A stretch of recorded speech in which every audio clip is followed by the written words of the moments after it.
O. Henry Memorial Award Prize Stories of 1919. Chosen by the Society of Arts and Sciences with an introduction by Blanche Colton Williams. 1924. Introduction. On April 18, 1918, the Society of Arts and Sciences of New York City paid tribute to the memory of William Sidney Porter at a dinner in honor of his genius. In the ballroom of the Hotel McAlpin there gathered, at the speaker's table, a score of writers, editors, and publishers who had been associated with O. Henry during the time he lived in Manhattan. In the audience, many others who had known him, and hundreds yet who loved his short stories. Enthusiasm, both immediate and lasting, indicated to the managing director of the society, Mr. John F. Tucker, that he might progress hopefully toward an ideal he had, for some time, envisioned. The goal lay in the establishing of a memorial to the author who had transmuted realistic New York into romantic Baghdad by the subway.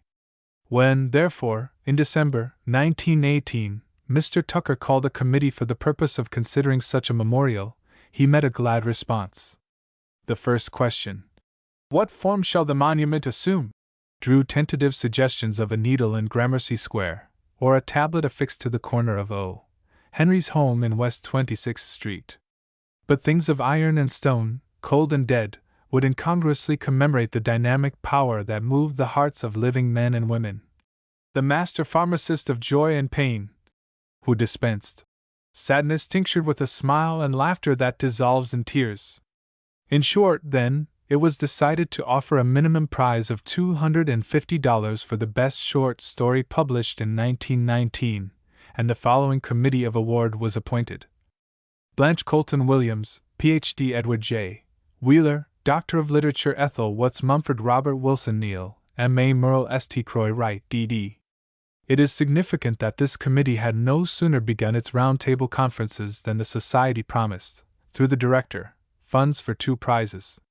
The first was fixed at $500, the second at $250.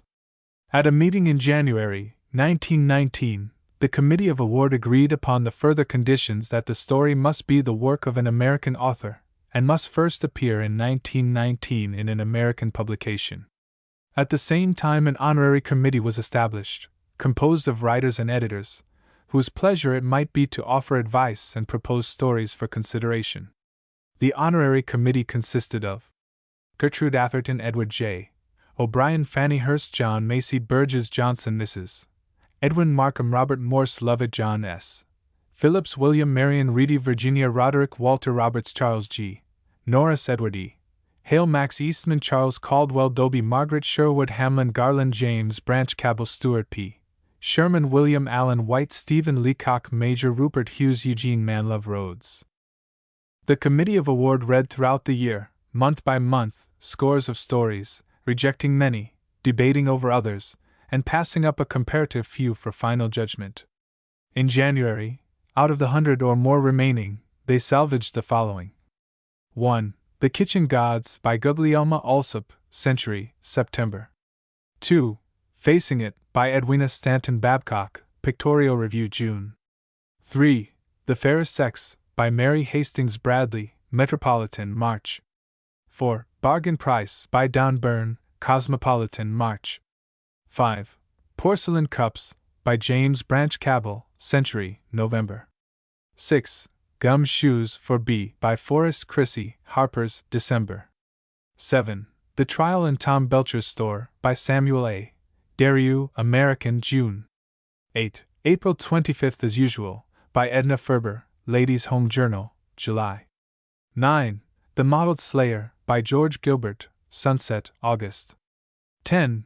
Dog Eat Dog, by Ben Hecht, The Little Review, April. 11. Blue Ice, by Joseph Hergesheimer, Saturday Evening Post, December 13th. 12. Innocence, by Rupert Hughes, Cosmopolitan, September. 13.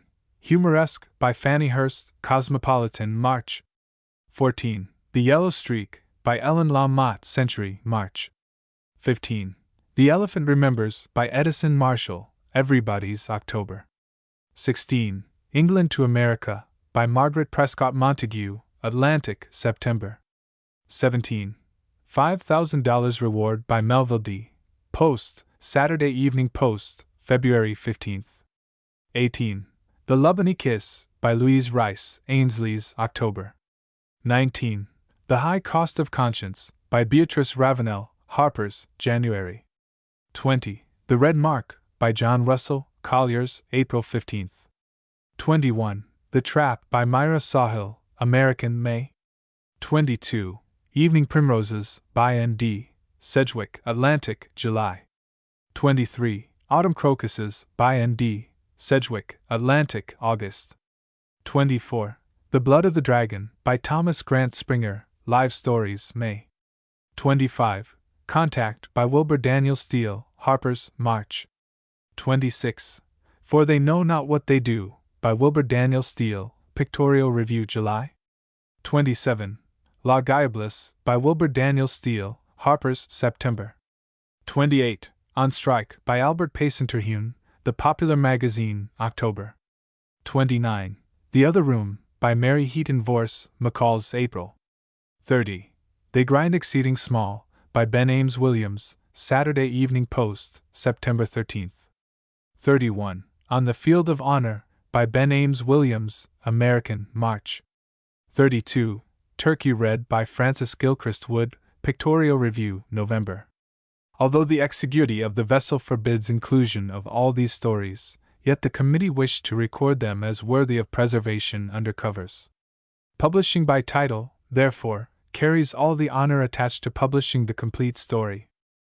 Awarding the prizes proved difficult. No title stood first on all the lists. Rated best by one judge, any story lost rank through lower rating by another. But the following held from first place to fifth place on the separate final lists. La Diablesse, England to America, For They Know Not What They Do, Evening Primroses, Autumn Crocuses, Humoresque, The Red Mark, They Grind Exceeding Small, On Strike, The Elephant Remembers, Contact, and $5,000 reward. It will be observed that 3 of Wilbur Daniel Steele's narratives appear. If the prize had been announced as going to the author of more stories rated first, he would have received it. But by the predetermined conditions, it must fall to the author of the best story, and according to a recognized system of counts, A, the best is England to America, the second best. For They Know Not What They Do.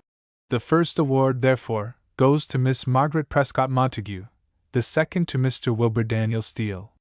Footnote A. Since there were 5 judges, the system used was the following. A story of place 1 was given 5 points, 2, 4, 3, 3, 4, 2, 5. 1 point. The committee were remarkably unanimous in answering the question, what is a short story?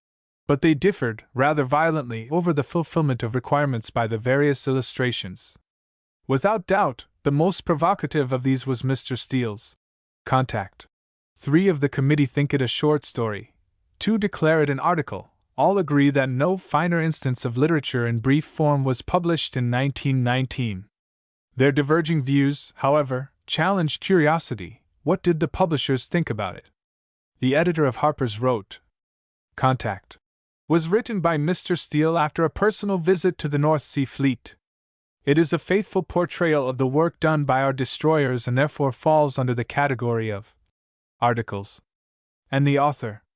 I am not quite sure what to say. The piece, Contact, of which you speak, was in a sense drawn from life, that is to say, it is made up of a number of impressions gained while I was at sea with the U.S. destroyers off the coast of France. The characters are elaborations of real characters, and the contact told of was such a one as I actually witnessed. Otherwise, the chronology of events, conversations, etc., were gathered from various sources and woven to the best of my ability so as to give a picture of the day's work of our convoying forces in the war.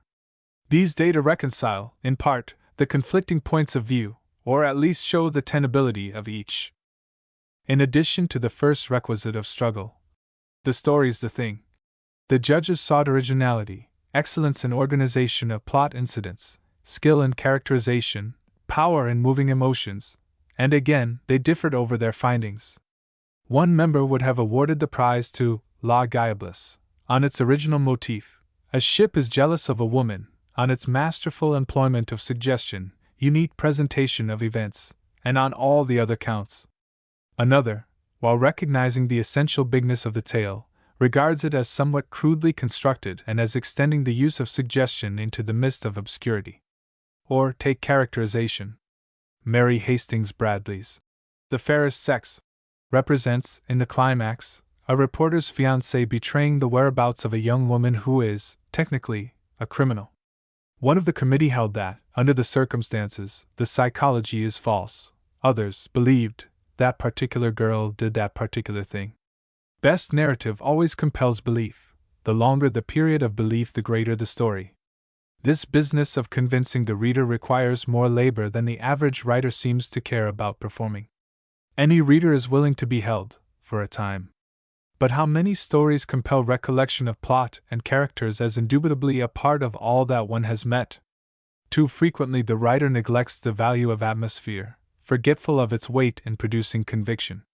The tale predominantly of atmosphere, illustrated in the classic Fall of the House of Usher, revealing wherever found the ability of the author to hold a dominant mood in which, as in a Calcium light, characters and arts are colored, this tale occurs so rarely as to challenge admiration when it does occur.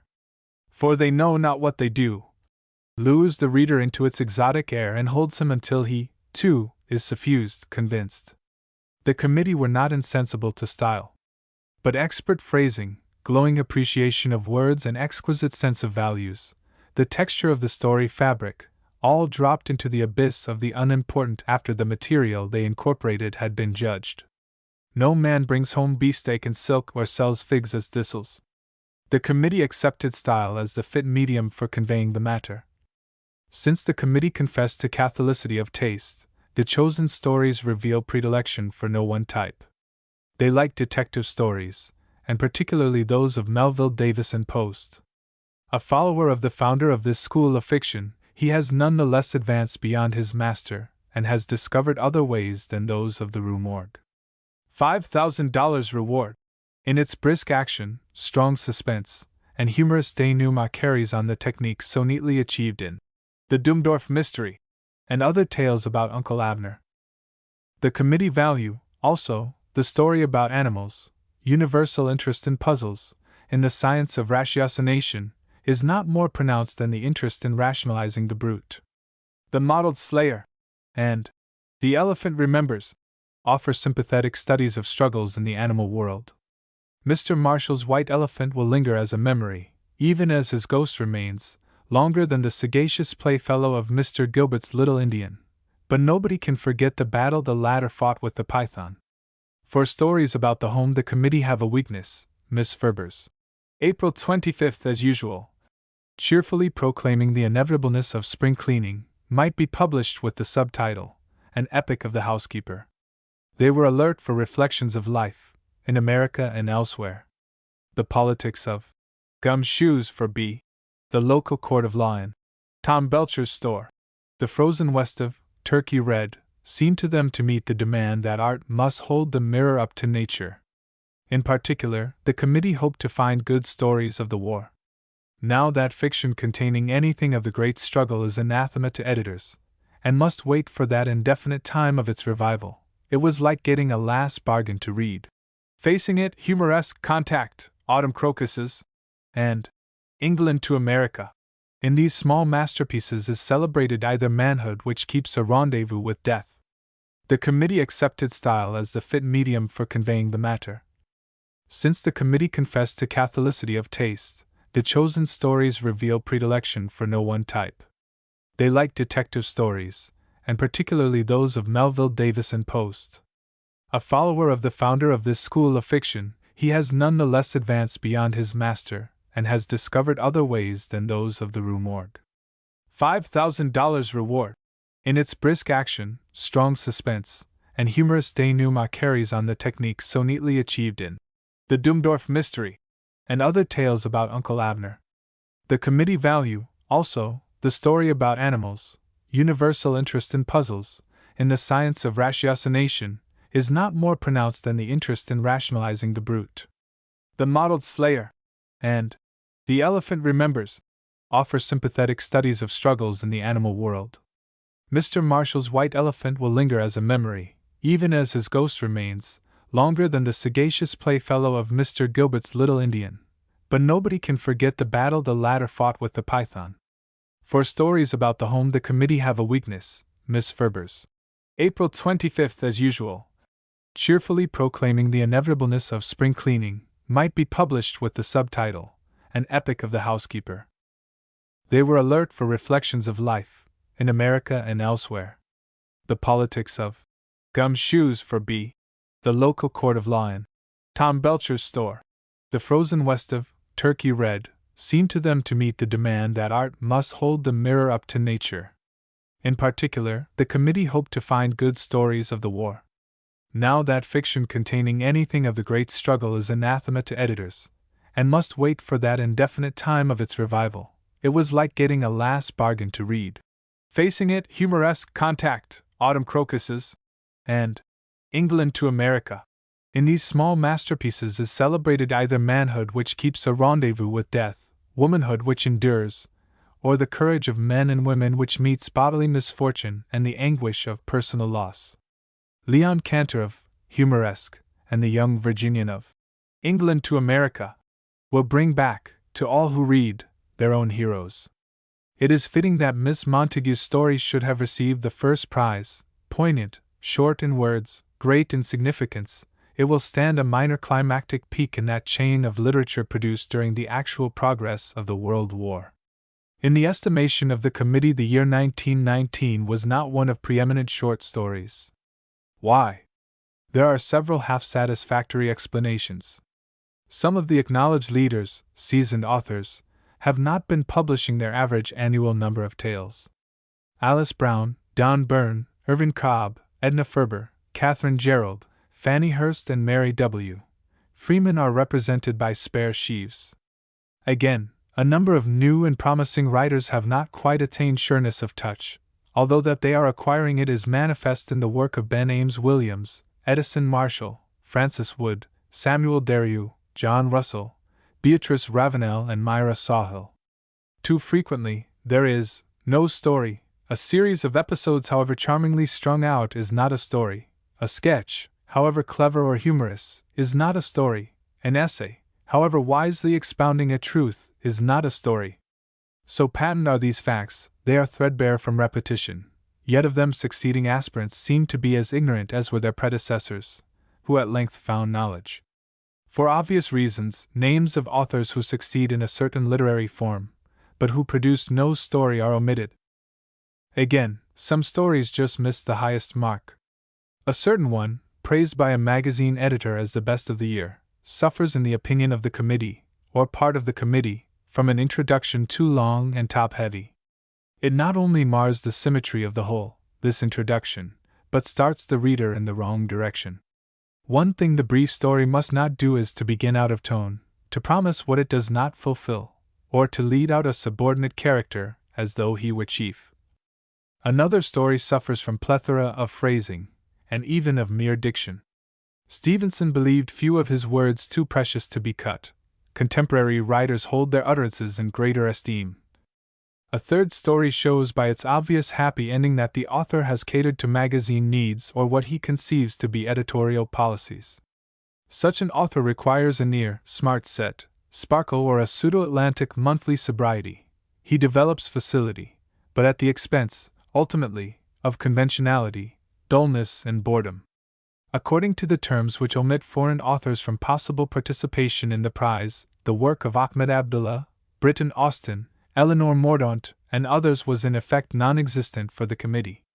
Reprisal, by Mr. Austin, ranks high as a specimen of real short story art, strong in structure, rich in suggestion.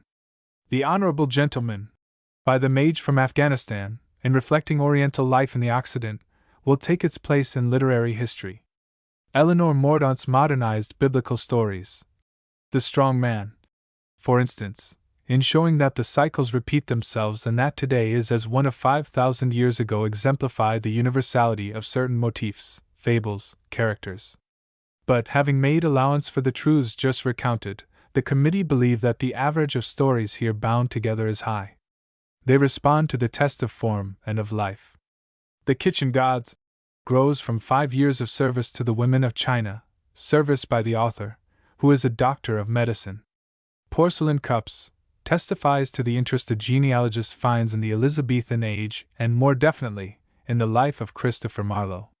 The Hardships of David and the story by Mr. Derues are those of a boy in a particular southern neighborhood the author knows. Miss Louise Rice, who boasts a strain of Romany blood, spends part of her year with the gypsies. Mr. Terhune is familiar, from the life, with his prototypes of On Strike. Turkey Red relates a real experience, suited to fiction or to poetry, if Wordsworth was right, for it is an instance of emotion remembered in tranquility. In these and all the others, the story's the thing. Some of them, perhaps, were produced because their creators were consciously concerned about the art of creation. Blue Ice, by Joseph Hergesheimer, proclaims itself a study in technique, a thing of careful workmanship. Innocence, by Rupert Hughes, with Read It Again, and The Story I Can't Write, boldly announce his desire to get the most out of the material. For they know not what they do. An aspiration of spirit is fashioned as firmly as the Woolworth Tower. Just here it may be observed that the committee noticed a tendency of the present-day story which only the future can reveal as significant or insignificant. It is this, in spite of the American liking for the brief tale, as Poe termed it, the Conte, as the French know it, in spite of an occasional call from magazines for stories of fewer than 5,000 words, yet the number of these narratives approaching perfection is considerably less than that of the longer story. Whether the long short story gives greater entertainment to the greater number may be questioned. To state that it is farthest from the practice of O. Henry invites a logical and inevitable conclusion. He wrote 200 stories averaging about 15 pages each. Whether it may be greater literature is another matter. If it escapes tediousness, it may impress by its weight. If the committee had selected for publication all the longest stories in the list of 32, this volume would contain the same number of words, but only half the titles. The honorary committee expressed, some of them, to the committee of award certain preferences.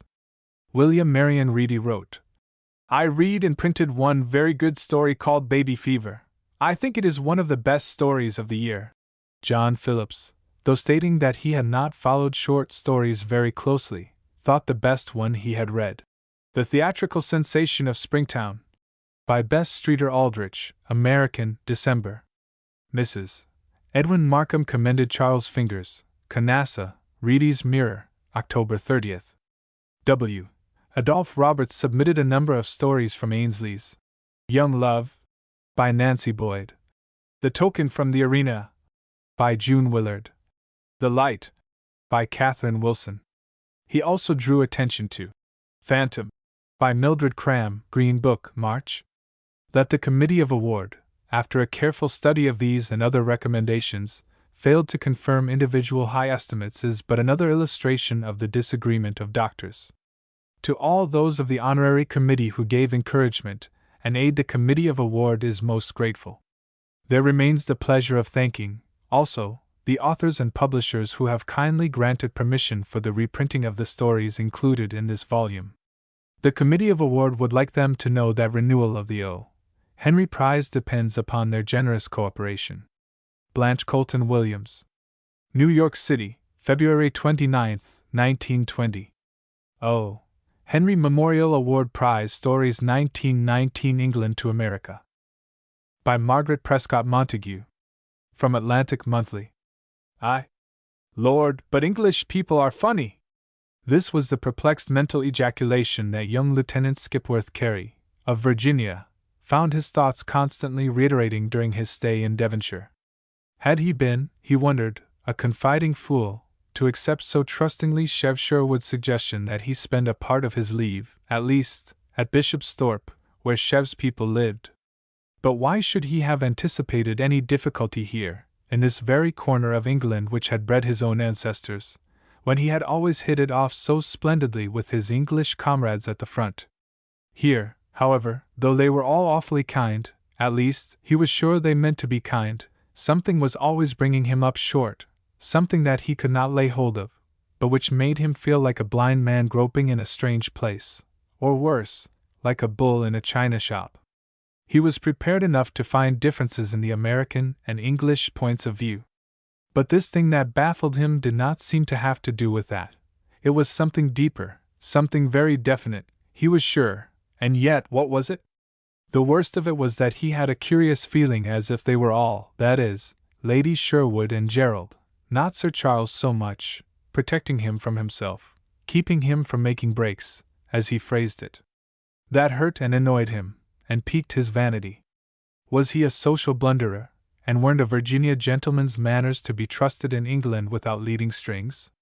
He had been at the front for several months with the Royal Flying Corps, and when his leave came, his flight commander, Captain Cheviot Sherwood, discovering that he meant to spend it in England, where he hardly knew a soul, had said his people down in Devonshire would be jolly glad to have him stop with them, and Skipworth Cary, knowing that, if the circumstances had been reversed, his people down in Virginia would indeed have been jolly glad to entertain Captain Sherwood, had accepted.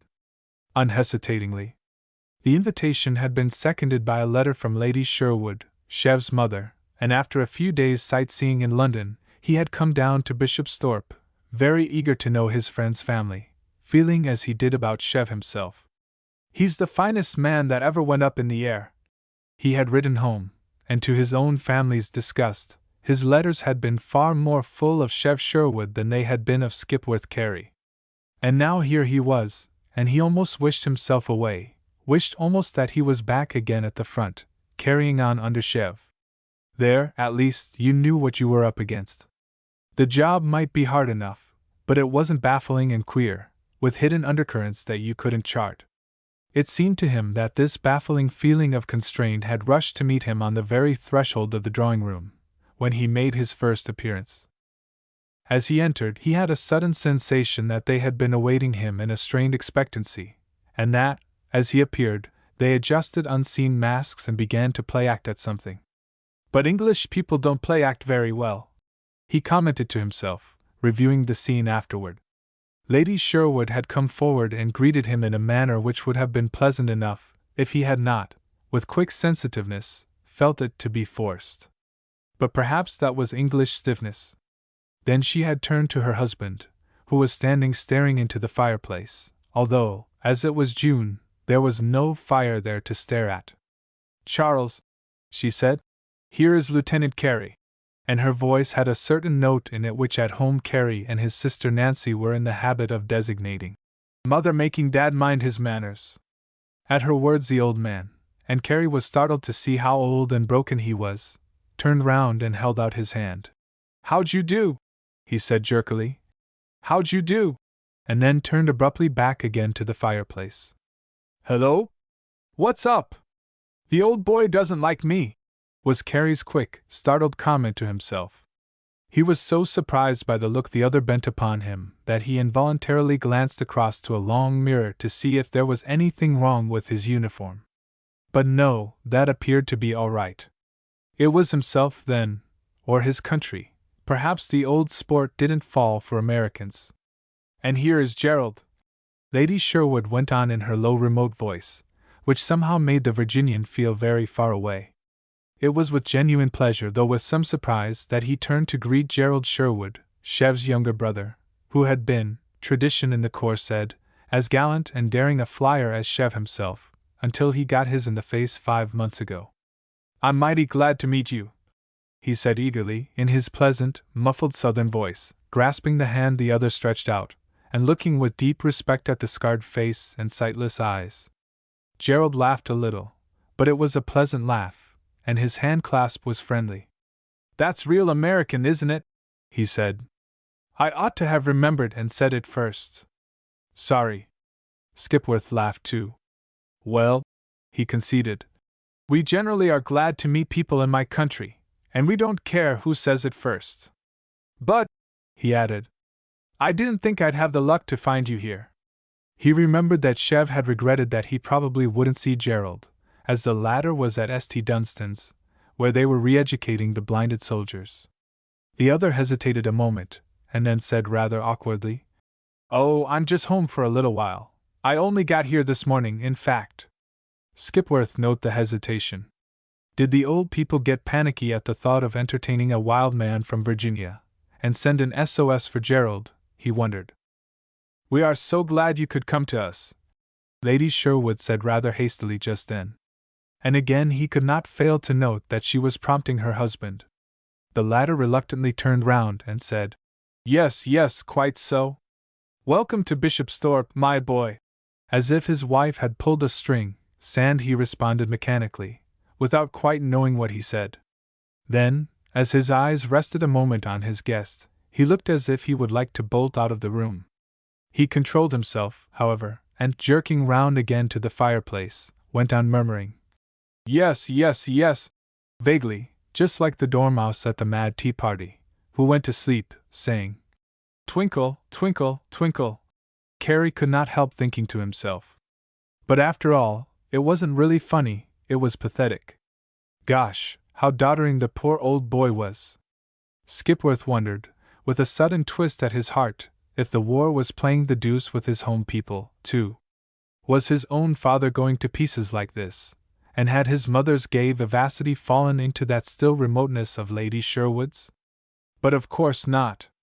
The Careys hadn't suffered as the poor Sherwoods had, with their youngest son, Curtin, killed early in the war, and now Gerald knocked out so tragically. Lord, he thought, how they must all bank on Chev. And of course they would want to hear at once about him. "I left Chev as fit as anything, and he sent all sorts of messages," he reported, thinking it more discreet to deliver Chev's messages thus vaguely than to repeat his actual carefree remark, which had been, "Oh, tell him I'm jolly as a tick." But evidently there was something wrong with the words as they were, for instantly he was aware of that curious sense of withdrawal on their part. Hastily reviewing them, he decided that they had sounded too familiar from a stranger, and a younger man like himself. He supposed he ought not to have spoken of Chev by his first name. Gee, what sticklers they were! Wouldn't his family, Dad and Mother and Nancy, have fairly lapped up any messages from him, even if they had been delivered a bit awkwardly? However, he added, as a concession to their point of view, "But of course, you'll have had later news of Captain Sherwood." To which, after a pause, Lady Sherwood responded, "Oh, yes," in that remote and colorless voice which might have meant anything or nothing. At this point dinner was announced. Lady Sherwood drew her husband away from the empty fireplace, and Gerald slipped his arm through the Virginian's, saying pleasantly, "I'm learning to carry on fairly well at St. Dunstan's, but I confess I still like to have a pilot." To look at the tall young fellow beside him, whose scarred face was so reminiscent of Chev's untouched good looks, who had known all the immense freedom of the air, but who was now learning to carry on in the dark, moved Skipworth Carey to generous homage. "You know my saying I'm glad to meet you isn't just American," he said half shyly, but warmly. "It's plain English, and the straight truth. I've wanted to meet you awfully. The oldsters are always holding up your glorious exploits to us newcomers. Withers never gets tired telling about that fight of yours with the 4 enemy planes. And besides," he rushed on eagerly, "I'm glad to have a chance to tell Chev's brother, Captain Sherwood's brother, I mean, what I think of him. Only as a matter of fact I can't," he broke off with a laugh. "I can't put it exactly into words, but I tell you I'd follow that man straight into hell and out the other side, or go there alone if he told me to. He is the finest chap that ever flew." And then he felt as if a cold douche had been flung in his face, for after a moment's pause, the other returned, "That's awfully good of you," in a voice so distant and formal that the Virginian could have kicked himself. What an ass he was to be so darned enthusiastic with an Englishman. He supposed it was bad form to show any pleasure over praise of a member of your family. Lord, if Chev got the VC, he reckoned it would be awful to speak of it. Still, you would have thought Gerald might have stood for a little praise of him. But then, glancing sideways at his companion, he surprised on his face a look so strange and suffering that it came to him almost violently what it must be never to fly again, to be on the threshold of life, with endless days of blackness ahead. Good God! How cruel he had been to flaunt Chev in his face! In remorseful and hasty reparation he stumbled on. "But the old fellows are always having great discussions as to which was the best, you or your brother." Withers always maintains you were. Withers lies, then, the other retorted. I never touched Chev, never came within a mile of him, and never could have. They reached the dinner table with that, and young Carey found himself bewildered and uncomfortable. If Gerald hadn't liked praise of Chev, he had liked praise of himself even less, it seemed.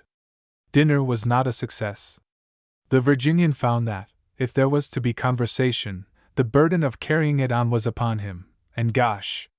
They don't mind silences in this man's island, do they? He commented desperately to himself, thinking how different it was from America. Why, there they acted as if silence was an egg that had just been laid, and everyone had to cackle at once to cover it up. But here the talk constantly fell to the ground, and nobody but himself seemed concerned to pick it up. His attempt to praise Chev had not been successful, and he could understand their not wanting to hear about flying and the war before Gerald. So at last, in desperation, he wandered off into descriptions of America, finding to his relief that he had struck the right note at last. They were glad to hear about the States, and Lady Sherwood inquired politely if the Indians still gave them much trouble, and when he assured her that in Virginia, except for the Pocahontas tribe, they were all pretty well subdued, she accepted his statement with complete innocency. And he was so delighted to find at last a subject to which they were evidently cordial, that he was quite carried away, and would up by inviting them all to visit his family in Richmond, as soon as the war was over. Gerald accepted at once, with enthusiasm. Lady Sherwood made polite murmurs, smiling at him in quite a warm and almost, indeed, maternal manner. Even Sir Charles, who had been staring at the food on his plate as if he did not quite know what to make of it, came to the surface long enough to mumble, Yes, very good idea. Countries must carry on together, what?"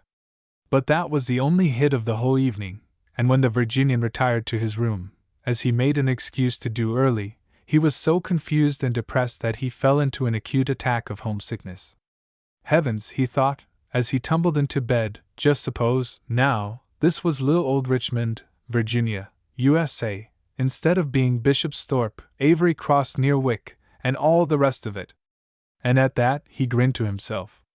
England wasn't such an all-fired big country that you'd think they'd have to ticket themselves with addresses a yard long, for fear they'd get lost. Now, would you? Well, anyway, suppose it was Richmond, and his train just pulling into the Bird Street station. He stretched out luxuriously, and let his mind picture the whole familiar scene. The wind was blowing right, so there was the mellow homely smell of tobacco in the streets, and plenty of people all along the way to hail him with outstretched hands and shouts of, "Hey, Skip Carey, when did you get back? Welcome home, my boy! Well, will you look what the cat dragged in?" And so he came to his own front doorstep, and walking straight in, surprised the whole family at breakfast. And yes, doggone it, if it wasn't Sunday, and they having waffles. And after that his obliging fancy bore him up Franklin Street, through Monroe Park, and so to Miss Sally Berkeley's door. He was sound asleep before he reached it, but in his dreams, light as a little bird, she came flying down the broad stairway to meet him, but when he waked next morning, he did not find himself in Virginia, but in Devonshire, where, to his unbounded embarrassment, a white housemaid was putting up his curtains and whispering something about his bath. And though he pretended profound slumber, he was well aware that people do not turn brick-red in their sleep. And the problem of what was the matter with the Sherwood family was still before him. 2. They're playing a game, he told himself after a few days. That is, Lady Sherwood and Gerald are. Poor old Sir Charles can't make much of a stab at it. The game is to make me think they are awfully glad to have me, when in reality there's something about me, or something I do, that gets them on the raw. He almost decided to make some excuse and get away, but after all, that was not easy. In English novels, he remembered, they always had a wire calling them to London. But darn it all! The Sherwoods knew mighty well there wasn't any one in London who cared a hoot about him. The thing that got his goat most, he told himself, was that they apparently didn't like his friendship with Chev. Anyway, they didn't seem to want him to talk about him, and whenever he tried to express his warm appreciation for all that the older man had done for him, he was instantly aware of a wall of reserve on their part, a holding of themselves aloof from him. That puzzled and hurt him, and put him on his dignity. He concluded that they thought it was cheeky of a youngster like him to think that a man like Chev could be his friend, and if that was the way they felt, he reckoned he'd jolly well better shut up about it. But whatever it was that they didn't like about him, they most certainly did want him to have a good time. He and his pleasure appeared to be for the time being their chief consideration. And after the first day or so he began indeed to enjoy himself extremely.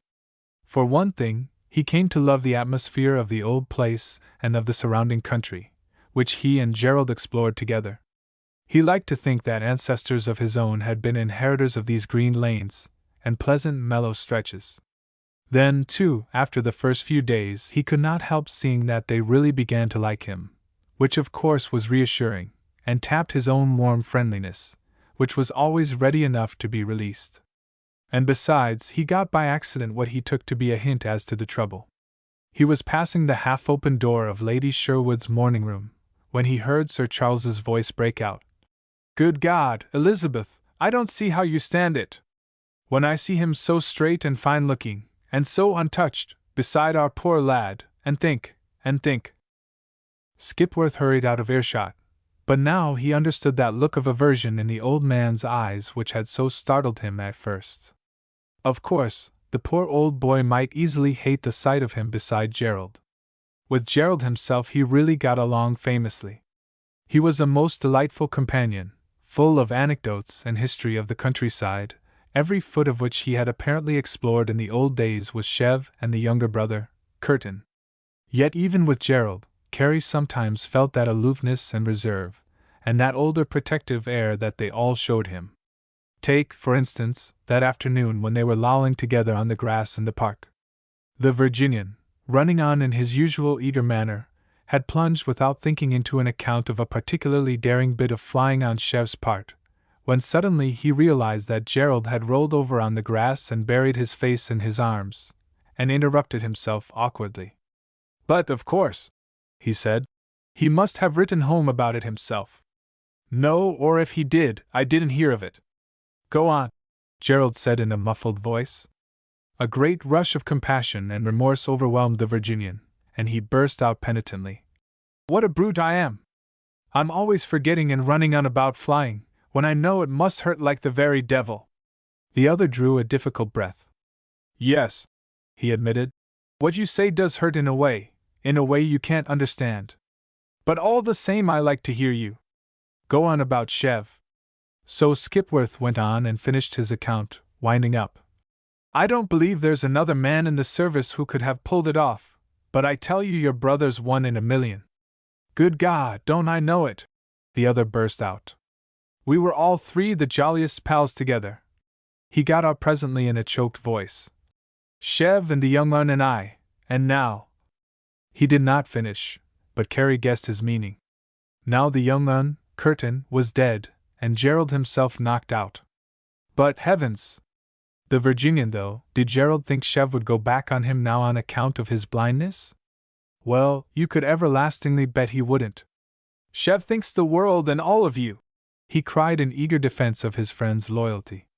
"Lots of times when we're all awfully jolly together, he makes some excuse and goes off by himself, and Withers told me it was because he was so frightfully cut up about you. Withers said he told him once that he'd a lot rather have got it himself, so you can everlastingly bank on him." Gerald gave a terrible little gasp. I knew he'd feel like that," he got out. "We've always cared such a lot for each other." And then he pressed his face harder than ever into the grass, and his long body quivered all over. But not for long. In a moment he took fierce hold on himself, muttering, "Well, one must carry on, whatever happens," and apologized disjointedly. "What a fearful fool you must think me! And this isn't very pippy for you, old chap." Presently after that he sat up and said, brushing it all aside, "We're facing the old moat, aren't we? There's an interesting bit of tradition about it that I must tell you." And there you were, Carrie thought. No matter how much Gerald might be suffering from his misfortune, he must carry on just the same, and see that his visitor had a pleasant time. It made the Virginian feel like an outsider and very young, as if he were not old enough for them to show him their real feelings. Another thing that he noticed was that they did not seem to want him to meet people. They never took him anywhere to call, and if visitors came to the house, they showed an almost panicky desire to get him out of the way. That again hurt his pride. What in heaven's name was the matter with him anyway? 3. However, on the last afternoon of his stay at Bishopsthorpe, he told himself with a rather rueful grin that his manners must have improved a little, for they took him to tea at the rectory. He was particularly glad to go there because, from certain jokes of Withers's, who had known the Sherwoods since boyhood, he gathered that Chev and the rector's daughter were engaged. And just as he would have liked Chev to meet Sally Berkeley, so he wanted to meet Miss Sybil Gaylord. He had little hope of having a tete-a-tete with her, but as it fell out he did. They were all in the rectory garden together, Gerald and the rector a little behind Miss Gaylord and himself, as they strolled down a long walk with high hedges bordering it. On the other side of the hedge Lady Sherwood and her hostess still sat at the tea-table, and then it was that Carrie heard Mrs. Gaylord say distinctly, "I'm afraid the strain has been too much for you. You should have let us have him." To which Lady Sherwood returned quickly, "Oh, no, that would have been impossible with. Come this way. I must show you the view from the arbor." Miss Gaylord broke in breathlessly, and laying a hand on his arm, she turned abruptly into a side path. Glancing down at her, the Southerner could not but note the panic and distress in her fair face. It was so obvious that the overheard words referred to him, and he was so bewildered by the whole situation that he burst out impulsively, "I say, what is the matter with me? Why do they find me so hard to put up with? Is it something I do, or don't they like Americans? Honestly, I wish you'd tell me." She stood still at that, looking at him, her blue eyes full of distress and concern. "Oh, I am so sorry," she cried. "They would be so sorry to have you think anything like that." "But what is it?" Her persisted. "Don't they like Americans?" "Oh, no, it isn't like that. Oh, quite the contrary," she returned eagerly. "Then it's something about me they don't like?" "Oh, no. Least of all that, don't think that," she begged. "But what am I to think then?" "Don't think anything just yet," she pleaded. "Wait a little, and you will understand." She was so evidently distressed that he could not press her further, and fearing she might think him unappreciative, he said, "Well, whatever it is, it hasn't prevented me from having a ripping good time. They've seen to that, and just done everything for my pleasure." She looked up quickly, and to his relief he saw that for once he had said the right thing. "You enjoyed it, then?" she questioned eagerly. "Most awfully," he assured her warmly. "I shall always remember what a happy leave they gave me." She gave a little sigh of satisfaction. "I am so glad," she said. "They wanted you to have a good time, that was what we all wanted." He looked at her gratefully, thinking how sweet she was in her fair English beauty, and how good to care that he should have enjoyed his leave. How different she was too from Sally Berkeley, why she would have made two of his little girl. And how quiet! Sally Berkeley, with her quick glancing vivacity, would have been all around her and off again like a humming bird before she could have uttered two words. And yet he was sure that they would have been friends, just as he and Chev were. Perhaps they all would be, after the war. And then he began to talk about Chev, being sure that, had the circumstances been reversed, Sally Berkeley would have wanted news of him. Instantly he was aware of a tense listening stillness on her part. That pleased him. Well, she did care for the old fellow all right, he thought, and though she made no response, averting her face and plucking nervously at the leaves of the hedge as they passed slowly along, he went on pouring out his eager admiration for his friend. At last they came to a seat in an arbor, from which one looked out upon a green beneficent landscape. It was an intimate secluded little spot, and oh, if Sally Berkeley were only there to sit beside him! And as he thought of this, it came to him whimsically that in all probability she must be longing for Chev, just as he was for Sally. Dropping down on the bench beside her, he leaned over, and said with a friendly, almost brotherly, grin of understanding, "I reckon you're wishing Captain Sherwood was sitting here, instead of Lieutenant Carey." The minute the impulsive words were out of his mouth, He knew he had blundered, been awkward, and inexcusably intimate. She gave a little choked gasp, and her blue eyes stared up at him, wide and startled. Good heavens, what a break he had made! No wonder the Sherwoods couldn't trust him in company. There seemed no apology that he could offer in words, but at least he thought he would show her that he would not intrude on her secret without being willing to share his with her. With awkward haste he put his hand into his breast pocket, and dragged forth the picture of Sally Berkeley he always carried there. "This is the little girl I'm thinking about," he said, turning very red, yet boyishly determined to make amends, and also proudly confident of Sally Berkeley's charms. "I'd like mighty well for you two to know one another." She took the picture in silence, and for a long moment stared down at the soft little face, so fearless, so confident and gay, that smiled appealingly back at her. Then she did something astonishing, something which seemed to him wholly un-English, and yet he thought it the sweetest thing he had ever seen. Cupping her strong hands about the picture with a quick protectiveness, she suddenly raised it to her lips, and kissed it lightly. "Oh, little girl!" she cried. "I hope you will be very happy!" The little involuntary act, so tender, so sisterly and spontaneous, touched the Virginian extremely. "Thanks, awfully," he said unsteadily. "She'll think a lot of that, just as I do, and I know she'd wish you the same." She made no reply to that, and as she handed the picture back to him, he saw that her hands were trembling, and he had a sudden conviction that, if she had been Sally Berkeley, her eyes would have been full of tears. As she was Sybil Gaylord, however, there were no tears there, only a look that he never forgot.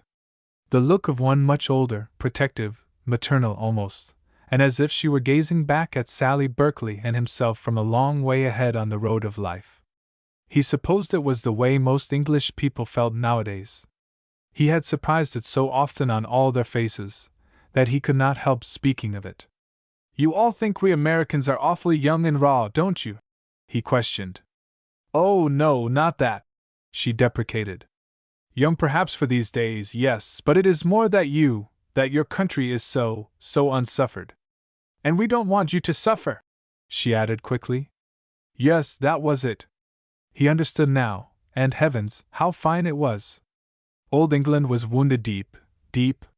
What she suffered herself she was too proud to show, but out of it she wrought a great maternal care for the newcomer. Yes, it was fine. He hoped his country would understand. Miss Gaylord rose.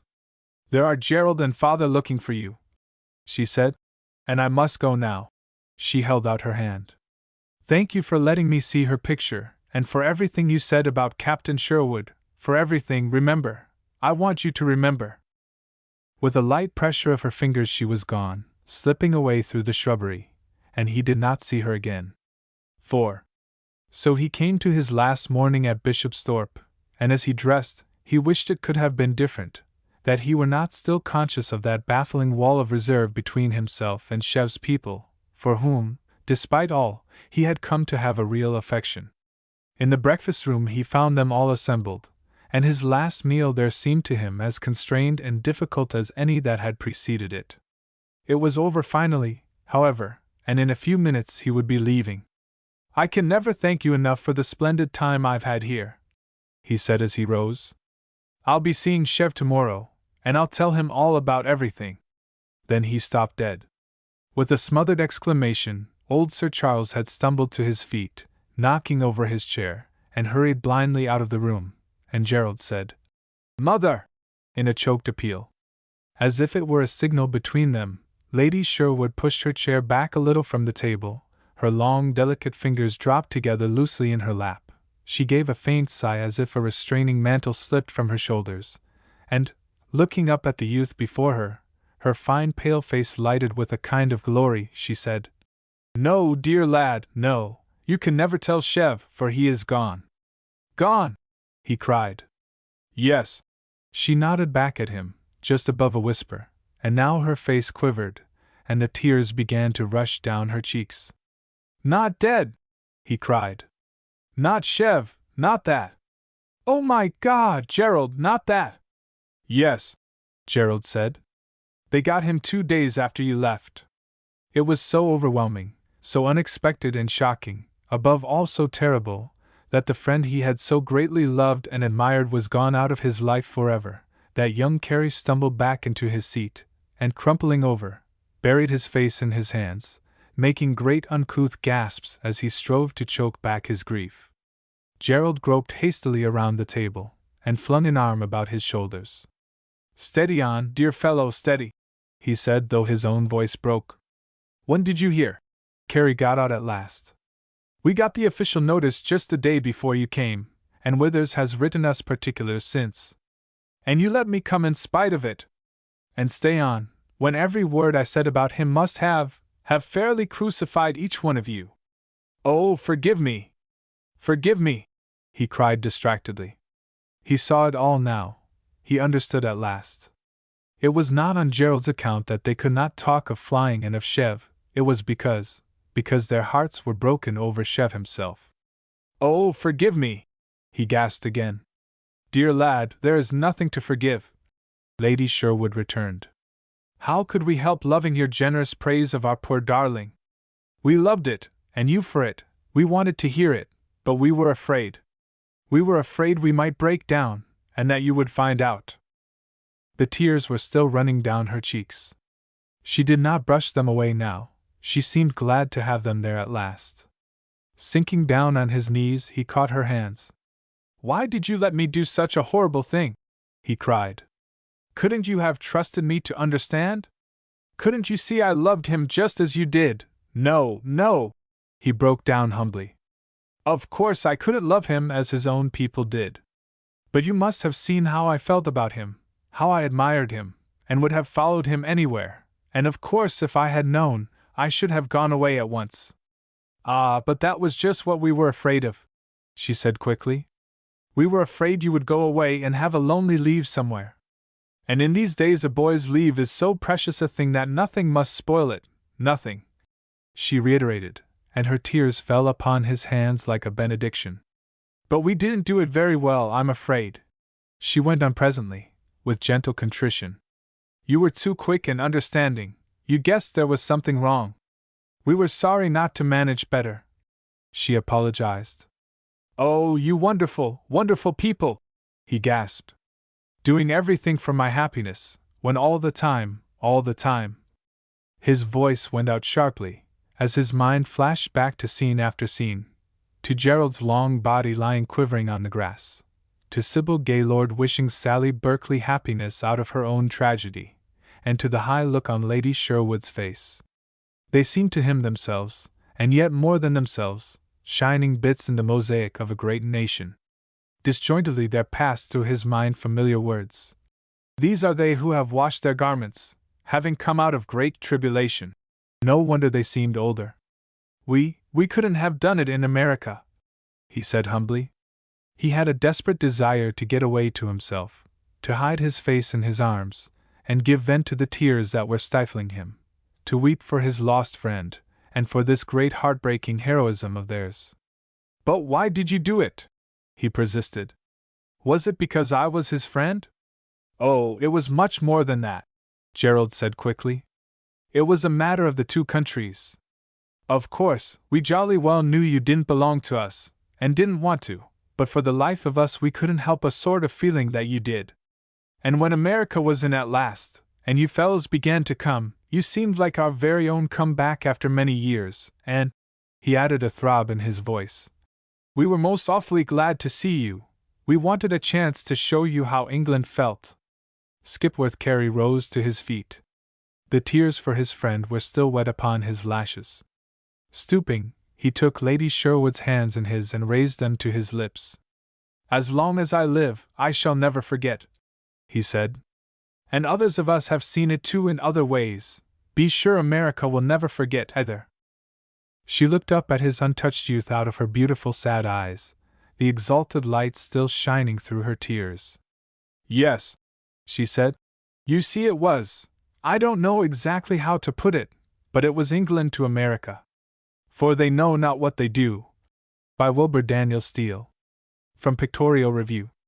When Christopher Kane told me his story, sitting late in his dressing room at the Philharmonic, I felt that I ought to say something, but nothing in the world seemed adequate. It was one of those times when words have no weight. Mine sounded like a fly buzzing in the tomb of kings. And after all, he did not hear me.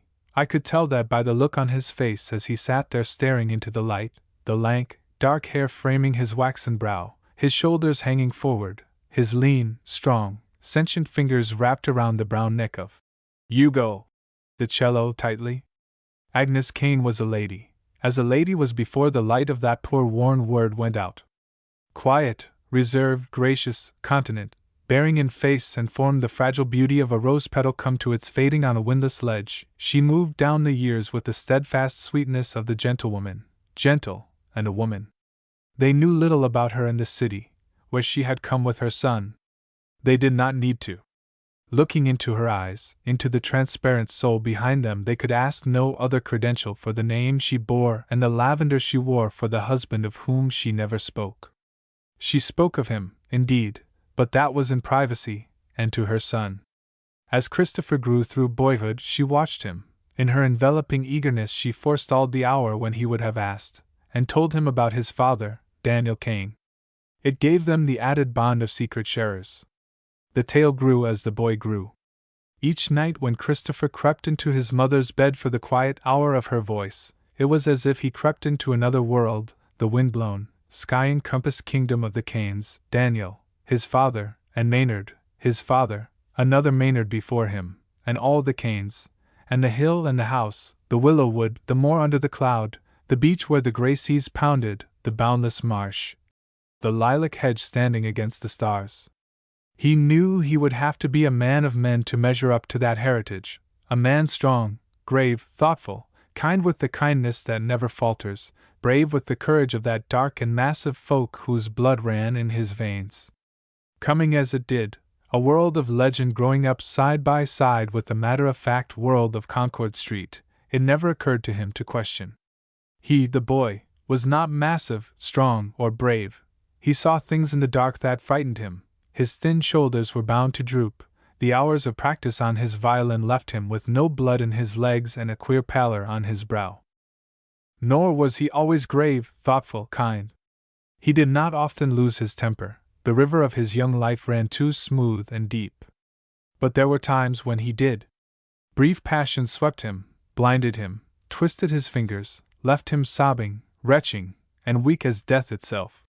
He never seemed to wonder at the discrepancy in things, however, any more than he wondered at the look in his mother's eyes, as she hung over him, waiting, in those moments of nausea after rage. She had not the look of the gentlewoman then.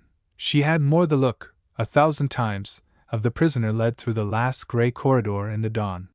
He saw her like that once when he had not been angry. It was on a day when he came into the front hall unexpectedly as a stranger was going out of the door. The stranger was dressed in rough, brown homespun. In one hand he held a brown velour hat, in the other a thorn stick without a ferrule. Nor was there anything more worthy of note in his face, an average long face with hollowed cheeks, sunken grey eyes, and a high forehead, narrow, sallow, and moist. No, it was not the stranger that troubled Christopher. It was his mother's look at his own blundering entrance, and, when the man was out of hearing, the tremulous haste of her explanation. "He came about some papers, you know." "You mean our Morning Post?" Christopher asked her. She let her breath out all at once and color flooded her face. "Yes," she told him. "Yes, yes." Neither of them said anything more about it. It was that same day, toward evening, that Christopher broke one of his long silences, reverting to a subject always near to them both. "Mother, you've never told me where it is, on the map, I mean." She was looking the other way. She did not turn around. Chris, I haven't a map in the house." He did not press the matter. He went out into the backyard presently, under the grape trellis, and there he stood still for a long time, staring at nothing particular. He was growing up. He went away to boarding school not long after this, taking with him the picture of his adored mother, the treasured epic of his dark, strong fathers, his narrow shoulders, his rare, blind bursts of passion, his newborn wonder, and his violin. At school they thought him a queer one. The destinies of men are unaccountable things. 5 children in the village of Deer Bay came down with diphtheria. That was why the academy shut up for a week, and that was what started Christopher on his way home for an unexpected holiday. And then it was only by one chance in 1,000 that he should glimpse his mother's face in the down train halted at the junction where he himself was changing. She did not see till he came striding along the aisle of her coach, his arms full of his things, face flushed, eyes brimming with the surprise and pleasure of seeing her, his lips trembling questions. "Why, Mother, what on earth? Where are you going?" "I'm to have a week at least, Mother, and here you're going away, and you didn't tell me, and what is it, and everything?" His eager voice trailed off. The color drained out of his face, and there was a shadow in his eyes. He drew back from her the least way. "What is it, Mother? Mother!" Somewhere on the platform outside the conductor's droning board ran along the coaches. Agnes Kane opened her white lips. "Get off before it's too late, Christopher. I haven't time to explain now. Go home, and Mary will see you have everything. I'll be back in a day or so. Kiss me, and go quickly. Quickly!" He did not kiss her. He would not have kissed her for worlds. He was too bewildered, dazed, lost, too inexpressibly hurt. On the platform outside, had she turned ever so little to look, she might have seen his face again for an instant as the wheels ground on the rails. Color was coming back to it again, a murky color like the shadow of a red cloud. They must have wondered, in the coach with her, at the change in the calm, unobtrusive, well-gowned gentlewoman, their fellow passenger. Those that were left after another 2 hours saw her get down at a barren station where an old man waited in a carriage. The halt was brief, and none of them caught sight of the boyish figure that slipped down from the rearmost coach to take shelter for himself and his dark, tempest-ridden face behind the shed at the end of the platform. Christopher walked out across a broad, high, cloudy plain, following a red road, led by the dust feather hanging over the distant carriage. He walked for miles, creeping ant-like between the immensities of the brown plain and the tumbled sky. Had he been less implacable, less intent, he might have noticed many things: the changing conformation of the clouds, the far flight of a gull, the new perfume and texture of the wind that flowed over his hot temples. But as it was, the sea took him by surprise. Coming over a little rise, his eyes focused for another long, dun fold of the plain, it seemed for an instant as if he had lost his balance over a void. For a wink he felt the passing of a strange sickness. He went off a little way to the side of the road and sat down on a flat stone. The world had become of a sudden infinitely simple as the inside of a cup. The land broke down under him, a long, naked slope fringed at the foot of a ribbon of woods. Through the upper branches he saw the shingles and chimneys of a pale gray village clinging to a white beach, a beach which ran up to the left in a bolder flight of cliffs, showing on their crest a cluster of roofs and dull green gable ends against the sea that lifted vast, unbroken, to the rim of the cup. Christopher was 15, and queer even for that queer age. He had a streak of the girl in him at his adolescence, and, as he sat there in a huddle, the wind coming out of this huge new gulf of life seemed to pass through him, bone and tissue, and tears rolled down his face. The carriage bearing his strange mother was gone, from sight and from mind. His eyes came down from the lilac-crowned hill to the beach, where it showed in white patches through the wood, and he saw that the wood was of willows. And he remembered the plain behind him, the wide, brown moor under the could. He got up on his wobbly legs. There were stones all about him on the whispering wiregrass, and like them the one he had been sitting on bore a blurred inscription. He read it aloud, for some reason, his voice borne away faintly on the river of air. Here lie the earthly remains of Maynard Kane, second born 1835, died 1862 for the preservation of the Union. His gaze went on to another of those worn stones. Maynard Kane, Esquire 1819 to 1849. This monument erected in his memory by his sorrowing widow, Harriet Burnham Kane. The windy gales of the West Indies laid claim to his noble soul and took him on high to his Creator who made him whole. There was no moss or lichen on this wind-scoured slope. In the falling dust the old white stones stood up like the bones of the dead themselves, and the only sound was the rustle of the wiregrass creeping over them in a dry tide. The boy had taken off his cap. The sea wind moving under the mat of his damp hair gave it the look of some somber, outlandish cowl. With the night coming on, his solemnity had an elfin quality. He found what he was looking for at last, and his fingers had to help his eyes. Daniel Kane. Beloved husband of Agnes Willoughby Kane. Born 1860, died 1886. Forgive them, for they know not what they do. Christopher Kane told me that he left the naked graveyard repeating it to himself. Forgive them, for they know not what they do, conscious less of the words than of the august rhythm falling in with the pulse of his exaltation. The velvet darkness that hangs under cloud had come down over the hill, and the great marsh stretching away to the south of it. Agnes Kane stood in the open doorway, one hand on the brown wood, the other pressed to her cheek. You heard it that time, Nelson? No, ma'am. The old man in the entrance hall behind her shook his head. In the thin, blown light of the candelabra which he held high, the worry and doubt of her deepened on his singularly unlined face. And you might well catch your death in that draught, ma'am. But she only continued to stare out between the pillars where the lilac hedge made a wall of deeper blackness across the night. What am I thinking of? She whispered, and then, there! And this time the old man heard it, a nearer, wind-blown hail. Mother! Oh, mother! The boy came striding through the gap of the gate in the hedge. It's I, mother! Chris! Aren't you surprised? She had no answer. As he came, she turned and moved away from the door, and the old man, peering from under the flat candle flames, saw her face like wax. And he saw the boy, Christopher, in the doorway, his hands flung out, his face transfigured. Mother! I'm here!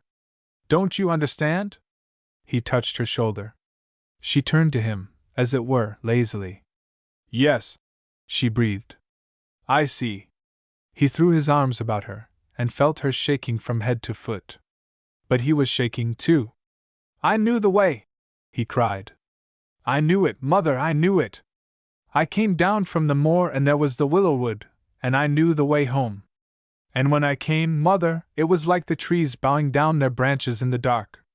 And when I came by the beach, mother, it was like a roll of drums beating for me. And when I came to the hill, I saw the hedge standing against the sky, and I came, and here I am.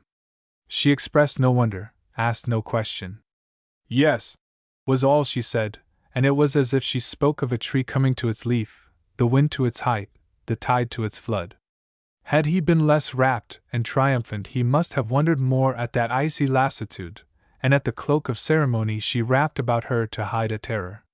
It was queer to hear the chill urbanity of her. This is Christopher, Nelson. Christopher, this is your father's servant, Nelson. It was queerer still to see the fastidious decorum with which she led him over this, the familiar house of his fathers. He might have been a stranger, come with a guidebook in his hand. When he stood on his heels in the big drawing-room, staring up with all his eyes at the likenesses of those men he had known so well, it was strange to hear her going on with all the patter of the gallery attendant, names of painters, prices, dates. He stood before the portrait of Daniel Kane, his father, a dark-skinned, longish face with a slightly protruding nether lip, hollow temples, and a round chin, deeply cleft. As in all the others, the eyes, even in the dead pigment, seemed to shine with an odd, fixed luminosity of their own, and like the others from first to last of the line, it bore upon it the stamp of an imperishable youth. And all the while he stood there, drinking it in, detail by detail, his mother spoke, not of the face, but of the frame, some obscure and unsuspected excellence in the gold leaf on the frame. More than once in that stately tour of halls and chambers he found himself protesting gaily. I know, mother! I know!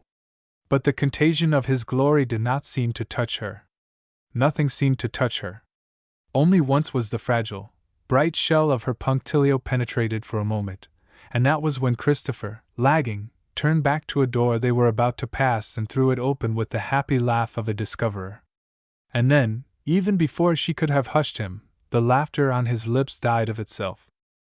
A man lay on a bed in the room, his face as colorless and still as the pillow behind it.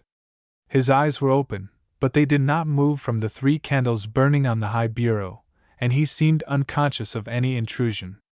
I didn't know, Christopher whispered, shocked and shamed. When the door was closed again, his mother explained. She explained at length, concisely, standing quite still, with one frail, fine hand worrying the locket she wore at her throat. Nelson stood quite still too, his attention engrossed in his candle wicks. And Christopher stood quite still, and all their shadows.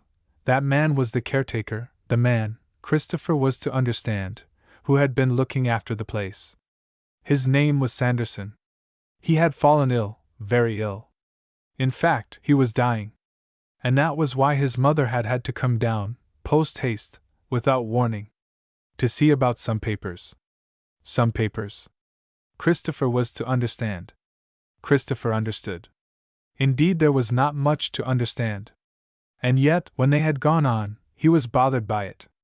Already, so young he was, so ruthless, and so romantic, he had begun to be a little ashamed of that fading, matter-of-fact world of Concord Street.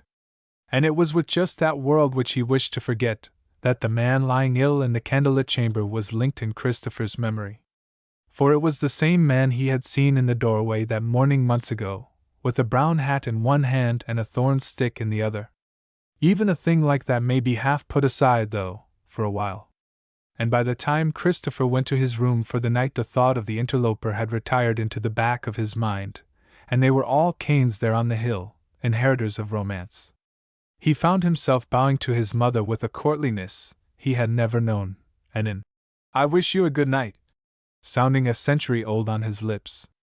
He saw the remote, patrician figure bow as gravely in return, a petal of color as hard as paint on the whiteness of either cheek. He did not see her afterward, though, when the merciful door was closed. Before he slept, he explored the chamber, touching old objects with reverent fingertips. He came on a leather case like an absurdly overgrown beetle, hidden in a corner, and a violoncello was in it. He had seen such things before, but he had never touched one, and when he lifted it from the case he had a moment of feeling very odd at the pit of his stomach. Sitting in his underthings on the edge of the bed, he held the wine-colored creature in the crook of his arm for a long time, the look in his round eyes, half eagerness, half pain, of one pursuing the shadow of some ghostly and elusive memory. He touched the C-string by and by with an adventuring thumb. I have heard Hugo sing myself, and I know what Christopher meant when he said that the sound did not come out of the instrument, but that it came into it, sweeping home from all the walls and corners of the chamber, a slow, rich, concentric wind of tone. He felt it about him, murmurous, pulsating, like the sound of surf borne from some far-off coast. And then it was like drums still farther off. And then it was the feet of marching men, massive, dark, grave men with luminous eyes, and the stamp on their faces of an imperishable youth. He sat there so lost and rapt that he heard nothing of his mother's footsteps hurrying in the hall, knew nothing till he saw her face in the open doorway. She had forgotten herself this time, that fragile defense of gentility was down. For a moment they stared at each other across a gulf of silence, and little by little the boy's cheeks grew as white as hers, his hands as cold, his lungs as empty of breath. "What is it, mother?" "Oh, Christopher, Christopher, go to bed, dear." He did not know why, but of a sudden he felt ashamed and a little frightened, and blowing out the candle, he crept under the covers. The afternoon was bright with a rare sun and the world was quiet. Christopher lay full spread on the turf, listening idly to the clip-clip of Nelson's shears as the old man trimmed the hedge. "And was my father very strong?" he asked with a drowsy pride. "No, not so very." Nelson stopped clipping and was immediately lost in the past. "Only when he was that way 5 strong men couldn't turn him. I'll say that. No, if they had to get him with a shotgun that day, 'twas nobody's fault nor sin. If Guy Bullard'd seen Daniel there on the sand with an axe in his hand and foam like on his lips, and the little ones cornered where he caught them between cliff and water, Guy's own baby amongst them, and knowing the sickness of the Cains as he and everybody else did, why, I'm free and willing to say 'twas his bounden duty to hold a true aim and pull a steady trigger on Daniel, man of his though I was, and man of his poor father before him. No, I can't make it right to lay blame on any man for it, no more than I can on them, his brother officers, that broke Maynard's neck with their tent pegs the night after Gettysburg. No, no. It was evidently a time-worn theme, an argument, an apologia, accepted after years of bitterness and self-searching. He went on with the remote serenity of age that has escaped the toils of passion, pursuing the old, worn path of his mind, his eyes buried in vacancy. No, 'twas a mercy to the both of them, father and son, and a man must see it so. 'Twould be better, of course, if they could have gone easier, same as the old Maynard went, thinking himself the Lord our God to walk on water and calm the West Indy gale. That's better for all hands round.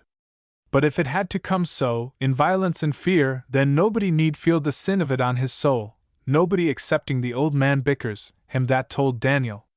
For 'twas from that day he began to take it on. I saw it myself. There was Daniel come home from other parts where his mother had kept him, out of gossip's way, bright as you please and knowing nothing wrong with the blood of the Cains. And so I say the sin lays on the loose wagging tongue of Bickers, for from the day he let it out to Daniel, Daniel changed. 'Twas like he'd heard his doom, and went to it. Bickers is dead a long time now, but may the Lord God lay eternal damnation on his soul. Even then there was no heat, the curse had grown a formula. Having come to the end, the old man's eyes tumbled down painlessly out of the void and discovered the shears in his hand. Dear me, that's so, he said to himself. One thought was enough at a time. He fell to work again. The steady clip clip clip moved off slowly along the hedge. Not once did he remember, not once as the indefatigable worker shuffled himself out of sight around the house did he look back with any stirring of recollection at the boyish figure lying there as still as a shadow cast in the deep grass. A faintly lopsided moon swam in the zenith. For 3 days now that rare clarity had hung in the sky, and for 3 nights the moon had grown. Its benign, poisonous illumination flowed down steeply through the windows of the dark chamber where Christopher huddled on the bed's edge, 3 pale, chill islands spread on the polished floor. Once again the boy brought the bow home across the shivering strings, and, as if ears could be thirsty as a drunkard's throat, he drank his fill of the cello's deep, full-membered chord. The air was heavy with the resonance of marching feet, ghostly feet marching and marching down upon him in slow, inexorable crescendo as the tides ebbed later among the sedges on the marsh, and the moon grew big. And above the pulse of the march he seemed to hear another cadence, a thin laughter. He laughed too, giving himself up to that spectral contagion. He saw the fat, iridescent bubble with the hill in it, the house of dreams, the beech and the moor and willow wood of fancy, and all the grave, strong, gentle line of Cains to whom he had been made bow down in worship. He saw himself taken in, soul and body, by a thin-plated fraud, a cheap trick of mother's words, as before him, his father had been. And the faint exhalations from the moon patches on the floor showed his face contorted with a still, set grimace of mirth. Anger came over him in a white veil, twitching his lips and his toes and bending his fingers in knots. Through the veil a sound crept, a sound he knew well by this time, secret footfalls in the hall, faltering, retreating, loitering, returning to lag near the door. How he hated her! It is curious that not once did his passion turn against his blighted fathers. It was against the woman who had borne him, the babe, and lied to him, the boy, against her, and against that man, that interloper, dying in a room below. The thought that had been willing to creep out of sight into the back country of his mind on that first night came out now like a red, devouring cloud.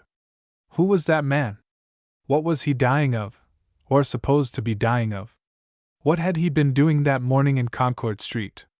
What was he doing here, in the house of the men who had never grown old, and of the boy who would never grow old? Why had his mother come down here, where he was, so queerly, so secretly, so frightened? Christopher would have liked to kill that man. He shivered and licked his lips. He would have liked to do something bloody and abominable to that face with the hollow cheeks, the sunken gray eyes, and the forehead, high, sallow, and moist. He would have liked to take an axe in his hand and run along the thundering beach and catch that face in a corner somewhere between cliff and water. The desire to do this thing possessed him and blinded him like the kiss of lightning. He found himself on the floor at the edge of the moonlight, full of weakness and nausea. He felt himself weeping as he crawled back to the bed, his cheeks and neck bathed in a flood of painless tears. He threw himself down, dazed with exhaustion. It seemed to him that his mother had been calling a long while. "Christopher! What is it? What is it, boy?"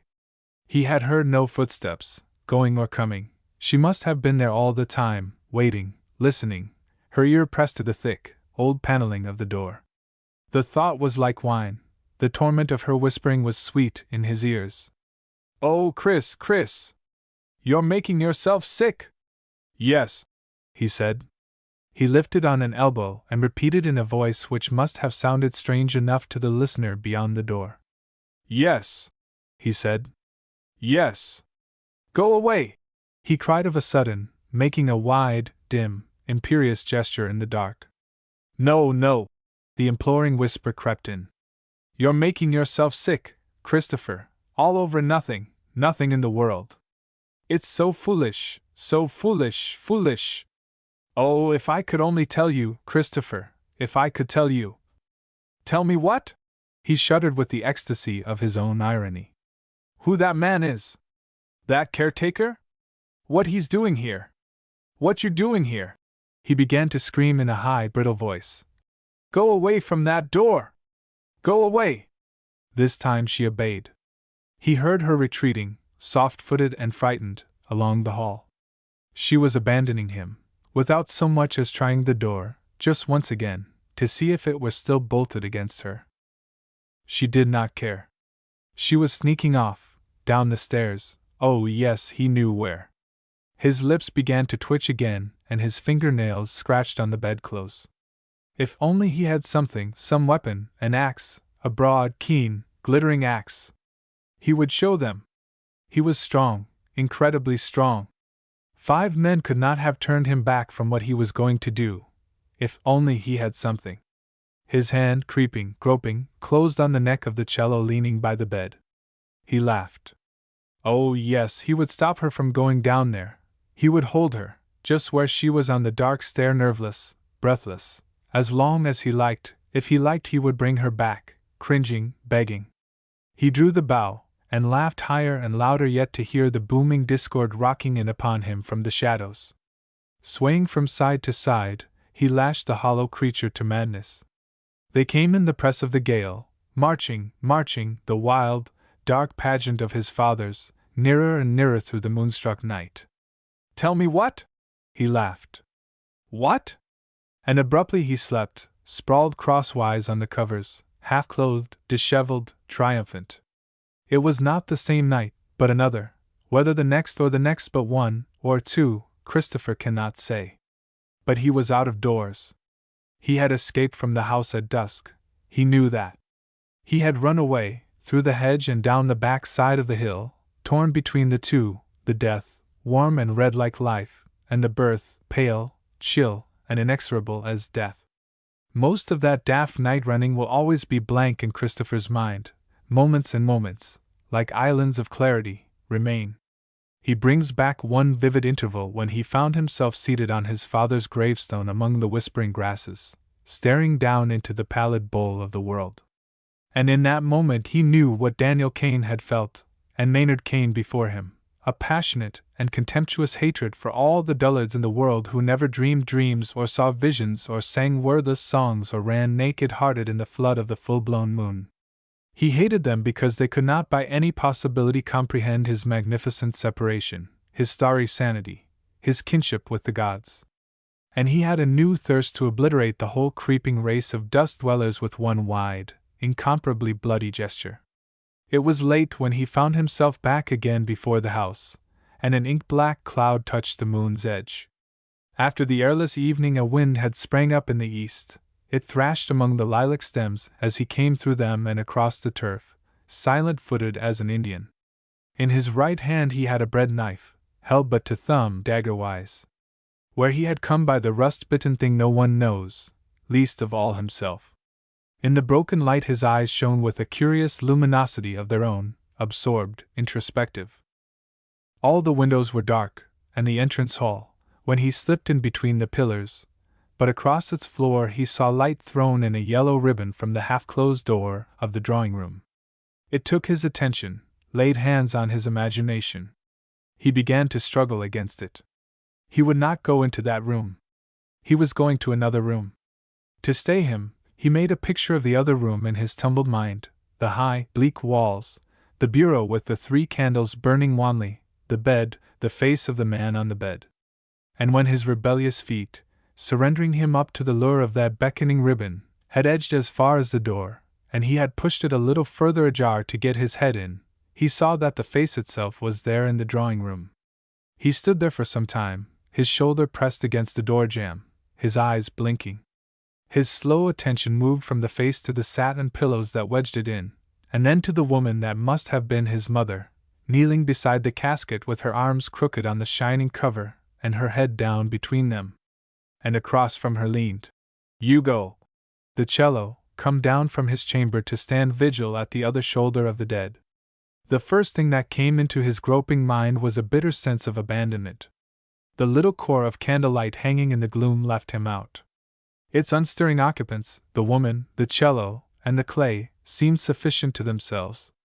His mother had forgotten him. Even Hugo, that had grown part and parcel of his madness, had forgotten him.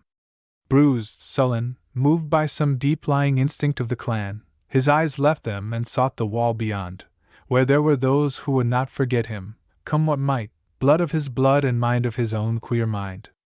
And there among the shadowed faces he searched for one in vain.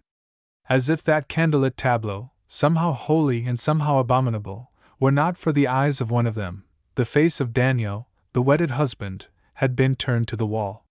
Here was something definite, something Christopher could take hold of, and something that he would not have.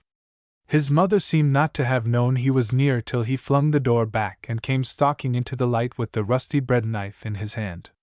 One would not have imagined there were blood enough left in her wasted heart, but her face went crimson when she lifted it and saw him. It brought him up short, the blush, where he had looked for fright. It shocked him, and shocking him more than by 1,000 labored words of explanation, it opened a window in his disordered brain.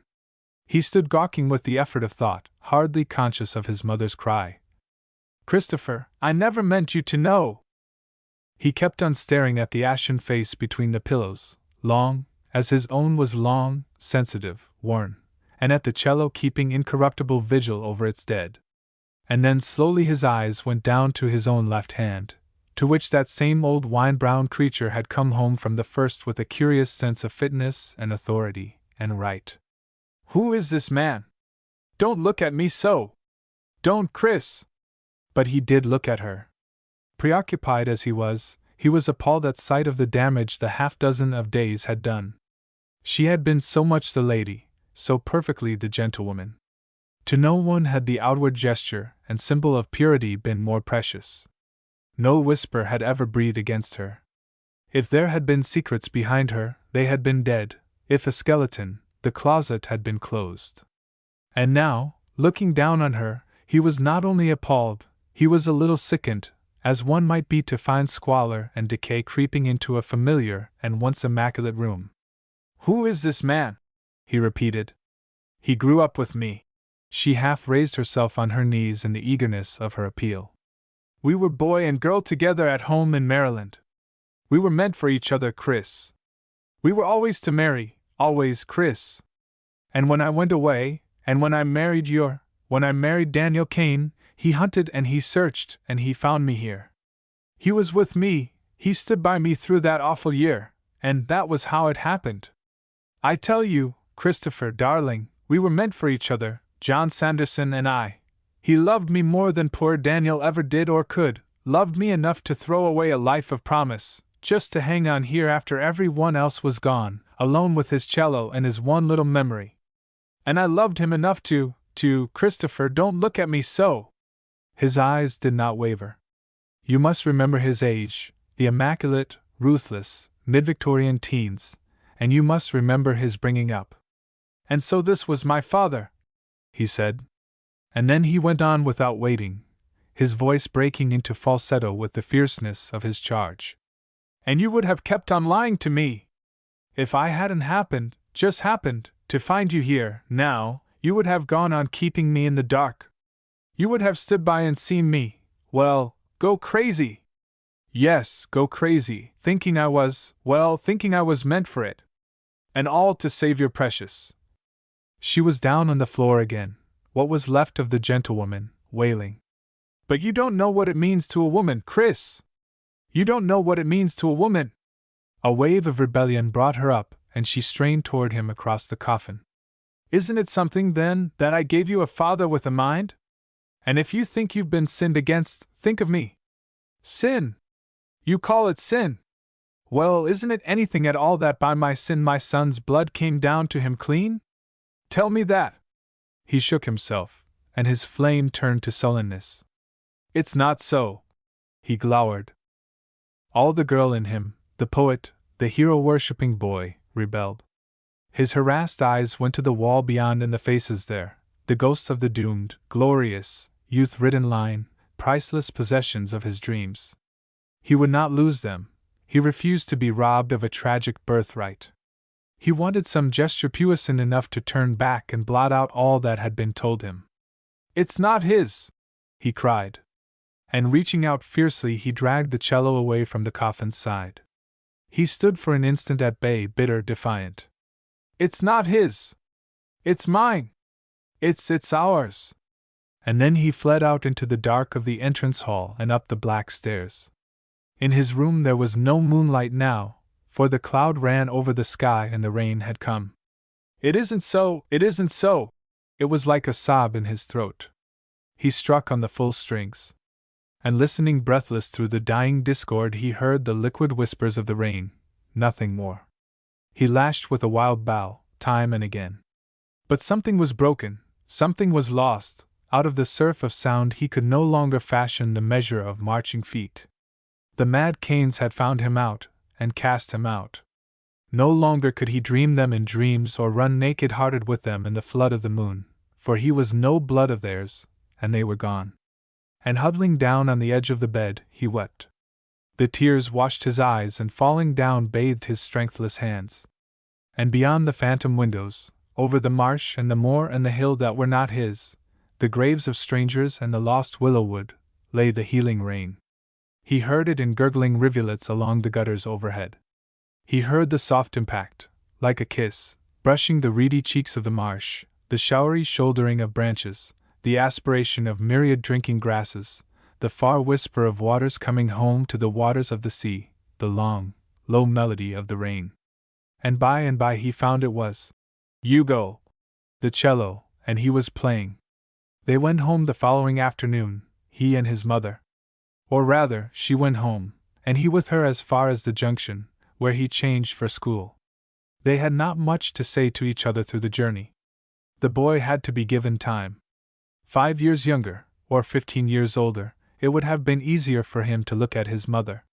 You must remember what his mother had meant to him, and what, bound up still in the fierce and somber battle of adolescence, she must mean to him now. As for Agnes Kane, she did not look at him, either. Through the changing hours her eyes rested on the transparent hands lying crossed in her lap. She seemed very tired and very white. Her hair was not done as tidily. Her lace cuffs were less fresh than they had used to be. About her whole presence there was a troubling hint of letdown, something obscurely slovenly, a kind of awkward and unlovely nakedness. She really spoke to him for the first time at the junction, when he stood before her, slim and uncouth under the huge burden of Hugo, fumbling through his leave-taking. Christopher, she said, try not to think of me, always, well, when you're older, Christopher, you'll know what I mean. That was the last time he ever heard her speak. He saw her once again, but the telegram was delayed and his train was late, and when he came beside her bed she said nothing.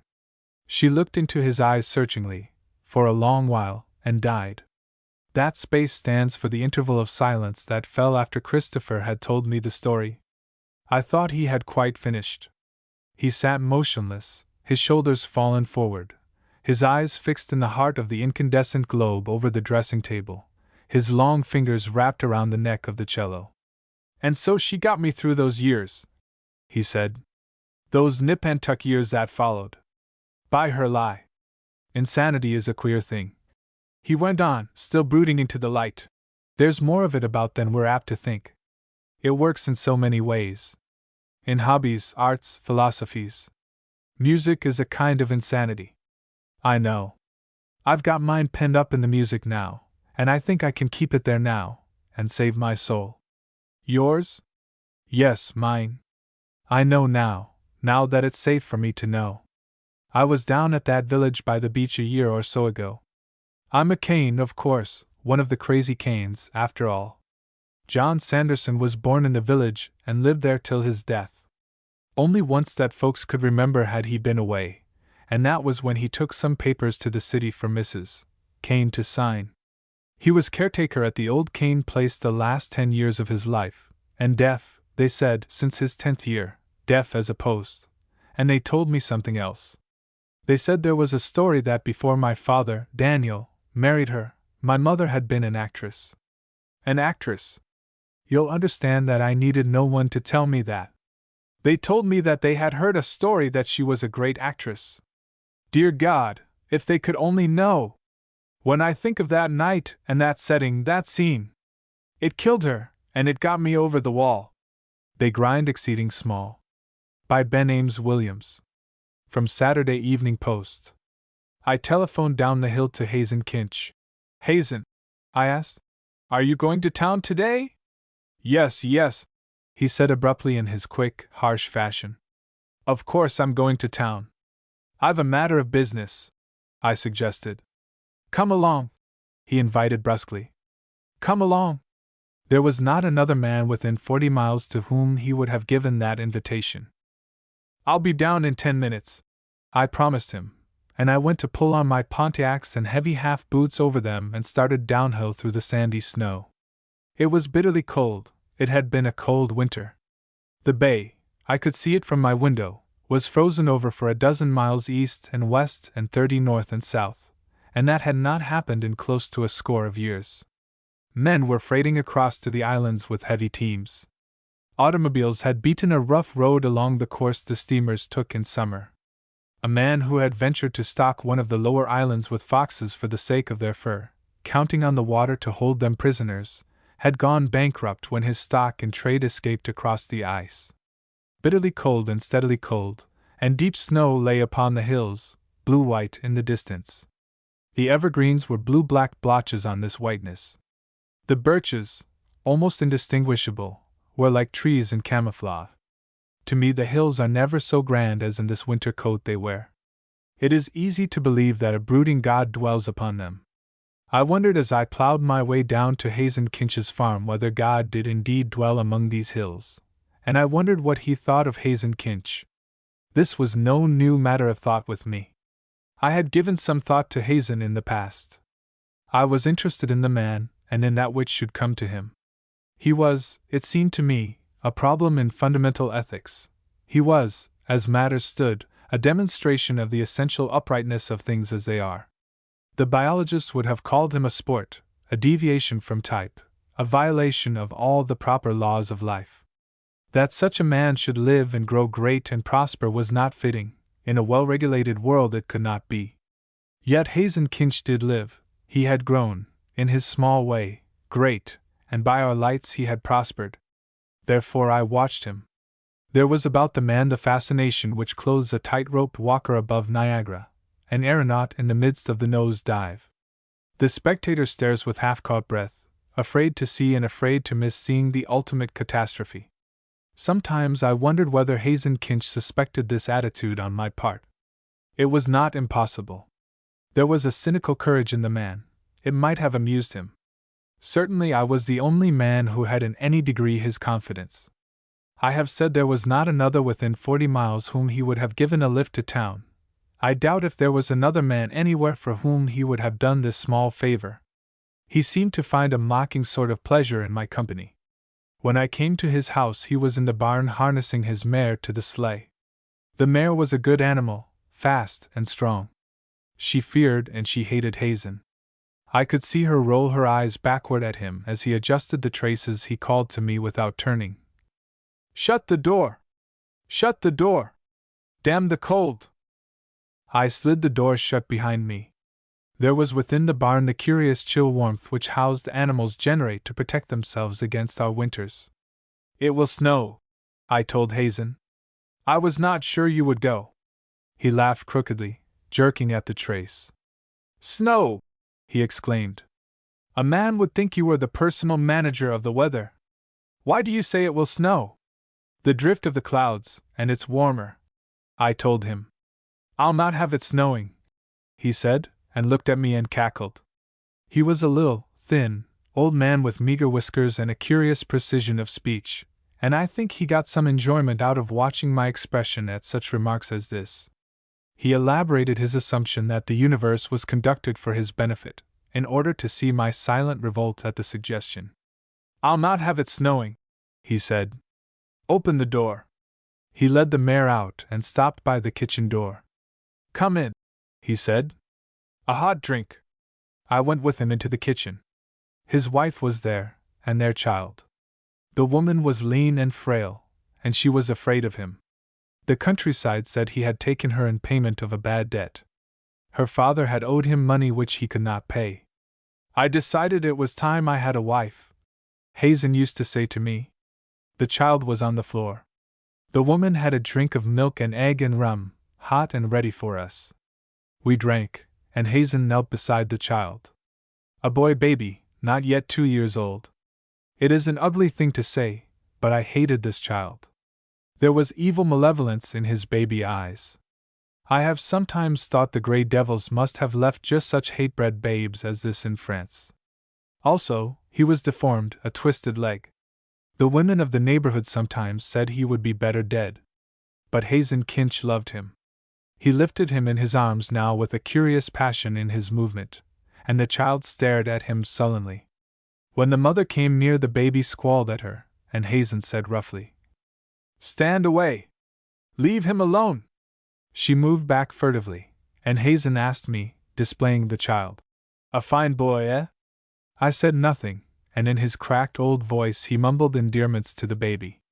I had often wondered whether his love for the child redeemed the man, or merely made him vulnerable. Certainly any harm that might come to the baby would be a crushing blow to Hazen. He put the child down on the floor again, and he said to the woman curtly, Tend him well. She nodded. There was a dumb submission in her eyes, but through this blank veil I had seen now and then a blaze of pain. Hazen went out of the door without further word to her, and I followed him. We got into the sleigh, bundling ourselves into the robes for the 6-mile drive along the drifted road to town. There was a feeling of storm in the air. I looked at the sky, and so did Hazen Kinch. He guessed what I would have said, and he answered me before I could speak. I'll not have it snowing, he said, and leered at me. Nevertheless, I knew the storm would come. The mare turned out of the barnyard and plowed through a drift and struck hard-packed road. Her hoofs beat a swift tattoo. Our runners sang beneath us. We dropped to the little bridge and across and began the mile-long climb to the top of Rayborn Hill. The road from Hazen's house to town is compounded of such ups and downs. At the top of the hill we paused for a moment to breathe the mare, paused just in front of the big old Rayborn house, that has stood there for more years than most of us remember. It was closed and shuttered and deserted, and Hazen dipped his whip toward it and said meanly, An ugly, improvident lot the Rayborns were. I had known only one of them, the eldest son. A fine man, I had thought him. Picking apples in his orchard, he fell one October and broke his neck. His widow tried to make a go of the place, but she borrowed of Hazen, and he had evicted her this 3 months back. It was one of the lesser evils he had done. I looked at the house and at him, and he clucked to the mare, and we dipped down into the steep valley below the hill. The wind had a sweep in that valley, and there was a drift of snow across it and across the road. This drift was well packed by the wind, but when we drove over its top our left-hand runner broke through the combing and we tumbled into the snow, Hazen and I. We were well entangled in the rugs. The mare gave a frightened start, but Hazen had held the reins and the whip so that she could not break away. We got up together, he and I, and we righted the sleigh and set it upon the road again. I remember that it was becoming bitter cold, and the sun was no longer shining. There was a steel-gray veil drawn across the bay. When the sleigh was upright, Hazen went forward and stood beside the mare. Some men, blaming the beast without reason, would have beaten her. They would have cursed, cried out upon her. That was not the cut of Hazen Kinch. But I could see that he was angry, and I was not surprised when he reached up and gripped the horse's ear. He pulled the mare's head down and twisted the ear viciously. All in a silence that was deadly. The mare snorted and tried to rear back, and Hazen clapped the butt of his whip across her knees. She stood still, quivering, and he wrenched at her ear again. "No," he said softly. "Keep the road." And he returned and climbed to his place beside me in the sleigh. I said nothing. I might have interfered, but something had always impelled me to keep back my hand from Hazen Kinch. We drove on, and the mare was lame. Though Hazen pushed her, we were slow in coming to town, and before we reached Hazen's office the swirling snow was whirling down, a pressure of driving, swirling flakes like a heavy white hand. I left Hazen at the stair that led to his office, and I went about my business of the day. He said as I turned away, "Be here at 3." I nodded. But I did not think we should drive home that afternoon. I had some knowledge of storms. That which had brought me to town was not engrossing. I found time to go to the stable and see Hazen's mare. There was an ugly welt across her knees, and some blood had flowed. The stable men had tended the welt, and cursed Hazen in my hearing. It was still snowing, and the stable boss, looking out at the driving flakes, spat upon the ground and said to me, "Them legs'll go stiff. That mare won't go home tonight." "I think you are right," I agreed. "The white-whiskered skunk," he said, and I knew he spoke of Hazen. At 2:45 I took myself to Hazen Kinch's office. It was not much of an office, not that Hazen could not have afforded a better. But it was up 2 flights, an attic room ill-lighted. A small airtight stove kept the room stifling hot. The room was also airtight. Hazen had a table and 2 chairs, and an iron safe in the corner. He put a pathetic trust in that safe. I believe I could have opened it with a screwdriver. I met him as I climbed the stairs. He said harshly, "I'm going to telephone. They say the road's impassable." He had no telephone in his office. He used one in the store below. A small economy fairly typical of Hazen. "I'll wait in the office," I told him. "Go ahead," he agreed, halfway down the stairs. I went up to his office and closed the drafts of the stove. It was red hot, and tried to open the one window, but it was nailed fast. Then Hazen came back up the stairs grumbling. "Damn the snow," he said. "The wire is down." "Where to?" I asked. "My house, man. To my house. You wanted to telephone home that you." "I can't get home tonight. You'll have to go to the hotel." I nodded good-naturedly. "All right. You too, I suppose?" "I'll sleep here," he said. I looked round. There was no bed, no cot, nothing but the 2 stiff chairs. He saw my glance and said angrily, "I've slept on the floor before." I was always interested in the man's mental processes. "You wanted to telephone Mrs. Kinch not to worry?" I suggested. "Shaw, let her fret," said Hazen. "I wanted to ask after my boy." His eyes expanded, he rubbed his hands a little, cackling. "A fine boy, sir! A fine boy!" It was then we heard Don Marshy coming up the stairs. We heard his stumbling steps as he began the last flight, and Hazen seemed to cock his ears as he listened. Then he sat still and watched the door. The steps climbed nearer. They stopped in the dim little hall outside the door, and someone fumbled with the knob. When the door opened we saw who it was. I knew Marshy. He lived a little beyond Hazen on the same road. Lived in a 2-room cabin, it was little more, with his wife and his 5 children. Lived meanly and pitiably, groveling in the soil for daily bread, sweating life out of the earth, life and no more. A thin man, racking thin, a forward-thrusting neck and a bony face and a sad and drooping mustache about his mouth. His eyes were meek and weary. He stood in the doorway blinking at us, and with his gloved hands, they were stiff and awkward with the cold, he unwound the ragged muffler that was about his neck and he brushed weakly at the snow upon his head and his shoulders. Hazen said angrily, "Come in. Do you want my stove to heat the town?" Don shuffled in, and he shut the door behind him. he said. Howdy, Mr. Kinch. And he smiled in a humble and placating way. Hazen said, What's your business? Your interest is due. Doan nodded. Yeah. I know, Mr. Kinch. I can't pay it all. Kinch exclaimed impatiently. An old story. How much can you pay? $11.50, said Doan. You owe 20. I aim to pay it when the hens begin to lay. Hazen laughed scornfully. You aim to pay? Damn you, Marshy, if your old farm was worth taking, I'd have you out in this snow, you old scamp. Doan pleaded dully. Don't you do that, Mr. Kinch. I aim to pay. Hazen clapped his hands on the table. Rats? Come! Give me what you've got. And Marshy, you'll have to get the rest. I'm sick of waiting on you. Marshy came shuffling toward the table. Hazen was sitting with the table between him and the man, and I was a little behind Hazen at one side. Marshy blinked as he came nearer, and his weak, nearsighted eyes turned from Hazen to me. I could see that the man was stiff with the cold. When he came to the table in front of Hazen, he took off his thick gloves. His hands were blue. He laid the gloves on the table and reached into an inner pocket of his torn coat and drew out a little cloth pouch, and he fumbled into this, and I heard the clink of coins. He drew out 2 quarters and laid them on the table before Hazen, and Hazen picked them up. I saw that Marshy's fingers moved stiffly. I could almost hear them creak with the cold. Then he reached into the pouch again. Something dropped out of the mouth of the little cloth bag and fell soundlessly on the table. It looked to me like a bill, a piece of paper currency.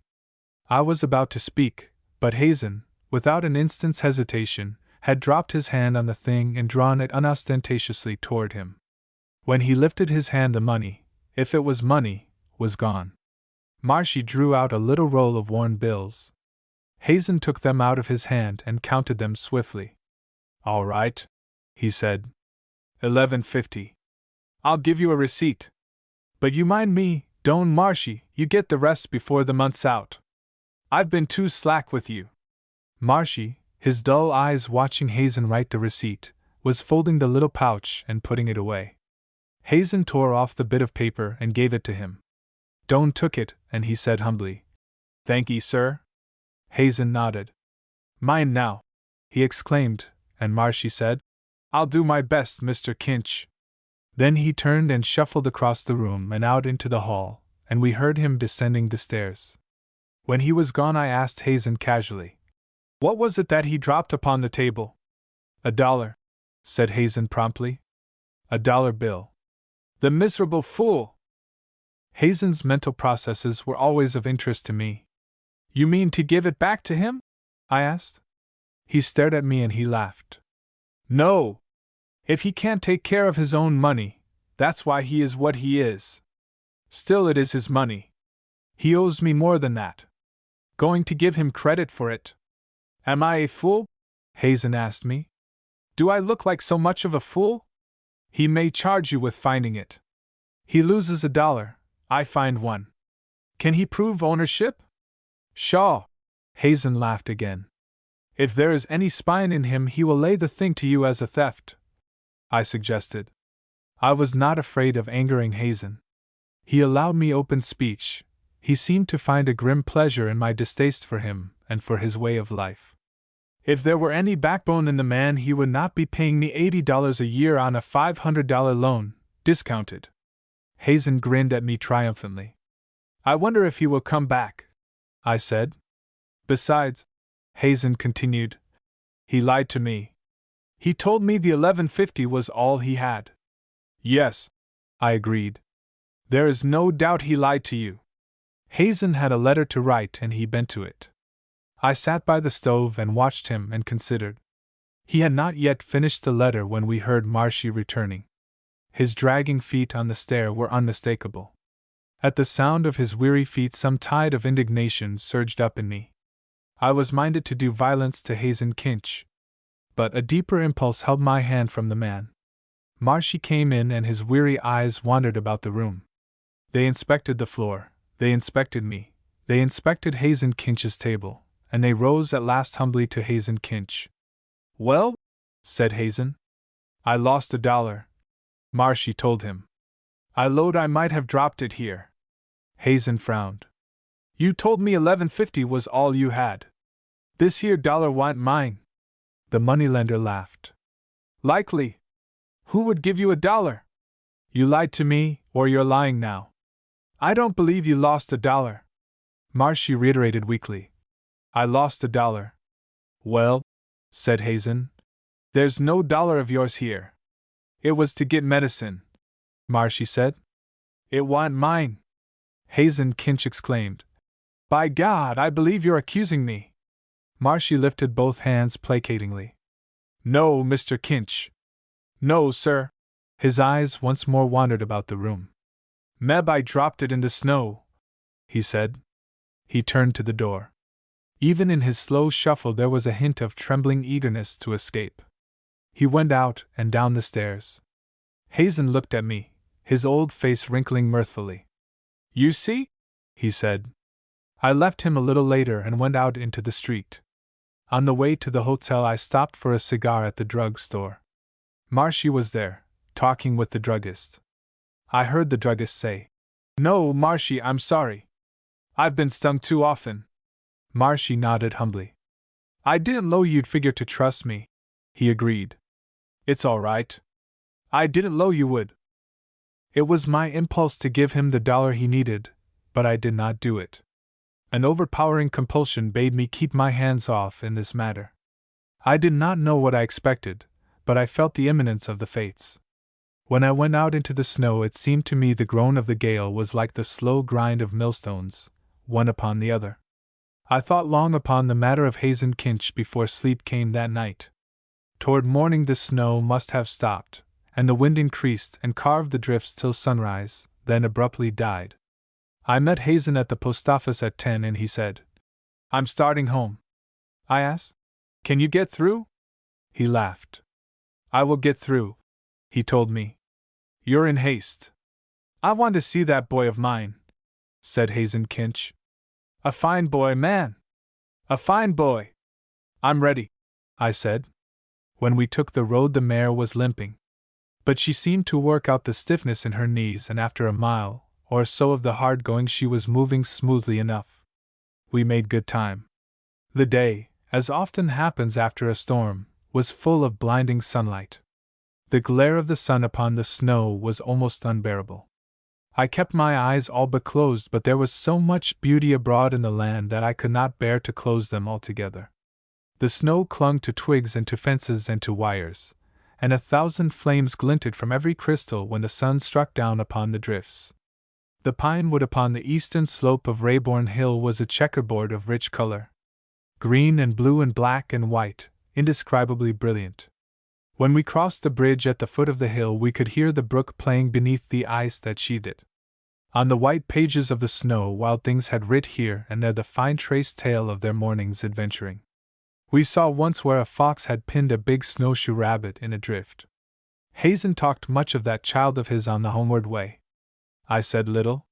From the top of the Rayborn Hill we sighted his house, and he laid the whip along the mare, and we went down that last long descent at a speed that left me breathless. I shut my eyes and huddled low in the robes for protection against the bitter wind, and I did not open them again till we turned into Hazen's barnyard, plowing through the unpacked snow. When we stopped Hazen laughed. Ha! He said. Now come in, man, and warm yourself and see the baby. A fine boy. He was ahead of me at the door. I went in upon his heels. We came into the kitchen together. Hazen's kitchen was also living room and bedroom in the cold of winter. The arrangements saved firewood. There was a bed against the wall opposite the door. As we came in a woman got up stiffly from this bed and I saw that this woman was Hazen's wife. But there was a change in her. She was bleak as cold iron and she was somehow strong. Hazen rasped at this woman impatiently. Well, I'm home. Where is the boy? She looked at him and her lips moved soundlessly. She closed them, opened them again. This time she was able to speak. The boy? She said to Hazen. The boy is dead. The dim-lit kitchen was very quiet for a little time. I felt myself breathe deeply, almost with relief. The thing for which I had waited, it had come. And I looked at Hazen Kinch. He had always been a little thin man. He was shrunken now and very white and very still. Only his face twitched. A muscle in one cheek jerked and jerked and jerked at his mouth. It was as though he controlled a desire to smile. That jerking, suppressed smile upon his white and tortured countenance was terrible. I could see the blood drain down from his forehead, down from his cheeks. He became white as death itself. After a little he tried to speak. I do not know what he meant to say. But what he did was to repeat, as though he had not heard her words, the question which he had flung at her in the beginning. He said huskily, "Where is the boy?" She looked toward the bed and Hazen looked that way, and then he went across to the bed with uncertain little steps. I followed him. I saw the little twisted body there. The woman had been keeping it warm with her own body. It must have been in her arms when we came in. The tumbled coverings, the crushed pillows spoke mutely of a ferocious intensity of grief. Hazen looked down at the little body. He made no move to touch it, but I heard him whisper to himself, "Fine boy." After a while he looked at the woman. She seemed to feel an accusation in his eyes. She said, "I did all I could." He asked, "What was it?" I had it in me, though I had reason enough to despise the little man, to pity Hazen Kinch. "He coughed," said the woman. "I knew it was croup. You know I asked you to get the medicine, ipecac. You said no matter, no need, and you had gone." She looked out of the window. "I went for help, to Annie Marshy. Her babies had had it. Her husband was going to town, and she said he would get the medicine for me. She did not tell him it was for me. He would not have done it for you. He did not know. So I gave her $1 to give him, to bring it out to me. He came home in the snow last night. Baby was bad by that time, so I was watching for Doan. I stopped him in the road and I asked for the medicine. When he understood, he told me. He had not brought it." The woman was speaking dully, without emotion. "It would have been in time, even then," she said. "But after a while, after that, baby died." I understood in that moment the working of the mills. And when I looked at Hazen Kinch, I saw that he, too, was beginning to understand. There is a just mercilessness in an aroused God. Hazen Kinch was driven to questions. "Why didn't Marshy fetch it?" he asked. She said slowly, "They would not trust him, at the store." His mouth twitched, he raised his hands. "The money!" he cried. "The money! What did he do with that?" he said. The woman answered, "That he lost it, in your office, lost the money there." After a little the old moneylender leaned far back like a man wrenched with agony. His body was contorted, his face was terrible. His dry mouth opened wide. He screamed. Halfway up the hill to my house I stopped to look back and all round. The vast hills in their snowy garments looked down upon the land, upon the house of Hazen Kinch.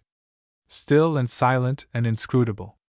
I knew now that a just and brooding God dwelt among these hills. On strike by Albert Payson Terhune. From the Popular Magazine. Furthermore, Hawaji, ventured Najib, who had not spoken for fully half an hour, but had been poring over a sheaf of shipment items scribbled in Arabic. Furthermore, I am yearnful to know who was the unhappy person the wicked general threatened. Or, of a perhaps, it was that poor general himself who was bethreatened by his Padishah or by the— "What on earth are you babbling about, Najib?" absent-mindedly asked Logan Kirby, as he looked up from a month-old New York paper which had arrived by muleteer that day and which the expatriated American had been reading with pathetic interest. Now, roused from his perusal by Najib's query, Logan saw that the little Syrian had ceased wrestling with the shipment items and was peering over his employer's shoulder, his beady eyes fixed in keen curiosity on the printed page. "I entreat you to tell me, Hawaji," said Najib, "who has been threatening that poor general? Or, perchancely, who has been made to cower himself under the of that fierce general's threatenings? See, it is there, Hawaji. There, in the black line at the left top end of the news. See?" Following the guidance of Najib's stubby, unwashed finger, Kirby read the indicated headline. General strike threatened. Oh, he answered, choking back a grin. I see. There isn't any general, Najib. And he isn't threatened. It means, may the faces of all liars be blackened, cried Najib in virtuous indignation. And may the maker of the becursed news page lie be doubly afflictioned. May his camels die and his wives cast dust upon his bared head. For he has befooled me, by what he has here imprinted. My heart went out with a sweet sorrowfulness for that poor general or for the folk he bethreatened. Whichever it might chance itself to be. And now the news person has made a jest of the truth. But he... Kirby's attempt at self-control went to pieces. He guffawed. Najib eyed him sourly, then said in icy reproof. It is known to all, Hawaji, that Sidi Ben Hassan, the sheikh, was the wisest of men. And did not Sidi Ben Hassan make known, in his book, that laughter is for women and for hyenas? Furthermore, I'm sorry I laughed at you, Najib, returned Kirby, with due penitence. I don't wonder you got such an idea, from the headline. You see, I have read the story that goes under it. That's how I happen to know what it means. It means that several thousand workmen of several allied trades threaten to go on strike. That will tie up a lot of business, you see, along a lot of lines. It will mean a general tie-up, From Najib's blank face, the American saw his more or less technical explanation was going wide. Still remorseful at having hurt his factotum's feelings, Kirby laid the paper aside and undertook to simplify the matter. It's like this, said he. We'll say a gang of men aren't satisfied with the pay or the hours they are getting. They asked for more money or for shorter hours, or for both. If the demand is refused, they stop working. They won't go back to their jobs till they get the cash and the hours they want. That is known as going on strike. When a number of concerns are involved in it, it's sometimes called a general strike. This paper says a general strike is threatened. That means... I apperceive it, Hawaji! Exclaimed Najib. I am onward to it, now. I might have known the printed page cannot lie. But oh, my heart burdens itself when I think of the sad fate of those poor folk who do the stroking. Of and assuredly, Allah hath deprived them of wisdom. Not necessarily, argued Kirby, wondering at his henchman's outburst of sympathy for union laborers so many thousand miles away. They may win, you know, or, at least, get a compromise. And their unions will support them while they are out of work. Of course, they may lose. And then? But when they make refusal to do their work, urged Najib, will not the soldiers of the Pasha cut them to ribbons with the courbash and drive them back to their toil? Or if the Pasha of that Pashalik is a brutesome man, will not he cast those poor fellahin into the prison and beseize their goods? And I answer, Hawaji, he will. Wherefore my eyes are tearing, for the men who have so unlucklessly. Hold on, exhorted Kirby, albeit despairing of opening the mind of a man whose forebears for thousands of years had lived in a land where the corvée, forced labor, was a hallowed institution, and where the money of employers could always enlist the aid of government soldiery to keep the fellahin at their tasks. Hold on. That sort of thing is dead and done with. Even in the East. Chinese Gordon stamped out the last of it, in Egypt, years ago. If a man doesn't want to work, he can't be forced to. All his boss can do is to fire him, and try to get someone in his place. When a whole factory of men strike, especially if there are any big contract orders to fill in a rush, the employers sometimes find it cheaper to give them what they want than to call in untrained strikebreakers. On the other hand, sometimes, the boss can bring the men to terms. It all depends. Yielding to the human joy of imparting instruction to so interested a listener, Kirby launched forth into an elaboration of his theme, trying to expound something of the capital and labor situation to his follower, and secretly wondering at the keen zest wherewith his words were listened to. Seldom was Kirby so successful in making Najib follow so long an oration, and he was pleased with his own newfound powers of explaining Occidental customs to an Oriental mind. Now, Logan Kirby knew the tangled Syrian character and its myriad queer slants, as well as it can be given to a white man to know it. Kirby's father had been a missionary at Nablus. He himself had been born there, and had spent his boyhood at the mission.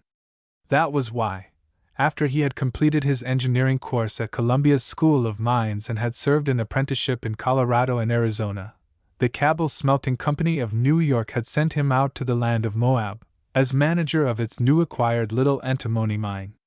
The mine, a mere prospect shaft, was worked by about 30 fellahin, native laborers, supervised by a native guard of 12 Turkish soldiers. Small as was the plant, it was a rich property, and it was piling up dividends for the Cabells. Antimony, in the East, is used in a score of ways, from its employment in the form of coal, for the darkening of women's eyes, to the chemical byproducts, always in demand by Syrian apothecaries. This was the only antimony mine between Aden and Germany. Its shipments were in constant demand. Its revenues were a big item on the credit side of the Cabell ledger. Kirby's personal factotum, as well as superintendent of the mine, was this squat little Syrian, Najib, who had once spent 2 blissfully useless years with an all-nations show at Coney Island, and who there had picked up a language which he proudly believed to be English, and which he spoke exclusively when talking with the manager. Kirby's rare knowledge of the East had enabled the mine to escape ruin a score of times where a manager less conversant with Oriental ways must have blundered into some fatal error in the handling of his men, or in dealing with the local authorities.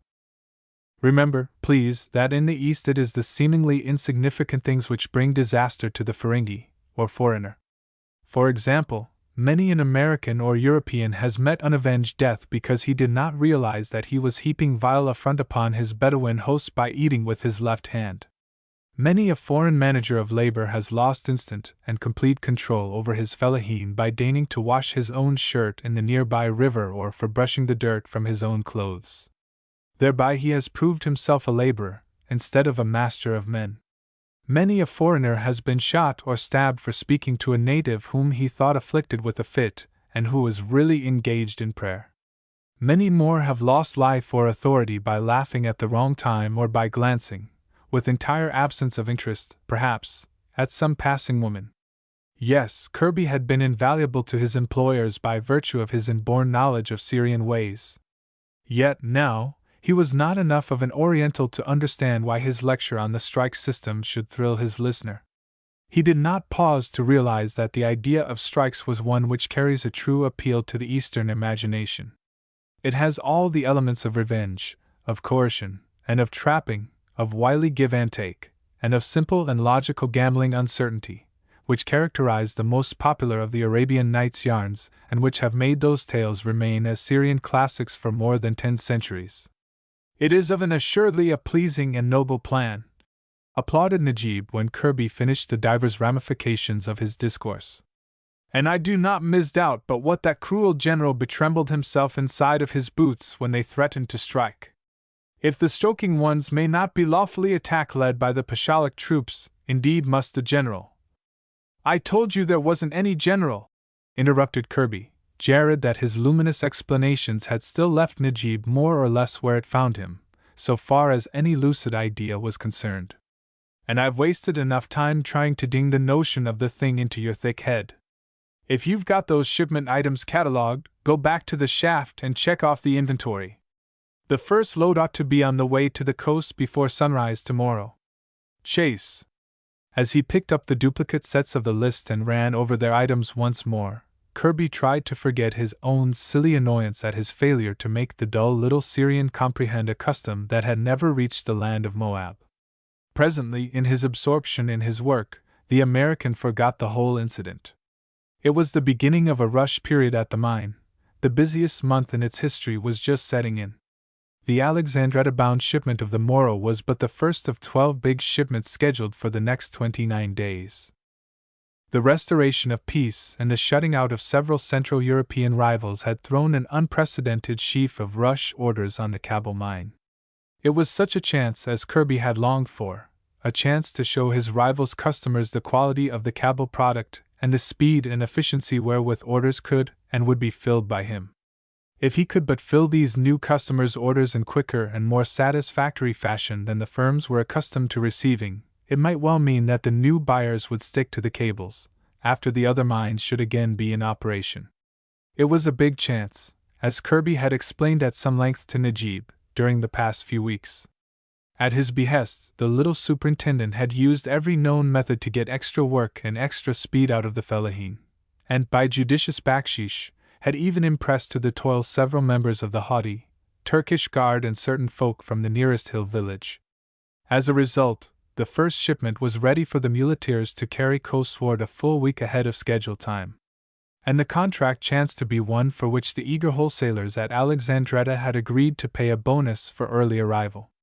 The men were even now busy getting a second shipment in shape for transportation by mule train to Tiberias, and thence by railway to Damascus.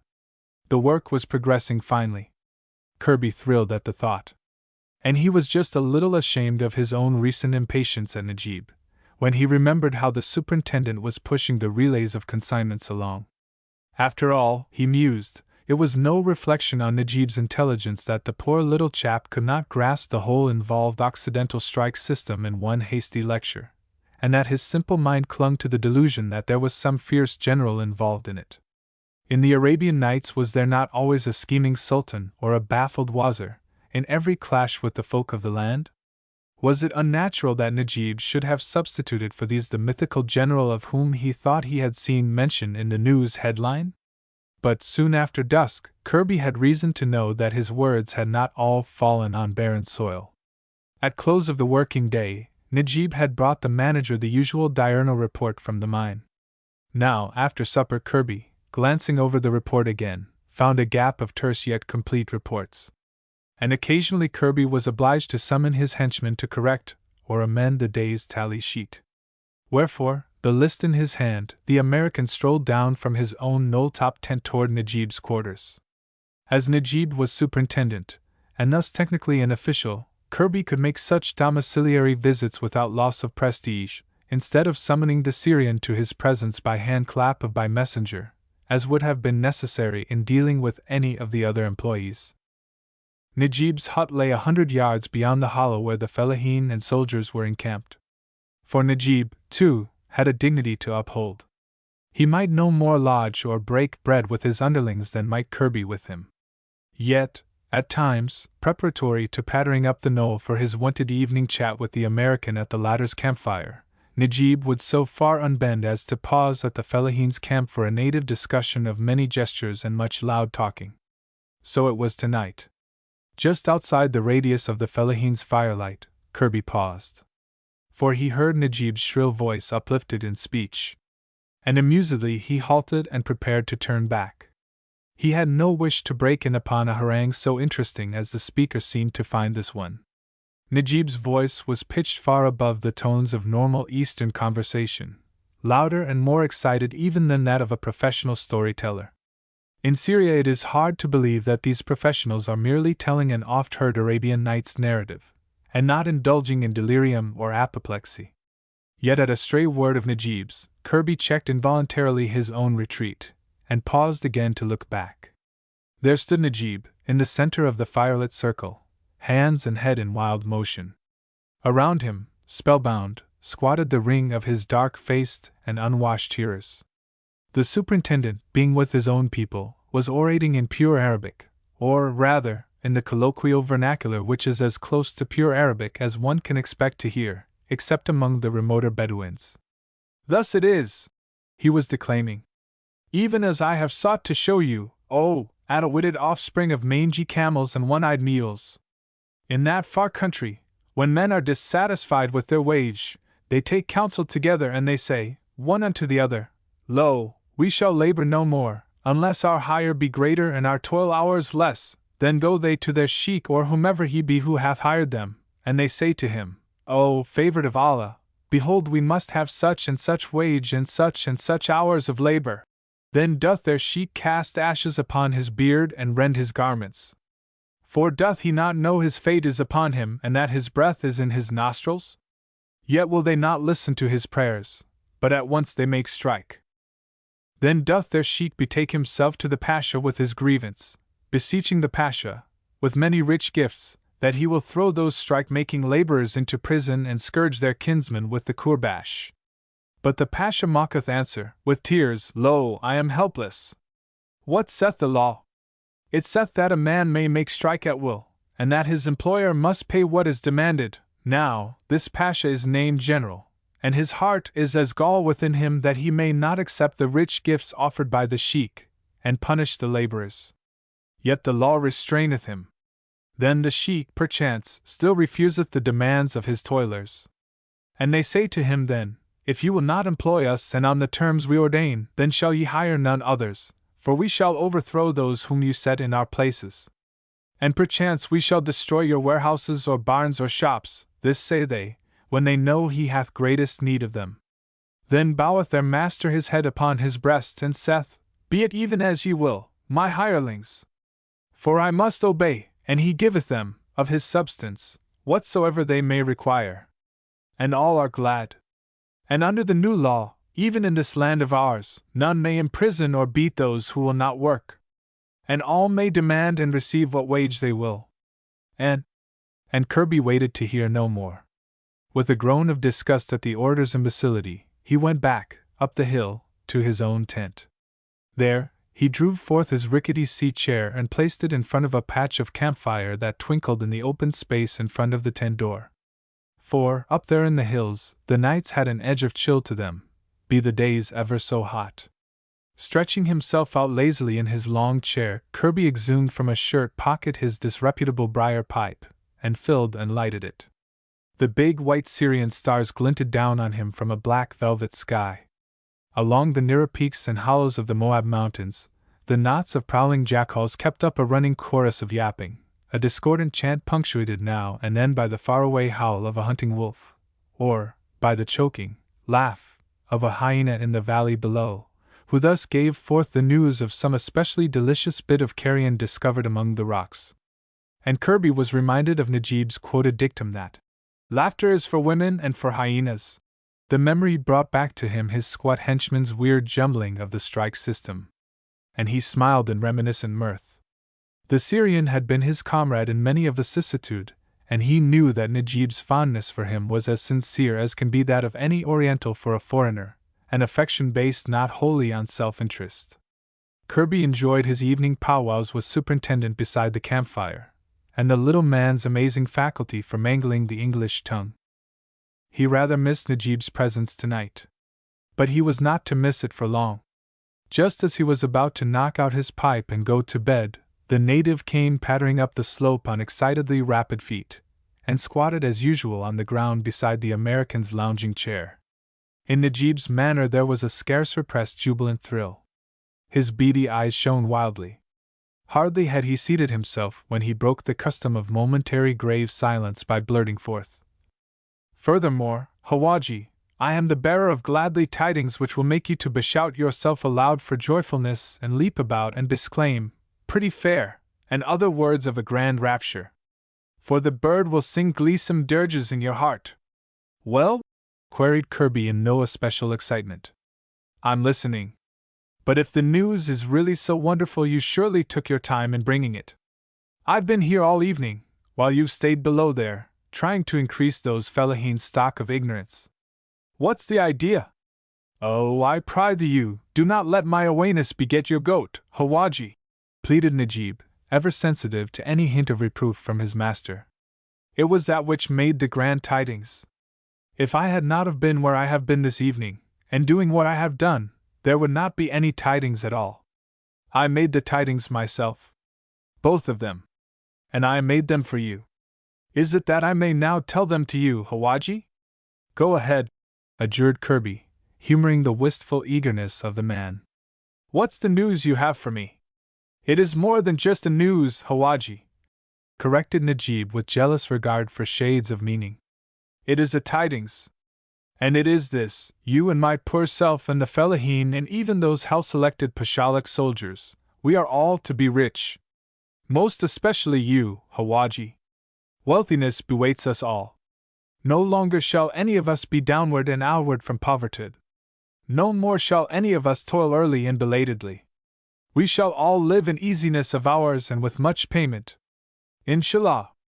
Alhamdulillah, he concluded, his rising excitement for once bursting the carefully nourished bounds of English and overflowing into Arabic expletive. Noting his own lapse into his native language, he looked sheepishly at Kirby, as though hoping the American had not heard the break. Then, with mounting eagerness, Najib struck the climax of his narrative. To speak with a briefness, Hawaji, he proclaimed grandiloquently, we have all stroked ourselves. You've all done, what? Asked the puzzled Kirby. Not we alone, Hawaji, amended Najib. But you also. We would not barrage ourselves and leave you outward in the plan. It is you also who are to stroke yourself. And, for the love of heaven, exclaimed Kirby in sudden loss of patience. What are you driving at? What do you mean about stroking yourselves? Say it in Arabic. Then perhaps I can find what you mean. It is not to be said in the Arabic, Hawaji, returned Najib, wincing at this slur on his English. For there is not such a thing in the Arabic as to make strike. We make strike. Thus I say it, we stroke ourselves, if it is the wrong way for saying it. Strike? Repeated Kirby, perplexed. What do you mean? Are you still thinking about what I told you today? If you are going. I have bethought of it, Hawaji, ever since, was the reply. And it is because of my much bethoughting that I found my splendorous plan. That is my tidings. I bethought it all out with tremendous clearness and wiseness. Then I told those others down yonder. At first they were of a stupidity, for it was so new. But at last I made them understand. And they rejoiced of it. So it is all settled most sweetly. You may not fear that they will not stand by it. As soon as that was made sure, I came to you to tell. Najib, groaned Kirby, his head awhirl. Will you stop chewing chunks of indigestible language, and tell me what you are jabbering about? What was it you thought over? And what is all settled? What will? The strike, of an assuredly, explained Najib, as if in pity of his chief's denseness. Tonight we make strike. All of us. That is one tiding. And you, too, make strike with us. That is the other tiding. Making two tidings. We make strike. Tomorrow we all sleep late. No work is to be made. And so it shall be, on each dear and nice and happy day, until Kabul Effendi, be his sons 100 and his wives true, shall pay us the money we ask and make short our hours of toil. Then, Kirby sought to speak. But his breath was gone. He only gobbled. Taking the wordless sound for a token of high approval, Najib hastened on, more glibly, with his program. On the tomorrow's morning, Hawaji, he said, we enseech that you will write a sorrowsome letter to Kabul Effendi, in the Broad Street of New York, and say to him that all of us have made strike and that we shall work no more until we have from his hands a writing that our payment shall be 2 mejidi for every mejidi we have been capturing from his company. Also and likewise that we shall work but half time. And that you, Hawaji, are to receive even as we, save only that your wage is to be enswollen to 3 times over than what it is now. And say to him, Hawaji, that unless he does our wish in this striking we shall slay all others whom he may be hire in our place, and that we shall dynamitely destroy that nice mine. Remind him, Hawaji, if perchancely he does not know of such things, that the law is with us. Say, moreoverly, that there be many importanceful shipments and contracts just now. And say he will lose all if he be so bony of head as to refuse us. Furthermore, Hawaji, tell him, I pry thee you, that we— A veritable yell from Kirby broke in on the smug instructions. The American had recovered enough of his breath to expend a lumful of it in one profane bellow. In a flash he visualized the whole scene at the Fellahin's quarters, Najib's crazy explanation of the strike system and of the supposed immunity from punishment that would follow sabotage and other violence. The Fellahin's duller brains gradually seizing on the idea until it had become as much a part of their mucilaginous mentality as the Quran itself. And Najib's friendly desire that Kirby might share in the golden benefits of the new scheme. Yes, the American grasped the whole thing at once, his knowledge of the East foretelling to him its boundless possibilities for mischief and for the ruin of the mine's new prosperity. He fairly strangled with the gust of wrath and impotent amaze which gripped him. Najib smiled up at him as might a dog that had just performed some pretty new trick, or a child who has brought to its father a gift.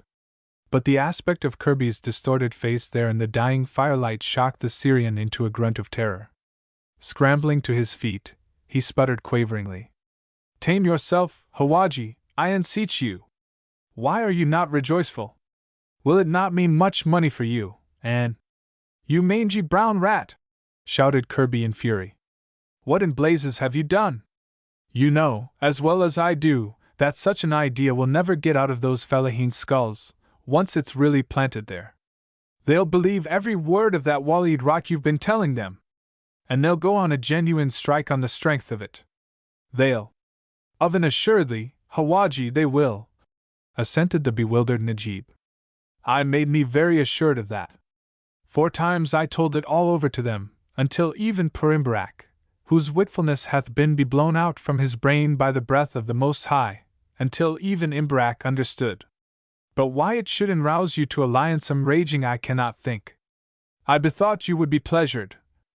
Listen to me, ordered Kirby, fighting hard for self-control and forcing himself to speak with unnatural slowness. You've done more damage than if you had dynamited the whole mine and then turned a river into the shaft. This kind of news spreads. In a week there won't be a worker east of the Jordan who won't be a strike fan. And these people here will work the idea a step farther. I know them. They'll decide that if 1 strike is good, 2 strikes are better. And they will strike every week, loafing between times. This prospect brought a grin of pure bliss to Najib's swarthy face. He looked in new admiration upon his far-sighted chief. Kirby went on. Not that that will concern us. For this present strike will settle the Kabul mine. It means ruin to our business here, and the loss of all your jobs, as well as my own. Why, you idiot, can't you see what you've done? If you don't take that asinine grin off your ugly face, I'll knock it off, he burst out, his hard-held patience momentarily fraying. Then, taking new hold on his self-control, Kirby began again to talk. As if addressing a defective child, which, as a matter of fact, he was doing, he expounded the hideous situation. He explained the disloyalty to the cables of such a move as Najib had planned. He pointed out the pride he and Najib had taken in the new business they had secured for the Home Office, and the fact that this new business had brought an increase of pay to them both as well as to the fellaheen. He showed how great a triumph for the mine was this vast increase of business, and the stark necessity of impressing the new customers by the promptitude and uniform excellence of all shipments. He pointed out the utter collapse to this and to all the rest of the mine's connections which a strike would entail. Najib listened unmoved. Hopeless of hammering American ethics into the brain of an Oriental, Kirby set off at a new angle. He explained the loss of prestige and position which he himself would suffer. He would be discharged, probably by cable, for allowing the mine's burgeoning prosperity to go to pieces in such fashion. Another and less lenient and understanding manager would be sent out to take his place. A manager whose first official act would probably be the discharging of Najib as the cause of the whole trouble. Najib listened to this with a new interest, but with no great conviction. Even Kirby's declaration that the ridiculous strike be a failure, and that the government would assuredly punish any damage done to the Kabul property, did not serve to impress him. Najib was a Syrian. An idea once firm-rooted in his mind was loath to let itself be torn thence by mere words. Kirby waxed desperate. You have wrecked this whole thing, he stormed. You got an idiotically wrong slant on what I told you about strikes today, and you have ruined us all. Even if you should go down there to the quarters this minute and tell the men that you were mistaken and that the strike is off, you know they wouldn't believe you. And you know they would go straight ahead with the thing. That's the Oriental of it. They'd refuse to go on working. And our shipments wouldn't be delivered. None of the ore for the next shipments would be mined. The men would just hang about, peacefully waiting for the double pay and the half-time that you've promised them. Of an assuredly, that is true, Hawaji, conceded Najib. They would. They will, corrected Kirby with grim hopelessness. But soon Kabul Effendi will reply to your letter, went on Najib. And then the double paying. To my letter, mocked the raging Kirby. Then he paused, a sudden inspiration smiting him. Najib, he continued after a minute of concentrated thought. You have sense enough to know one thing. You have sense enough to know you people can't get that extra pay till I write to Mr. Cabell and demand it for you. There's not another one of you who can write English. There's no one here but yourself who can speak or understand it or make shift to spell out a few English words in print, and Mr. Cabell doesn't know a word of Arabic, let alone the Arabic script. And your own 2 years at Coney Island must have shown you that no New Yorkers would know how to read an Arabic letter to him. Now I swear to you, by every Christian and Moslem oath, that I shan't write such a letter. So how are you going to get word to him that you people are on strike and that you won't do another lick of work till you get double pay and half time? How are you going to do that? Najib's solid face went blank. Here at last was an argument that struck home. He had known Kirby for years, long enough to know that the American was most emphatically a man of his word. If Kirby swore he would not act as the men's intermediary with the company, then decisively Kirby would keep his oath. And Najib realized the futility of getting anyone else to write such a letter in any language which the Cabell Smelting Company's home office would decipher. He peered up at Kirby with disconsolate astonishment. Quick to take advantage of the change, the manager hurried on. Now, the men are on strike. That's understood. Well, what are you and they going to do about it? When the draft for the monthly payroll comes to the bank, at Jerusalem as usual, I shall refuse to endorse it. I give you my oath on that, too. I am not going to distribute the company's cash among a bunch of strikers. Without my signature, the bank won't cash the draft. You know that. Well, how are you going to live, all of you, on nothing a month? When the present stock of provisions gives out, I'm not going to order them renewed. And the provision people in Jerusalem won't honor anyone's order for them but mine. This is the only concern in Syria today that pays within 40% of the wages you chaps are getting. With no pay and no food, you're due to find your strike rather costly. For when the mine shuts down, I'm going back to America. There'll be nothing to keep me here. I'll be ruined in any case. You people will find yourself without money or provisions. And if you go elsewhere for work, it will be at a pay that is only a little more than half what you are getting now. Your lookout isn't cheery, my striking friend. He made as though to go into his tent. After a brief pause of horror, Najib pattered hurriedly and beseechingly in his wake. Hawaji! Pleaded the Syrian shakily. Hawaji! You would not, in the untamefulness of your mad desertion, us like that? Not me, at anyhow? Not me, who have loved you as Daud the Emir loved Jonathan of old. You would not forsook me, to starve myself. Ai! Oh hey! Shut up that ungodly racket! Snapped Kirby, entering his tent and lighting his lamp, as the first piercing notes of the traditional mourner chant exploded through the unhappy Najib's wide-flung jaws. Shut up! You'll start every hyena and jackal in the mountains to howling. It's bad enough as it is without adding a native concert to the rest of the mess. But Hawaji! Pleaded Najib. Taman! Growled Kirby, summarily speaking the age-hallowed Arabic word for the ending of all interviews. But I shall be baruinated, Hawaji! Tearfully insisted Najib. Covertly the American watched his henchman while pretending to make ready for bed. If he had fully and permanently scared Najib into a conviction that the strike would spell ruin for the Syrian himself, then the little man's brain might possibly be jarred into one of its rare intervals of uncanny craftiness, and Najib might hit upon some way of persuading the fellahin that the strike was off. This was Kirby's sole hope. And he knew it. Unless the fellahin could be so convinced, it meant the strike would continue until it should break the mine as well as the mine's manager. Kirby knew of no way to persuade the men. The same arguments which had crushed Najib would mean nothing to them.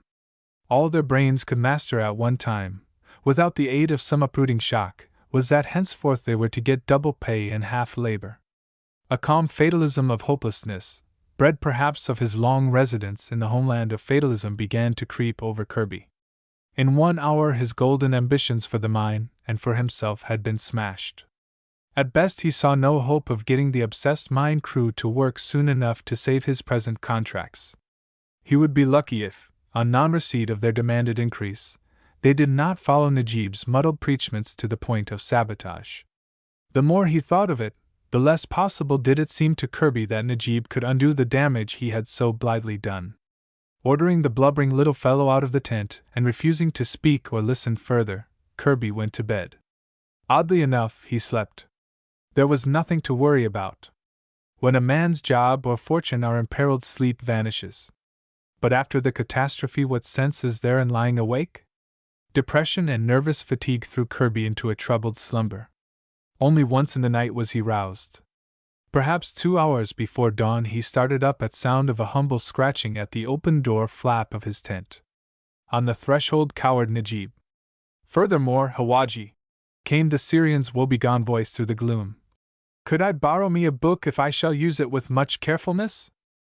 Too drowsy to heed the absurdity of such a plea at such an hour, Kirby grumbled a surly assent, and dozed again as he heard Najib rumbling, in the dark, among the shelves of the packing-box bookcase in a far corner of the tent. Here were stored nearly 100 old volumes which had once been a part of the missionary library belonging to Kirby's father at Nablus. A few years earlier, at the moving of the mission, the dead missionary's scanty library had been shipped across country to his son. Kirby awoke at greyest daylight. Through force of habit he woke at this hour, in spite of the workless day which he knew confronted him. It was his custom to get up and take his bath in the rain cistern at this time, and to finish dressing just as the men piled out for the morning's work. Yet now the first sounds that smote his ears as he opened his eyes were the rhythmic creak of the mine windlass and equally rhythmic, if less tuneful, chant of the men who were working it. "Allah Saed, any by Saed! Oh hey! Saed! Saed! Saed!"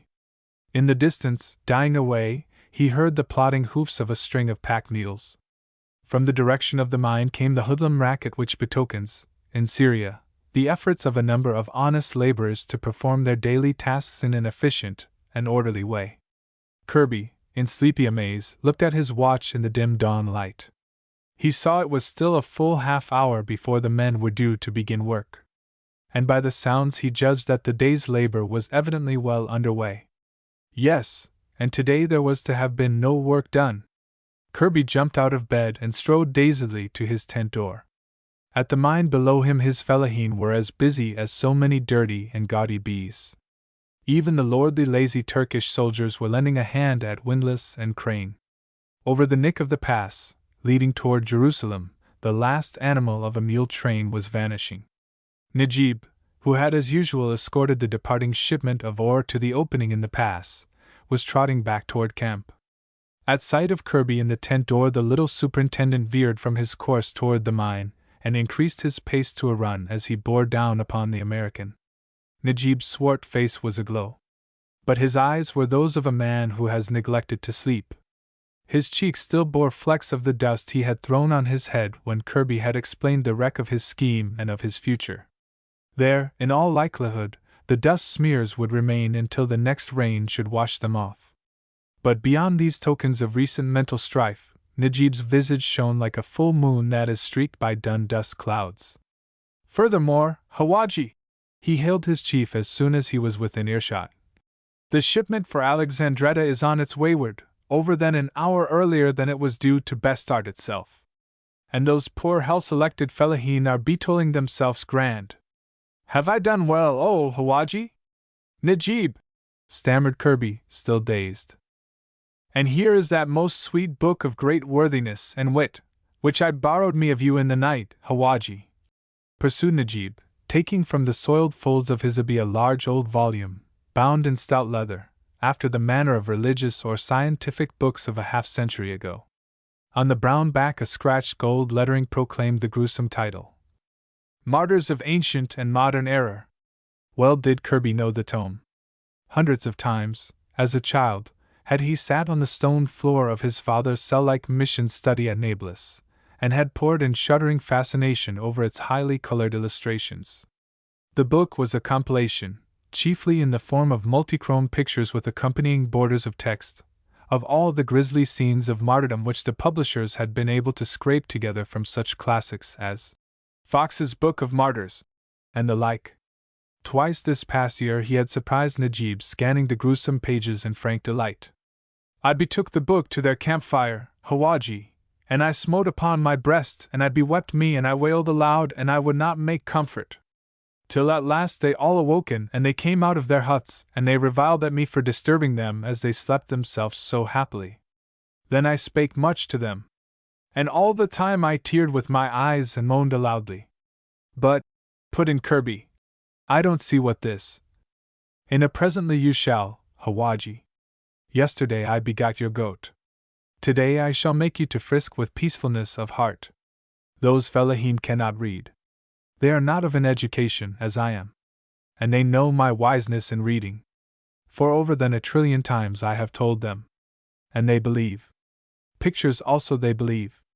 Just as men of an education believe the printed word, knowing full well it could not be printed if it were not Allah's own truth. Well, these folk believe a picture, if it be in a book. So I showed them pictures. And I read the law which was beneath the pictures. They heard me read. And they saw the pictures with their own eyesight. So what could they do but believe? And they did. Behold, Hawaji. Opening the volume with respectful care, Najib thumbed the yellowing pages. Presently he paused at a picture which represented in glaring detail a stricken battlefield strewn with dead and dying Orientals of vivid costume. In the middle distance a regiment of prisoners was being slaughtered in a singularly bloodthirsty fashion. The caption, above the cut, read, Destruction of Sennacherib's Assyrian hosts, by the people of Israel. While yet they gazed joyingly on this noble picture, remarked Najib, I read to them the words of the law about it. I read aloudly, thus, This shall be the way of punishing all folk who make strike hereafter this date. Then, continued Najib, I showed to them another pretty and splendid picture. See, martyrdom of John Rogers, his wife, and their 9 children. And, proclaimed Najib, of this sweet portrait I read thus the law, so shall the wives and the offsprungs of all strike-makers be put to death, and those wicked strike-makers themselves along with them. By the time I had shown them 6 or 15 of such pictures and read them the law for each of them, those miserable fellaheen and guards were beweeping themselves harder and louder and sadder than I had seemed to. Why, Hawaji, it was with a difficultness that I kept them from running away and in hiding themselves in the mountains, lest the soldiers of the Pasha come upon them at once and punish them for trying to make strike. But I said I would intercede with you to make you merciful of heart toward them, to spare them and not to tell the law what they had so sinsomely planned to do. I said I would do this, for mine own sake as well as for theirs, and that I knew I could wake you to pity. But I said it would perchancely soften your heart toward them, if all should work harder to atone themselves for the sin they had beplotted. Wherefore, Hawaji, they would consent to sleep no more, but they ran henceforthly and at once to the mine. They have been on to the job ever since. And Hawaji, they are jobbing harder than ever I have seen men bejob themselves. Am I forgiven, Hawaji? He finished timidly. Forgiven! Yelled Kirby, when he could speak. Why, you eternal little liar, you're a genius! My hat is off to you. This ought to be worth a 50 Mejidi bonus. And, instead of the bonus, Hawaji, ventured Najib, scared at his own audacity, yet seeking to take full advantage of this moment of expansiveness. Could I have this pleasing book as a baksheesh gift? Take it, vouchsafed Kirby. The thing gives me bad dreams. Take it. May the Hurries make soft your bed in the paradise of the Prophet, jabbered Najib, in a frenzy of gratitude, as he hugged the treasured gift to his breast. And Hawaji, there be more pictures I did not show. They will be of a nice convenience, if ever again it be needsome to make a new law for the mine. But, oh, happy and pretty decent hour, chortled the little man, petting his beloved volume as if it were a loved child and executing a shuffling and improvised step dance of unalloyed rapture. This book has been donation to me because I was brave enough to request for it while yet your heart was warm at me, Hawaji.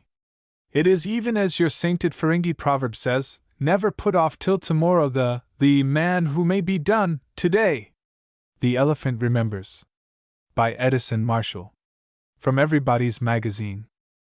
An elephant is old on the day he is born, say the natives of Burma, and no white man is ever quite sure just what they mean. Perhaps they refer to his pink, old gentleman's skin and his droll, fumbling, old man ways and his squeaking treble voice. And maybe they mean he is born with a wisdom such as usually belongs only to age. And it is true that if any animal in the world has had a chance to acquire knowledge, it is the elephant, for his breed are the oldest residents of this old world. They are so old that they don't seem to belong to the 20th century at all. Their long trunks, their huge shapes, all seem part of the remote past. They are just the remnants of a breed that once was great. Long and long ago, when the world was very young indeed, when the mountains were new, and before the descent of the great glaciers taught the meaning of cold, they were the rulers of the earth, but they have been conquered in the struggle for existence. Their great cousins, the mastodon and the mammoth, are completely gone, and their own tribe can now be numbered by thousands. But because they have been so long upon the earth, because they have wealth of experience beyond all other creatures, they seem like venerable sages in a world of children. They are like the last veterans of an old war, who can remember scenes and faces that all others have forgotten. Far in a remote section of British India, in a strange, wild province called Burma, Mustapha was born. And although he was born in captivity, the property of a mahout, in his first hour he heard the far-off call of the wild elephants in the jungle. The Burmans, just like the other people of India, always watch the first hour of a baby's life very closely. They know that always some incident will occur that will point, as a weather vane points in the wind, to the baby's future. Often they have to call a man versed in magic to interpret, but sometimes the prophecy is quite self-evident. No one knows whether or not it works the same with baby elephants, but certainly this wild, far-carrying call, not to be imitated by any living voice, did seem a token and an omen in the life of Mustapha. And it is a curious fact that the little baby lifted his ears at the sound and rocked back and forth on his pillar legs. Of all the places in the great world, only a few remain wherein a captive elephant hears the call of his wild brethren at birth. Mustapha's birthplace lies around the corner of the Bay of Bengal, not far from the watershed of the Irrawaddy, almost north of Java. It is strange and wild and dark beyond the power of words to tell. There are great dark forests, unknown, slow-moving rivers, and jungles silent and dark and impenetrable. Little Mustapha weighed a flat 200 pounds at birth. But this was not the queerest thing about him. Elephant babies, although usually weighing not more than 180, often touched 200. The queerest thing was a peculiarity that probably was completely overlooked by his mother. If she saw it out of her dull eyes, she took no notice of it. It was not definitely discovered until the mahout came out of his hut with a lighted faggot for a first inspection. He had been wakened by the sound of the mother's pain. "Hi!" he had exclaimed to his wife. "Who has ever heard a cow bawl so loud in labor? The little one that tomorrow you will see beneath her belly must weigh more than you." This was rather a compliment to his plump wife. She was not offended at all. Burman women loved to be well-rounded. But the mahout was not weighing the effect of his words. He was busy lighting his firebrand, and his features seemed sharp and intent when the beams came out. Rather, he was already weighing the profits of little Mustapha. He was an elephant catcher by trade, in the employ of the great white Dugan Sahib, and the cow that was at this moment bringing a son into the world was his own property. If the baby should be of the Cameria. The mahout knew elephants from head to tail, and he was very well acquainted with the 3 grades that compose the breed. The least valuable of all are the Mirga, a light, small-headed, thin-skinned, weak-trunked and unintelligent variety that are often found in the best elephant herds. They are often born of the most noble parents, and they are as big a problem to elephant men as razorbacks to hog breeders. Then there is a second variety, the Dwasala, that compose the great bulk of the herd, a good, substantial, strong, intelligent grade of elephant. But the Cameria is the best of all, and when one is born in a captive herd it is a time for rejoicing. He is the perfect elephant, heavy, symmetrical, trustworthy and fearless, fitted for the pageantry of kings. He hurried out to the lines, for now he knew that the baby was born. The mother's cries had ceased. The jungle, dark and savage beyond ever the power of man to tame, lay just beyond. He could feel its heavy air, its smells, its silence was in essence. And as he stood lifting the faggot high, he heard the wild elephants trumpeting from the hills. He turned his head in amazement. A Burman, and particularly one who chases the wild elephants in their jungles, is intensely superstitious, and for an instant it seemed to him that the wild trumpeting must have some secret meaning, it was so loud and triumphant and prolonged. It was greatly like the far-famed elephant salute, ever one of the mysteries of those most mysterious of animals, that the great creatures utter at certain occasions and times. "Are you saluting this little one?" he cried. "He is not a wild tusker like you. He is not a wild pig of the jungle. He is born in bonds such as you will wear too, after the next drive." They trumpeted again, as if in scorn of his words. Their great strength was given them to rule the jungle, not to haul logs and pull chains.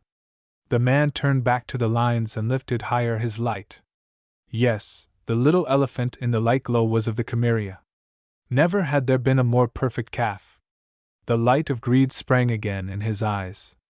And as he held the faggot nearer so that the beams played in the elephant's eyes and on his coat, the mahout sat down and was still, lest the gods observe his good luck, and being jealous, turn it into evil. The coat was not pinky dark, as is usual in baby elephants. It was distinctly light-colored, only a few degrees darker than white. The man understood at once. In the elephants, as well as in all other breeds, an albino is sometimes born. A perfectly white elephant, up to a few years ago, had never been seen, but on rare occasions elephants are born with light-colored or clouded hides. Such creatures are bought at fabulous prices by the Malay and Siamese princes, to whom a white elephant is the greatest treasure that a king can possess. Mustapha was a long way from being an albino, yet a tendency in that direction had bleached his hide. And the man knew that on the morrow Dugan Sahib would pay him a lifetime's earnings for the little wobbly calf, whose welcome had been the wild cries of the tuskers in the jungle. 2. Little Mustapha, which means White Mountain in an ancient tongue, did not enjoy his babyhood at all. He was born with the memory of jungle kingdoms, and the life in the elephant lines almost killed him with dullness. There was never anything to do but nurse of the strong elephant milk and roam about in the Quetta or along the lines. He had been bought the second day of his life by Dugan Sahib, and the great white heaven-born saw to it that he underwent none of the risks that are the happy fate of most baby elephants.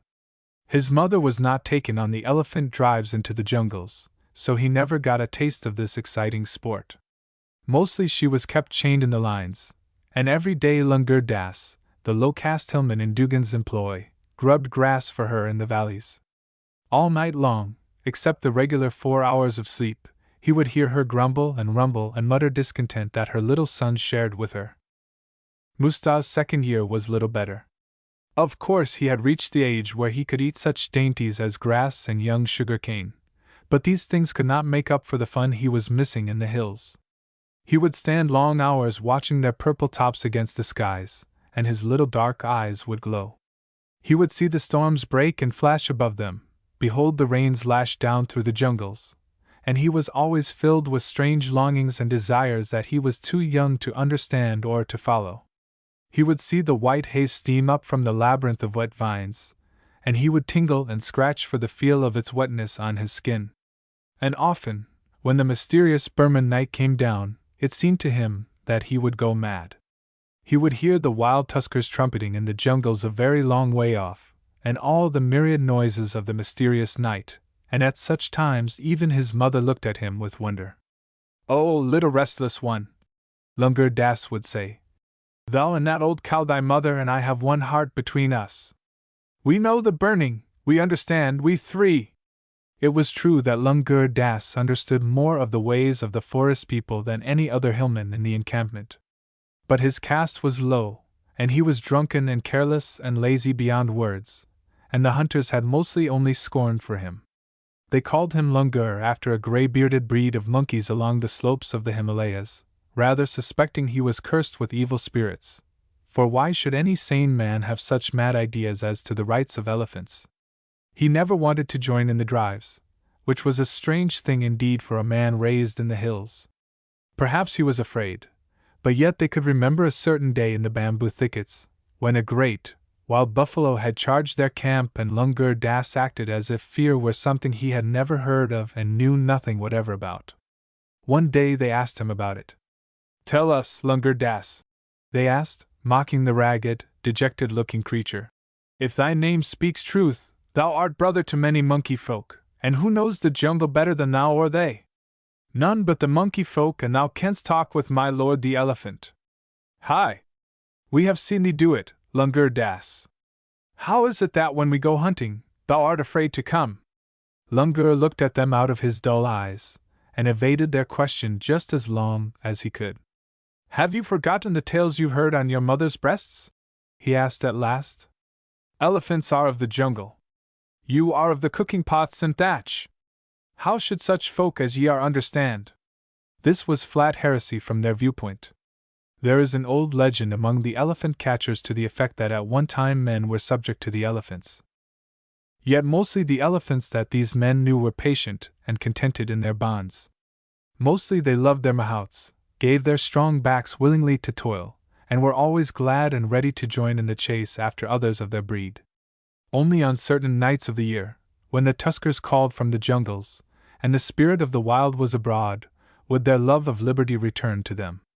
But to all this little Mustapha was distinctly an exception. Even though he had been born in captivity, his desire for liberty was with him just as constantly as his trunk or his ears. He had no love for the mahout that rode his mother. He took little interest in the little brown boys and girls that played before his stall. He would stand and look over their heads into the wild, dark heart of the jungle that no man can ever quite understand. And being only a beast, he did not know anything about the caste and prejudices of the men he saw, but he did know that one of them, the low-caste Lungur Das, ragged and dirty and despised, wakened a responsive chord in his lonely heart. They would have long talks together, that is, Lungur would talk and Mustapha would mumble. "Little calf, little fat one," the man would say. "Can great rocks stop a tree from growing? Shall iron shackles stop a prince from being king? Mustapha, jewel among jewels! Thy heart speaks through those sleepless eyes of thine. Have patience, what thou knowest, who shall take away from thee?" But most of the mahouts and catchers noticed the rapidity with which the little Mustapha acquired weight and strength. He outweighed, at the age of 3, any calf of his season in the encampment by a full 200 pounds. And of course 3 in an elephant is no older than 3 in a human child. He was still just a baby, even if he did have the wild tusker's love of liberty. "Shalt thou never lie the day long in the cool mud, little one? Never see a storm break on the hills? Nor feel a warm rain dripping through the branches? Or are these matters part of thee that none may steal?" Lungur Das would ask him, contented to wait a very long time for his answer. "I think already that thou knowest how the tiger steals away at thy shrill note, how thickets feel that crash beneath thy hurrying weight. A little I think thou knowest how the madness comes with the changing seasons. How knowest thou these things? Not as I know them, who have seen, nay, but as a king knows conquering. It's in thy blood. Is a bundle of sugarcane tribute enough for thee, Kamiria? Shall purple trappings please thee? Shall some fat Raja of the plains make a beast of burden of thee? Answer, Lord of mighty memories!" And Mustapha answered in his own way, without sound or emphasis, but giving his love to Lungur Das, a love as large as the big elephant heart from which it had sprung. No other man could even win his friendship. The smell of the jungle was on Lungur Das. The mahouts and hunters smelt more or less of civilization and were convinced for their part that the disposition of the little light-colored elephant was beyond redemption. "He is a born rogue," was their verdict, and they meant by that a particular kind of elephant, sometimes a young male, more often an old and savage tusker alone in the jungle, apart from the herd. Solitariness doesn't improve their dispositions, and they were generally expelled from a herd for ill temper to begin with. "Woe to the fool prince who buys this one," said the graybeard catchers. "There is murder in his eyes." But Lungur Das would only look wise when he heard these remarks. He knew elephants. The gleam in the dark eyes of Mustapha was not viciousness, but simply inheritance, a love of the wide wild spaces that left no room for ordinary friendships. But calf love and mother love bind other animals as well as men, and possibly he might have perfectly fulfilled the plans Dugan had made for him but for a mistake the Sahib made in the little calf's 9th year. He sold Mustah's mother to an elephant breeder from a distant province. Little Mustah saw her march away between two tuskers, down the long elephant trail into the valley and the shadow. "Watch the little one closely tonight," Dugan Sahib said to his mahout. So when they had led him back and forth along the lines, they saw that the ends of his ropes were pegged down tightly. They were horsehair ropes, far beyond the strength of any normal 9-year-old elephant to break. Then they went to the huts and to their women and left him to shift restlessly from foot to foot, and think. Probably he would have been satisfied with thinking, for Mustah did not know his strength, and thought he was securely tied. The incident that upset the mahout's plans was simply that the wild elephants trumpeted again from the hills. Mustah heard the sound, long drawn and strange from the silence of the jungle. He grew motionless. The great ears pricked forward, the whipping tail stood still. It was a call never to be denied. The blood was leaping in his great veins. He suddenly rocked forward with all his strength. The ropes spun tight, hummed, and snapped, very softly indeed. Then he padded in silence out among the huts, and nobody who had not seen him do it would believe how silently an elephant can move when he sees fit. There was no thick jungle here, just soft grass, huts, approaching dark fringe that was jungle. None of the mahouts was awake to see him. No voice called him back. The grass gave way to bamboo thickets, the smell of the huts to the wild, bewitching perfumes of the jungle. Then, still in silence, because there are decencies to be observed by animals no less than men, he walked forward with his trunk outstretched into the primordial jungle, and was born again. 3. Mustah's reception was cordial from the very first. The great bulls of the herd stood still and lifted their ears when they heard him grunting up the hill. But he slipped among them and was forgotten at once. They had no dealings with the princes of Malay and Siam, and his light-colored coat meant nothing whatever to them. If they did any thinking about him at all, it was just to wonder why a calf with all the evident marks of a 9-year-old should be so tall and weigh so much. One can fancy that the great old wrinkled tusker that led the herd peered at him now and then out of his little red eyes and wondered. A herd leader begins to think about future contestants for his place as soon as he acquires the leadership. But this little one would not have his greatest strength for 15 years. It was a compact, medium-sized herd, vast males, mothers, old maid elephants, long-legged and ungainly, young males just learning their strength and proud of it beyond words, and many calves. They ranged all the way in size from the great leader, who stood 10 feet and weighed nearly 9,000 pounds, to little 250-pound babies that had been born that season. And before long the entire herd began its cautious advance into the deeper hills. The first night in the jungle, and Mustah found it wonderful past all dreams. The mist on his skin was the same cool joy he had expected. There were sounds, too, that set his great muscles a-quiver. He heard the sound that the bamboos make, the little click-click of the stems in the wind, the soft rustle and stir of many leafy tendrils entwining and touching together, and the whisper of the wind over the jungle grass. And he knew, because it was his heritage, what every single one of these sounds meant. The herd threaded through the dark jungle, and now they descended into a cool river.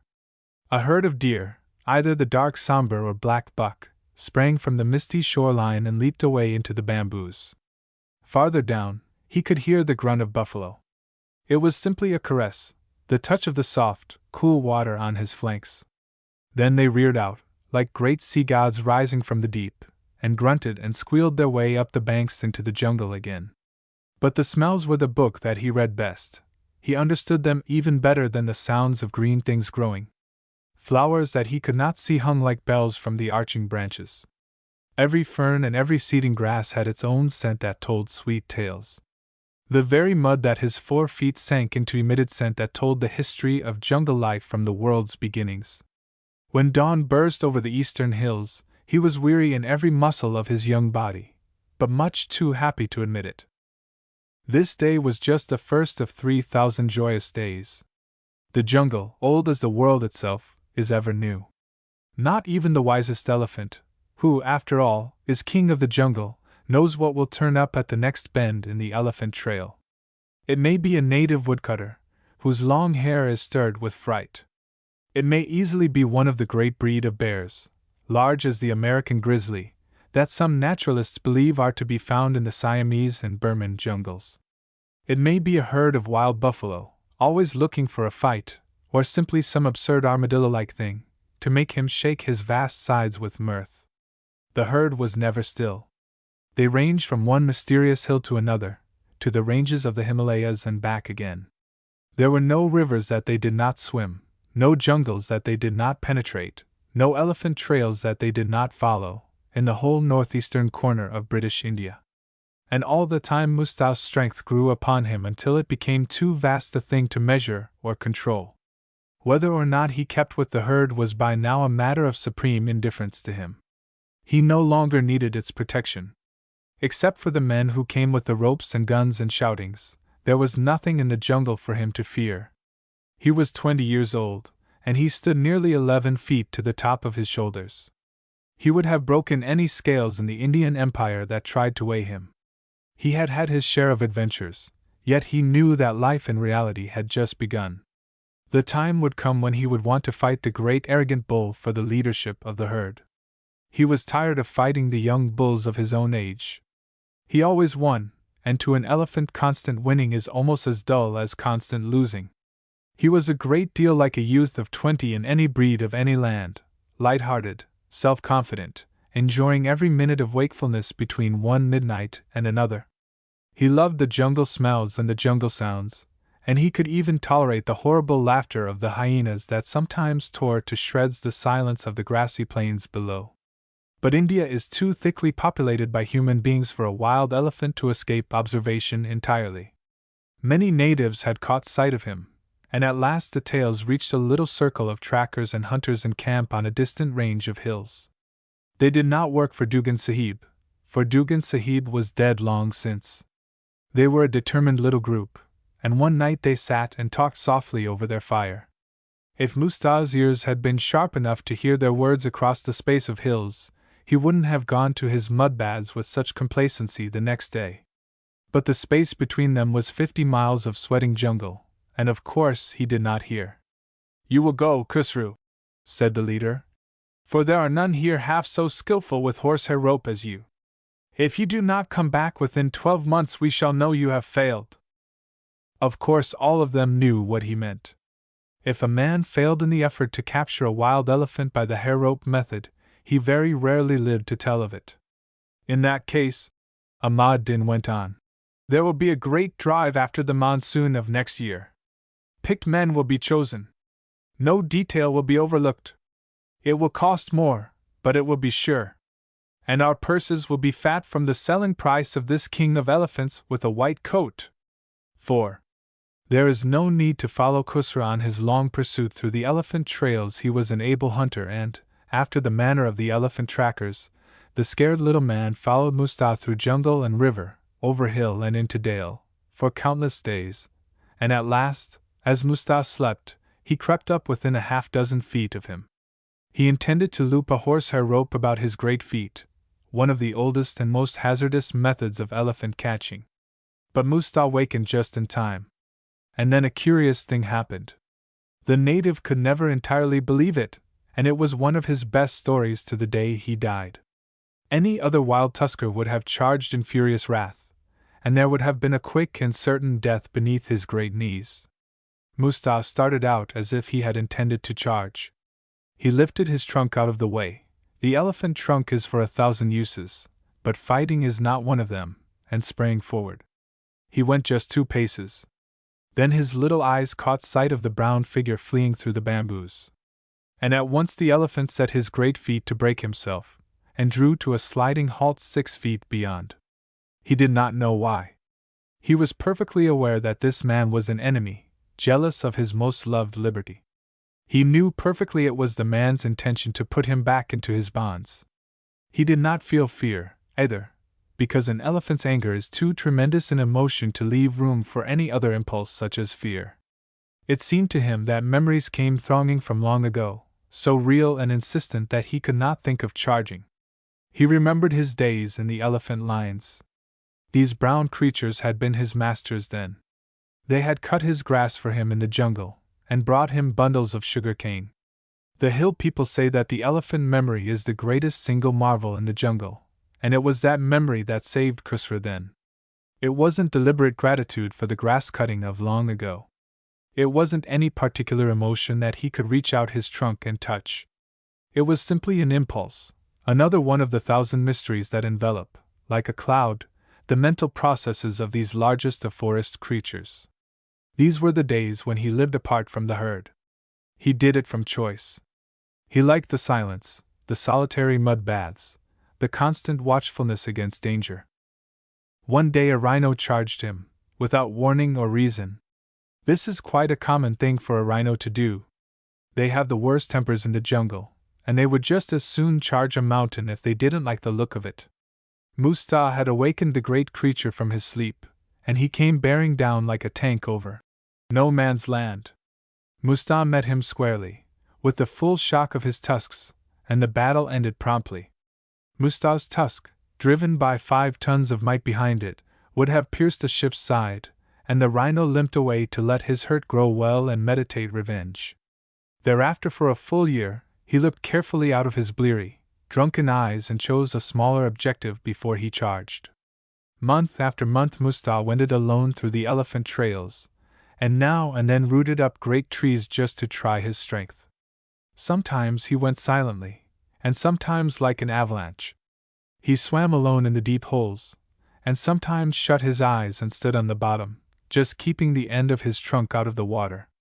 One day he was obliged to kneel on the broad back of an alligator who tried to bite off his foot. He drove the long body down into the muddy bottom, and no living creature, except possibly the catfish that burrow in the mud, ever saw it again. He loved the rains that flashed through the jungles, the swift climbing dawns in the east, the strange, tense, breathless nights. And at midnight he loved to trumpet to the herd on some faraway hill, and hear, fainter than the death cry of a beetle, its answer come back to him. At 25 he had reached full maturity, and no more magnificent specimen of the elephant could be found in all of British India. At last he had begun to learn his strength. Of course he had known for years his mastery over the inanimate things of the world. He knew how easy it was to tear a tree from its roots, to jerk a great tree limb from its socket.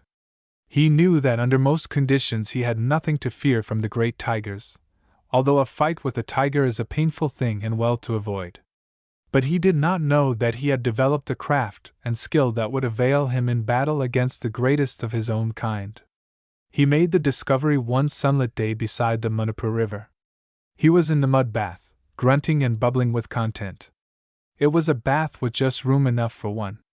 And seeing that he was young, and perhaps failing to measure his size, obscured as it was in the mud, a great, rogue, bull came out of the jungles to take the bath for himself.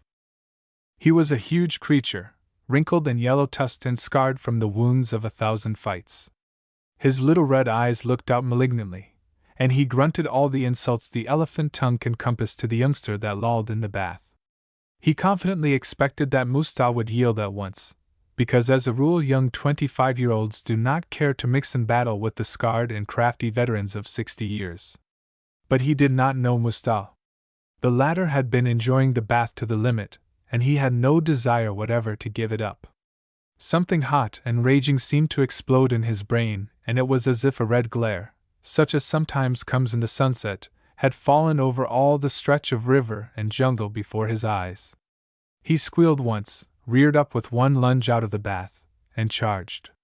They met with a shock. Of all the expressions of power in the animal world, the elephant fight is the most terrible to see. It is as if 2 mountains rose up from their roots of strata and went to war. It is terrible to hear, too. The jungle had been still before. The river glided softly, the wind was dead, the mid-afternoon silence was over the thickets. The jungle people were asleep. A thunderstorm would not have broken more quickly, or could not have created a wilder pandemonium. The jungle seemed to shiver with the sound. They squealed and bellowed and trumpeted and grunted and charged. Their tusks clicked like the noise of a giant's game of billiards. The thickets cracked and broke beneath their great feet. It lasted only a moment. It was so easy, after all. In a very few seconds indeed, the old rogue became aware that he had made a very dangerous and disagreeable mistake. There were better mud baths on the river, anyway. He had not been able to land a single blow. And his wrath gave way to startled amazement when Mustapha sent home his third. The rogue did not wait for the fourth. Mustapha chased him into the thickets. But he was too proud to chase a beaten elephant for long. He halted, trumpeting, and swung back to his mud bath. But he did not enter the mud again. All at once he remembered the herd and the fights of his calfhood. All at once he knew that his craft and strength and power were beyond that of any elephant in all the jungle. Who was the great, arrogant herd leader to stand against him? What yellow tusks were to meet his and come away unbroken? His little eyes grew ever more red as he stood rocking back and forth, his trunk lifted to catch the sounds and smells of the distant jungle. Why should he abide alone, when he could be the ruler of the herd and the jungle king? Then he grunted softly and started away down the river. Far away, beyond the mountains and rivers and the villages of the hillfolk, the herd of his youth roamed in joyous freedom. He would find them and assert his mastery. The night fire of a little band of elephant catchers burned fitfully at the edge of the jungle. They were silent men, for they had lived long on the elephant trails, and curiously scarred and somber. They smoked their cheroots, and waited for Ahmad Din to speak. "You have all heard?" he asked at last. All but one of them nodded. Of course this did not count the most despised one of them all, old Lungur Das, who sat at the very edge of the shadow. His long hair was gray, and his youth had gone where the sun goes at evening. They scarcely addressed a word to him, or he to them. True, he knew the elephants, but was he not possessed of evil spirits? He was always without rupees, too, a creature of the wild that could not seem to understand the gathering of money. As a man, according to the standards of men, he was an abject failure. Khusra has failed to catch white skin, but he has lived to tell many lies about it. He comes tonight. It was noticeable that Lungur Das, at the edge of the circle, pricked up his ears. "Do you mean the white elephant of which the Manipur people tell so many lies?" he asked. "Do you, skilled catchers that you are, believe that such an elephant is still wild in the jungle?" Ahmad Din scowled. "The Manipur people tell of him, but for once they tell the truth," was the reply. "He is the greatest elephant, the richest prize, in all of Burma. Too many people have seen him to doubt. I add my word to theirs, thou son of immorality." Ahmad Din hesitated before he continued. Perhaps it was a mistake to tell of the great, light-colored elephant until this man should have gone away. But what harm could this wanderer do them? All men knew that the jungle had maddened him. Lungur Das's face lit suddenly. Then it could be none but Mustapha, escaped from Dugan Sahib 15 years ago. That calf was also white. He was also overgrown for his years. One of the trackers suddenly gasped. "Then that is why he spared Khusru!" he cried. "He remembered men." The others nodded gravely. "They never forget," said Lungur Das. "You will be silent while I speak," Ahmad Din went on. Lungur grew silent as commanded, but his thoughts were flowing backward 20 years, to days at the elephant lions and distant hills. Mustapha was the one living creature that in all his days had loved Lungur Das. The man shut his eyes, and his limbs seemed to relax as if he had lost all interest in the talk. The evil one took hold of him at such times, the people said, letting understanding follow his thoughts back into the purple hills and the far-off spaces of the jungle. But tonight he was only pretending. He meant to hear every word of the talk before he left the circle. "He tells a mad story, as you know, of the elephant sparing him when he was beneath his feet," Ahmad Din went on. "That part of his story does not matter to us. Hi! He might have been frightened enough to say that the sun set at noon. But what matters to us more is that he knows where the herd is, but a day's journey beyond the river. And there is no time to be lost." His fellows nodded in agreement. "So tomorrow we will break camp. There can be no mistake this time. There must be no points overlooked.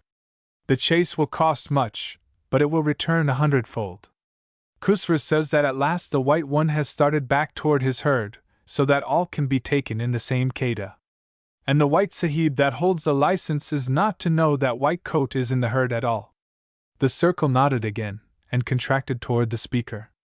We will hire beaters and drivers, the best that can be found. Tomorrow we will take the elephants and go. Lungar Das pretended to waken. I have gone hungry many days, he said. If the drive is on, perhaps you will give your servant a place among the beaters. The circle turned and stared at him. It was one of the stories of Lungar Das that he never partook in the elephant hunts. Evidently poor living had broken his resolutions. You shall have your wish, if you know how to keep a closed mouth, Ahmad Din replied. There are other hunting parties in the hills. Lungar nodded. He was very adept indeed at keeping a closed mouth. It is one of the first lessons of the jungle. For another long hour they sat and perfected their plans. Then they lay down by the fire together, and sleep dropped over them one by one. At last Lungar sat by the fire alone. You will watch the flame tonight, Ahmad Din ordered. We did not feed you tonight for pity on your gray hairs. And remember, a gypsy died in a tiger's claws on this very slope, not 6 months past. Lungar Das was left alone with his thoughts. Soon he got up and stole out into the velvet darkness. The mists were over the hills as always. Have I followed the tales of your greatness all these years for this? He muttered. It is right for pigs with the hearts of pigs to break their backs in labor. But you, my Musta, jewel among elephants, king of the jungle, thou art of the true breed. Moreover, I am minded that thy heart and mine are one. Thou art born 10,000 years after thy time, Musta. He went on. Thou art of the breed of masters, not of slaves. We are of the same womb, thou and I. Can I not understand? These are not my people, these brown men about the fire. I have not thy strength, Musta, or I would be out there with thee. Yet is not the saying that brother shall serve brother? He turned slowly back to the circle of the firelight. Then his brown, scrawny fingers clenched. Am I to desert my brother in his hour of need? Am I to see these brown pigs put chains around him, in the moment of his power? A king, falling to the place of a slave? Musta, we will see what can be done.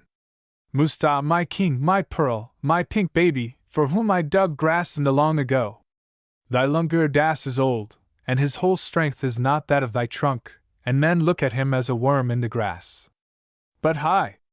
Perhaps thou wilt find him an ally not to be despised. 6. The night had just fallen, moist and heavy over the jungle, when Musta caught up with his herd. He found them in an open grassy glade, encircled by hills, and they were all waiting, silent, as he sped down the hills toward them. They had heard him coming a long way. He was not attempting silence. The jungle people had not got out of his way. The old bull that led the herd, 70 years of age and at the pride of his wisdom and strength, scarred, yellow-tusked and noble past any elephant patriarch in the jungle, curled up his trunk when he saw him come. He knew very well what would happen.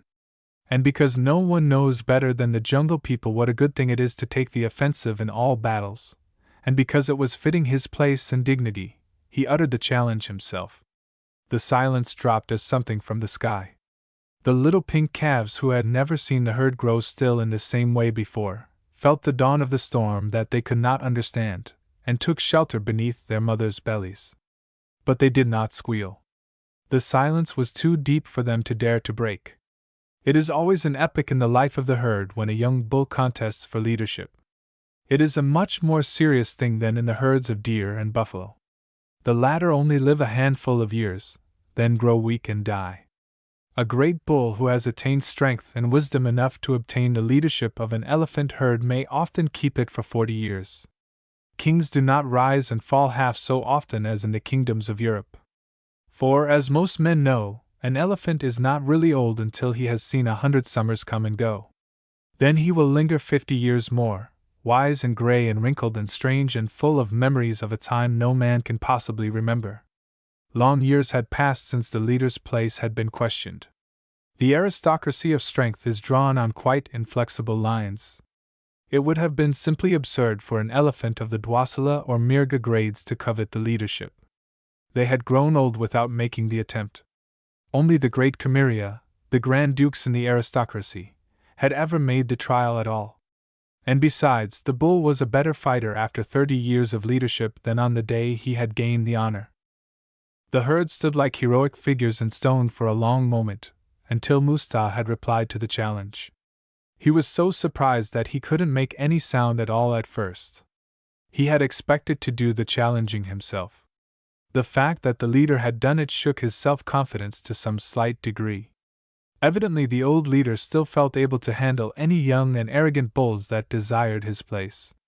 Then the herd began to shift. The cows drew back with their calves, the bulls surged forward, and slowly they made a hollow ring, not greatly different from the pugilistic ring known to fight fans. The calves began to squeal, but their mothers silenced them. Very slowly and grandly, with infinite dignity, Mustapha stamped into the circle. His tusks gleamed. His eyes glowed red. And those appraising old bulls in the ring knew that such an elephant had not been born since the time of their grandfathers. They looked him over from tail to trunk.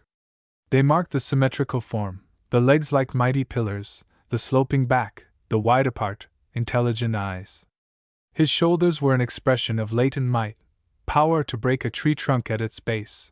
By the conformity of his muscles he was agile and quick as a tiger.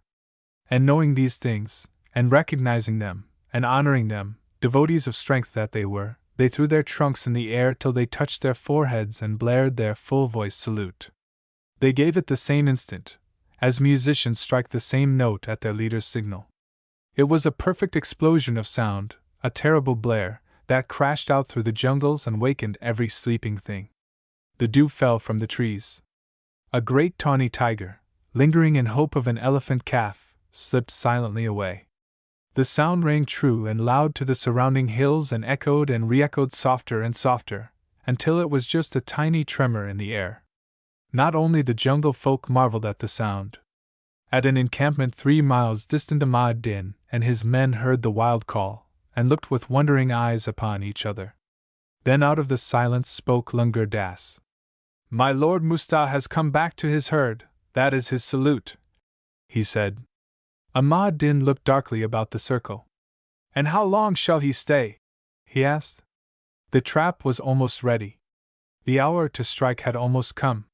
Meanwhile the grand old leader stamped into the circle, seeming unconscious of the eyes upon him, battle-scarred and old.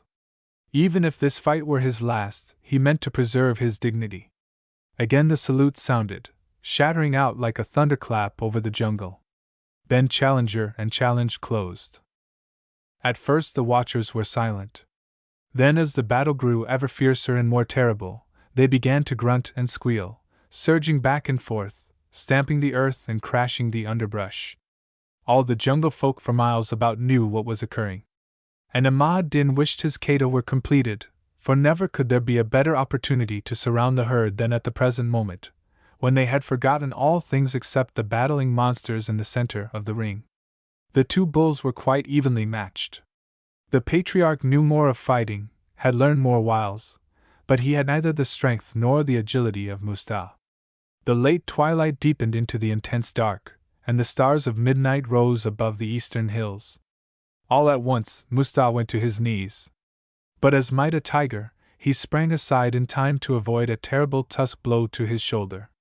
And his counterblow, a lashing cut with the head, shattered the great leader to the earth.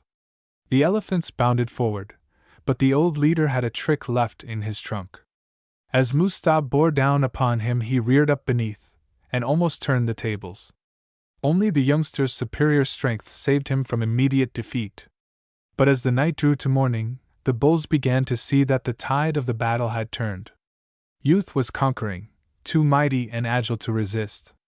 The rushes of the patriarch were ever weaker. He still could inflict punishment, and the hides of both of them were terrible to see, but he was no longer able to take advantage of his openings. Then Mustapha did a thing that reassured the old bulls as to his craft and wisdom. Just as a pugilist will invite a blow to draw his opponent within range, Mustapha pretended to leave his great shoulder exposed. The old bull failed to see the plot. He bore down, and Mustapha was ready with flashing tusk. What happened thereafter occurred too quickly for the eyes of the elephants to follow. They saw the great bull go down and Mustapha stand lunging above him. And the battle was over. The great leader, seriously hurt, backed away into the shadowed jungle. His trunk was lowered in token of defeat. Then the ring was empty except for a great red-eyed elephant, whose hide was no longer white, standing blaring his triumph to the stars. 3 times the elephant salute crashed out into the jungle silence, the full voice salaam to a new king. Mustapha had come into his birthright. 7. The Qaeda was built at last. It was a strong stockade, opening with great wings spreading out 100 yards, and equipped with the great gate that lowered like a portcullis at the funnel end of the wings. The herd had been surrounded by the drivers and beaters, and slowly they had been driven, for long days, toward the Qaeda mouth. They had guns loaded with blank cartridges, and firebrands ready to light. At a given signal they would close down quickly about the herd, and stampede it into the yawning mouth of the stockade. No detail had been overlooked. No expense had been spared. The profit was assured in advance, not only from the matchless Mustapha, but from the herd as well. The king of the jungle, free now as the winds or the waters, was about to go back to his chains. These had been such days. He had led the herd through the hills, and had known the rapture of living as never before. It had been his work to clear the trail of all dangers for the herd. It was his pride to find them the coolest watering places, the greenest hills. One night a tiger had tried to kill a calf that had wandered from its mother's side. Mustapha lifted his trunk high and charged down with great, driving strides, 4 tons and over of majestic wrath. The tiger leaped to meet him, but the elephant was ready. He had met tigers before. He avoided the terrible stroke of outstretched claws, and his tusks lashed to one side as the tiger was in mid-spring. Then he lunged out, and the great knees descended slowly, as a hydraulic press descends on yellow apples. And soon after that the kites were dropping out of the sky for a feast. His word was law in the herd. And slowly he began to overcome the doubt that the great bulls had of him, doubt of his youth and experience. If he had had 3 months more of leadership, their trust would have been absolute. But in the meantime, the slow herding toward the Qaeda had begun. "We will need brave men to stand at the end of the wings of the Qaeda," said Ahmad Din. He spoke no less than truth. The man who stands at the end of the wings, or wide-stretching gates, of the Qaeda is of course in the greatest danger of being charged and killed. The herd, mad with fright, is only slightly less afraid of the spreading wings of the stockade than of the yelling, whooping beaters behind. Often they will try to break through the circle rather than enter the wings. "For 2 rupees additional I will hold one of the wings," replied old Lungar Das. Ahmad Din glanced at him, at his hard, bright eyes and determined face. Then he peered hard, and tried in vain to read the thoughts behind the eyes.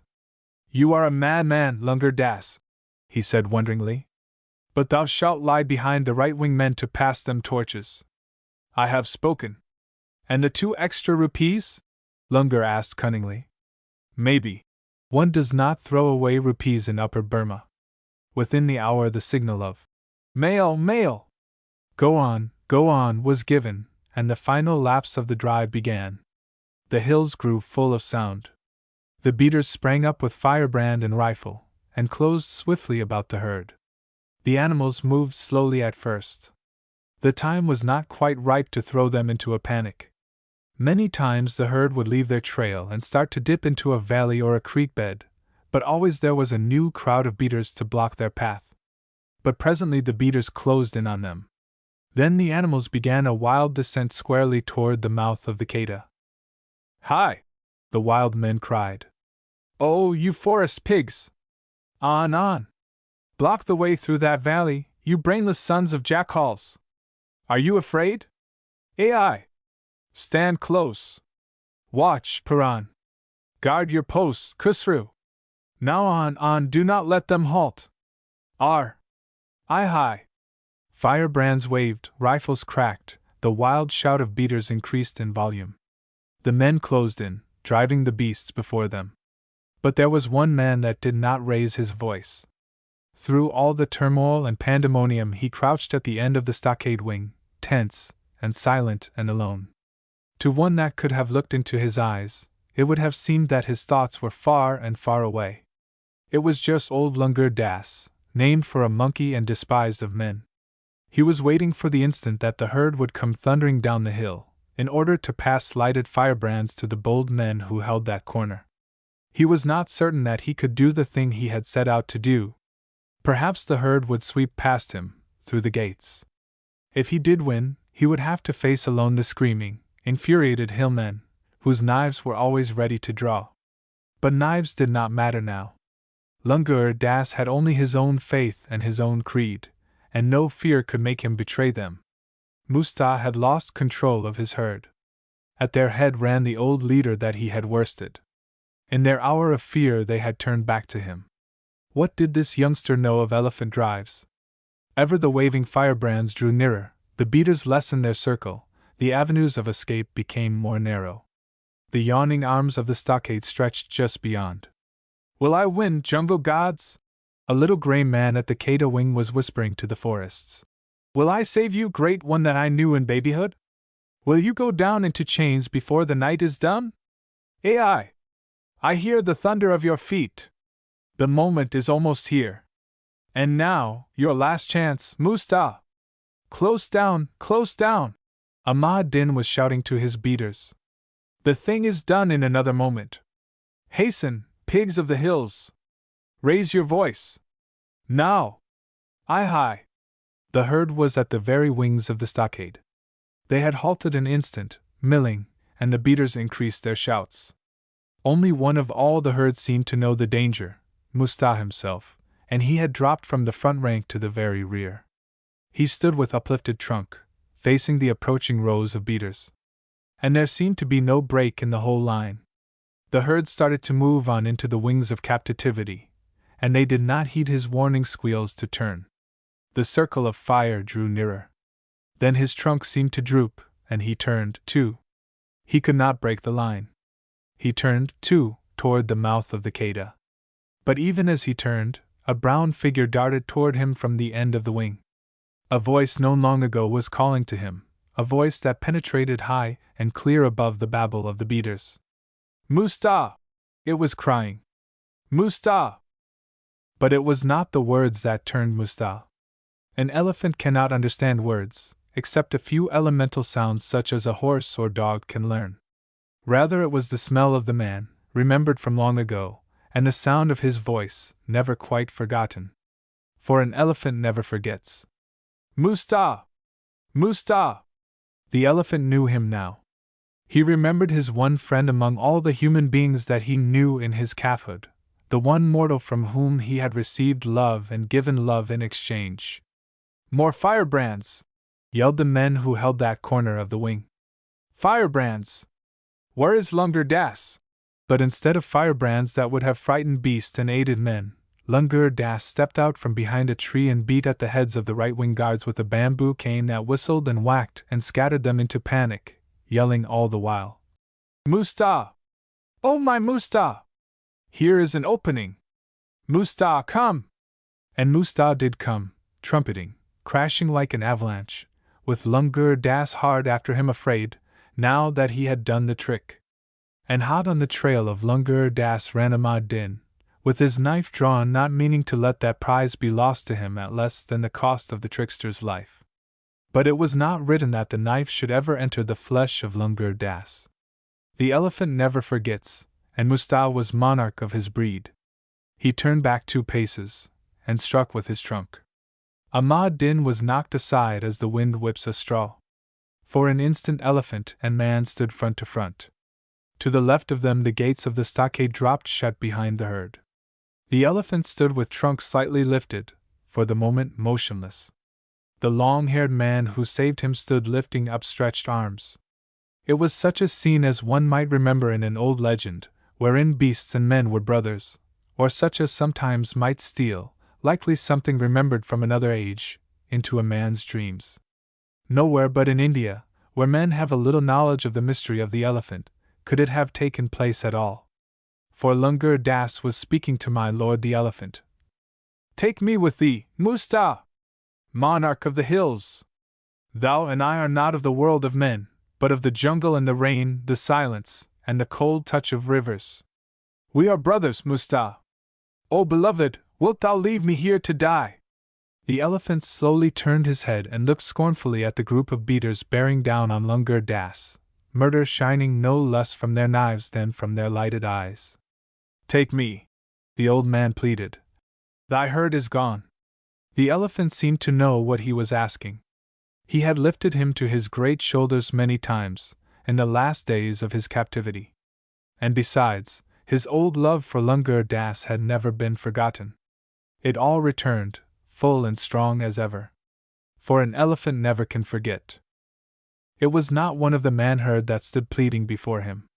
It was one of his own jungle people, just as, deep in his heart, he had always known. So with one motion light as air, he swung him gently to his shoulder.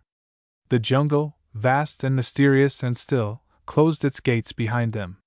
Turkey read by Francis Gilchrist Wood. From Pictorial Review. The old mail sled running between Haney and Le Beau, in the days when Dakota was still a territory, was nearing the end of its 100-mile route. It was a desolate country in those days. Geographers still described it as the Great American Desert, and in looks it deserved the title. Never was there anything so lonesome as that endless stretch of snow reaching across the world until it cut into a cold gray sky, excepting the sane desert burned to a brown tinder by the hot wind of summer. Nothing but sky and plain and its voice, the wind, unless you might count a lonely sod shack blocked against the horizon, miles away from a neighbor, miles from anywhere, its red-curtained square of window glowing through the early twilight. There were 3 men in the sled: Dan, the mail carrier, crusty, belligerently Western, the self-elected guardian of every one on his route; Hillis, a younger man, hardly more than a boy, living on his preemption claim near the upper reaches of the stage line; the third a stranger from that part of the country vaguely defined as the East. He was traveling, had given him name as Smith, and was as inquisitive about the country as he was reticent about his business there. Dan plainly disapproved of him. They had driven the last cold miles in silence when the stage driver turned to his neighbor. Letter didn't say anything about coming out in the spring to look over the country, did it? Hillis shook his head. It was like all the rest, Dan. Don't want to build a railroad at all until the country's settled. God! Can't they see the other side of it? What it means to the folks already here to wait for it. The stranger thrust a suddenly interested profile above the handsome collar of his fur coat. He looked out over the waste of snow. You say there's no timber here? Dan maintained unfriendly silence and Hillis answered. Nothing but scrub on the banks of the creeks. Years of prairie fires have burned out the trees, we think. Any ores mines? The boy shook his head as he slid farther down in his worn buffalo coat of the plains. We're too busy rustling for something to eat first. And you can't develop mines without tools. Tools? Yes, a railroad first of all. Dan shifted the lines from one firm-mittened hand to the other, swinging the freed numbed arm in rhythmic beating against his body, as he looked along the horizon a bit anxiously. The stranger shivered visibly. It's a god-forsaken country. Why don't you get out? Hillis, following Dan's glance around the blurred skyline, answered absently. Usual answer is leave? It's all I can do to stay here. Smith regarded him irritably. Why should any sane man ever have chosen this frozen wilderness? Hillis closed his eyes wearily. We came in the spring. I see, the edge voice snapped. Visionaries! Hillis's eyes opened again, wide, and then the boy was looking beyond the man with the far-seeing eyes of the plainsman. He spoke under his breath as if he were alone. Visionary, pioneer, American. That was the evolution in the beginning. Perhaps that is what we are. Suddenly the endurance in his voice went down before a wave of bitterness. The first pioneers had to wait, too. How could they stand it so long? The young shoulders drooped as he thrust stiff fingers deep within the shapeless coat pockets. He slowly withdrew his right hand holding a parcel wrapped in brown paper. He tore a 3-cornered flap in the cover, looked at the brightly colored contents, replaced the flap and returned the parcel, his chin a little higher. Dan watched the northern skyline restlessly. It won't be snow. Look like a blizzard to you, Hillis? The traveler sat up. Blizzard? Yes. Dan drawled in willing contribution to his uneasiness. The real Dakota article where blizzards are made. None of your eastern imitations, but a 90-mile wind that wets slivers of ice off the frozen drifts all the way down from the North Pole. Only one good thing about a blizzard, it's over in a hurry. You get to shelter or you freeze to death. A gust of wind flung a powder of snow stingingly against their faces. The traveler withdrew his head turtle-wise within the handsome collar and final condemnation. No man in his senses would ever have deliberately come here to live. Dan turned. Wouldn't, eh? No. You're American? Yes. Why? I was born here. It's my country. Ever read about your Pilgrim Fathers? Why, of course. Frontiersmen, same as us. You're living on what they did. We're getting this frontier ready for those who come after. Want our children to have a better chance than we had. Our reason's same as theirs. Hillis told you the truth. Country's all right if we had a railroad. Humph! With a contemptuous look across the desert. Where's your freight, your grain, cattle? Westbound freight, coal, feed, seed grain, work, and more neighbors. One-sided bargain. Road that hauls empties one way doesn't pay. No company would risk a line through here. The angles of Dan's jaw showed white. Maybe. Ever get a chance to pay your debt to those Pilgrim pioneers? Ever take it? Think the stock was worth saving? He lifted his whip handle toward a pinpoint of light across the stretch of snow. Donovan lives over there and Ms. Donovan. We call them old folks now. Their hair has turned white as these drifts in 2 years. All they've got is here. He's a real farmer and a lot of help to the country, but they won't last long like this. Dan swung his arm toward a glimmer nor by northeast. Ms. Clark lives there, a mile back from the stage road. Clark's down in Yankton earning money to keep them going. She's alone with her baby holding down the claim. Dan's arm sagged. We've had women go crazy out here. The whipstock followed the empty horizon half round the compass to a lighted red square not more than 2 miles away. Ms. Carson died in the spring. Carson stayed until he was too poor to get away. There's 3 children, oldest Katie, just 11. Dan's words failed, but his eyes told. Somebody will brag of them as ancestors someday. They'll deserve it if they live through this. Dan's jaw squared as he leveled his whip handle straight at the traveler. I've answered your questions, now you answer mine. We know your opinion of the country. You're not traveling for pleasure or your health. What are you here for? Business. My own. There's 2 kinds of business out here this time of year. Tain't healthy for either of them. Dan's words were measured and clipped. You've damned the West and all that's in it good and plenty. Now I say, damn the people anywhere in the whole country that won't pay their debts from pioneer to pioneer, that lets us fight the wilderness barehanded and die fighting, that won't risk. A gray film dropped down over the world, a leaden shroud that was not the coming of twilight. Dan jerked about, his whip cracked out over the heads of the leaders and they broke into a quick trot. The shriek of the runners along the frozen snow cut through the ominous darkness. Hillis, Dan's voice came sharply. Stand up and look for the light on Clark's guide pole about a mile to the right. God help us if it ain't burning. Hillis struggled up, one clumsy mitten thatching his eyes from the blinding needles. I don't see it, Dan. We can't be more than a mile away. Hadn't you better break toward it? Got to keep the track till we see light. The wind tore the words from his mouth as it struck them in lashing fury. The leaders had disappeared in a wall of snow, but Dan's lash whistled forward in reminding authority. There was a moment's lull. See it, Hillis? No, Dan. Tiger-like the storm leaped again, bandying them about in its paws like captive mice. The horses swerved before the punishing blows, bunched, backed, tangled. Dan stood up shouting his orders of menacing appeal above the storm. Again a breathing space before the next deadly impact. As it came, Hillis shouted, I see it, there, Dan. It's a red light. She's in trouble. Through the whirling smother and chaos of Dan's cries and the struggling horses, the sled lunged out of the road into unbroken drifts. Again the leaders swung sidewise before the lashing of 1,000 lariats of ice and bunched against the wheel horses.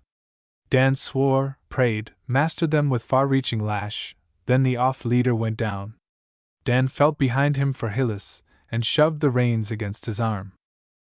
"I'll get him up, or cut leaders loose! If I don't, come back, drive to light! Don't get out!" Dan disappeared in the white fury. There were sounds of a struggle. The sled jerked sharply and stood still. Slowly it strained forward. Hillis was standing, one foot outside on the runner, as they traveled a team's length ahead. He gave a cry, "Dan! Dan!" and gripped a furry bulk that lumbered up out of the drift. "All right, son!" Dan reached for the reins. Frantically they fought their slow way toward the blurred light, staggering on in a fight with the odds too savage to last. They stopped abruptly as the winded leaders leaned against a wall interposed between themselves and insatiable fury. Dan stepped over the dashboard, groped his way along the tongue between the wheel horses, and reached the leeway of a shadowy square. "It's the shed, Hillis. Help get the team in." The exhausted animals crowded into the narrow space without protest. "Find the guide rope to the house, Dan?" "On the other side toward the shack." "Where's Smith?" "Here, by the shed." Dan turned toward the stranger's voice. "We're going round to the blizzard line tied from shed to shack. Take hold of it and don't let go. If you do, you'll freeze before we can find you. When the wind comes, turn your back and wait. Go on when it dies down and never let go the rope. Ready?" The winds dropped. "Here, Hillis, next to me." 3 blurs hugged the sod walls around to the northeast corner. The forward shadow reached upward to a swaying rope, lifted the hand of the second who guided the third. "Hang on to my belt too, Hillis." "Ready, Smith? Got the rope?" They crawled forward, 3 barely visible figures, 6, 8, 10 steps.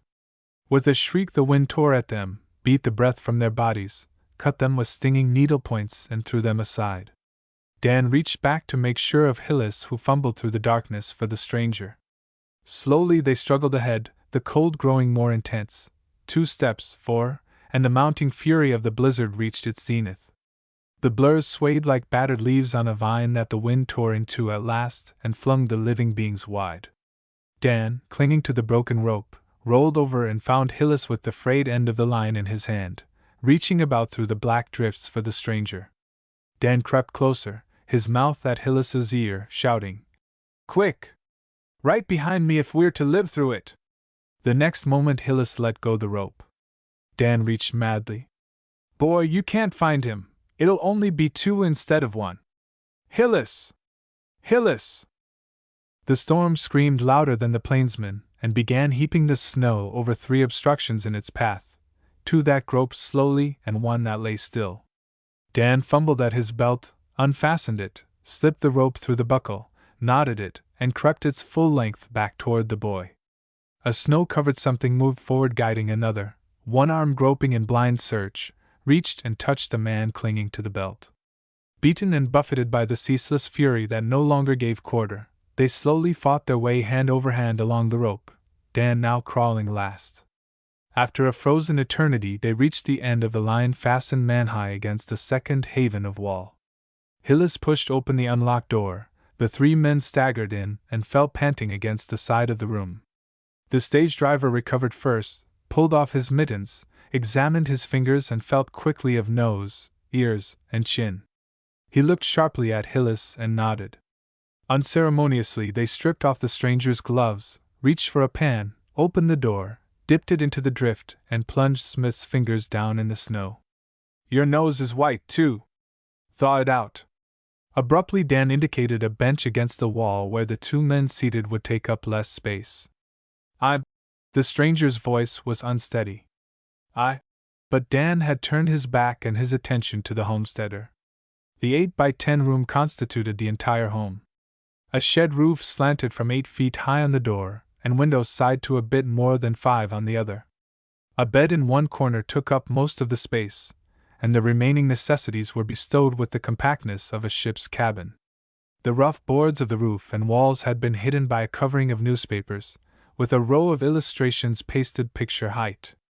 Cushions and curtains of turkey-red calico brightened the homely shack. The driver had slipped off his buffalo coat and was bending over a baby exhaustedly fighting for breath that whistled shrilly through a closing throat. The mother, scarcely more than a girl, held her in tensely extended arms. "How long's she been this way?" "She began to choke up day before yesterday, just after you passed on the down trip." The driver laid big fingertips on the restless wrist. "She always has the croup when she cuts a tooth, Dan, but this is different. I've used all the medicines I have, nothing relieves the choking." The girl lifted heavy eyelids above blue semicircles of fatigue, and the compelling terror back of her eyes forced a question through dry lips. "Dan, do you know what membranous croup is like? Is this it?" The stage driver picked up the lamp and held it close to the child's face, bringing out with distressing clearness the blue-veined pallor, sunken eyes, an effort of impeded breathing. He frowned, putting the lamp back quickly. "Meb it is, Miss Clark, but don't you be scared. We'll help you a spell." Dan lifted the red curtain from the cupboard, found an empty lard pail, half filled it with water and placed it on an oil stove that stood in the center of the room. He looked questioningly about the four walls, discovered a cleverly contrived toolbox beneath the cupboard shelves, sorted out a pair of pincers and bits of iron, laying the latter in a row over the oil blaze. He took down a can of condensed milk, poured a spoonful of the thick stuff into a cup of water and made room for it near the bits of heating iron. He turned to the girl, opened his lips as if to speak and stood with a face full of pity. Along the 4-foot space between the end of the bed and the opposite wall the girl walked, crooning to the sick child she carried. As they watched, the low song died away, her shoulder rubbed heavily against the boarding, her eyelids dropped, and she stood sound asleep. The next hard-drawn breath of the baby roused her, and she stumbled on, crooning a lullaby. Smith clutched the younger man's shoulder. "God, Hillis, look where she's marked the wall rubbing against it. Do you suppose she's been walking that way for 3 days and nights? Why, she's only a child, no older than my own daughter." Hillis nodded. "Where are her people? Where's her husband?" "Down in Yankton, Dan told you, working for the winter. Got to have the money to live." "Where's the doctor?" "Nearest one's in Haney, 4 days' trip away by stage." The traveler stared, frowningly. Dan was looking about the room again and after prodding the gay seat in the corner, lifted the cover and picked up a folded blanket, shaking out the erstwhile padded cushion. He hung the blanket over the back of a chair. "Miss Clark, there's nothing but steam will touch membranous croup. We saved my baby that way last year. Sit here and I'll fix things." He put the steaming lard pail on the floor beside the mother and lifted the blanket over the baby's head. She put up her hand. "She's so little, Dan, and weak. How am I going to know if she... Dan rearranged the blanket tent. "Just get under with her yourself, Miss Clark, then you'll know all that's happening." With the pincers he picked up a bit of hot iron and dropped it hissing into the pail, which he pushed beneath the tent. The room was oppressively quiet, walled in by the thick sod from the storm. The blanket muffled the sound of the child's breathing and the girl no longer stumbled against the wall. Dan lifted the corner of the blanket, and another bit of iron hissed as it struck the water. The older man leaned toward the younger. "Stove fire?" with a gesture of protest against the inadequate oil blaze. Hillis whispered, "Can't afford it. Coal is $9 in Haney, $18 here." They sat with heads thrust forward, listening in the intolerable silence. Dan lifted the blanket, hearkened a moment, then, "PST!" Another bit of iron fell into the pail. Dan stooped to the tool chest for a reserve supply when a strangling cough made him spring to his feet and hurriedly lift the blanket. The child was beating the air with tiny fists, fighting for breath. The mother stood rigid, arms out. "Turn her this way." Dan shifted the struggling child, face out. "Now watch out for the..." The strangling cough broke and a horrible something. "It's the membrane. She's too weak. Let me have her." Dan snatched the child and turned it face downward. The blue-faced baby fought in a supreme effort, again the horrible something. Then Dan laid the child, white and motionless, in her mother's arms. She held the limp body close, her eyes wide with fear. Dan, is she? A faint sobbing breath of relief fluttered the pale lips that moved in the merest ghost of a smile. The heavy eyelids half lifted and the child nestled against its mother's breast. The girl swayed, shaking with sobs. Baby, baby! She struggled for self-control and stood up straight and pale. Dan, I ought to tell you. When it began to get dark with the storm and time to put up the lantern, I was afraid to leave the baby. If she strangled when I was gone, with no one to help her, she would die. Her lips quivered as she drew the child closer. I didn't go right away, but I did, at last. I propped her up in bed and ran. If I hadn't— her eyes were wide with the shadowy edge of horror. If I hadn't, you'd have been lost in the blizzard and my baby would have died. She stood before the men as if for judgment, her face wet with unchecked tears. Dan patted her shoulder dumbly and touched a fresh, livid bruise that ran from the curling hair on her temple down across cheek and chin. Did you get this then? She nodded. The storm threw me against the pole when I hoisted the lantern. I thought I'd never get back. It was Smith who translated Dan's look of appeal for the cup of warm milk and held it to the girl's lips. Drink it, Miss Clark, you need it. She made heroic attempts to swallow. Her head drooped lower over the cup and fell against the driver's rough sleeve. Poor kid, dead asleep. Dan guided her stumbling feet toward the bed that the traveler sprang to open. She guarded the baby in the protecting angle of her arm into safety upon the pillow, then fell like a log beside her. Dan slipped off the felt boots, lifted her feet to the bed and softly drew covers over mother and child. Poor kid, but she's grit clear through. Dan walked to the window, looked out at the lessening storm, then at the tiny alarm clock on the cupboard. Be over pretty soon now. He seated himself by the table, dropped his head wearily forward on folded arms and was asleep. The traveler's face had lost some of its shrewdness. It was as if the white frontier had seized and shaken him into a new conception of life. He moved restlessly along the bench, then stepped softly to the side of the bed and straightened the coverlet into greater nicety, while his lips twitched. With consuming care he folded the blanket and restored the corner seat to its accustomed appearance of luxury. He looked about the room, picked up the gray kitten sleeping contentedly on the floor and settled it on the red cushion with anxious attention to comfort. He examined with curiosity the few books carefully covered on a corner shelf, took down an old hand-tooled volume and lifted his eyebrows at the ancient coat of arms on the book plate. He tiptoed across to the bench and pointed to the script beneath the plate. Edward Winslow, 7, to his dear daughter, Alice, 8. He motioned toward the bed. Her name? Hillis nodded. Smith grinned. Dan's right. Blood will tell, even to damning the rest of us. He sat down on the bench. I understand more than I did, Hillis, since you crawled back after me, out there. But how can you stand it here? I know you and the Clarks are people of education and oh, all the rest. You could make your way anywhere. Hillis spoke slowly. I think you have to live here to know. It means something to be a pioneer. You can't be one if you've got it in you to be a quitter. The country will be all right someday. He reached for his greatcoat, bringing out a brown paper parcel. He smiled at it oddly and went on as if talking to himself. When the drought and the hot winds come in the summer and burn the buffalo grass to a tinder and the monotony of the plains weighs on you as it does now, there's a common, low-growing cactus scattered over the prairie that blooms into the gayest red flower you ever saw. It wouldn't count for much anywhere else, but the pluck of it, without rain for months, do even.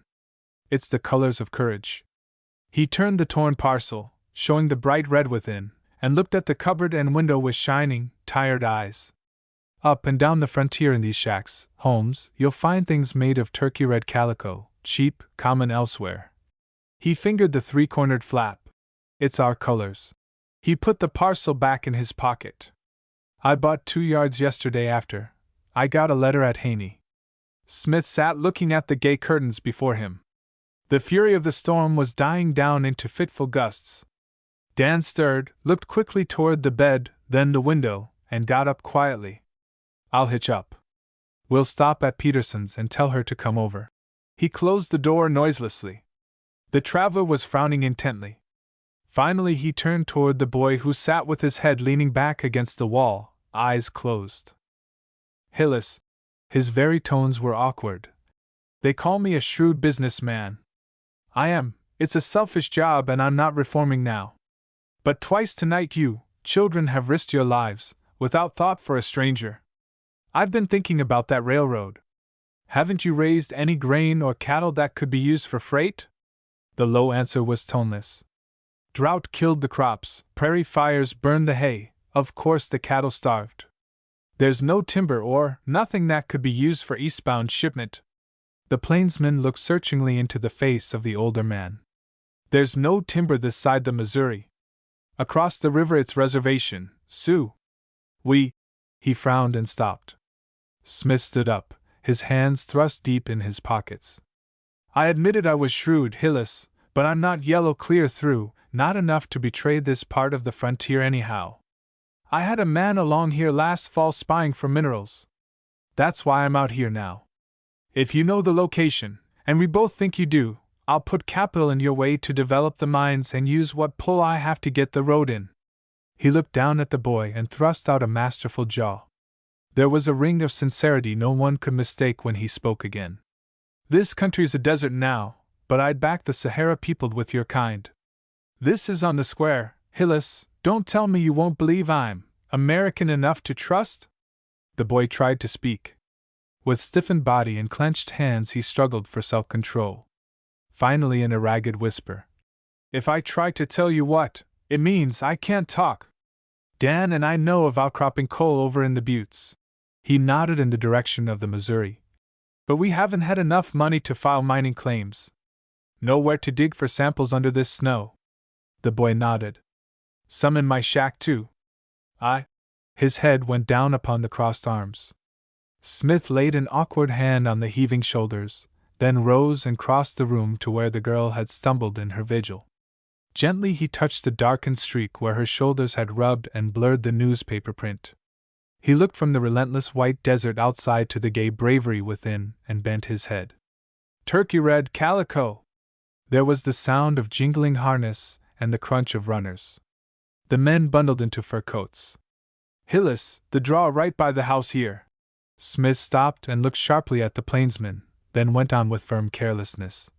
This draw ought to strike a low grade that would come out near the river level. Does Dan know Clark's address? Hillis nodded. They tiptoed out and closed the door behind them softly. The wind had swept every cloud from the sky and the light of the northern stars etched a dazzling world. Dan was checking up the leaders as Hillis caught him by the shoulder and shook him like a clumsy bear. Dan, you blind old mole, can you see the headlight of the overland freight blazing and thundering down that draw over the great Missouri and Eastern? Dan stared. I knew you couldn't. Hillis thumped him with furry fist. Dan, the wind might easily have drowned the unsteady voice. I've told Mr. Smith about the coal, for freight. He's going to help us get capital for mining and after that the road. Smith! Well, aren't you a claim spotter? He turned abruptly and crunched toward the stage. His passengers followed. Dan paused with his foot on the runner and looked steadily at the traveler from under lowered, shaggy brows. You're going to get a road out here? I've told Hillis I'll put money in your way to mine the coal. Then the railroad will come. Dan's voice rasped with tension. We'll get out the coal. Are you going to see that the road is built? Unconsciously, the traveler held up his right hand. I am. Dan searched his face sharply. Smith nodded. I'm making my bet on the people, friend. It was a new Dan who lifted his bronze face to a white world. His voice was low and very gentle. To bring a road here. He swung his whip handle from Donovan's light around to Carson Square, sweeping in all that lay behind. Out here to them. The pioneer faced the wide desert that reached into a misty space ablaze with stars. Would be like playing God. The whip thudded softly into the socket, and Dan rolled up on the driver's seat. Two men climbed in behind him. The long lash swung out over the leaders as Dan headed the old mail sled across the drifted right-of-way of the great Missouri and Eastern. $5,000 reward. By Melville Davis and Post. From Saturday Evening Post. I was before one of those difficult positions unavoidable to a man of letters. My visitor must have some answer. He had come back for the manuscript of his memoir, and for my opinion. It was the twilight of an early Washington winter. The lights in the great library, softened with delicate shades, had been turned on. Outside, Sheridan Circle was almost a thing of beauty in its vague outline. Even the squat, ridiculous bronze horse had a certain dignity in the blue shadow. If one had been speculating on the man, from his physical aspect one would have taken Walker for an engineer of some sort, rather than the head of the United States Secret Service. His lean face and his angular manner gave that impression. Even now, motionless in the big chair beyond the table, he seemed, how shall I say it, mechanical. And that was the very defect in his memoir. He had cut the great cases into a dry recital. There was no longer in them any pressure of a human impulse. The glow of inspired detail had been dissected out. Everything startling and wonderful had been devitalized. The memoir was a report. The bulky typewritten manuscript lay on the table beside the electric lamp, and I stood about uncertain how to tell him. "Walker," I said, "did nothing wonderful ever happen to you in the adventure of these cases?" "What precisely do you mean?" he replied. The practical nature of the man tempted me to extravagance. "Well," I said, "for example, were you never kissed in a lonely street by a mysterious woman and the flash of your dark lantern reveal a face of startling beauty?" "No," he said, as though he were answering a sensible question. "That never happened to me."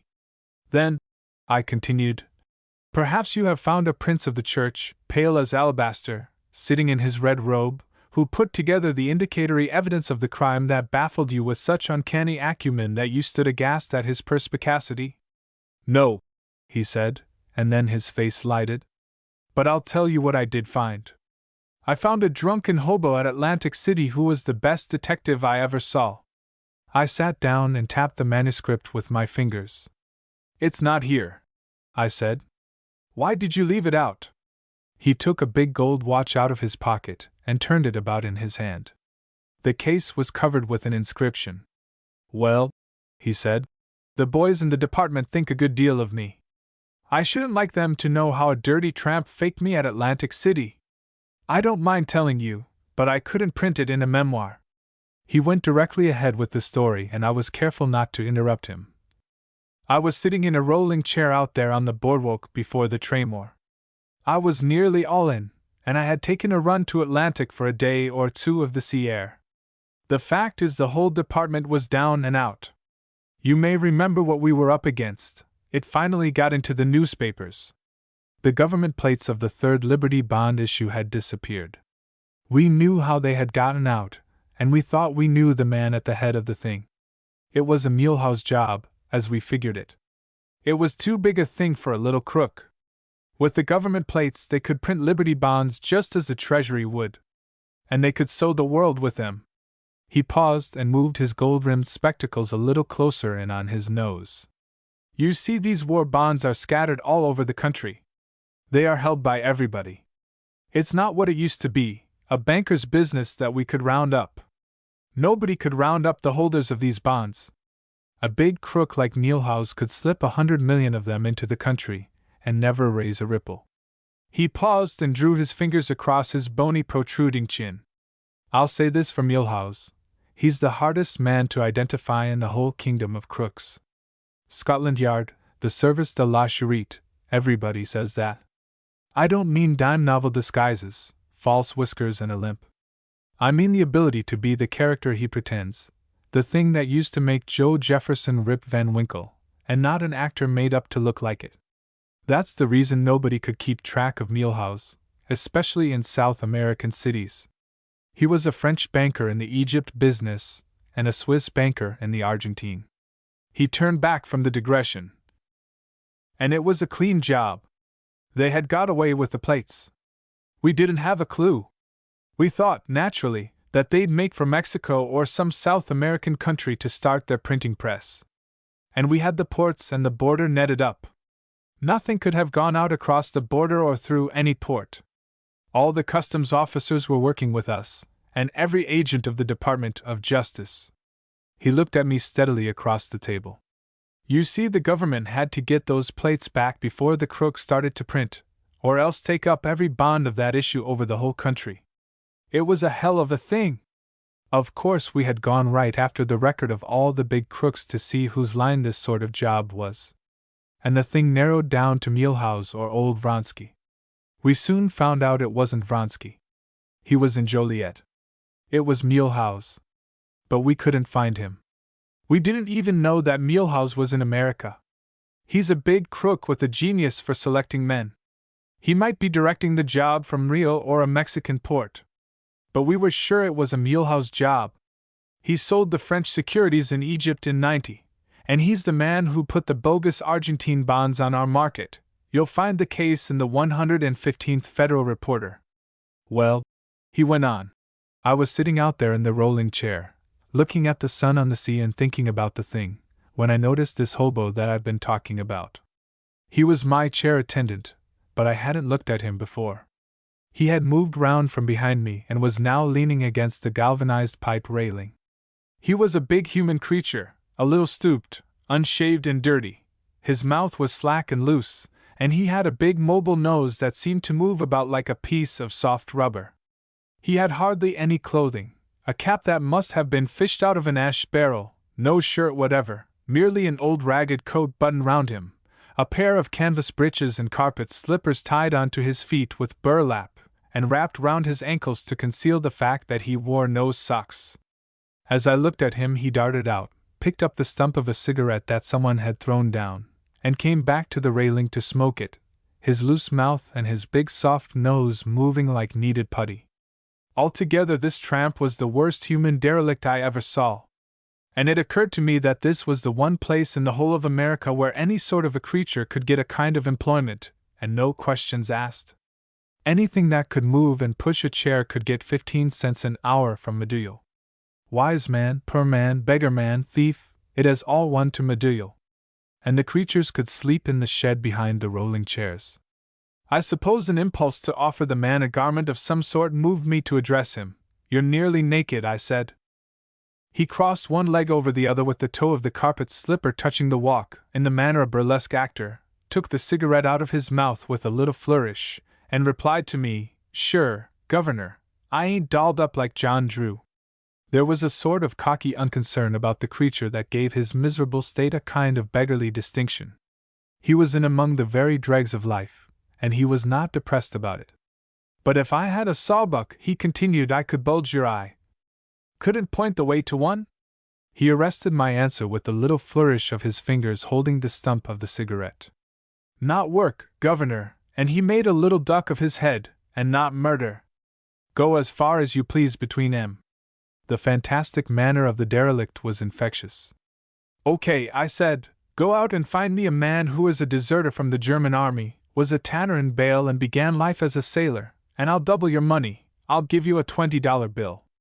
The creature whistled softly in 2 short staccato notes. Some little order, he said. And taking a toothpick out of his pocket, he stuck it into the stump of the cigarette which had become too short to hold between his fingers. At this moment a boy from the post office came to me with the daily report from Washington, and I got out of the chair, tipped the creature, and went into the hotel, stopping to pay Medullio as I passed. There was nothing new from the department except that our organization over the country was in close touch. We had offered $5,000 reward for the recovery of the plates, and the post office department was now posting the notice all over America in every office. The secretary thought we had better let the public in on it, and not keep it an underground offer to the service. I had forgotten the hobo, when about 5 o'clock he passed me a little below the steel pier. He was in a big stride, and he had something clutched in his hand. He called to me as he hurried along, I got him, Governor. See you later. See me now, I said, what's the hurry? He flashed his hand open, holding a silver dollar with his thumb against the palm. Can't stop now, I'm going to get drunk. See you later. I smiled at the disingenuous creature. He was saving me for the dry hour. He could point out Mielhaus in any passing chair, and I would give some coin to be rid of his pretension. Walker paused. Then he went on. I was right. The hobo was waiting for me when I came out of the hotel the following morning. "Howdy, Governor," he said. "I located your man." I was interested to see how he would frame up his case. "How did you find him?" I said. He grinned, moving his lip and his loose nose. "Some luck, Governor, and some sleuthin'. It was like this. I thought you was stringin' me. But I said to myself I'll keep out an eye. Maybe it's on the level. Any damn thing can happen." He put up his hand as though to hook his thumb into the armhole of his vest, remembered that he had only a coat button round him, and dropped it. "And believe me or not, Governor, it's the God's truth. About 4 o'clock up toward the inlet I passed a big, well-dressed, banker-looking gent walking stiff from the hip and throwing out his leg. 'Come 11!' I said to myself. 'It's the goose step.' I had an empty roller, and I took a turn over to him. 'Chair, Admiral?' I said. He looked at me sort of queer. 'What makes you think I'm an admiral, my man?' he answers. 'Well,' I says, lounging over on one foot reflective like, 'nobody could be aviewin' the sea with that lovin' ownership look unless he'd bossed her a bit. If I'm right, Admiral, you takes the chair.' He laughed, but he got in. 'I'm not an admiral,' he said, 'but it is true that I've followed the sea.' The hobo paused, and put up his first and second fingers spread like A.V. 2 points, Governor. The gent had been a sailor and a soldier. Now how about the tanner business?" He scratched his head, moving the ridiculous cap. "That sort of puzzled me, and I pussyfooted along toward the inlet thinking about it. If a man was a tanner, and especially a foreign, hand-workin' tanner, what would his markins be? I tried to remember everybody that I'd ever seen handlin' a hide, and all at once I recollected that the first thing a Dago shoemaker done when he picked up a piece of leather was to smooth it out with his thumbs. And I said to myself, now that'll be what a tanner does, only he does it more, he's always doing it. Then I asked myself what would be the markins. The hobo paused, his mouth open, his head twisted to one side. Then he jerked up as under a released spring. And right away, Governor, I got the answer to it, flat thumbs. The hobo stepped back with an air of victory and flashed his hand up. And he had M. I asked him what time it was so I could keep the hours straight for Medulle. I told him, but the real reason was so I could see his hands. Walker crossed one leg over the other. It was clever, he said, and I hesitated to shatter it. But the question had to come. Where is your man? I said. The hobo executed a little deprecatory step, with his fingers picking at his coat pockets. That's the trouble, Governor, he answered. I intended to sleuth him for you, but he give me $1 and I got drunk, you saw me. That man had got out at Medulle's place not 5 minutes before. I was flashin' to the booze can when you tried to stop me. Nothin' doin' when I get the price. Walker paused. It was a good fairy story and worth something. I offered him $50. Then I got a surprise. The creature looked eagerly at the coin in my fingers, and he moved toward it. He was crazy for the liquor it would buy. But he set his teeth and pulled up. No, Governor, he said, I'm in it for the sawbuck. Where'll I find you about noon? I promised to be on the boardwalk before Heinz's Pier at 2 o'clock, and he turned to shuffle away. I called an inquiry after him. You see, there were 2 things in his story. How did he get $1 tip? And how did he happen to make his imaginary man banker-looking? Muehlhaus had been banker-looking in both the Egypt and the Argentine affairs. I left the latter point suspended, as we say. But I asked about the $1. He came back at once. I forgot about that, Governor, he said. It was like this. The Admiral kept looking out at the sea where an old freighter was going south. You know, the fruit line to New York. One of them goes by every day or 2. And I kept pushing him along. Finally we got up to the inlet, and I was about to turn when he stopped me. You know the neck of ground out beyond where the street cars loop. There's an old board fence by the road, then sand to the sea, and about halfway between the fence and the water there's a shed with some junk in it. You've seen it. They made the old America out there, and the shed was a tool house. When I stopped, the Admiral says, cut across to the hole in that old board fence, and see if an automobile has been there, and I'll give you $1. And I done it and I got it. Then he shuffled off. Be on the spot, Governor, and I'll lead him to you. Walker leaned over, rested his elbows on the arms of his chair, and linked his fingers together. That gave me a new flash on the creature. He was a slicker article than I imagined. I was not to get off with a tip. He was taking some pains to touch me for a greenback. I thought I saw his line. It would not account for his hitting the description of Muehlhaus in the makeup of his straw man, but it would furnish the data for the dollar story. I had drawn the latter a little before he was ready. It belonged in what he planned to give me at 2 o'clock. But I thought I saw what the creature was about. And I was right. Walker put out his hand and moved the pages of his memoir on the table. Then he went on. I was smoking a cigar on a bench at the entrance to Heinz's Pier when the hobo shuffled up. He came down one of the streets from Pacific Avenue, and the direction confirmed me in my theory. It also confirmed me in the opinion that I was all kinds of a fool to let this dirty hobo get a further chance at me. I was not in a very good humor.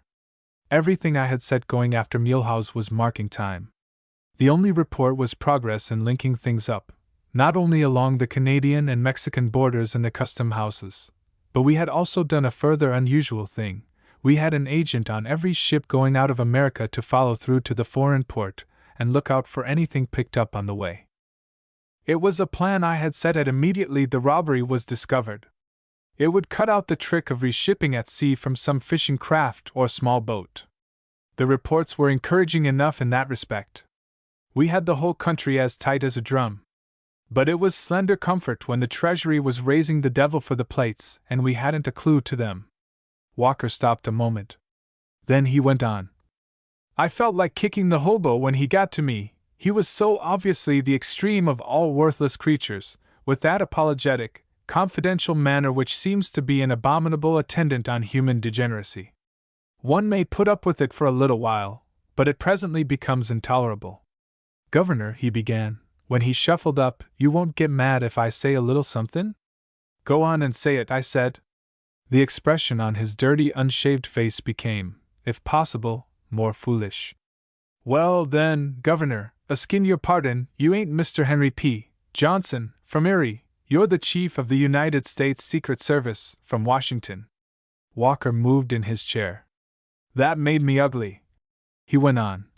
The assurance of the creature and my unspeakable carelessness in permitting the official letters brought to me on the day before by the post office messenger to be seen. In my relaxation I had forgotten the eye of the chair attendant. I took the cigar out of my teeth and looked at him. And I'll say a little something myself, I could hardly keep my foot clear of him. When you got sober this morning and remembered who I was, you took a turn up round the post office to make sure of it, and while you were in there you saw the notice of the reward for the stolen bond plates. That gave you the notion with which you pieced out your fairy story about how you got the dollar tip. Having discovered my identity through a piece of damned carelessness on my part, and having seen the postal notice of the reward, you undertook to enlarge your little game. That's the reason you wouldn't take 50 cents. It was your notion in the beginning to make a touch for a tip. And it would have worked. But now you can't get a damned cent out of me. Then I threw a little brush into him. I'd have stood a touch for your finding the fake tanner, because there isn't any such person. I intended to put the hobo out of business, Walker went on. But the effect of my words on him were even more startling than I anticipated. His jaw dropped, and he looked at me in astonishment. No such person, he repeated. Why, Governor, before God, I found a man like that, and he was a banker, one of the big ones, sure as there's a hell. Walker put out his hands in a puzzled gesture. There it was again, the description of Muehlhaus. And it puzzled me up. Every motion of this hobo's mind in every direction about this affair was perfectly clear to me. I saw his intention in every turn of it, and just where he got the material for the details of his story. But this absolutely distinguishing description of Muehlhaus was beyond me. Everybody, of course, knew that we were looking for the lost plates, for there was the reward offered by the Treasury. But no human soul outside of the trusted agents of the department knew that we were looking for Muehlhaus. Walker did not move, but he stopped in his recital for a moment. The tramp shuffled up a step closer to the bench where I sat. The anxiety in his big slack face was sincere beyond question. I can't find the banker man, Governor. He's skipped the coop. But I believe I can find what he's hid. Well, I said, go on and find it. The hobo jerked out his limp hands in a sort of hopeless gesture. Now, Governor, he whimpered, what good would it do me to find them plates?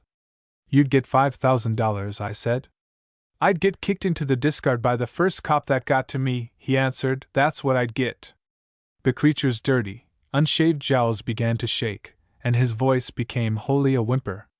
I've got a line on this thing, Governor, sure as there's a hell. That banker man was viewing the layout. I've thought it all over, and this is the way it would be.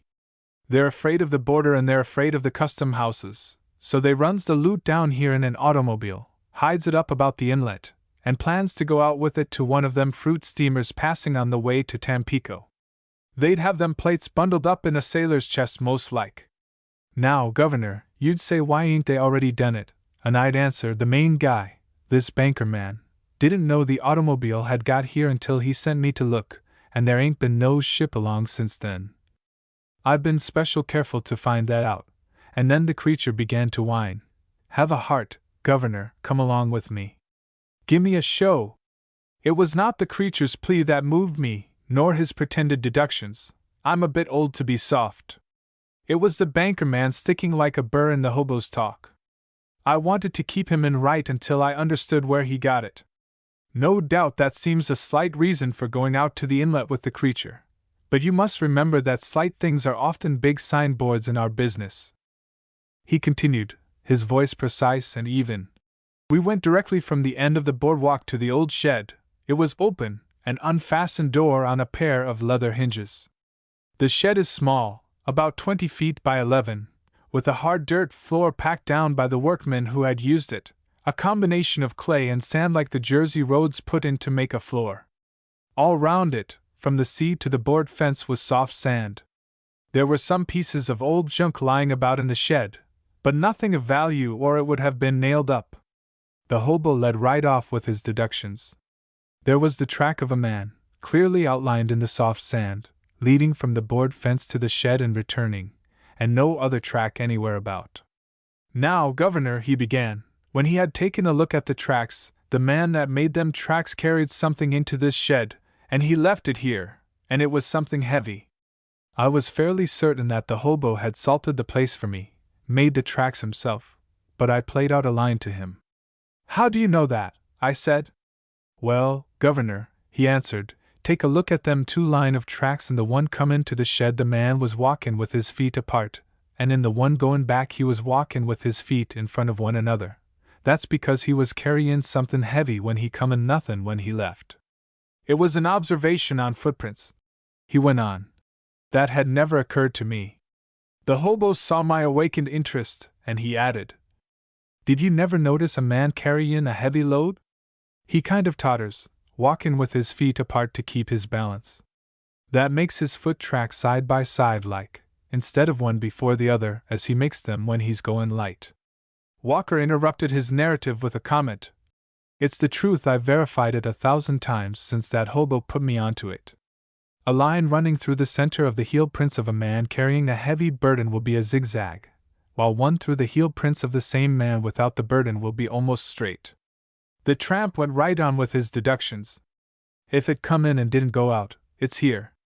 And he began to go over the inside of the shed. He searched it like a man searching a box for a jewel. He moved the pieces of old castings and he literally fingered the shed from end to end. He would have found a bird's egg. Finally he stopped and stood with hands spread out over his mouth. And I selected this critical moment to touch the powder off under his game. Suppose, I said, that this man with the heavy load wished to mislead us. Suppose that instead of bringing something here he took one of these old castings away? The hobo looked at me without changing his position. How could he, Governor? He was pointing this way with the load. By walking backward, I said. For it had occurred to me that perhaps the creature had manufactured this evidence for the occasion, and I wished to test the theory. Walker went on in his slow, even voice. The test produced more action than I expected. The hobo dived out through the door. I followed to see him disappear. But he was not in flight. He was squatting down over the footprints. And a moment later he rocked back on his haunches with a little exultant yelp. "Dope's wrong, Governor," he said. "He was sure comin' this way." Then he explained, "If a man's walkin' forward in sand or mud or snow, the toe of his shoe flirts out a little of it, and if he's walkin' backward, his heel flirts it out." At this point I began to have some respect for the creature's ability. He got up and came back into the shed. And there he stood, in his old position, with his fingers over his mouth, looking round at the empty shed in which, as I have said, one could not have concealed a bird's egg. I watched him without offering any suggestion, for my interest in the thing had awakened and was curious to see what he would do. He stood perfectly motionless for about a minute, and then suddenly he snapped his fingers and the light came into his face. "I got it, Governor!" Then he came over to where I stood. "Give me a quarter to get a bucket." I gave him the coin, for I was now profoundly puzzled, and he went out. He was gone perhaps 20 minutes, and when he came in he had a bucket of water. But he had evidently been thinking on the way, for he set the bucket down carefully, wiped his hands on his canvas breeches, and began to speak, with a little apologetic whimper in his voice. "Now look here, Governor," he said, "I may go in to talk turkey. Do I get the 5,000 if I find this stuff?" "Surely," I answered him. "And there'll be no monkeying, Governor. You'll take me down to a bank yourself and put the money in my hand." "I promise you that," I assured him. But he was not entirely quiet in his mind about it. He shifted uneasily from one foot to the other, and his soft rubber nose worked. "Now, Governor," he said, "I'm leery about jokers. I gotta be. I don't want any string to this money. If I get it, I want to go and blow it in. I don't want you to hand me the roll and then start any reformin' stunt, a holdin' of it in trust in a probation officer, a pussyfootin' me, or any funny business. I want the wad and a clear road to the bright lights with no word passed along to pinch me. Do I get it?" "It's a trade," I said. "Okay," he answered, and he took up the bucket. He began at the door and poured the water carefully on the hard tramped earth. When the bucket was empty, he brought another and another. Finally, about midway of the floor space, he stopped. "Here it is," he said. I was following beside him, but I saw nothing to justify his words. "Why do you think the plates are buried here?" I said. "Look at the air bubbles comin' up, Governor," he answered.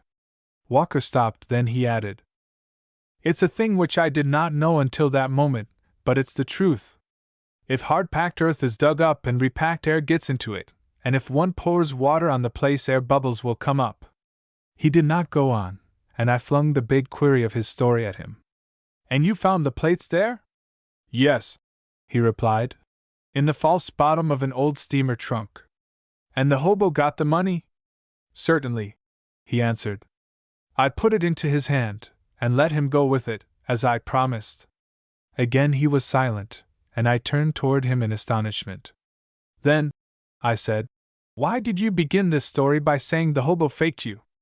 "I don't see the fake. He found the plates, and he was entitled to the reward."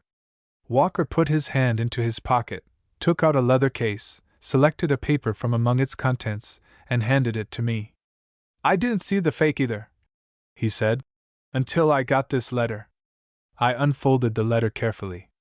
It was neatly written in a hand like copperplate and dated from Buenos Aires. "Dear Colonel Walker, when I discovered that you were planting an agent on every ship, I had to abandon the plates and try for the reward. Thank you for the 5,000, it covered expenses. Very sincerely yours, D. Neil Howes. The Blood of the Dragon by Thomas Grant Springer." From Live Stories. Kin Wong, the sampan boatman, sat in the bow of his tiny craft, looking with dream-misted eyes upon the oily, yellow flood of the Yangtze River. Far across on the opposite shore, blurred by the mist that the alchemy of the setting sun transmuted from miasmic vapor to a veil of gold, rose the purple-shadowed, stone-tumbled ruins of Hangzhou, ruins that had been a proud, walled city in the days before the Taiping Rebellion. Viewing its slowly dimming powers as they sank into the fading gold of the mist that the coming night thickened and darkened as it wiped out the light with a damp hand, Kin Wong dreamed over the stories that his father's father, now revered dust somewhere off toward the hills that dimly met the melting skyline, had told him of that ruined city, wherein he, Kin Wong, had not fate made men mad, would now be ruling a lordly household, even wearing the peacock feather and embroidered jacket that were his by right of the dragon's blood, that blood now hidden under the sun-browned skin of a river coolie. Kan Wong stuffed fine cut into his brass-bowled pipe and struck a spark from his tinder box. Through his wide nostrils twin streamers of smoke writhed out, twisting fantastically together and mixing slowly with the rising river mist. His pipe became a wand of dreams summoning the genii of glorious memory. The blood of the dragon in his veins quickened from the lethargy to which drudgery had cooled it, and raced hotly as he thought of the battle past of his forefathers. Off somewhere along the river's winding length, where it crawled slowly to the sea, lay the great coast cities. The lazy ripples, light-tipped, beckoned with luring fingers. There was naught to stay him. His sampan was his home and movable, therefore the morrow would see him turning its bow downstream to seek that strange city where he had heard dwelt many foreign devils who now and then scattered wealth with a prodigal hand. In that pale hour when the mist, not yet dissipated by the rising sun, lay in a cold, silver veil upon the night-chilled water, he pushed out from the shore and pointed the sampan's prow downstream. Days it took him to reach salt water. He loitered for light cargoes at village edges, or picked up the price of his daily rice at odd tasks ashore, but always, were it day or night for travel, his tiny craft bore surely seaward. Mile after slow mile dropped behind him, like the praying beads of a llama's chain, but at last the river salted slightly, and his tiny craft was lifted by the slow swell of the sea's hand reaching for inland. The river became more populous. The crowding sampans, houseboats, and junks stretched far out into its oily, oozy flow, making a floating city as he neared the congested life of the coast, where the ever-increasing population failed to find ground space in its maggoty swarming. As the stream widened until the farther bank disappeared in the artificial mist of rising smoke and man-stirred dust, the foreign devils' fire junks appeared, majestically steaming up and down, swift swans that scorned the logy, lumbering native craft, the mat sails and toiling sweeps of which made them appear motionless by comparison. A day or two of this and then the coast, with Shanghai sprawling upon the bank, writhing with life, odoriferous, noisy, perpetually awake. Kan Wong slid into its waterfront turmoil, an infinitesimal human atom added to it. His tiny craft fixed itself upon the outer edge of the wriggling river life like a coral cell attaching itself to a slow-growing atoll. From there he worked his way inshore, crawling over the craft that stretched out from the low banks as a water beetle might move over the flotsam and jetsam caught in the backwater of a sluggish stream. Once in the narrow, crowded streets of the city itself, he roamed aimlessly, open-eyed to its wonders, dreamily observant. Out of the native quarter and into the foreign section he moved, accustoming himself to these masters of mystery whom he was about to serve, calling sluggish memory to his aid as his cars strove to reconstruct the meaning of the barbarous jargon. Into the quarter where the foreign devils and the native population came together to barter and to trade, he strayed one day. A foreign devil in a strangely unattractive uniform was addressing a crowd of coolies in their own tongue. Kan Wong attached himself to the outer edge of the impassively curious throng, his ears alert, his features, as ever, an imperturbable mask. The foreign officer, for such he seemed to be, was making an offer to the assemblage for contract labor, $1 a day, with rice, fish, and tea rations, for work in a foreign land. Kan Wong translated the money quickly into yens. The sum seemed incredible to him. What service would he not perform for such payment? Why, within a year, or two at the very most, with careful frugality, he might return and buy himself a junk worthy of his dragon dreams of the river. And then... The officer talked on, persuading, holding out the glittering lure of profit and adventure. Kan Wong listened eagerly. He had thought there was a ban on contract labor, but perhaps this new Republican government, so friendly to the foreign devil, had removed it. Surely one who wore the uniform of a soldier and an officer could not thus publicly solicit coolies without the sanction of the mandarins, or escape their notice. Kan Wong studied the crowd. It contained a few Chinese soldiers, who were obviously keeping order. He was satisfied, and edged his way closer to the speaker. There, already, ranged to one side was a line of his own kind, jabbering to a celestial who put down their names on slips of rice paper and accepted their marks, which they made with a bamboo brush, that they bonded themselves to the adventure. Ken Wong gained the signing table. Picking up the brush, he set his name, the name of one of the dragon's blood, to the contract, accepted a duplicate, and stepped back into the waiting line. His pay and his rations, he was told, would begin 2 days hence, when he was to report to the fire junk now lying at the dock, awaiting the human cargo of which he was a part. Ken Wong memorized the directions as he turned away from his instructing countrymen. Of the foreign devil he took no further notice. Time enough for that when he passed into service. The god of luck had smiled upon his boldness, and reflecting upon it, Ken Wong turned back to the river and the sampan that had so long been his floating home. No sentimental memories, however, clung about it for him. Its freight of dreams he had landed here in Shanghai, marketing them for a realization. The sampan now was but the empty shell of a water beetle that had crawled upon the bank into the sun of fortune to spill forth a dragonfly to try newly found wings of adventure. He found a customer, and with much haggling after the manner of his kind, disposed of his boat, the last tie, if tie there was, that bound him to his present life. Waterman he had always been, and now had come to him the call of the Father of all waters. The tang of the salt in his nostrils conjured up dreams as magical as those invoked by the wand of the poppy god. Wrapped in their rosy mantle, he walked the streets for the next 2 days, and on the third he took his way to the dock where lay the fire junk that was to bear him forth into the wonders of the foreign devil's land. Larger she loomed than any he had ever seen, larger, oh, much larger, than those which had steamed up the Yangtze in swan-like majesty. But this huge bulk was gray and squat and powerful. Once aboard, he found it crowded with an army of chattering coolies. They swarmed in the hold like maggots.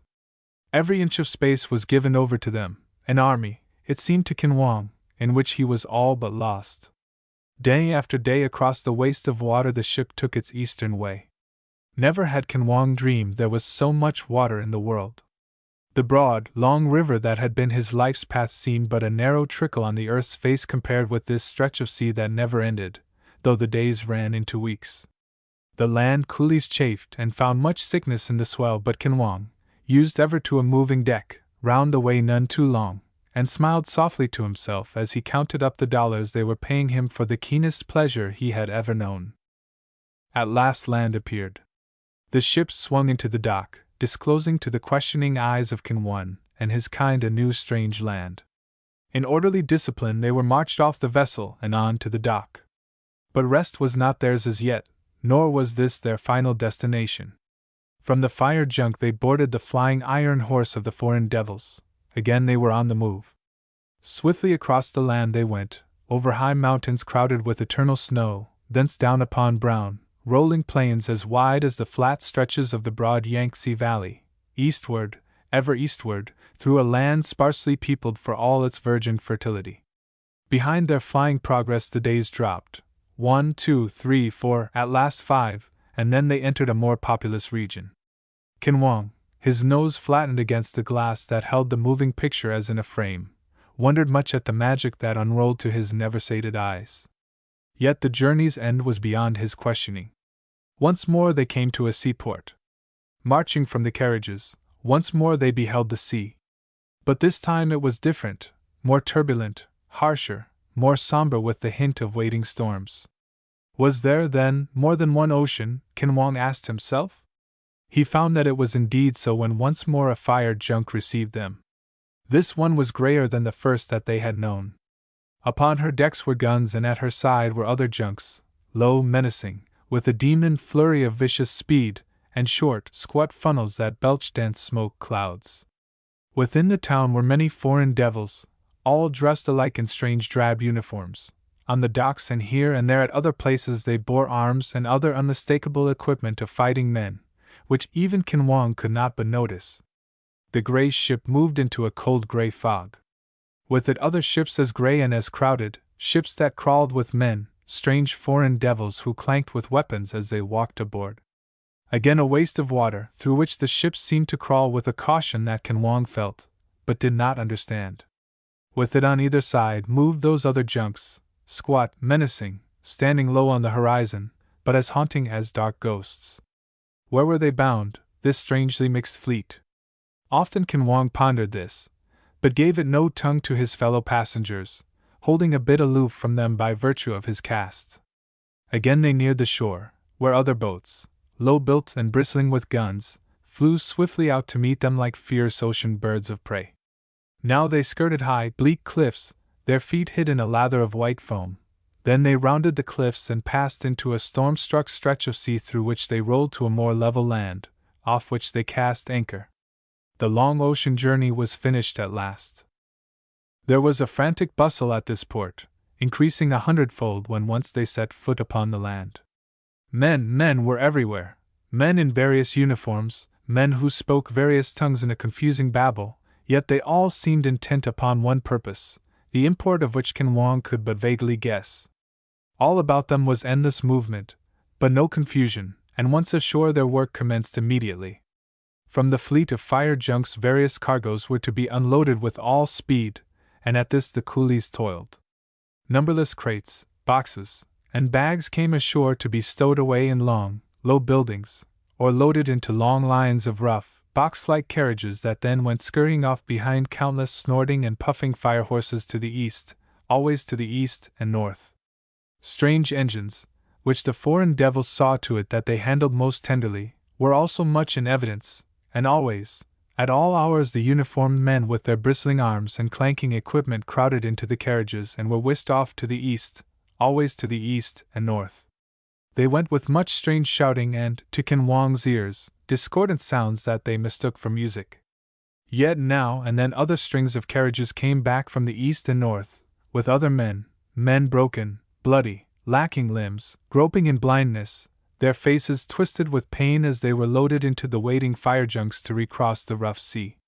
Then came the turn of the coolies to be crowded into the box-like carriages and to be whisked off to the east. With them went tools, picks, shovels, and the like, for further work, upon the nature of which Kan Wong, unquestioning, speculated. It was a slow, broken journey that they made. Every now and then they stopped that other traffic might pass them, going either way, mostly the strange men in uniforms, bristling with guns, hurrying always to the east and north. At last they too turned north, and as they did so the country, which had been smiling, low, filled with soft fields and pretty, nestling houses, little towns and quiet, orderly cities, changed to bleak fields, cut and seared as by a Simum's angry breath.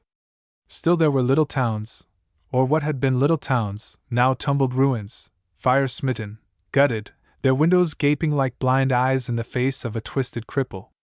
Off to the east hung angry clouds from which the thunder echoed distantly, a thunder low, grumbling, continual, menacing, and through the clouds at night were lightning flashes of an angry red.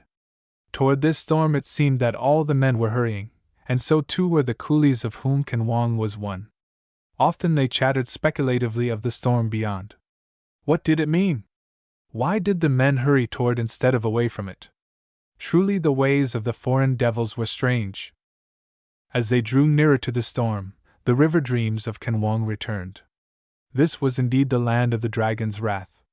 The torn and harrowed fields, the empty, broken towns, the distant, grumbling storm, and the armed men, hurrying, always hurrying toward the east and north where the clouds darkened and spread, all this was in the tales that his father's father had told him of those 15 mad years when the Yangtze Valley crouched trembling under the fiery breath of the dragon's wrath.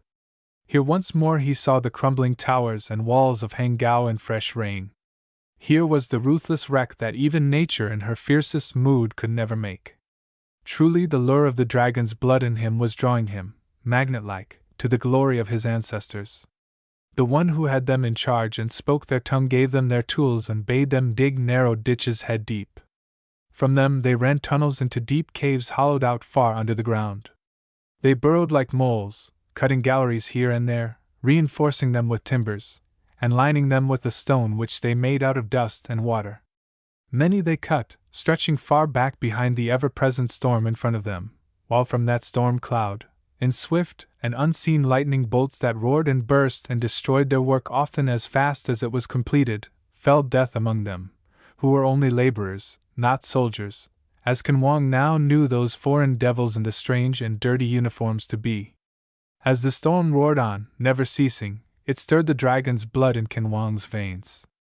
The pick and shovel irked his hands as he swung them. His palms began to itch for the weapons that the soldiers bore. Now and then he came upon a gun where it had dropped from its owner's useless hands. He studied its mechanism, even asking the foreign devil overseer how it was worked, and being shown, he remembered and practiced its use whenever opportunity offered.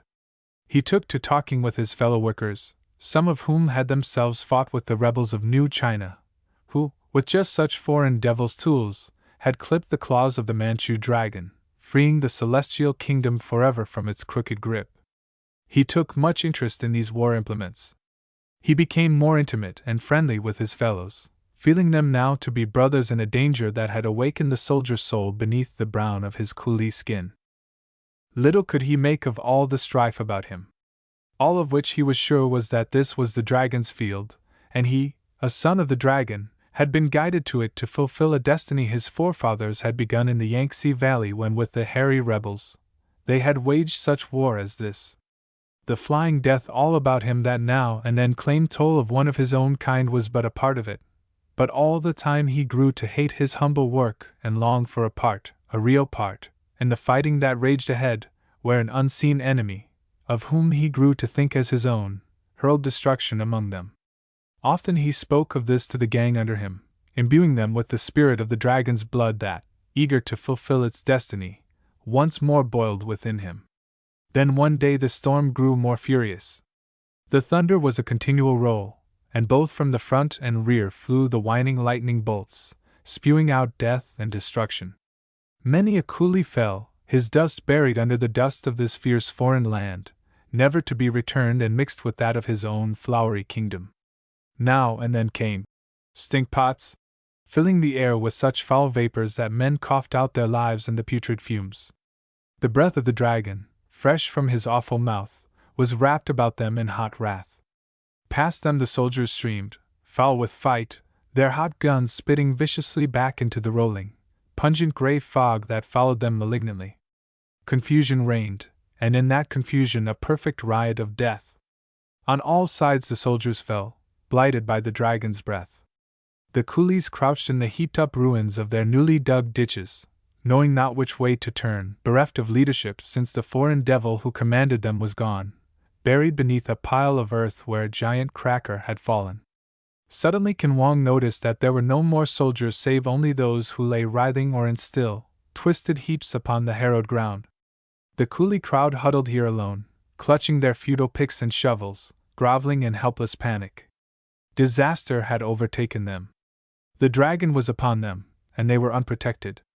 All about them in scattered heaps lay discarded equipment, guns, even the sharp barking death-spitting, tiny instrument that the soldiers handled so lovingly, and so gently when it was not in action. But those who manned the weapons had passed on, back through the thick curtain of smoke that hung between them and the comparative safety of the rear. Kan Wong's eyes were ahead, striving to pierce the pungent veil that hid the enemy. Suddenly his keen eyes noted them, the strange uniforms and stranger faces, ducking forward here and there through the hell of their own making. The blood of the dragon within him boiled up, now that the enemy was really near enough to feel the teeth and claws of the dragon's whelps. This was the hour for which he had lived. This was the typing glory come again for him to share. Reaching down, he picked up the rifle of a fallen soldier, fondled its mechanism lovingly for a moment, and then, cuddling it tenderly beneath his chin, his finger bade it spit death at the misty gray figures crawling through the grayer fog in front. When the magazine was exhausted, he filled it with fresh clips and turned with the authority he had always wielded, and a new one that they instantly recognized, upon his shivering countrymen. "What are ye?" he yelled with withering scorn. "Sons of pigs who root in the dung of this foreign devil's land, or men of the dragon's blood? Are ye the scum of the Yangtze River or honorable descendants of the hairy rebels? Would ye avenge your brothers who have choked to death in the breath of the stinkpots that have been flung among us? Will ye let escape this horde of foreign devil enemies who have hurled at us giant crackers that have spit death, now that they are near enough to feel how the dragon's blood can strike? Here are the dragon's claws!" He waved his bayonet gun aloft. Will ye die like men, or like slinking rats stamped into the earth? All who are not cowards, come! He waved the way through the smoke to the gray figures emerging from it. The Chinaman is no coward when once aroused. Death he faces as he faces life, stoically, imperturbably. The coolies, reaching for the nearest weapons, followed the man who showed the dragon's blood. Many of them understood the use of arms, having borne them for New China. Death was upon them, and they went to meet it with death in their hands. Ken Wong dragged up an uninjured machine gun, the crew of which lay about it. Fitting the bands of cartridges as he had seen the gunners do, he turned the crank and swung it round on its revolving tripod. Before its vicious rain he saw the gray figures fall, and a great joy welled up in his breast. He signaled for other belts, and worked the gun faster. Round him the coolies rallied, others beyond the sound of his voice joined in from pure instinct. The gray figures wavered, hesitated, melted back into the smoke, and then strove to work around the fire of the death-spitting group. But the dragon's blood was up, the voice of the dragon's son cheered and directed the snarling, roused whelps to whom war was an old, old trade, forgotten, and now remembered in this strange, wild land. The joy of slaughter came savagely upon them. The death that they had received they now gave back. In the place the white men had fled, the yellow men now stood, descendants of the Taipings, as fierce and wild as their once hairy brothers.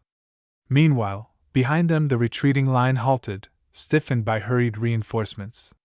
The officers rallied their men, paused and looked back through the smoke. The line had given way and they must meet the oncoming wave.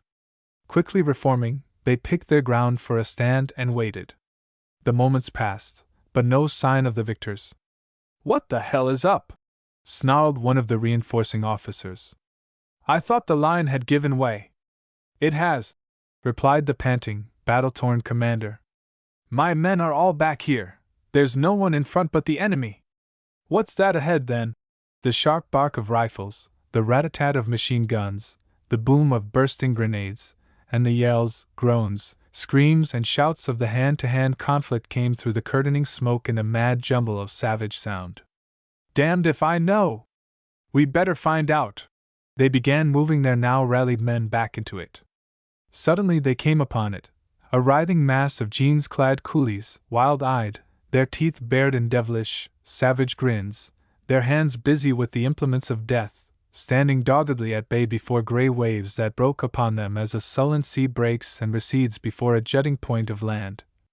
With the reinforcements the tide turned, ebbing back in a struggling, writhing fury, and soon the ground was clear again of all save the wreck that such a wave leaves behind it. Once the line was re-established and the soldiers holding it steadily, the coolies, once more the wielders of pick and shovel, returned to the work of trench repairing, leaving the fighting to those to whom it belonged. The officers were puzzled. What had started them? What had injected that mad fighting spirit into their yellow hides? What had caused them to make that swift, wild, wonderful stand? "Hey, you, John!" The commanding officer addressed one of them when a lull came and they were busy again at the tumbled earth. "What you fight for, hey?" The coolie grinned foolishly. "Him say fight. Him heap big man, all same have dragon's blood. Him say fight, we fight, sabe?" And he pointed to Ken Wong, his head bleeding from a wound, his eyes glowing with a green fury from between their narrow lids, his long, strong hands, red with blood other than his own, still clutching his rifle with a grip that had a tenderly savage joy in it. The officer approached him. "Are you the man who rallied the coolies and held the line?" he asked shortly. Ken Wong stiffened with a dignity to which he now felt he had a right. "Me fight," he said quietly. "Me fight, coolie fight, too. Me belong dragon's blood. One time my people fighting men, long time I wait." "You'll wait no longer," said the officer. He unpinned the cross from his tunic and fastened it to the torn, bloody blouse of Ken Wong. "Off to the east are men of your own race, fighting men from China, Cochin China. That is the place for a man of the dragon's blood, and that is the tool that belongs in your hand till we're done with this mess." He pointed to the rifle that Ken Wong still held with a stiff, loving, lingering grip. "And so, on the other side of the world, the son of the dragon came to his own and realized the dreams of a glory he had missed. Humoresque. By Fanny Hurst. From Cosmopolitan. On either side of the Bowery, which cuts through like a drain to catch its sewage, every man's land, a reeking march of humanity and humidity, steams with the excrement of 17 languages, flung in patois from tenement windows, fire escapes, curbs, stoops, and cellars whose walls are terrible and spongy with fungi. By that impregnable chemistry of race whereby the red blood of the Mongolian and the red blood of the Caucasian become as oil and water in the mingling, Mulberry Street, bounded by 16 languages, runs its intact Latin length of pushcarts, clotheslines, naked babies, drying vermicelli, black-eyed women in rhinestone combs and perennially big with child, whole families of buttonhole makers, who first saw the blue and gold light of Sorrento, bent at home work around a single gas flare. Pomaded barbers of 1,000 Neapolitan amours. And then, just as suddenly, almost without osmosis and by the mere stepping down from the curb, Mulberry becomes Mott Street, hung in grillwork balconies, the moldy smell of poverty touched up with incense. Orientals, whose feet shuffle and whose faces are carved out of satinwood. Forbidden women, their white, drugged faces behind upper windows. Yellow children, incongruous enough in Western clothing. A drafty areaway with an oblique of gaslight and a black well of descending staircase. Show windows of jade and tea and Chinese porcelains. More streets emanating out from Mott like a handful of crooked, rheumatic fingers, then suddenly the Bowery again, cowering beneath elevated trains, where men, burned down to the butt end of soiled lives, pass in and out and in of the knee-high swinging doors, a vein-nosed, acid-eaten race in themselves. Allen Street, too, still more easterly and half as wide, is straddled its entire width by the steely, long-legged skeleton of elevated traffic, so that its third-floor windows no sooner shudder into silence from the rushing shock of one train than they are shaken into chatter by the passage of another. Indeed, third-floor dwellers of Allen Street, reaching out, can almost touch the serrated edges of the elevated structure, and in summer the smell of its hot rails becomes an actual taste in the mouth. Passengers, in turn, look in upon this horizontal of life as they whiz by. Once, in fact, the blurry figure of what might have been a woman leaned out as she passed to toss into one of Bram Cantor's apartment a short-stemmed pink carnation. It hit softly on little Leon Cantor's crib, brushing him fragrantly across the mouth and causing him to pucker up. Beneath, where, even in August noonday, the sun cannot find its way by a chink, and babies lie stark naked in the cavernous shade, Allen Street presents a sort of submarine and greenish gloom, as if its humanity were actually moving through a sea of aqueous shadows, faces rather bleached and shrunk from sunlessness as water can bleach and shrink. And then, like a shimmering background of orange-finned and copper-flanked marine life, the brass shops of Allen Street, whole rows of them, burn flamelessly and without benefit of fuel. To enter a Bram Cantor's, brasses, was 3 steps down, so that his casement show window, at best filmed over with the constant rain of dust ground down from the rails above, was obscure enough, but crammed with the copied loot of Khedive and of Tsar. The 7-branch candlesticks so biblical and supplicating of arms. An urn, shaped like Rebecca's, of brass all beaten over with little pocks. Things, cups, trays, knockers, icons, gargoyles, bowls, and teapots. A symphony of bells in graduated sizes. Jardinières with fat sides. A pot-bellied samovar. A swinging lamp for the dead, star-shaped. Against the door, an octave of tubular chimes, prisms of voiceless harmony and of heatless light. Opening this door, they rang gently, like melody heard through water and behind glass. Another bell rang, too, in tilted sing-song from a pulley operating somewhere in the catacomb rear of this lambent veil of things and things and things. In turn, this pulley set in toll still another bell, 2 flights up in a Bram Cantor's tenement, which overlooked the front of whizzing rails and a rear wilderness of gibbet-looking clotheslines, dangling perpetual specters of flapping union suits in a mid-air flaky with soot. Often at lunch, or even the evening meal, this bell would ring in on a Bram Cantor's digestive well-being, and while he hurried down, napkin often bib-fashioned still about his neck, and into the smoldering lanes of copper, would leave an eloquent void at the head of his well-surrounded table. This bell was ringing now, jingling in upon the slumber of a still newer cantor, snuggling peacefully enough within the ammoniac depths of a cradle recently evacuated by Leon, heretofore impinged upon you. On her knees before an oven that billowed forth hotly into her face, Mrs. Cantor, fairly fat and not yet 40, and at the immemorial task of plumbing a delicately swelling layer cake with broom straw, raised her face, reddened and faintly moist. Isidore, run down and say your papa is out until 6. If it's a customer, remember the first asking price is the 2 middle figures on the tag, and the last asking price is the 2 outside figures. See once, with your papa out to buy your little brother his birthday present, and your mother in a cake, if you can't make a sale for first price. Isidore Cantor, aged 11 and hunched with a younger Cantor over an oilcloth-covered table, hunched himself still deeper in barter for a large crystal marble with a candy stripe down its center. Izzy, did you hear me? Yes'm. Go down this minute, do you hear? Rudolph, stop always letting your big brother get the best of you in marbles. Izzy, why? In a minute. Don't let me have to ask you again, Isidore Cantor. Ah, Ma, I got some arithmetic to do. Let Esther go. Always Esther. Your sister stays right in the front room with her spelling. Ah, Ma, I got spelling too. Every time I ask that boy he should do me one thing, right away he gets lessons. With me, that lessons talk don't go no more. Every time you get put down in school, I'm surprised there's a place left lower where they can put you. Working papers for such a boy like you. I'll work.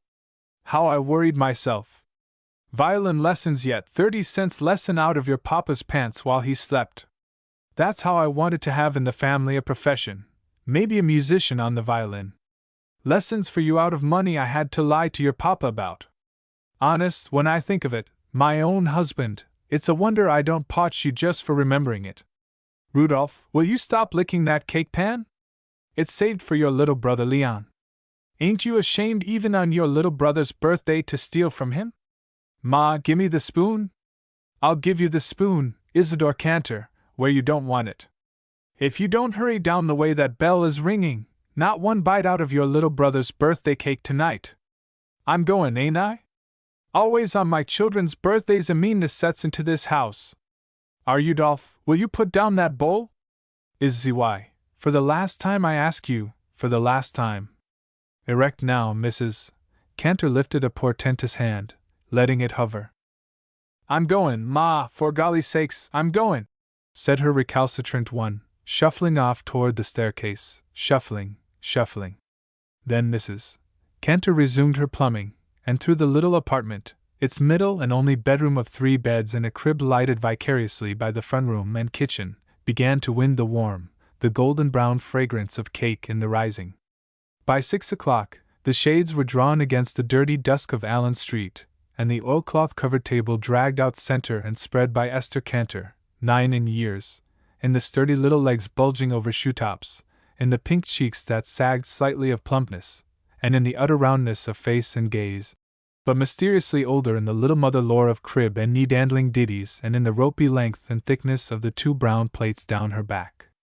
There was an eloquence to that waiting, laid-out table, the print of the family already gathered about it, the dynastic high chair, throne of each succeeding Cantor, an armchair drawn up before the paternal mustache cup, the ordinary kitchen chair of Manny Cantor, who spilled things, an oilcloth sort of bib dangling from its back, the little chair of Leon Cantor, cushioned in an old family album that raised his chin above the table. Even in cutlery, the Cantor family was not lacking in variety. Surrounding a centerpiece of thick Russian lace were Russian spoons washed and washed off gilt, forks of 1, 2, and 3 tines, steel knives with black handles, a hartshorn carving knife, thick-lipped china in stacks before the armchair, a round 4-pound loaf of black bread waiting to be torn, and tonight, on the festive mat of cotton lace, a cake of pinkly gleaming icing, encircled with 5 pink little twisted candles. At slightly after 6, a Braham Cantor returned, leading by a resisting wrist Leon Cantor, his stem-like little legs, hid midship, as it were, by not sufficiently cut-down trousers and so narrow and bird-like a face that his eyes quite obliterated the remaining map of his features, like those of a still-wet nestling. All except his ears. They poised at the sides of Leon's shaved head of black bristles, as if butterflies had just lighted there, whispering, with very spread wings, their message, and presently would fly off again. By some sort of muscular contraction, he could wiggle these ears at will, and would do so for a penny, a whistle, and upon one occasion for his brother Rudolph's dead rat, so devised as to dangle from string and window before the unhappy passer-by. They were quivering now, these ears, but because the entire little face was twitching back tears and gulp of sobs. Abram, Leon, what is it? Her hands and her forearms instantly out from the business of kneading something meaty and floury, Mrs. Cantor rushed forward, her glance quick from one to the other of them. Abram, what's wrong? I'll feedle him. I'll feedle him. The little pulling wrist still in clutch, Mr. Cantor regarded his wife, the lower half of his face, well covered with reddish bristles, undershot, his free hand and even his eyes violently lifted. To those who see in a man a perpetual kinship to that animal kingdom of which he is supreme, there was something undeniably anthropoidal about Abram Cantor, a certain simian width between the eyes and long, rather agile hands with hairy backs. Hush it! Cried Mr. Cantor, his free hand raised in threat of dissent, and cowering his small son to still more undersized proportions. Hush it, or by golly I'll… Abram, what is it? Then Mr. Cantor gave vent in acridity of word and feature. Schlemmel! He cried. Mamse! Ganef! Nebbik! By which Abram Cantor, in smiting mother tongue, branded his offspring with attributes of apostate and ne'er-do-well, of idiot and thief. Abram! Schlemmel! Repeated Mr. Abram, swinging Leon so that he described a large semicircle that landed him into the meaty and waiting embrace of his mother. Take him! You should be proud of such a little momser for a son! Take him, and here you got back his birthday dollar. A feedle! Honest, when I think on it, a feedle! Such a rush of outrage seemed fairly to strangle Mr. Cantor that he stood, hands still upraised, choking and inarticulate above the now frankly howling huddle of his son. Abram, you should just once touch this child. How he trembles! Leon, Mama's baby, what is it? Is this how you come back when Papa takes out to buy your birthday present? Ain't you ashamed? Mouth distended to a large and blackly hollow O, Leon, between terrifying spells of breath holding, continued to howl. All the way to Naftal's toy store I drag him. A birthday present for $1 his mother wants he should have. All right, a birthday present. I give you my word till I'm ashamed for Naftal, every toy on his shelves is pulled down. Such a cow, that shakes with his head. No, no, no! This from young Leon, beating at his mother's skirts. Again the upraised but never quite descending hand of his father. By golly, I'll no you! Abram, go away! Baby, what did Papa do? Then Mr. Cantor broke into an actual tarantella of rage, his hands palms up and dancing. What did Papa do, she asks? She's got easy asking. What did Papa do? The whole shop, I tell you. A sheep with a baa inside when you squeeze on him. Games. A horn so he can holler my head off. Such a knife like Izzy's with the scissors in it. Leon, I said, ashamed for Naftal, that's a fine knife like Izzy's so you can cut up with. All right then, when I see how he hollers, such a box full of soldiers to have war with. $75, says Naftal. All right then, I says, when I seen how he keeps hollering, give you $1.15 for him. I should make myself small for 15 cents more. $1.15, I says, anything so he should shut up with his hollering for what he seen in the window. He seen something in the window he wanted, Abram? Didn't I tell you? A feedle. A $4 feedle. A musiker, so we should have another fiedler in the family for some 30-cent lessons. Abram, you mean, our Leon, wanted a violin? Wanted, she says. I could potch him again this minute for how he wanted it. Do, you little bum you, chammer, momser, I'll feel you. Across Mrs. Cantor's face as she knelt there in the shapeless cotton stuff uniform of poverty, through the very tenement of her body, a light had flashed up into her eyes. She drew her son closer, crushing his puny cheek up against hers, cupping his bristly little head in her by no means immaculate palms. He wanted a violin, it's come, Abram! The dream of all my life, it's come! I knew it must be one of my children if I waited long enough, and prayed enough. A musician! He wants a violin. He cried for a violin. My baby! Why, darling, Mom'll sell her clothes off her back to get you a violin. He's a musician, Abram! I should have known it the way he's fooling always around the chimes and the bells in the store. Then Mrs. Cantor took to rocking his head between her palms. Oh, the mother is crazier as her son. A musican. A fresser, you mean? Such an eater, it's a wonder he ain't twice too big instead of twice too little for his age. That's a sign, Abram, they all eat big. For all we know, he's a genius. I swear to you, Abram, all the months before he was born, I prayed for it. Each one before they came, I prayed it should be the one. I thought that time the way our Isidore ran after the organ grinder he would be the one. How could I know it was the monkey he wanted? When Isidore wouldn't take it, I prayed my next one and then my next one should have the talent. I've prayed for it, Abram. If he wants a violin, please, he should have it. Not with my money.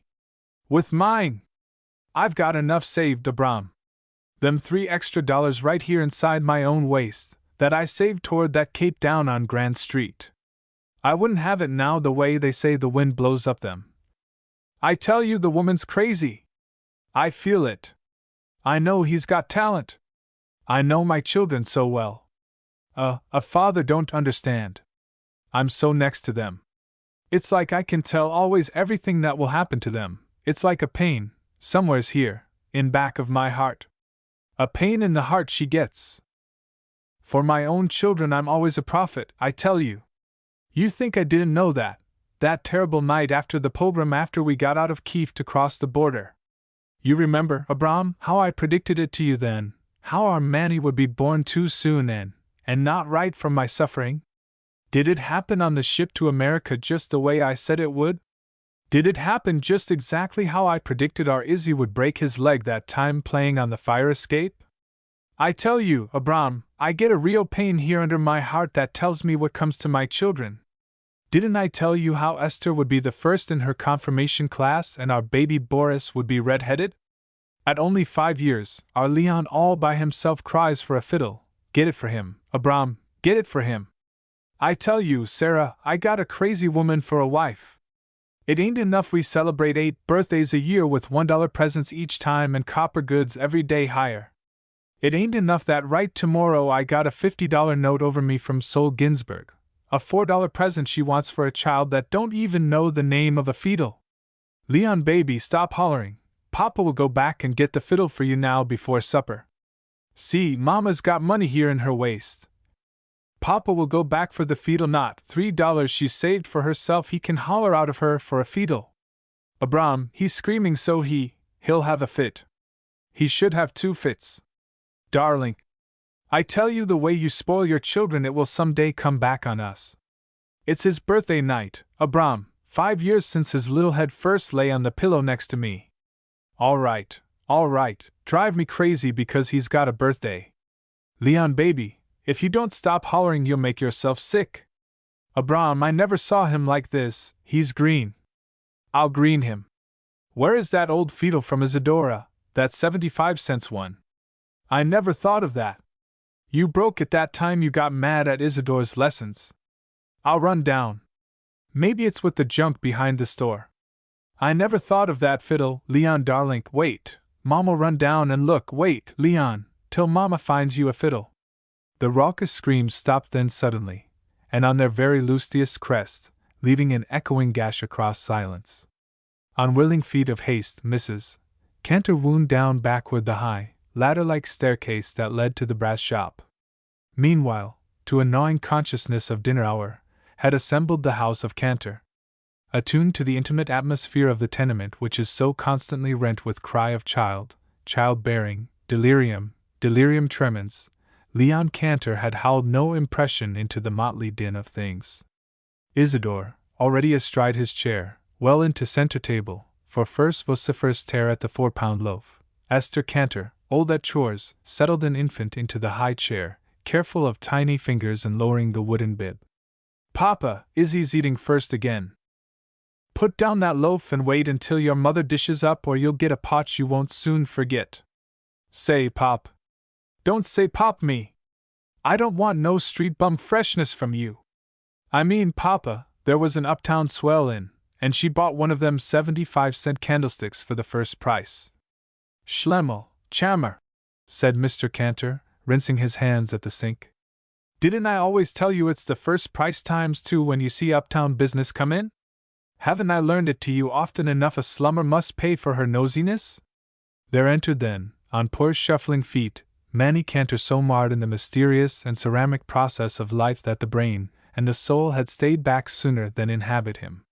17 in years, in the down upon his face, and in growth unretarded by any great nervosity of system, his vacuity of face was not that of childhood, but rather as if his light eyes were peering out from some hinterland and wanting so terribly and so dumbly to communicate what they beheld to brain cells closed against himself.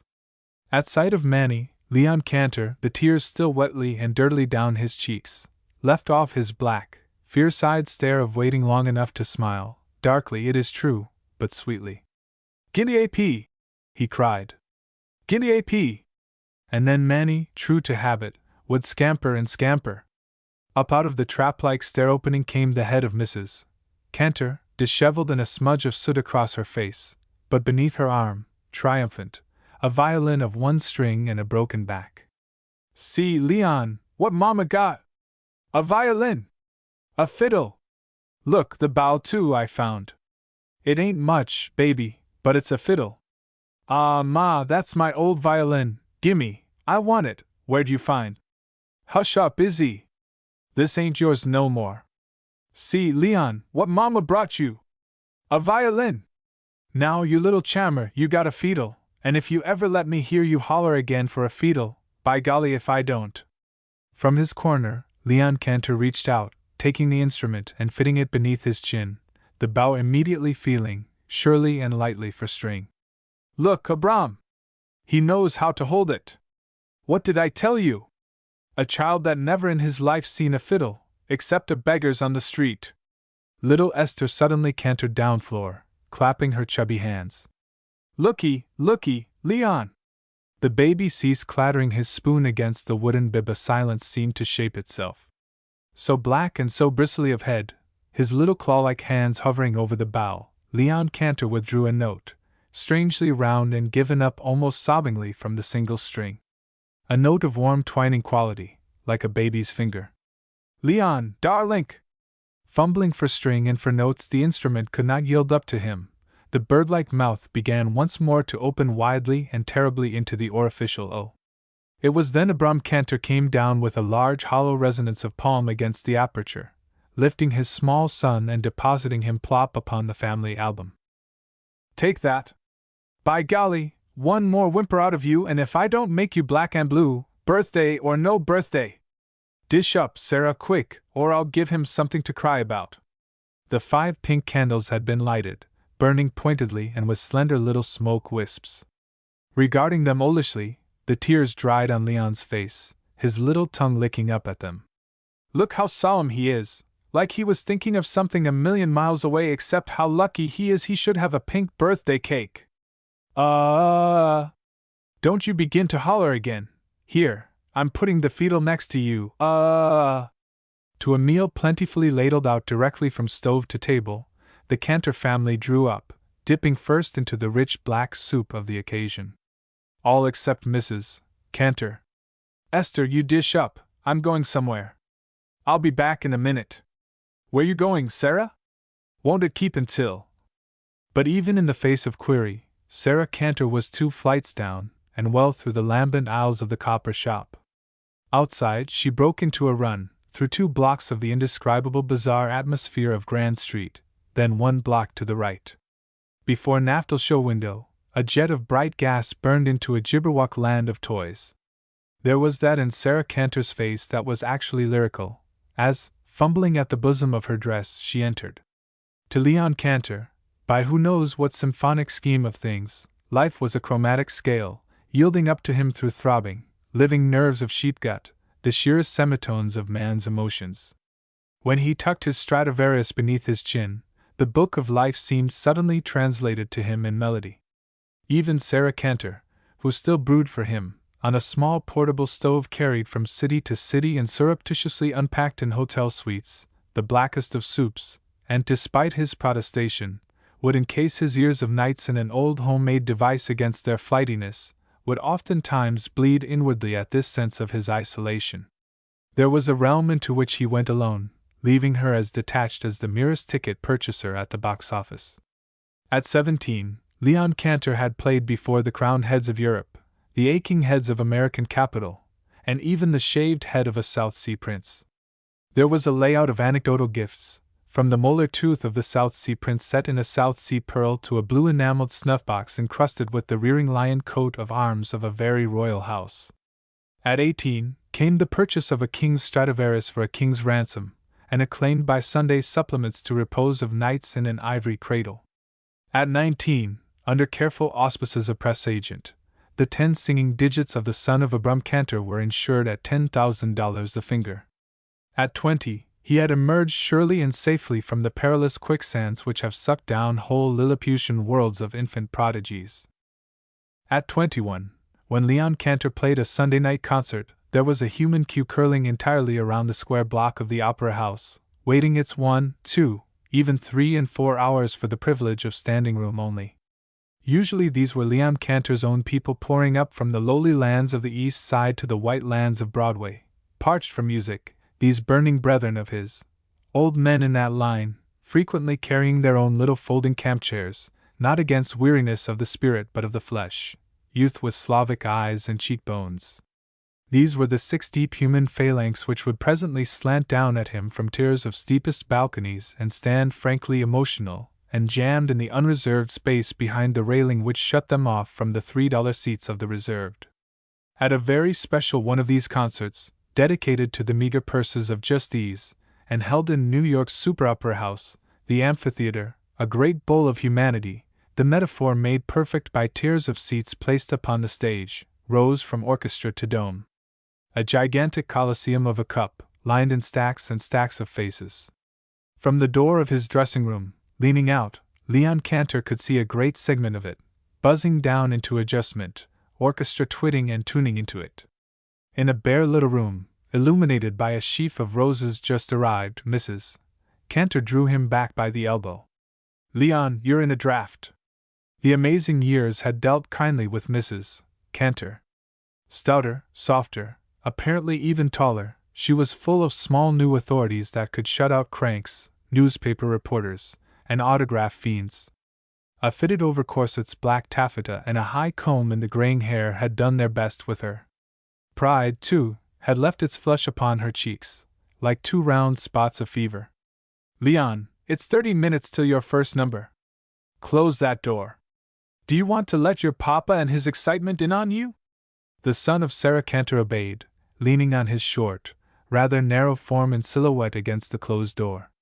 In spite of slimly dark evening clothes worked out by an astute manager to the last detail in boyish effects, there was that about him which defied long-haired precedent. Slimly and straightly he had shot up into an unmannered, a short, even a bristly-haired young manhood, disqualifying by a close shave for the older school of hirsute virtuosity. But his nerves did not spare him. On concert nights they seemed to emerge almost to the surface of him and shriek their exposure. "Just feel my hands, Ma. Like ice." She dived down into her large silk whatnot of a reticule. "I've got your fleece-lined gloves here, son." "No, no, for God's sake, not those things." "No." He was back at the door again, opening it to a slit, peering through. "They're bringing more seats on the stage. If they crowd me in, I won't go on. I can't play if I hear them breathe. Hi, out there, no more chairs, Pa Hancock." Leon, ain't you ashamed to get so worked up? Close that door. Have you got a manager who is paid just to see to your comfort? When Papa comes, I'll have him go out and tell Hancock you don't want chairs so close to you. Leon, will you mind Mama and sit down? It's a bigger house than the Royal Concert in Madrid, Ma. Why, I never saw anything like it. It's a stampede. God, this is real, this is what gets me, Playing for my own. I should have given a concert like this 3 years ago. I'll do it every year now. I'd rather play before them than all the crowned heads on earth. It's the biggest night of my life. They're rioting out there, Ma, rioting to get in.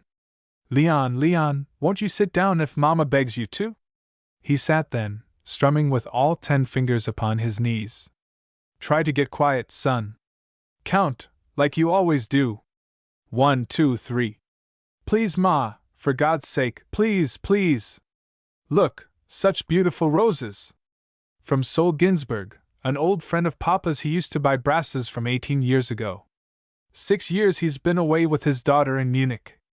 Such a beautiful mezzo, they say, engaged already for Metropolitan next season. I hate it, Ma, if they breathe on my neck. Leon darling, did Mama promise to fix it? Have I ever let you plan a concert where you wouldn't be comfortable? His long, slim hands suddenly prehensile and cutting a long, upward gesture, Leon Cantor rose to his feet, face whitening. Do it now! Now I tell you! I won't have them breathe on me. Do you hear me? Now! Now! Now! Risen also, her face soft and tremulous for him, Mrs. Cantor put out a gentle, a sedative hand upon his sleeve. Son, she said, with an edge of authority even behind her smile, don't holler at me. He grasped her hand with his two, and immediately quiet, placed a close string of kisses along it. Mama, he said, kissing them again and again into the palm. Mama, Mama! I know, son, it's nerves. They eat me, Ma. Feel, I'm like ice. I didn't mean it, you know I didn't mean it. My baby, she said. My wonderful boy, it's like I can never get used to the wonder of having you. The greatest one of them all should be mine, a plain woman's like mine. He teased her, eager to conciliate, and ride down his own state of quivering. Now, Ma, now, don't forget Rimsky. Rimsky, a man 3 times your age who was playing concerts before you was born. Is that a comparison? From your clippings books I can show Rimsky who the world considers the greatest violinist. Rimsky he rubs into me. All right then, the press clippings, but did Elsass, the greatest manager of them all, bring me a contract for 30 concerts at 2,000 a concert? Now I've got you. Now! She would not meet his laughter. Elsass, believe me, he'll come to you yet. My boy should worry if he makes 50,000 a year more or less. Rimsky should have that honor, for so long as he can hold it. But he won't hold it long. Believe me, I don't rest easy in my bed till Elsass comes after you. Not for so big a contract like Rimsky's, but bigger, not for 30 concerts but for 50. Brava! Brava! There's a woman for you. More money than she knows what to do with, and then not satisfied. She was still too tremulous for banter. Not satisfied? Why, Leon, I never stop praying my thanks for you. All right then, he cried, laying his icy fingers on her cheek. Tomorrow we'll call a mignon, a regular old-fashioned Allen Street prayer party. Leon, you mustn't make fun. Make fun of the sweetest girl in this room? Girl, ah, if I could only hold you by me this way, Leon!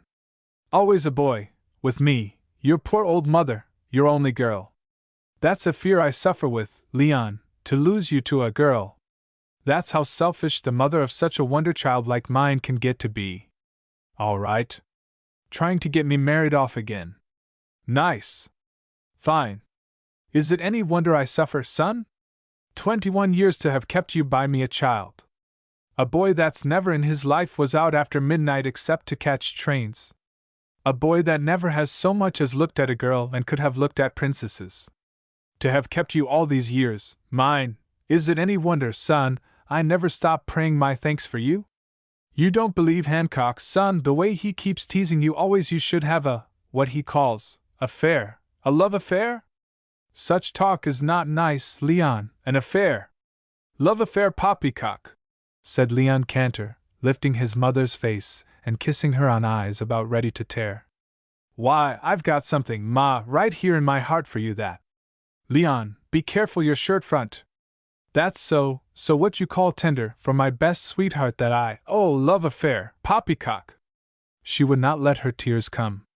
My boy, my wonder boy! There goes the overture, Ma. Here, darlink, your glass of water. I can't stand it in here, I'm suffocating. Got your mute in your pocket, son? Yes, Ma, for God's sake, yes. Yes. Don't keep asking things.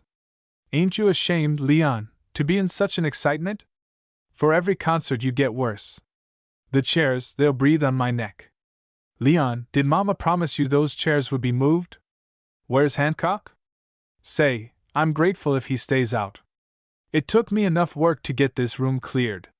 You know your papa, he likes to drag in the whole world to show you off, always just before you play. The minute he walks in the room, right away he gets everybody to trembling just from his own excitements. I dare him this time he should bring people. No dignity has that man got, the way he brings everyone. Even upon her words came a rattling of doorknob, and a voice through the clamor.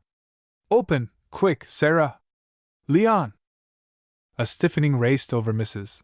Cantor so that she sat rigid on her chair edge, lips compressed, eye darkly upon the shivering door. Open, Sarah! With a narrowing glance, Mrs.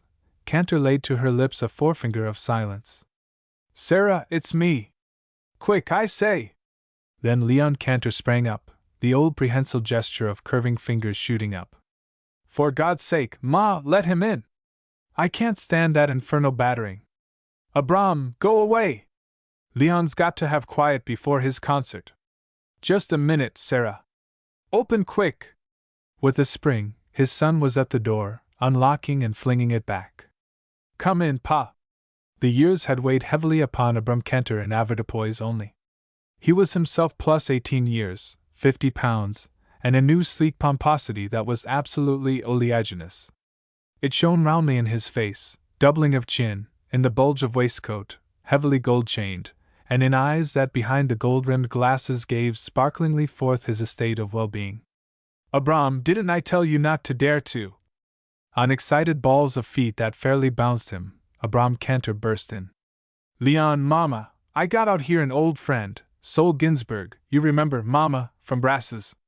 Abram, not now. Go away with your not now, I want Leon should meet him. Sol, this is him, a little grown up from such a nebuch like you remember him. New? Sarah, you remember Sol Ginsberg? Say, I should ask you if you remember your right hand? Ginsberg and Essel, the firm. This is his girl, a 5 years contract signed yesterday, $500 an opera for a beginner, 6 roles, not bad, new. Abram, you must ask Mr. Ginsberg please to excuse Leon until after his concert. Shake hands with him, Ginsberg. He's had his hand shook enough in his life, and by kings too, shake it once more with an old bouncer like you. Mr. Ginsberg, not unlike his colleague in rotundities, held out a dimpled hand. It's a proud day, he said, for me to shake the hands from mine old friend's son and the finest violinist living today. My little daughter. Yes, yes, Gina. Here, shake hands with him. Leon, they say a voice like a fountain.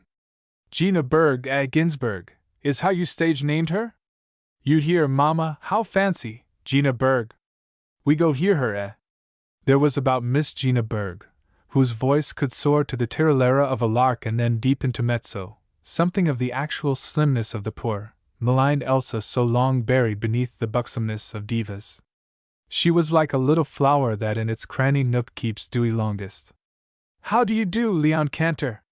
There was a whir through her English of 3 acquired languages. How do you do? We, father and I, traveled once all the way from Brussels to Dresden to hear you play. It was worth it. I shall never forget how you played the humoresque. It made me laugh and cry. You like Brussels? She laid her little hand to her heart, half closing her eyes. I will never be so happy again as with the sweet little people of Brussels. I, too, love Brussels. I studied there 4 years with Ehrenfest. I know you did. My teacher, Lindahl, in Berlin, was his brother-in-law. You have studied with Lindahl? He is my master. Will I sometime hear you sing? I am not yet great. When I am foremost like you, yes.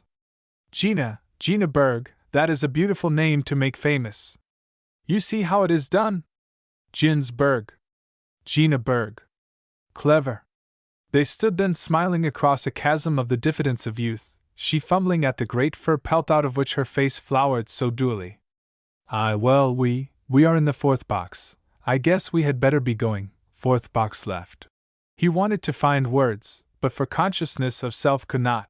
It's a wonderful house out there waiting for you, Leon Cantor, and you're wonderful, too. The flowers, thanks. My father, he sent them. Come, father, quick. Suddenly there was a tight tensity that seemed to crowd up the little room. Abram, quick, get Hancock. That first rows of chairs has got to be moved. There he is, in the wings. See the piano ain't dragged down too far. Leon, got your mute on your pocket? Please, Mr. Ginsberg, you must excuse. Here, Leon, is your glass of water. Drink it, I say. Shut that door out there, boy, so there ain't a draft in the wings. Here, Leon, your violin. Got a neckerchief? Listen how they're shouting. It's for you, Leon, darlink, go. In the center of that vast human bowl which had finally shouted itself out, slim, boylike, and in his supreme isolation, Leon Cantor drew bow and a first thin, pellucid, and perfect note into a silence breathless to receive it.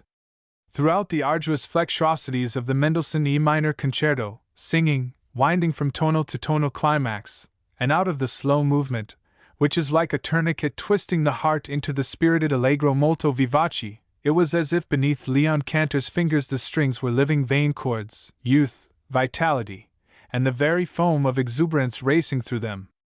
That was the power of him, the Vichy and the sparkle of youth, so that, playing, the melody poured round him like wine and went down seething and singing into the hearts of his hearers.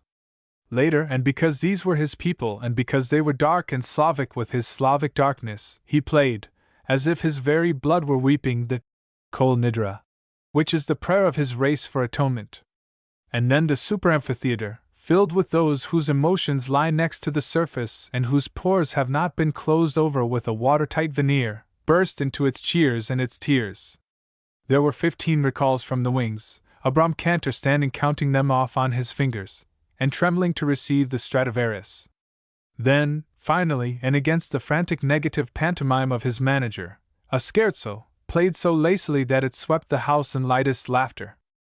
When Leon Cantor finally completed his program, they were loath to let him go, crowding down the aisles upon him, applauding up, down, round him, until the great disheveled house was like the roaring of a sea, and he would laugh and throw out his arm in widespread helplessness, and always his manager in the background, gesticulating against too much of his precious product for the money, ushers already slamming up chairs, his father's arms out for the Stradivarius, and deepest in the gloom of the wings, Sarah Cantor, in a rocker especially dragged out for her, and from the depths of the black silk reticule, darning his socks. Bravo, bravo! Give us the humoresque, Chopin Nocturne, Polonaise, humoresque! Bravo, bravo! And even as they stood, hatted and coated, importuning and pressing in upon him, and with a wisp of a smile to the fourth left box, Leon Cantor played them the humoresque of Dvorak, skedaddling, plucking, quirking, that laugh on life with a tear behind it. Then suddenly, because he could escape no other way, rushed straight back for his dressing room, bursting in upon a flood of family already there before him. Isadora Cantor, blue-shaven, aquiline, and already graying at the temples, his 5-year-old son, Leon, a soft little pouter pigeon of a wife, too, enormous of bust, in glittering eardrops and a wristwatch of diamonds half buried in chubby wrist, Miss Esther Cantor, pink and pretty, Rudolph, Boris, not yet done with growing pains. At the door, Miss Cantor met her brother, her eyes as sweetly moist as her kiss. Leon, darling, you surpassed even yourself. Quit crowding, children. Let him sit down. Here, Leon, let Mama give you a fresh collar. Look how the child's perspired. Pull down that window, Boris. Rudolph, don't let no one in.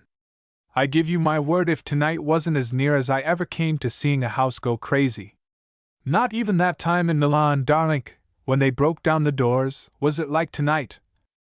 Ought to seen, Ma, the row of police outside. Hush up, Rudy. Don't you see your brother is trying to get his breath? From Mrs. Isidore Cantor.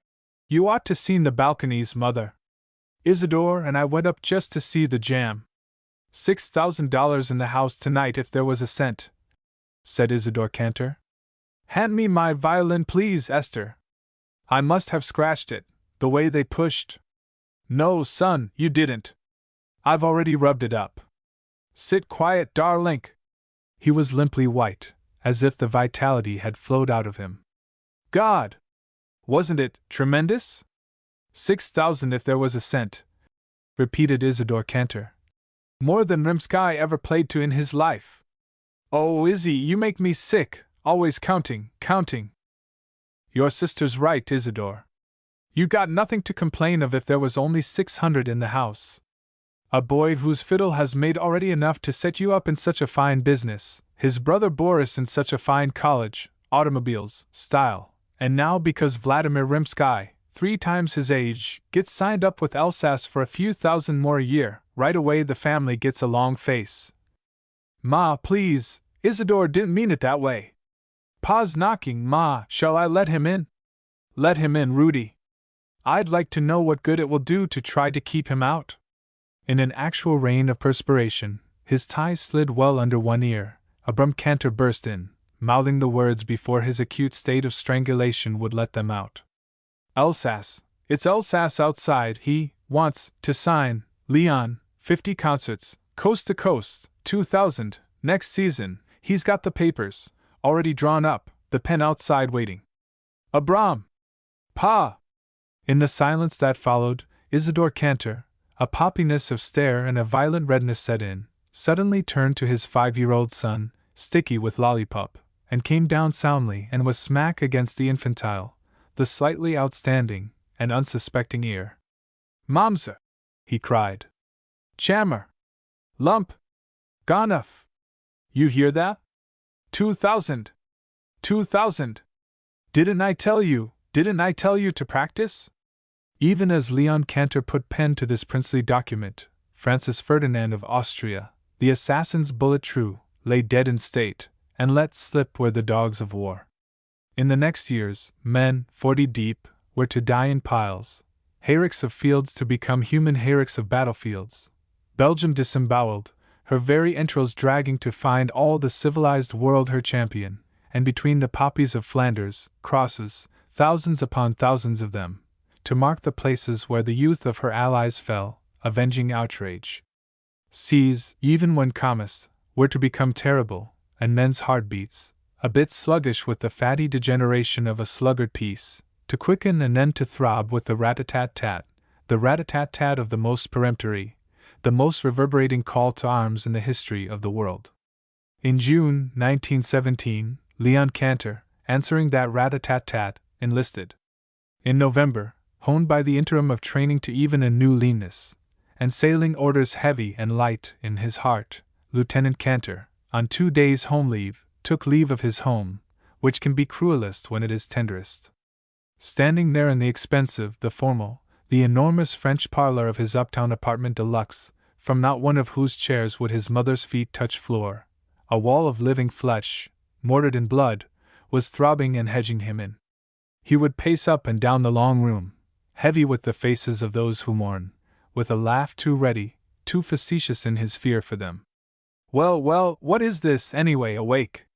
Where's the coffin? Who's dead?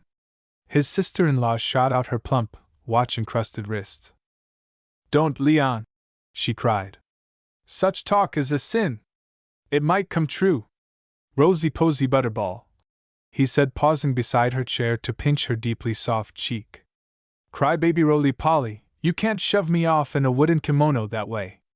From his place before the white and gold mantle, staring steadfastly at the floor tiling, Isidore Cantor turned suddenly, a bit whiter and older at the temples. Don't get your comedy, Leon. Wooden kimono, Leon? That's the way the fellows at camp joke about coffins, Ma. I didn't mean anything but fun. Great Scott, can't anyone take a joke? Oh God! Oh God! His mother fell to swaying, softly hugging herself against shivering. Did you sign over power of attorney to Pa, Leon? All fixed, is he? I'm so afraid, son, you don't take with you enough money in your pockets. You know how you lose it. If only you would let Mama sew that little bag inside your uniform with a little place for bills and a little place for the aspidity. Now, please, Ma, please. If I needed more, wouldn't I take it? Wouldn't I be a pretty joke among the fellows, tied up in that smelling stuff? Orders are orders, Ma. I know what to take and what not to take. Please, Leon, don't get mad at me, but if you will let me put in your suitcase just one little box of that salve for your fingertips, so they don't crack. Pausing as he paced to lay cheek to her hair, he patted her. 3 boxes if you want. Now, how's that? And you won't take it out so soon as my back is turned? Cross my heart. His touch seemed to set her trembling again, all her illy concealed emotions rushing up. I can't stand it. Can't. Take my life, take my blood, but don't take my boy, don't take my boy. Mama, is that the way you're going to begin all over again after your promise? She clung to him, heaving against the rising storm of sobs. I can't help it, can't, cut out my heart from me, but let me keep my boy, my wonder boy. Oughtn't she be ashamed of herself? Just listen to her, Esther. What will we do with her? Talks like she had a guarantee I wasn't coming back. Why, I wouldn't be surprised if by spring I wasn't tuning up again for a coast-to-coast tour. Spring, that talk don't fool me. Without my boy, the springs in my life are over. Why, Ma, you talk like every soldier who goes to war was killed. There's only the smallest percentage of them die in battle. Spring, he says, spring, crossing the seas from me. To live through months with that sea between us. My boy may be shot, my. Mama, please. I can't help it, Leon. I'm not one of those fine mothers that can be so brave. Cut out my heart, but leave my boy, my wonder boy, my child I prayed for. There's other mothers, Ma, with sons. Yes, but not wonder sons. A genius like you could so easy get excused, Leon. Give it up. Genius it should be the last to be sent to the slaughter pen. Leon darling, don't go. Ma, you don't mean what you're saying. You wouldn't want me to reason that way. You wouldn't want me to hide behind my violin. I would. You should wait for the draft. With my Rudy and even my baby Boris enlisted, ain't it enough for one mother? Since they got to be in camp, all right I say, let them be there, if my heart breaks for it, but not my wonder child. You get the exemption, Leon, right away for the asking. Stay with me, Leon. Don't go away. The people at home got to be kept happy with music. That's being a soldier, too, playing their troubles away. Stay with me, Leon. Don't go leave me, don't. He suffered her to lie, tear-drenched, back into his arms, holding her close in his compassion for her, his own face twisting. God, Ma, his is awful. Please, you make us ashamed, all of us. I don't know what to say. Esther, come quiet her, for God's sake quiet her. From her place in the sobbing circle, Esther Cantor crossed to kneel beside her mother. Mama, darling, you're killing yourself. What if every family went on this way? You want Papa to come in and find us all crying? Is this the way you want Leon to spend his last hour with us? Oh God. I mean his last hour until he comes back, darling. Didn't you just hear him say, darling, it may be by spring? Spring, never no more springs for me. Just think, darling, how proud we should be. Our Leon, who could so easily have been excused, not even to wait for the draft. It's not too late yet, please, Leon. Our Rudy and Boris both in camp, too, training to serve their country.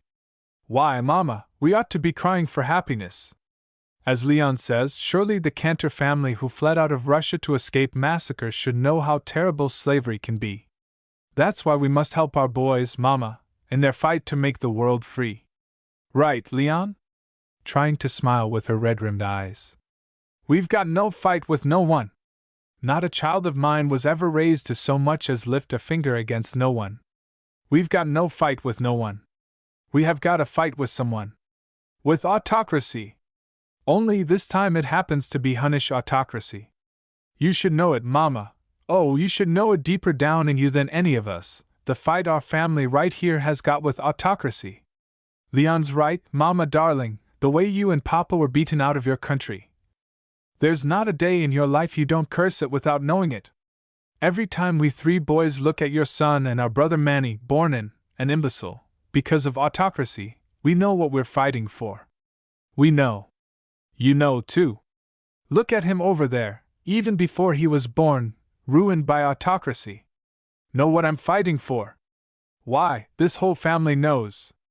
What's music, what's art, what's life itself in a world without freedom?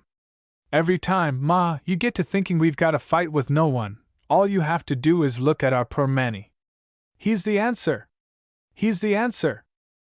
In a foaming sort of silence, Manny Cantor smiled softly from his chair beneath the pink and gold shade of the piano lamp.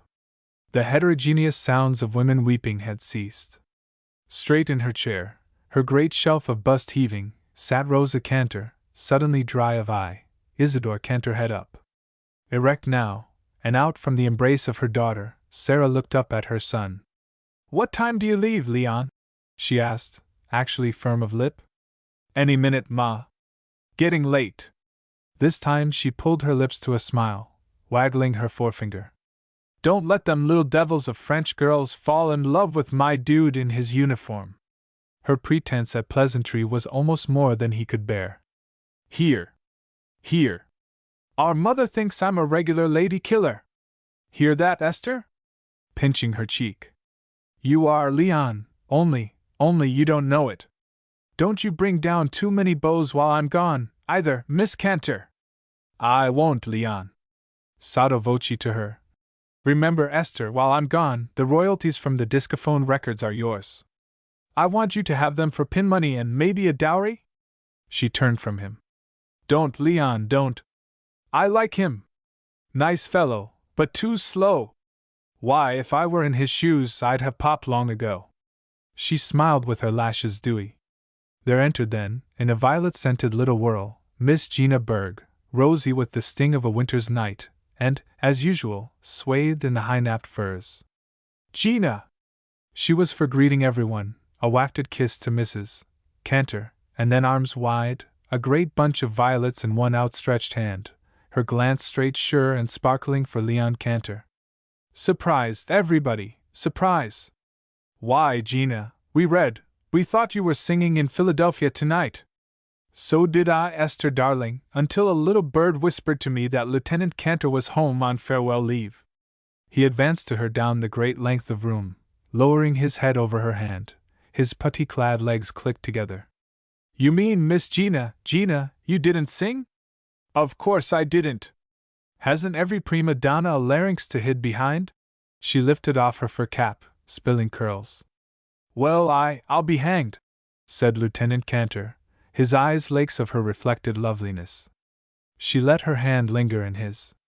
"Leon, you really going? How terrible! How wonderful! How wonderful! You're coming! You think it was not nice of me to come? I think it was the nicest thing that ever happened in the world. All the way here in the train, I kept saying, crazy, running to tell Lieutenant Cantor goodbye, when you haven't even seen him 3 times in 3 years. But each of those 3 times we've remembered, Gina. But that's how I feel toward all the boys, Leon, our fighting boys, just like flying to them to kiss them each one goodbye. Come over, Gina. You'll be a treat to our mother. Well, I'm hanged, all the way from Philadelphia." There was even a sparkle to talk then, and a let-up of pressure.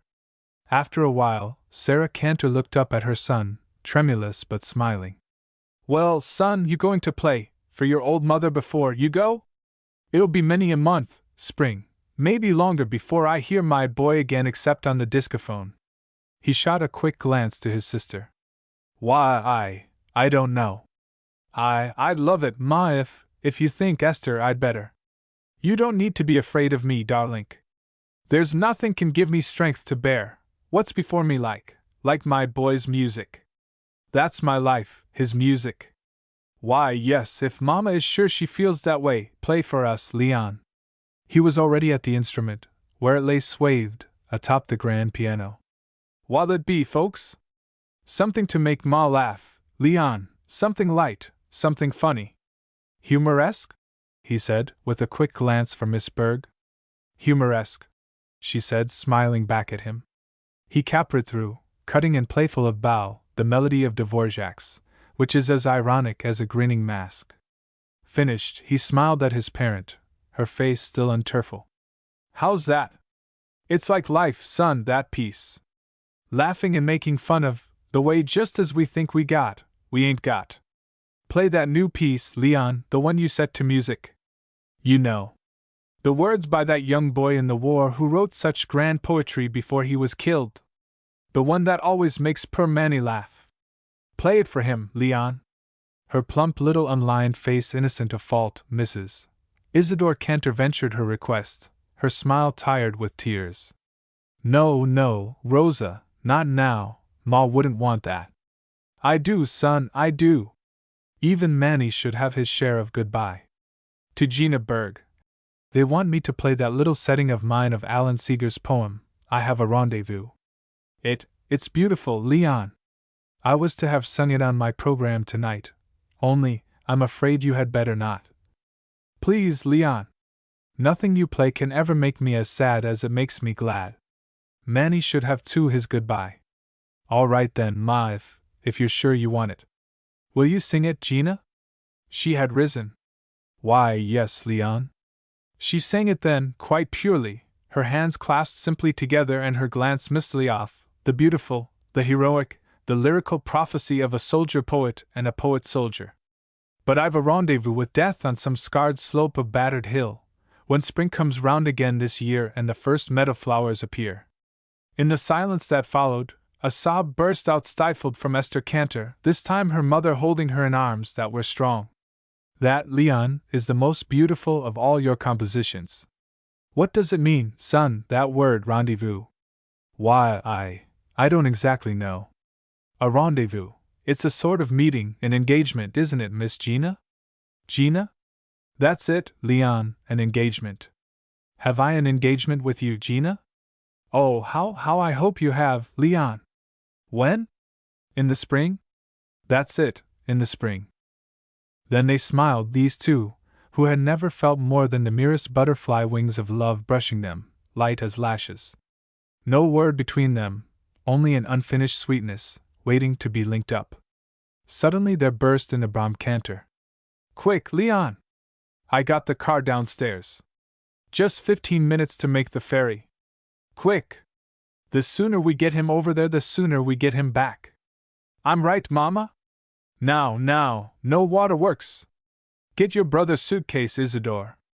Now, no nonsense, quick! With a deftly maneuvered round of goodbyes, a grip-laden dash for door, a throbbing moment of turning back when it seemed as though Sarah Cantor's arms could not unlock their deadlock of him, Leon Cantor was out and gone, the group of faces point-etched into the silence behind him. The poor mute face of Manny, laughing softly. Rosa Cantor crying into her hands. Esther, grief crumpled, but rich in the enormous hope of youth. The sweet Gina, to whom the waiting months had already begun their reality. Not so Sarah Cantor. In a bedroom adjoining, its high-ceilinged vastness as cold as a cathedral to her lowness of stature, sobs dry and terrible were rumbling up from her, only to dash against lips tightly restraining them. On her knees beside a chest of drawers, and unwrapping it from swaddling clothes, she withdrew what at best had been a sorry sort of fiddle. Cracked of back and solitary of string, it was as if her trembling arms, raising it above her head, would make of themselves and her swaying body the tripod of an altar. The old twisting and prophetic pain was behind her heart. Like the painted billows of music that the old Italian masters loved to do, there wound and wreathed about her clouds of song. But I've a rendezvous with death on some scarred slope of battered hill, when spring comes round again this year and the first meadow flowers appear. The Lubbock Kiss by Louise Rice. From Ainsley's Magazine.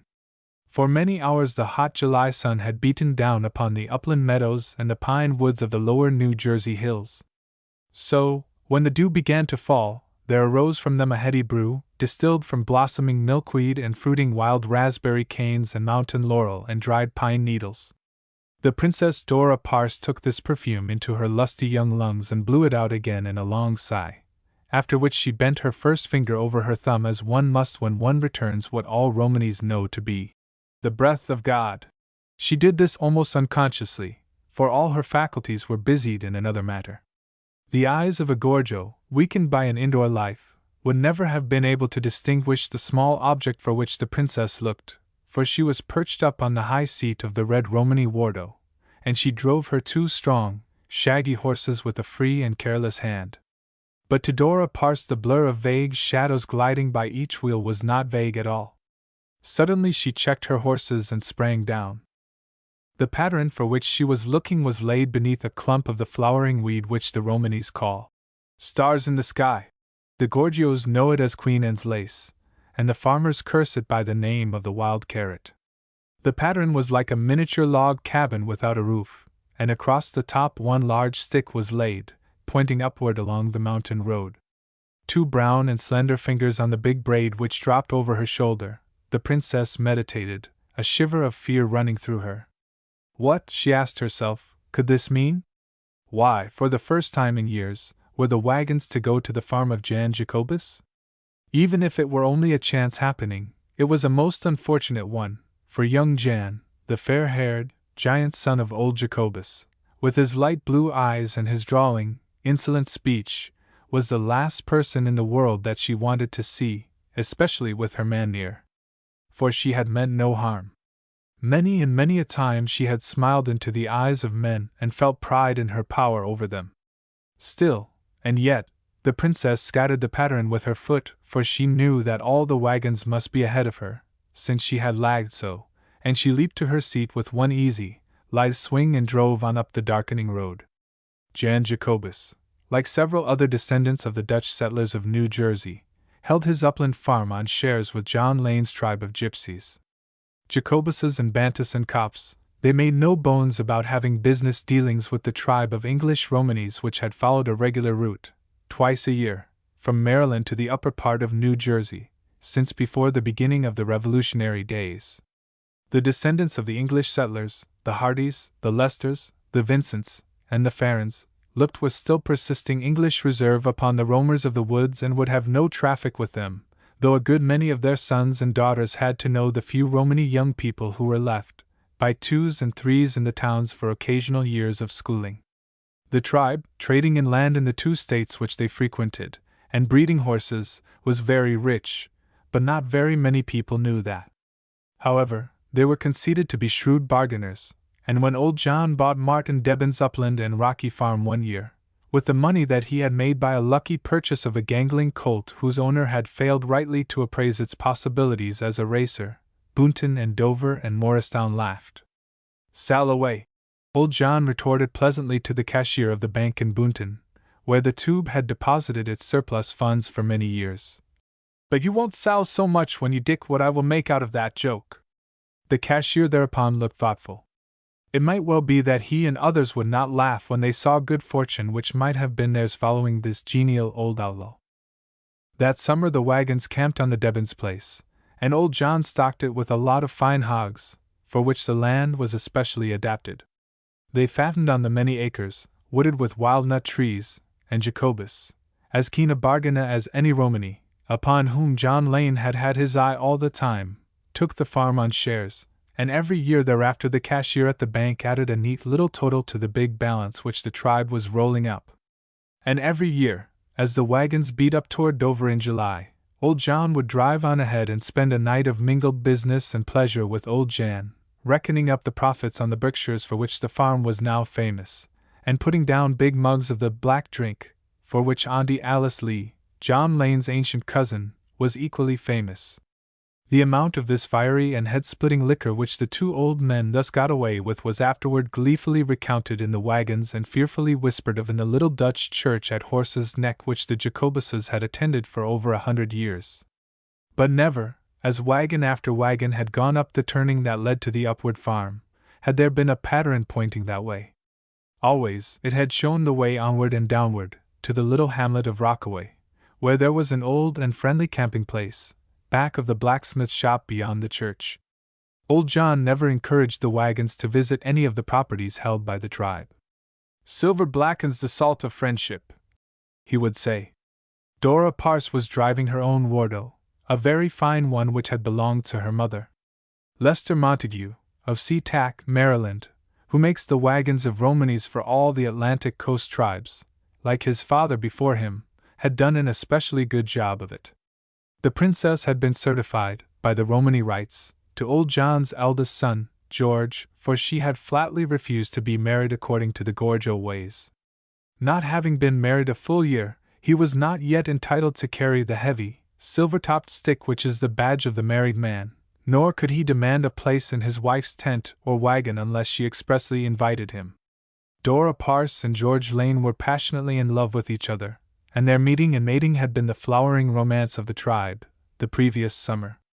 The princess, being descended from a very old Romany family, as her name showed, was far higher in rank than any one in the Lane tribe. Her aristocratic lineage showed in the set of her magnificent head, in the small, delicate fingers of her hand, and in the fire and richness of her eyes. Also, her skin was of the color of old ivory upon which is cast a distant, faint reflection of the sunset, and her mouth, thinner than those of most Romanese, was of the color of a ripe pomegranate. "A Rani, a puro Rani!" all the tribes of the eastern coast murmured respectfully, when Dora Parse's name was mentioned. She was, indeed, a very great lady, but she was a flirtatious and headstrong girl. She was one of the few modern gypsies who still hold to the unadulterated worship of those. All the members of John Lane's tribe were Methodists, had been since before they had migrated from England. In every wagon, save Dora's, a large illustrated Bible lay on a little table, and those who could, read them aloud to the rest of a Sunday afternoon. This did not mean, however, that the Romanes had descended to Gorgio ways, or that they had wholly left off their attentions to those. They combined the two. Old John was known as a fervent and eloquent leader in prayer at the Wednesday night prayer meetings in the Maryland town where his church membership was held, but he had not ceased to carry the box of meanings, as befitted the chief of the tribe. This was a very beautifully worked box of pure gold, made by the great Nicola of Budapest, whose boxes can be found inside the shirt of every gypsy chief, where they are always carried.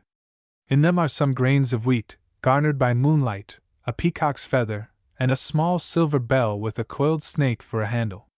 When anything is to be decided, a few of the grains are taken out and counted. If they are even, the omen is bad, but if they are odd, all is well. Old John had an elastic and accommodating mind, like all Romanes, so he never thought it strange that he should ask the box of meanings whether or not it was going to storm on prayer meeting nights. Dora Parse thought of the box now, and wished that she might have the peacock's feather for a minute, so that her uneasy sense of impending bad luck would leave her.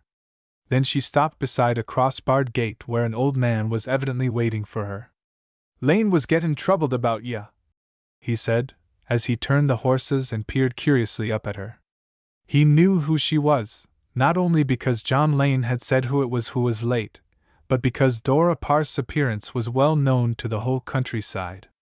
She was the only member of the tribe who kept to the full Romany dress. There were big gold loops in her small ears, and on her arms many gold bracelets, whose lightness testified to their freedom from alloy. Her skirt was of red, heavily embroidered in blue, and her waist, with short sleeves, was of sheer white cloth, with an embroidered bolero. Her hair she wore in the ancient fashion, in 2 braids on either side of her face. She could well afford to, the Kais muttered among themselves. Any girl with hair like that. There was a long lane leading to the barns and to the meadow back of them, and there, said Jan, the tribe was to camp. As the princess drove along the short distance, she swiftly snatched off her little bolero, put it on wrong side out, and then snatched it off and righted it. That much, at least, she could do to avert ill luck. And her heart bounded as she drove in among the other wagons, for her husband came running to meet her and held out his arms. She dropped into them and laid each fingertip, delicately, in succession, upon his eyes and his ears and his mouth, the seal of a betrothal and the sign whereby a Romany chow may know that she intends to accept him when he speaks for her before the tribe, a sign that lovers repeat as a sacred and intimate caress. She leaned hard into his arms, and he held her, pressing the tender, confidential kiss that is given to children behind her little ear. Dora Parse suddenly ran both hands through his thick hair and gave it a little pull. She always did that when her spirits rose. Then she turned and looked at the scene, and at once she knew that there was to be some special occasion. Auntie Alice Lee was seated by a cooking fire, on which stood the enormous iron pot in which the big meals were prepared, when the tribe was to eat together and not in separate groups, as it usually did. There were some boards laid on wooden horses, and Pyramus Lee, Auntie's grandson, was bringing blocks of wood from the woodshed for seats. Dora Parse clapped her hands with delight and looked at her man. "Tet cho!" she exclaimed, approvingly, using the word that spells all degrees of satisfaction. "And what is it for, stickless one? Is it a talk over silver?" "Yes, it is some business," George Lane replied. "But first there will be a gillie shoon." A gillie shoon has its counterpart in the English word sing-song. As it is beginning to be used now, with this exception, Romanis have few, fixed songs. They have strains which are set, which every one knows, but a gillie shoon means that the performers improvise continually, and in this sense it is a mystic ceremony, never held at an appointed time, except a time of mulceris, which really means a sort of religious wave of feeling, which strikes tribe after tribe, usually in the spring. "Marta has come back," Auntie Lee called out to Dora Parse.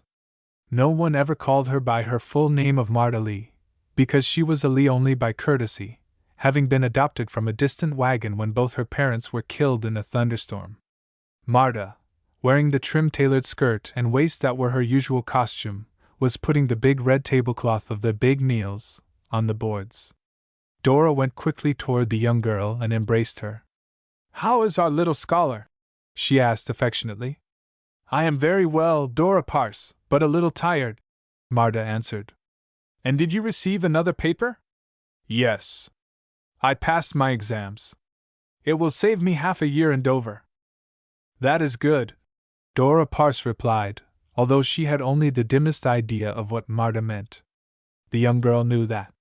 She had just come from taking a special course in Columbia, and she was feeling the breach between herself and her people to be especially wide. Because of that, perhaps, she also felt more loving toward all of them than she ever had, and especially toward Dora, about whom she knew something that was most alarming. Dora Parse noted the pale, grave face of her favorite friend with concern. "Smile, bird of my heart," she entreated, "for we are to have a gillie shoon. Sit near me, that I may follow your heaven voice." There was no flattery meant.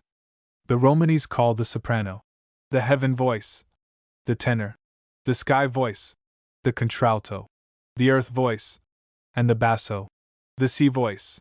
Dora had a really wonderful earth voice, almost as wonderful as Marta's heaven voice, which would have been remarkable even among opera singers, and the two were known everywhere for their improvisations.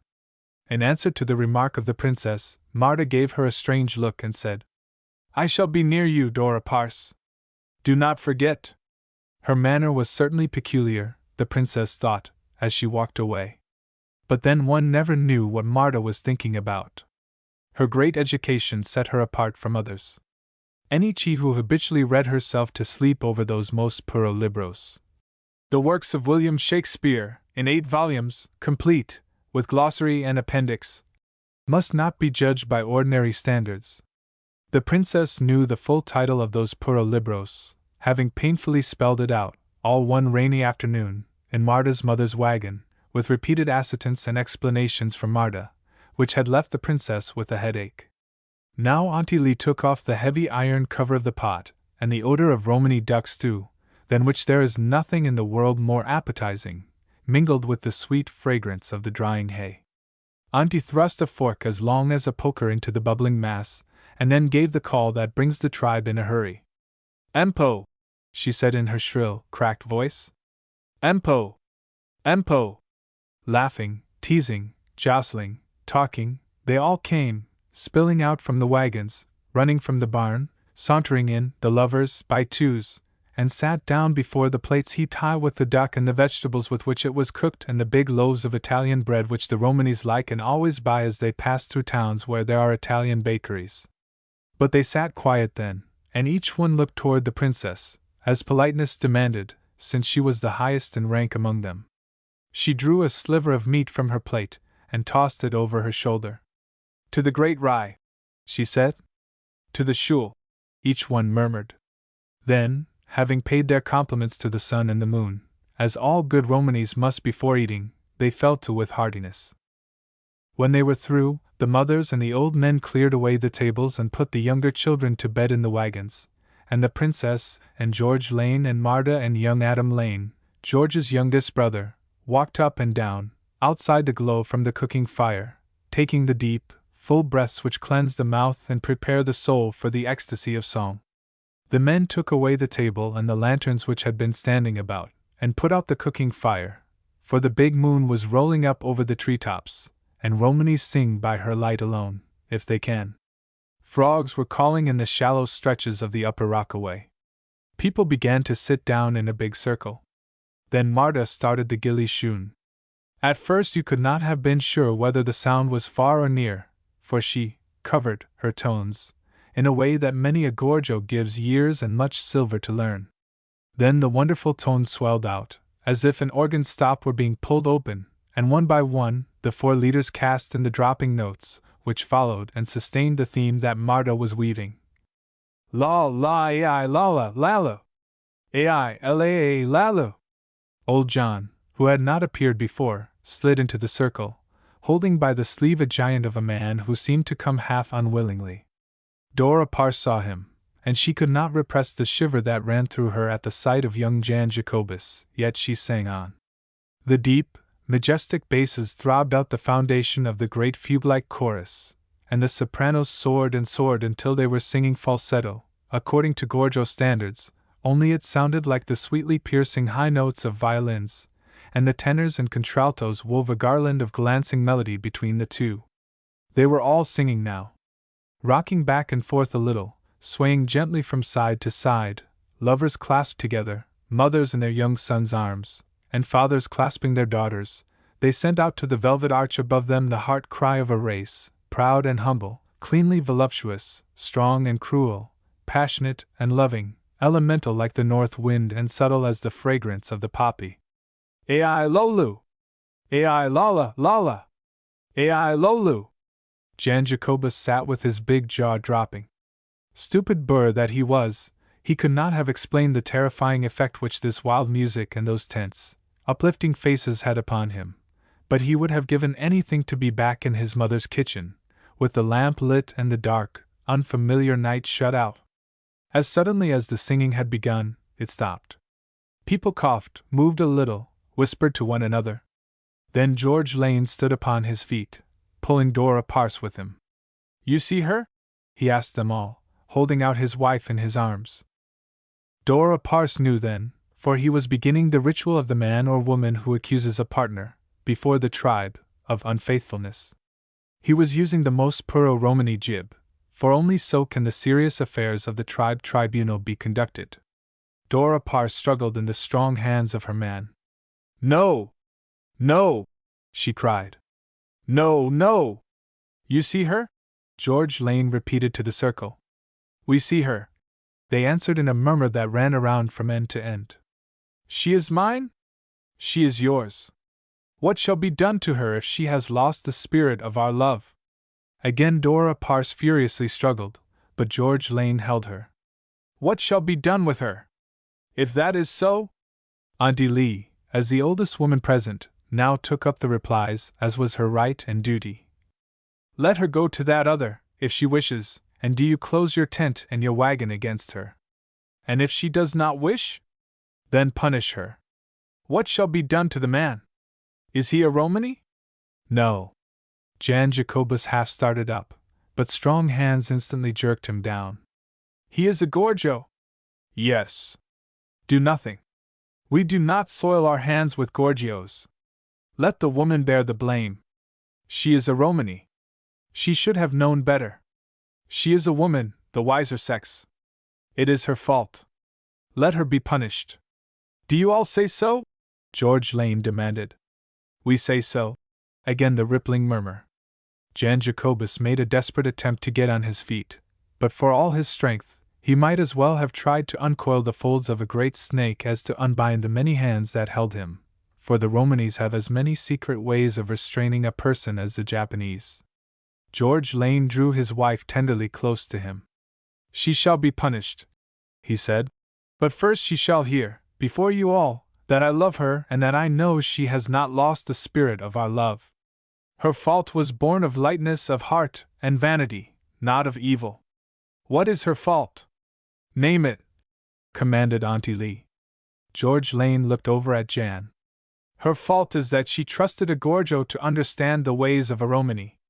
For our girls have the spirit of love in their eyes, but no man among us would kiss a girl unless he received the sign from her. But the Gorgio men are without honor.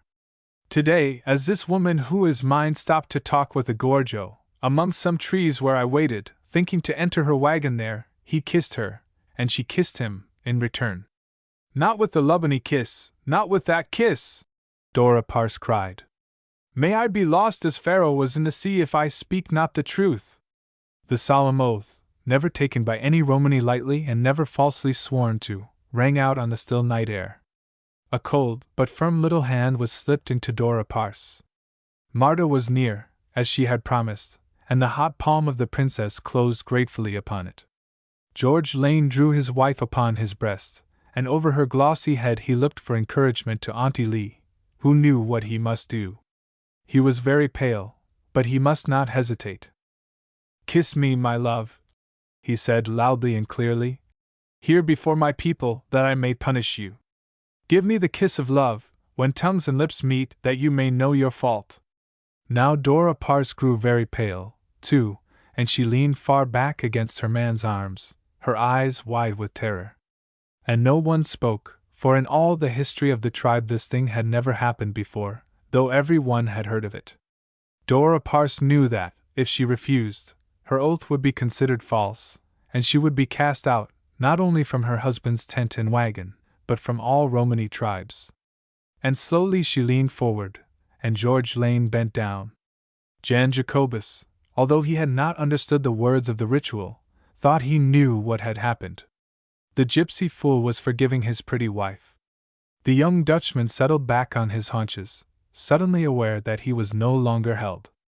And then, with all the others, he sprang to his feet, for Dora Parse was hanging in her husband's arms, with blood pouring from her mouth, and George Lane was sobbing aloud as he called her name. What happened? Jan stammered. God, did he kill her? Old John Lane, his serene face unruffled, turned the bewildered and frightened boy toward the lane and spoke, in the silky, incisive tones which were half of his enchanting charm. Nothing much has happened. One of our girls allowed a Gorgio to kiss her, so her man bit off the tip of her tongue. It is not necessary, often, to do it, but it is not a serious matter. It will soon heal. She will be able to talk a little. It is really nothing, but I thought you might like to see it.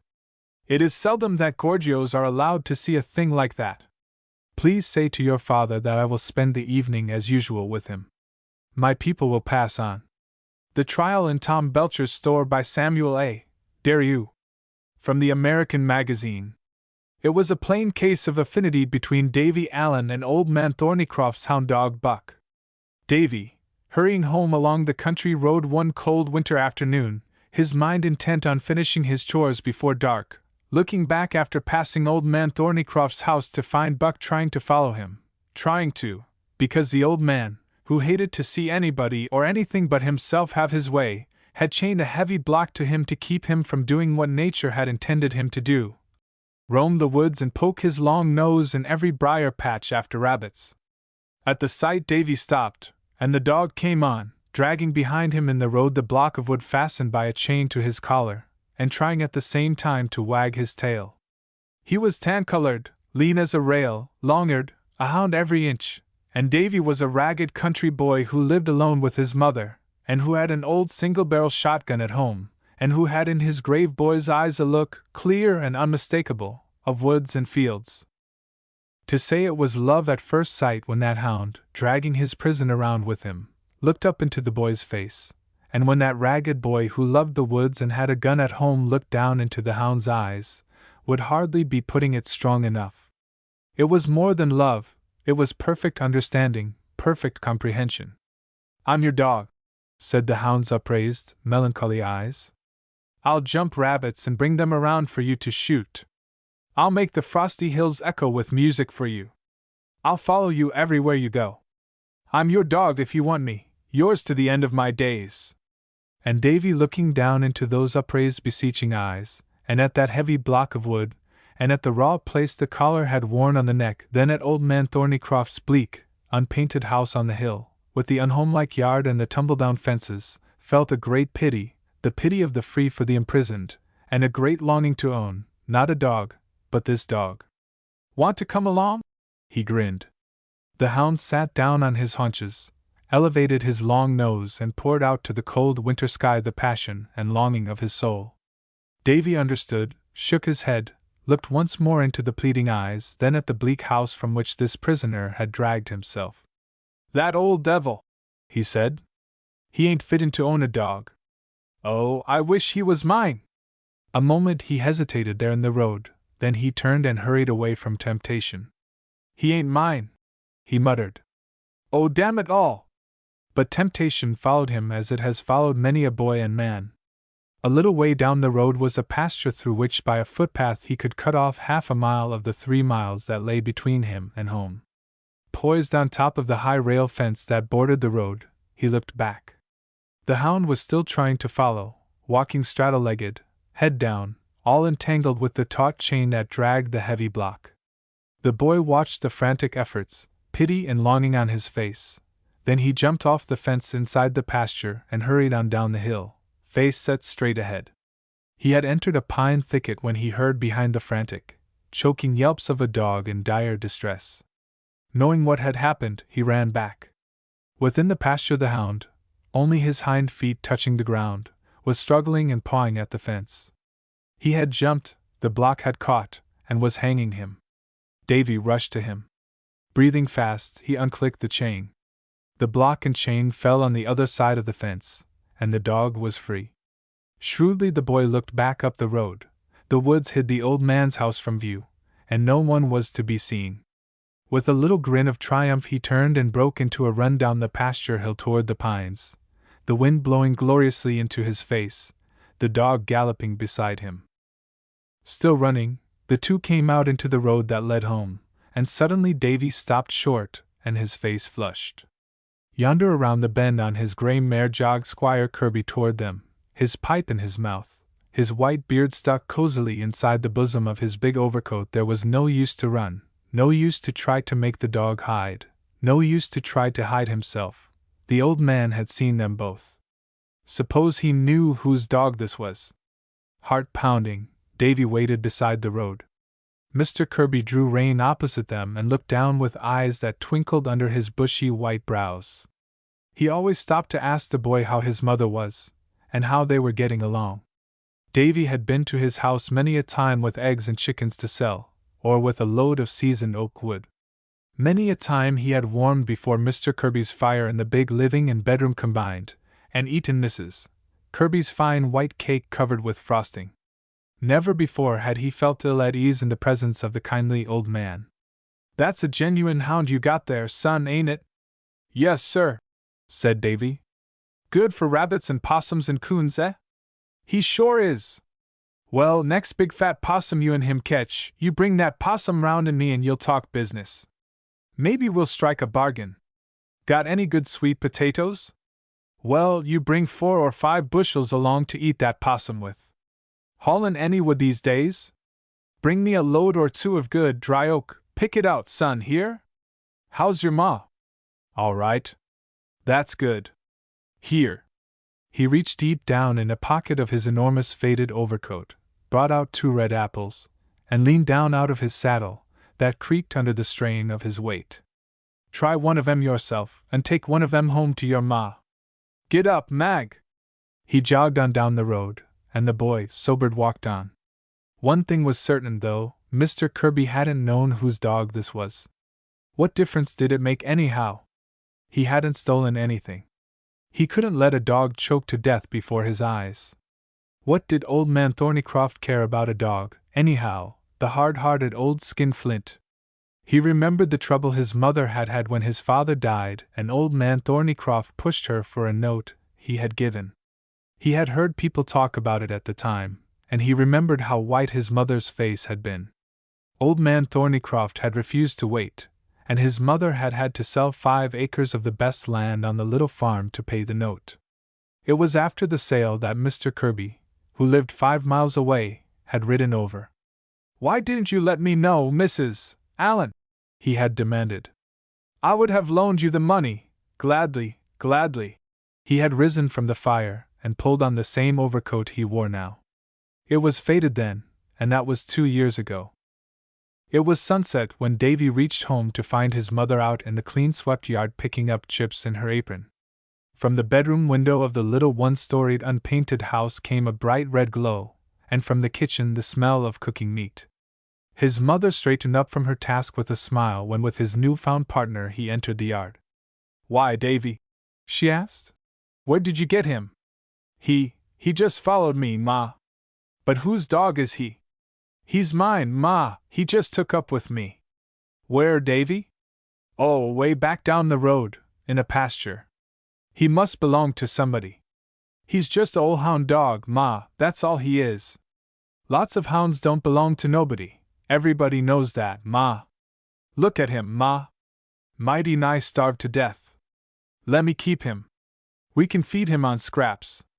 He can sleep under the house. Me and him will keep you in rabbits. You won't have to kill no more chickens. Nobody don't want him but me." From her gaunt height she looked down into the boy's eager eyes, then at the dog beside him. "All right, son," she said. "If he don't belong to anybody."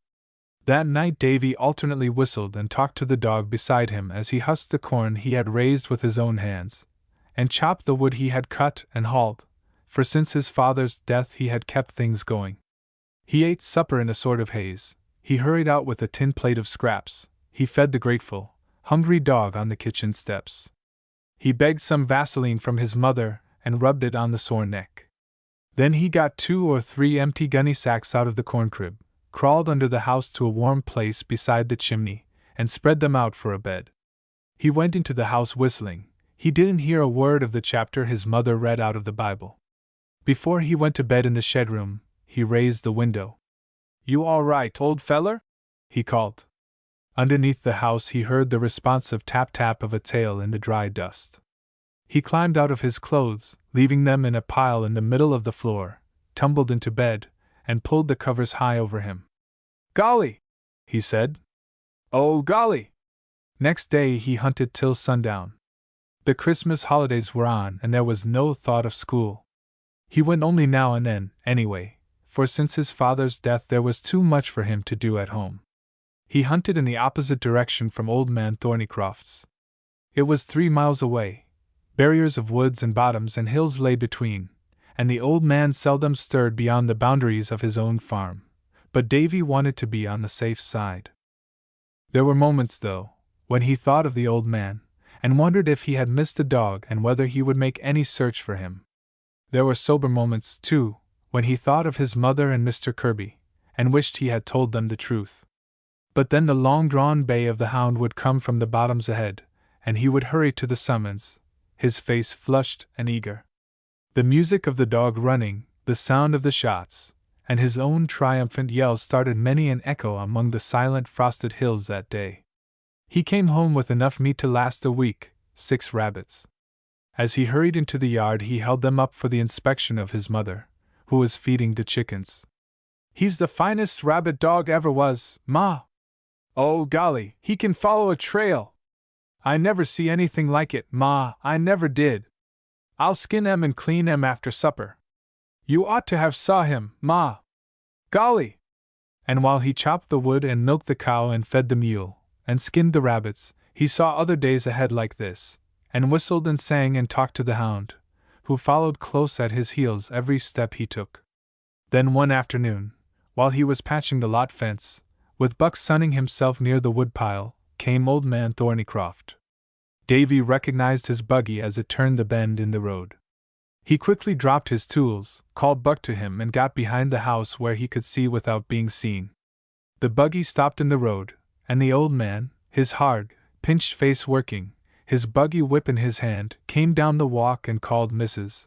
Alien out on the porch. "I just come to tell you," he cried, "that your boy Davy run off with my dog lost Friday evening. There ain't no use to deny it. I know all about it. I seen him when he passed in front of the house. I found the block I had chained to the dog beside the road. I heard Squire Jim Kirby talking to some men in Tom Belcher's estio this very morning. Just happened to overhear him as I come in. A boy and a dog, he says, is the happiest combination in nater. Then he went on to tell about your boy and a tan dog. He had met 'em in the road." "Met 'em when?"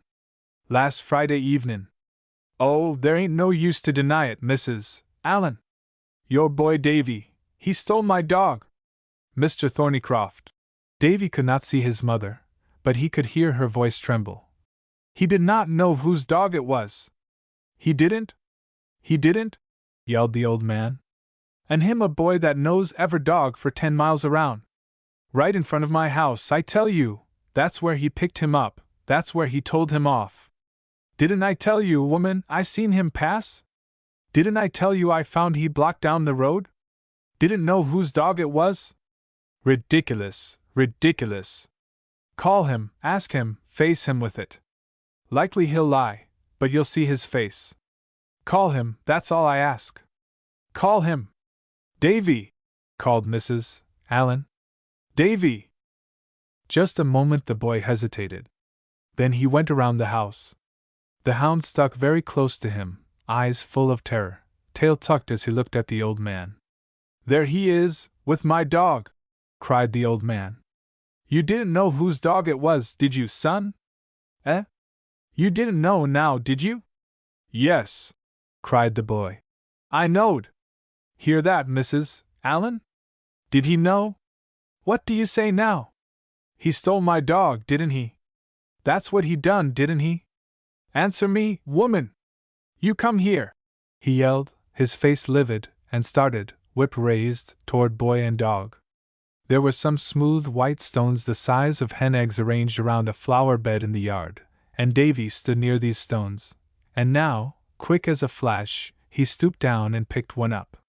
"You stop!" he panted, his face very white. His mother cried out and came running toward him, but Thornycroft had stopped. No man in his right mind wants to advance on a country boy with a rock. Goliath tried it once. "All right," screamed the old man. "You steal first, then you try to assault an old man. I didn't come here to raise no row. I just came here to warn you, Mrs. Allen. I'll have the law on that boy. I'll have the law on him before another sun sets." He turned and hurried toward the buggy. Davy dropped the rock. Mrs. Allen stood looking at the old miser, who was clambering into his buggy, with a sort of horror. Then she ran toward the boy. "Oh, Davy! Run after him. Take the dog to him. He's terrible, Davy, terrible. Run after him, anything, anything." But the boy looked up at her with grim mouth and hard eyes. "I ain't a-going to do it, Ma," he said. It was after supper that very night that the summons came. Bob Kelly, rural policeman, brought it. "Me and Squire Kirby went to town this morning," he said, "to look up some things about court in the morning. This evening we run into old man Thornycroft on the street, looking for us. He was awful excited.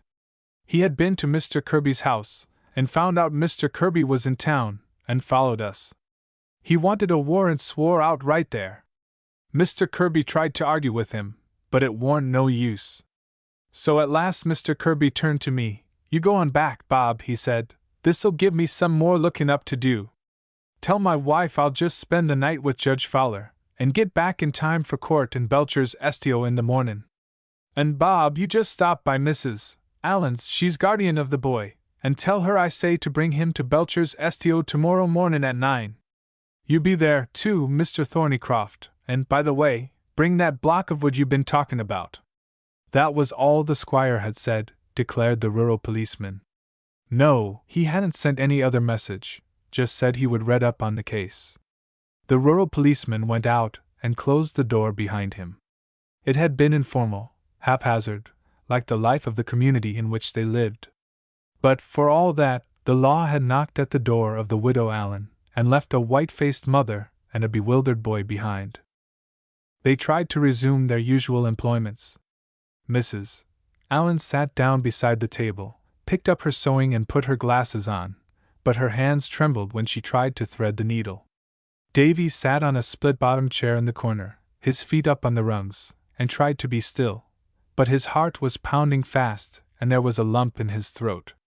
Presently he got up and went out of doors, to get in some kindling on the back porch before it snowed, he told his mother. But he went because he couldn't sit there any longer, because he was about to explode with rage and grief and fear and bitterness. He did not go toward the woodpile. What difference did dry kindling make now? At the side of the house he stooped down and softly called Buck. The hound came to him, wriggling along under the beams, and he leaned against the house and lovingly pulled the briar-torn ears. A long time he stayed there, feeling on his face already the fine mist of snow. Tomorrow the ground would be white. It didn't snow often in that country. Day after tomorrow everybody would hunt rabbits, everybody but him and Buck. It was snowing hard when at last he went back into the warm room, so warm that he pulled off his coat. Once more he tried to sit still in the split-bottomed chair. But there is no rage that consumes like the rage of a boy. In its presence he is so helpless. If he were a man, thought Davy, he would go to old man Thornycroft's house that night, call him out, and thrash him in the road. If he were a man, he would curse, he would do something. He looked wildly about the room, the hopelessness of it all coming over him in a wave. Then suddenly, because he wasn't a man, because he couldn't do what he wanted to do, he began to cry, not as a boy cries, but more as a man cries, in shame and bitterness, his shoulders shaken by great convulsive sobs, his head buried in his hands, his fingers running through his tangled mop of hair. "Davy, Davy!" The sewing and the scissors slipped to the floor. His mother was down on her knees beside him, one arm about his shoulders, trying to pry his face from his hands, trying to look into his eyes. "You're my man, Davy! You're the only man, the only help I've got. You're my life, Davy. Poor boy! Poor child!" He caught hold of her convulsively, and she pressed his head against her breast. Then he saw that she was crying, and he grew quiet, and wiped his eyes with his ragged coat sleeve. "I'm all right now, Ma," he said, but he looked at her wildly. She did not follow him into his little unceiled bedroom. She must have known that he had reached that age where no woman could help him. It must be a man now to whom he could pin his faith. And while he lay awake, tumbling and tossing, along with bitter thoughts of old man Thornycroft came other bitter thoughts of Mr. Kirby, whom, deep down in his boy's heart he had worshipped, Mr. Kirby, who had sided with old man Thornycroft and sent a summons with no message for him. "God!" he said. "God!" and pulled his hair, down there under the covers, and he hated the law that would take a dog from him and give it back to that old man, the law that Mr. Kirby represented. It was still snowing when next morning he and his mother drove out of the yard and he turned the head of the reluctant old mule in the direction of Belcher's store.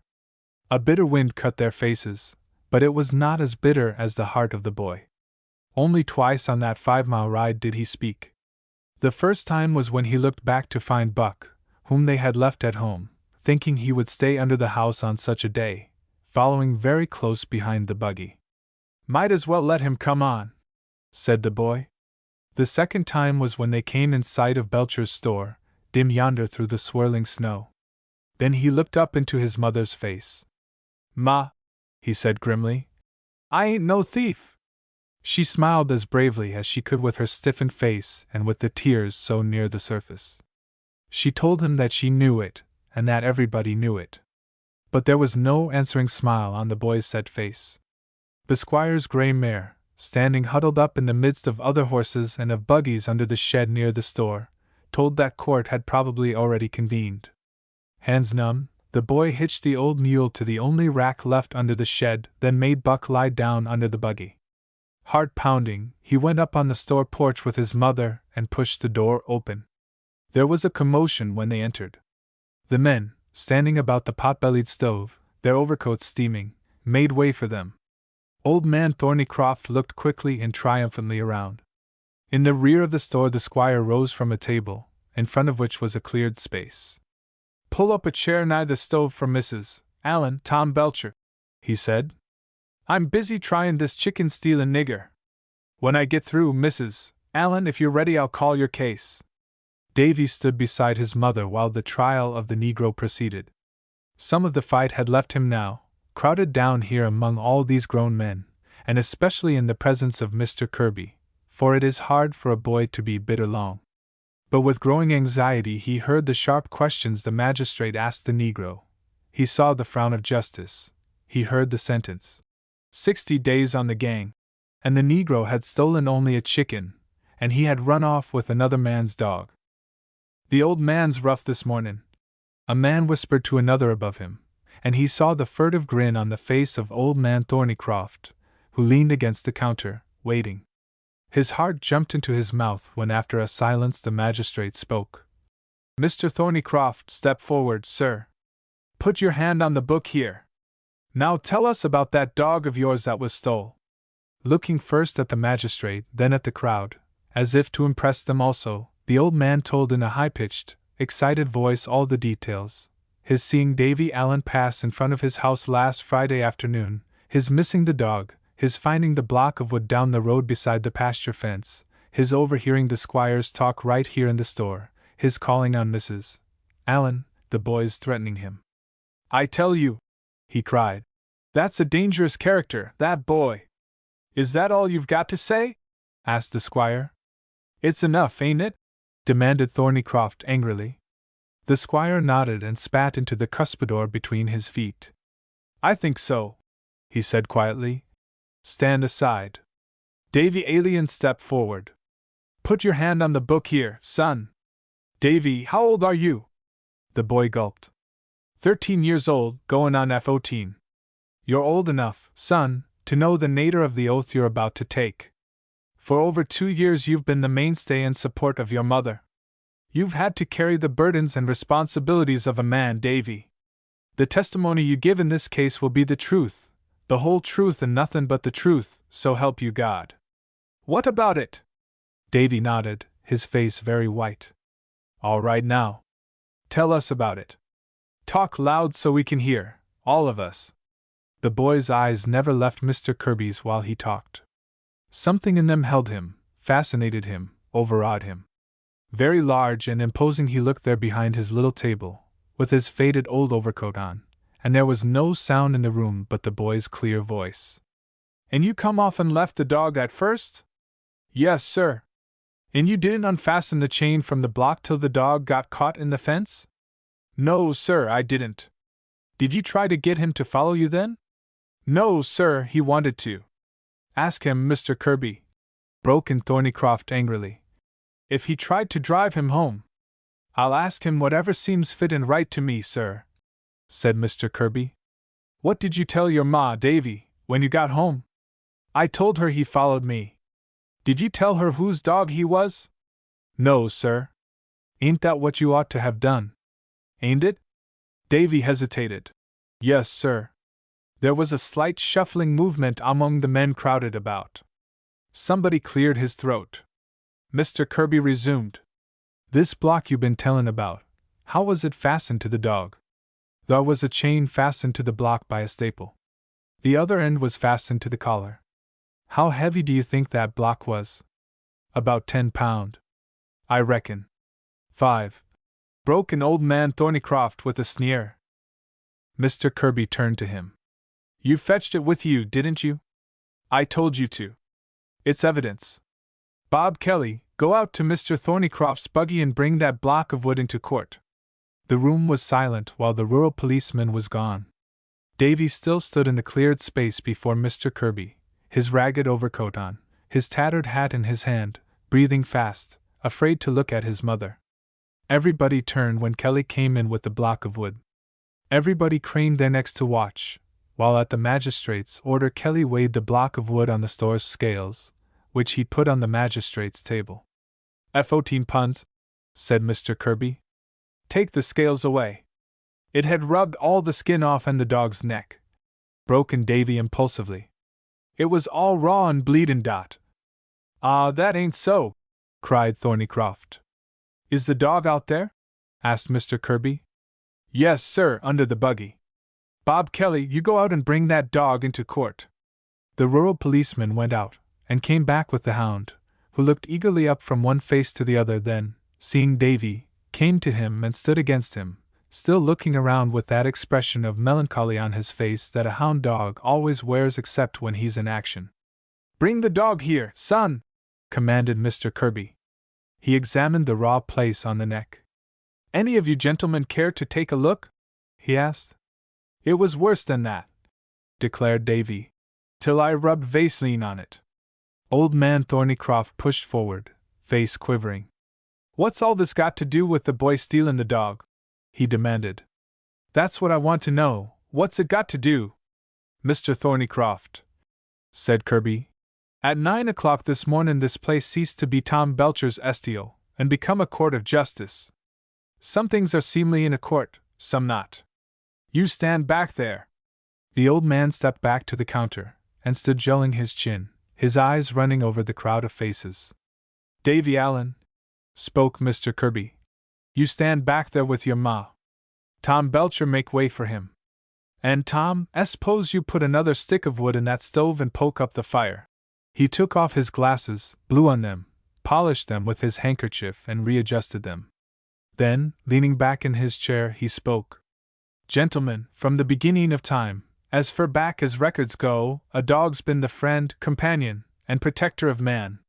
Folks say he come from the wolf, but that ain't no reflection on him. Seem that we come from monkeys ourselves, and I believe, taking all things into account, I'd as soon have a wolf for ancestor as a monkey, and a little Ruther. Last night in the library of my old friend Judge Fowler in town, I looked up some things about this dog question. I find that there have been some queer decisions handed down by the courts, showing that the law does recognize the fact that a dog is different from other four-footed critters. For instance, it has been held that a dog has a right to protect not only his life but his dignity, that where a man worries a dog beyond what would be reasonable to expect any self-respecting critter to stand, that dog has a right to bite that man, and that man can't collect any damages, provided the bidding is done at the time of the worryin' in sudden heat and passion. That has been held in the courts, gentlemen. The law that holds for man holds for dogs. Another thing, if the engineer of a railroad train sees a cow or a horse or a sheep on the track, or a hog, he must stop the train or the road is liable for any damage done him. But if he sees a man walking along the track, he has a right to presume that the man, being a critter of more or less intelligence, will get off, and he is not called on to stop under ordinary circumstances. The same thing holds true of a dog. The engineer has a right to presume that the dog, being a critter of intelligence, will get off the track. Here again the law is the same for dog and man. But, if the engineer has reason to believe that the man's mind is took up with some object of an engrossin' natur', he is supposed to stop the train till the man comes to himself and looks around. The same thing holds true of a dog. If the engineer has reason to suspect that the dog's mind is occupied with some engrossin' topic, he must stop the train. That case has been tested in this very state, where a dog was on the track set in a covey of birds in the adjoining field. The railroad was held responsible for the death of that dog, because the engineer ought to have known by the action of the dog that his mind was on something else beside railroad trains and locomotives. Again the magistrate spat into the cuspidor between his feet. Davy, still watching him, felt his mother's grip on his arm. Everyone was listening so closely that the whispered sneering comment of old man Thornycroft to the man next to him was audible. "What's all this got to do with the case? The point I'm gettin' to is this," went on Mr. Kirby, not paying attention to him. "A dog is not like a cow or a horse or any four-footed critter. He's a individual, and so the courts have held in spirit if not in actual words. Now this court of mine here in Tom Belcher's STO ain't like other courts. I have to do the decidin' myself. I have to interpret the true spirit of the law, without technicalities and quibbles such as be clouded in other and higher courts. And I hold that since a dog is de facto and de jure an individual, he has a right to life, liberty, and the pursuit of happiness. Therefore, gentlemen, I hold that hound dog, Buck, had a perfect right to follow that boy, Davy Allen, there, and I hold that Davy Allen was not called on to drive that dog back, or interfere in any way with that dog following him if the dog so chose. You've heard the evidence of the boy. You know, and I know, he has spoke the truth this day, and there ain't no evidence to the contrary. The boy did not entice the dog. He even went down the road, leaving him behind. He run back only when the dog was in dire need and choking to death. He wasn't called on to put that block and chain back on the dog. He couldn't help it if the dog followed him.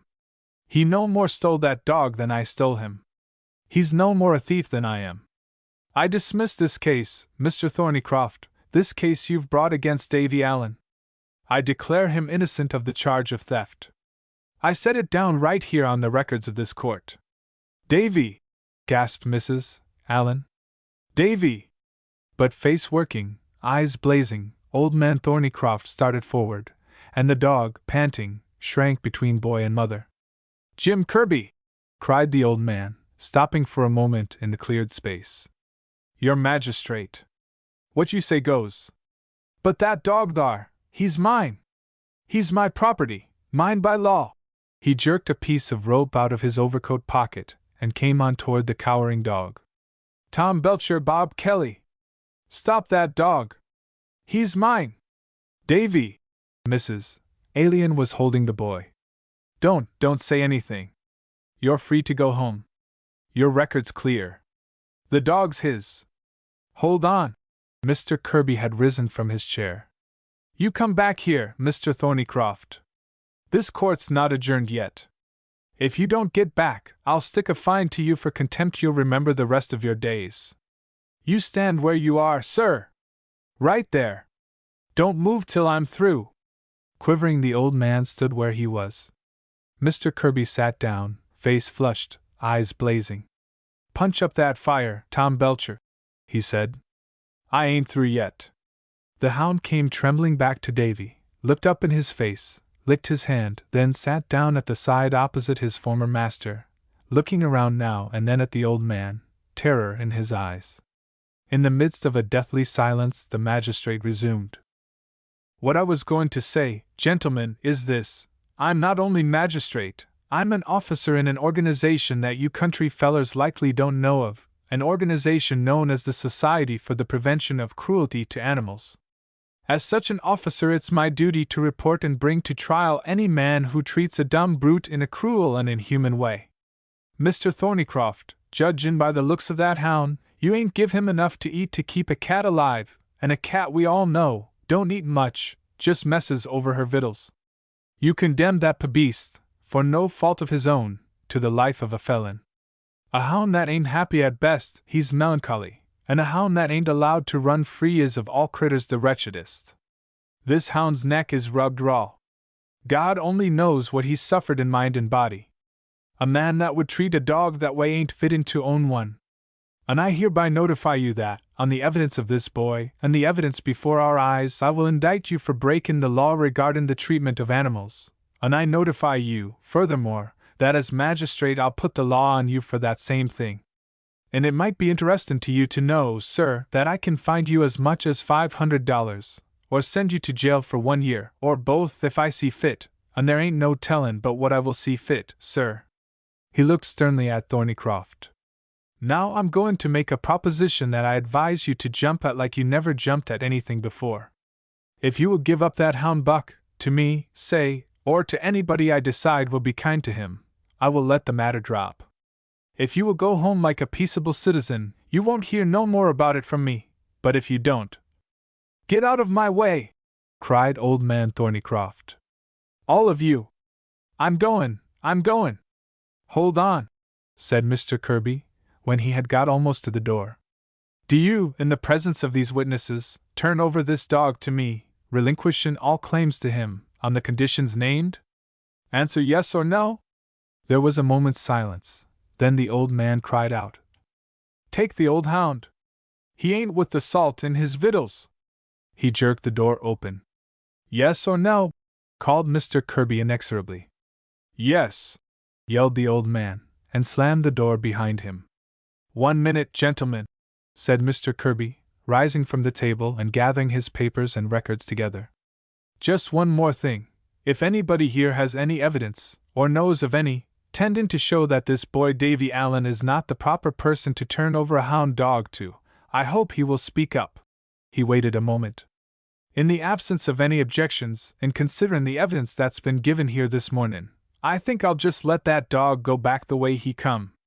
Thank you, gentlemen. Court's adjourned. Porcelain Cups by James Branch Cabell. From Century Magazine. Eye of Greatness intimately viewed. Oh, but they are beyond praise, said Cynthia Allonby enraptured. And certainly you should have presented them to the Queen. Her Majesty already possesses a cup of that ware, replied Lord Pevensey. It was one of her New Year's gifts from Robert Cecil.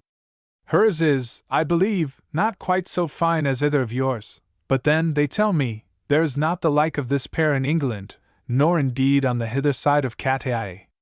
He set the 2 pieces of Chinese pottery upon the shelves in the south corner of the room. These cups were of that sea-green tint called celadon, with a very wonderful glow and radiance. Such oddities were the last vogue at court in this year of grace 1593, and Cynthia could not but speculate as to what monstrous sum Lord Pevensey had paid for this his last gift to her. Now he turned, smiling, a really superb creature in his blue and gold. I had another message from the Queen.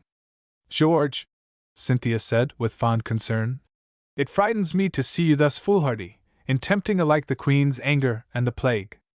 As goes the plague, it spares 9 out of 10, he answered lightly.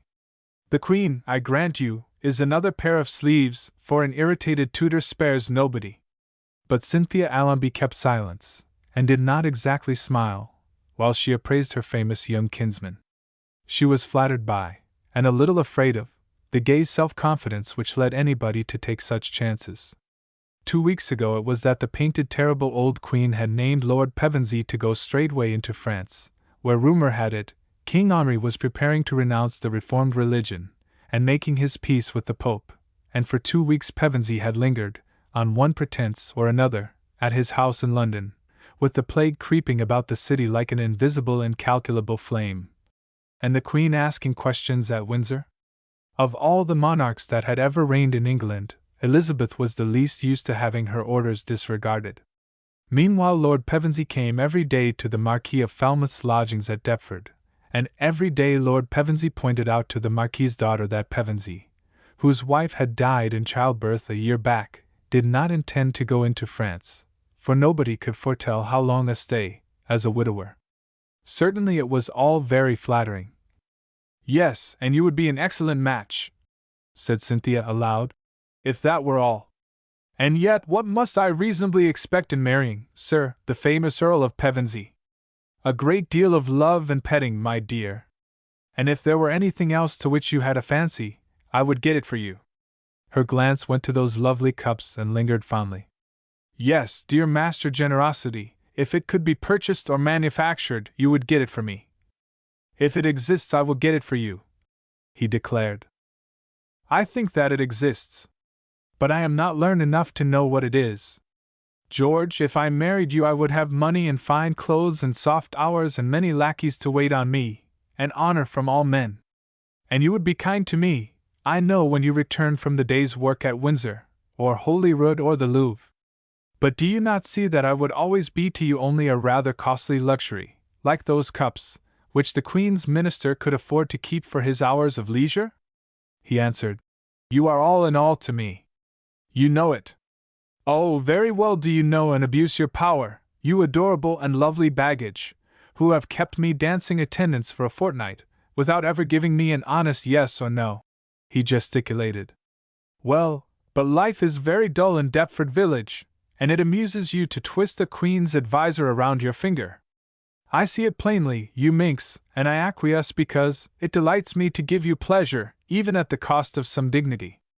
Yet I may no longer shirk the Queen's business, no, not even to amuse you, my dear. You said you had heard from her, again? I had this morning my orders, under Gloriana's own fair hand, either to depart tomorrow into France or else to come tomorrow to Windsor. I need not say that in the circumstances I consider France the more wholesome.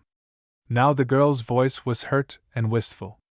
So, for the 1000th time, is it proven the Queen's business means more to you than I do? Yes, certainly it is just as I said, George, he observed unruffled. My dear, I sent in reason. This is a high matter. If the French king compounds with Rome, it means war for Protestant England.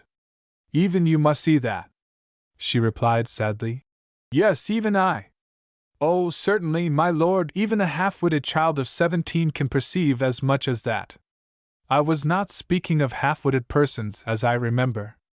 Well, it chances that I am honored by the friendship of our gallant Bernays, and am supposed to have some claim upon him, thanks to my good fortune last year in saving his life from the assassin-bearer. It chances that I may perhaps become, under Providence, the instrument of preserving my fellow countrymen from much grief and trumpet-sounding and throat-cutting. Instead of pursuing that chance 2 weeks ago, as was my duty, I have dangled at your apron strings, in the vain hope of softening the most variable and hardest heart in the world. Now, clearly, I have not the right to do that any longer. She admired the ennobled, the slightly rapt look which, she knew, denoted that George Bulmer was doing his duty as he saw it, even in her disappointment. No, you have not the right. You are wedded to your statecraft, to your patriotism, to your self-advancement, or christen it what you will. You are wedded, at all events, to your man's business.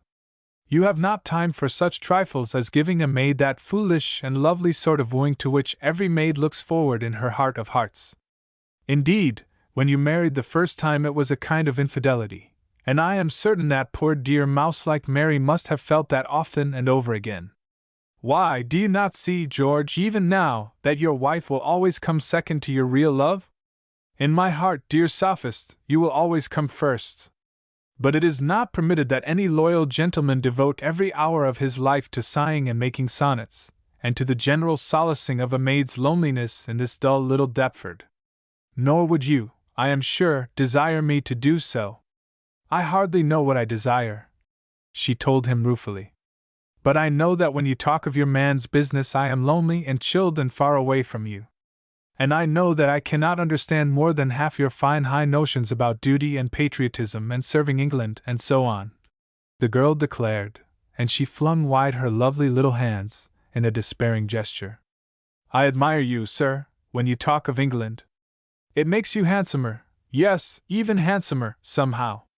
But all the while I am remembering that England is just an ordinary island inhabited by a number of ordinary persons, for the most of whom I have no particular feeling one way or the other. Pevensey looked at her for a while with queer tenderness. Then he smiled. No, I could not quite make you understand, my dear. But why fuddle that quaint little brain by trying to understand such matters as lie without your realm? For a woman's kingdom is the home, my dear, and her throne is in the heart of her husband. All this is but another way of saying your lordship would have us cups upon a shelf, she pointed out, in readiness for your leisure. He shrugged, said, Nonsense, and began more lightly to talk of other matters. Thus and thus he would do in France, such and such trinkets he would fetch back, as toys for the most whimsical, the loveliest, and the most obstinate child in all the world, he phrased it. And they would be married, Pevensey declared, in September, nor, he gaily said, did he propose to have any further argument about it. Children should be seen. The proverb was dusty, but it particularly applied to pretty children. Cynthia let him talk. She was just a little afraid of his self-confidence, and of this tall nobleman's habit of getting what he wanted, in the end, but she dispiritedly felt that Pevensey had failed her. He treated her as a silly infant, and his want of her, even in that capacity, was a secondary matter. He was going into France, for all his petting talk, and was leaving her to shift as she best might, until he could spare the time to resume his love-making. To what comes of scribbling? Now when Pevensey had gone the room seemed darkened by the withdrawal of so much magnificence. Cynthia watched from the window as the tall Earl rode away, with 3 handsomely clad retainers. Yes, George was very fine and admirable, no doubt of it. Even so, there was relief in the reflection that for a month or two she was rid of him. Turning, she faced a lean, disheveled man who stood by the Magdalen tapestry scratching his chin. He had unquiet bright eyes, this out-at-elbows poet whom a marquis's daughter was pleased to patronize, and his red hair today was unpardonably puzzled. Nor were his manners beyond reproach, for now, without saying anything, he too went to the window. He dragged one foot a little as he walked. So my Lord Pevensey departs. Look how he rides in triumph! Like lame Tamburlaine, with Techelles and Usumcasane and Theridamas to attend him, and with the sunset turning the dust raised by their horses' hoofs into a sort of golden haze about them. It is a beautiful world. And truly, Mistress Cyn, the poet said reflectively, that Pevensey is a very splendid ephemera. If not a king himself, at least he goes magnificently to settle the affairs of kings. Were modesty not my failing, Mistress Cyn, I would acclaim you as strangely lucky, in being beloved by two fine fellows that have not their like in England. Truly you are not always thus modest, Kit Marlowe. But Lord, how seriously Pevensey takes it all!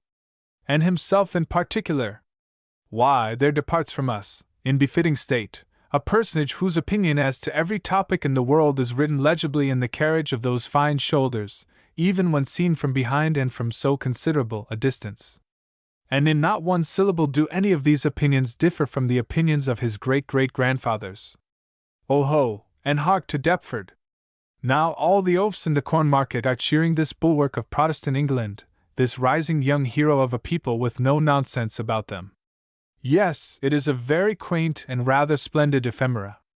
A marquis's daughter could not quite approve of the way in which this shoemaker's son, however talented, railed at his betters. Pevensey will be the greatest man in these kingdoms some day. Indeed, Kit Marlowe, there are those who say he is that much already. Oh, very probably. Still, I am puzzled by human greatness. A century hence what will he matter, this Pevensey? His ascent and his declension will have been completed, and his foolish battles and treaties will have given place to other foolish battles and treaties, and oblivion will have swallowed this glistening blue bottle, plumes and fine lace and stately ruff and all.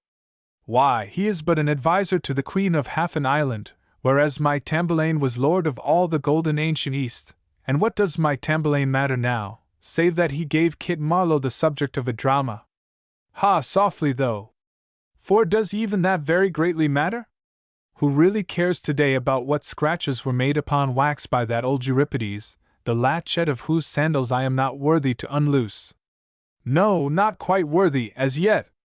And thereupon the shabby fellow sat down in the tall leather-covered chair which Pevensey had just vacated, and this Marlowe nodded his flaming head portentously. Ho, look you, I am displeased, Mistress Cyn. I cannot lend my approval to this over-greedy oblivion that gapes for all. No, it is not a satisfying arrangement that I should teeter insecurely through the void on a gob of mud, and be expected by and by to relinquish even that crazy foothold. Even for Kit Marlowe death lies in wait. And it may be, not anything more after death, not even any lovely words to play with. Yes, and this Marlowe may amount to nothing, after all, and his one chance of amounting to that which he intends may be taken away from him at any moment. He touched the breast of a weather-beaten doublet. He gave her that queer twisted sort of smile which the girl could not but find attractive, somehow.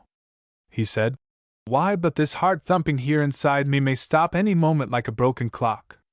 Here is Euripides writing better than I, and here in my body, under my hand, is the mechanism upon which depend all those masterpieces that are to blot the Athenian from the reckoning, and I have no control of it. Indeed, I fear that you control few things, she told him. And not least of all do you control your taste for taverns and bad women. Oh, I hear tales of you.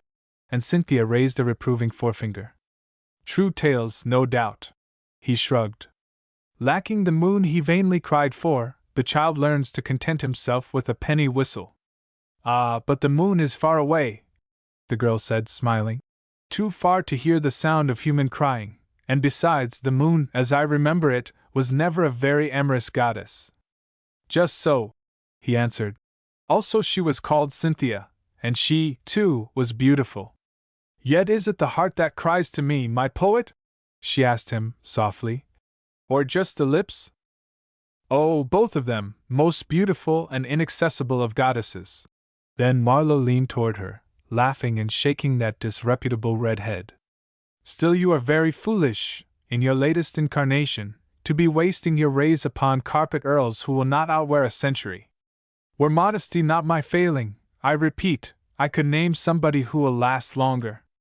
Yes, and if, but I lack that plaguey virtue, I would advise you to go a-gypsying with that nameless somebody, so that two mannequins might snatch their little share of the big things that are eternal, just as the butterfly fares intrepidly and joyously, with the sun for his torch-boy, through a universe wherein thought cannot estimate the unimportance of a butterfly, and wherein not even the chaste moon is very important. Yes, certainly I would advise you to have done with this vanity of courts and masks, of satins and fans and fiddles, this dallying with tinsels and bright vapors, and very movingly I would exhort you to seek out Arcadia, traveling hand in hand with that still nameless somebody. And of a sudden the restless man began to sing. Sang Kit Marlowe. Come live with me and be my love, and we will all the pleasures prove that hills and valleys, dales and fields, woods or sleepy mountain yields. And we will sit upon the rocks, and see the shepherds feed their flocks by shallow rivers, to whose falls melodious birds sing madrigals. But the girl shook her small, wise head decisively. That is all very fine, but, as it happens, there is no such place as this Arcadia, where people can frolic in perpetual sunlight the year round, and find their food and clothing miraculously provided. No, nor can you, I am afraid, give me what all maids really, in their heart of hearts, desire far more than any sugar-candy Arcadia. Oh, as I have so often told you, Kit, I think you love no woman. You love words. And your seraglio is tenanted by very beautiful words, I grant you. Thought there is no longer any cestus builded of agate and crystal, either, Kit Marlowe. For, as you may perceive, sir, I have read all that lovely poem you left with me last Thursday. She saw how interested he was, saw how he almost smirked. Aha, so you think it not quite bad, the conclusion of my hero and Leander? It is your best. And your middlemost, my poet, is better than aught else in English, she said politely, and knowing how much he delighted to hear such remarks. Come, I retract my charge of foolishness, for you are plainly a wench of rare discrimination. And yet you say I do not love you! Cynthia, you are beautiful, you are perfect in all things. You are that heavenly Helen of whom I wrote, some persons say, acceptably enough. How strange it was I did not know that Helen was dark-haired and pale. For certainly yours is that immortal loveliness which must be served by poets in life and death. And I wonder how much of these ardors, she thought, is kindled by my praise of his verses? She bit her lip, and she regarded him with a hint of sadness. She said aloud, But I did not, after all, speak to Lord Pevensey concerning the printing of your poem. Instead, I burned your hero and Leander. She saw him jump, as under a whiplash. Then he smiled again, in that wry fashion of his. I lament the loss to letters, for it was my only copy. But you knew that. Yes, Kit, I knew it was your only copy. Oh ho! And for what reason did you burn it, may one ask? I thought you loved it more than you loved me. It was my rival, I thought. The girl was conscious of remorse, and yet it was remorse commingled with a mounting joy. And so you thought a jingle scribbled upon a bit of paper could be your rival with me? Then Cynthia no longer doubted, but gave a joyous little sobbing laugh, for the love of her disreputable dear poet was sustaining the stringent testing she had devised. She touched his freckled hand caressingly, and her face was as no man had ever seen it, and her voice, too, caressed him. Ah, you have made me the happiest of women, Kit! Kit, I am almost disappointed in you, though, that you do not grieve more for the loss of that beautiful poem. His smiling did not waver, yet the lean, red-haired man stayed motionless. Do I appear perturbed? He said. Why, but see how lightly I take the destruction of my life work in this, my masterpiece. For I can assure you it was a masterpiece, the fruit of 2 years' toil and of much loving repolishment. Ah, but you love me better than such matters, do you not? She asked him, tenderly. Kit Marlowe, I adore you. Sweetheart, do you not understand that a woman wants to be loved utterly and entirely? She wants no rivals, not even paper rivals. And so often when you talked of poetry I have felt lonely and chilled and far away from you, and I have been half envious, dear, of your heroes and your Helens, and your other good-for-nothing Greek minxes. But now I do not mind them at all. And I will make amends, quite prodigal amends, for my naughty jealousy, and my poet shall write me some more lovely poems, so he shall. He said, You fool! And she drew away from him, for this man was no longer smiling. You burned my hero and Leander! You big-eyed fool! You lisping idiot! You wriggling, cuddling worm! You silken bag of guts! Had not even you the wit to perceive it was immortal beauty which would have lived long after you and I were stinking dirt? And you, a half-witted animal, a shining, chattering parrot, lay claws to it! Marlowe had risen in a sort of seizure, in a condition which was really quite unreasonable when you considered that only a poem was at stake, even a rather long poem. And Cynthia began to smile, with tremulous hurt-looking young lips. So my poet's love is very much the same as Pevensy's love. And I was right, after all. Oh, said Marlowe, that ever a poet should love a woman! What jokes does the lewd flesh contrive! Of a sudden he was calmer, and then rage fell from him like a dropped cloak, and he viewed her as with respectful wonder. Why, but you sitting there, with goggling innocent bright eyes, are an allegory of all that is most droll and tragic. Yes, and indeed there is no reason to blame you. It is not your fault that every now and then is born a man who serves an idea which is to him the most important thing in the world. It is not your fault that this man perforce inhabits a body to which the most important thing in the world is a woman. Certainly it is not your fault that this compost makes yet another jumble of his two desires, and persuades himself that the two are somehow allied.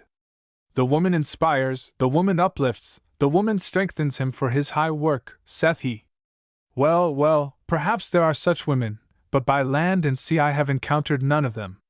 All this was said while Marlowe shuffled about the room, with bent shoulders, and nodding his tousled red head, and limping as he walked.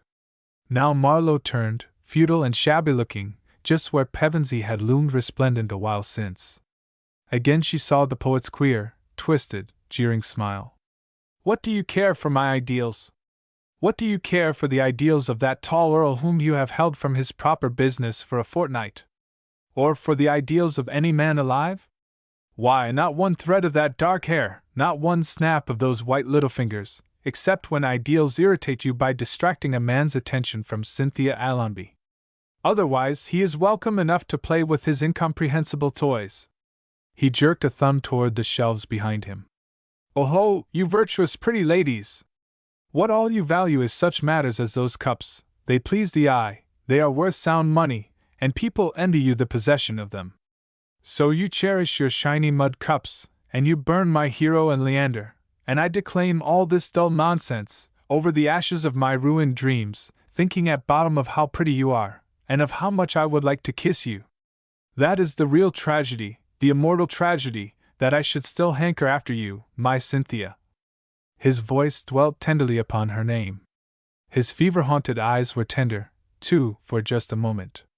Then he grimaced. No, I am wrong. The tragedy strikes deeper.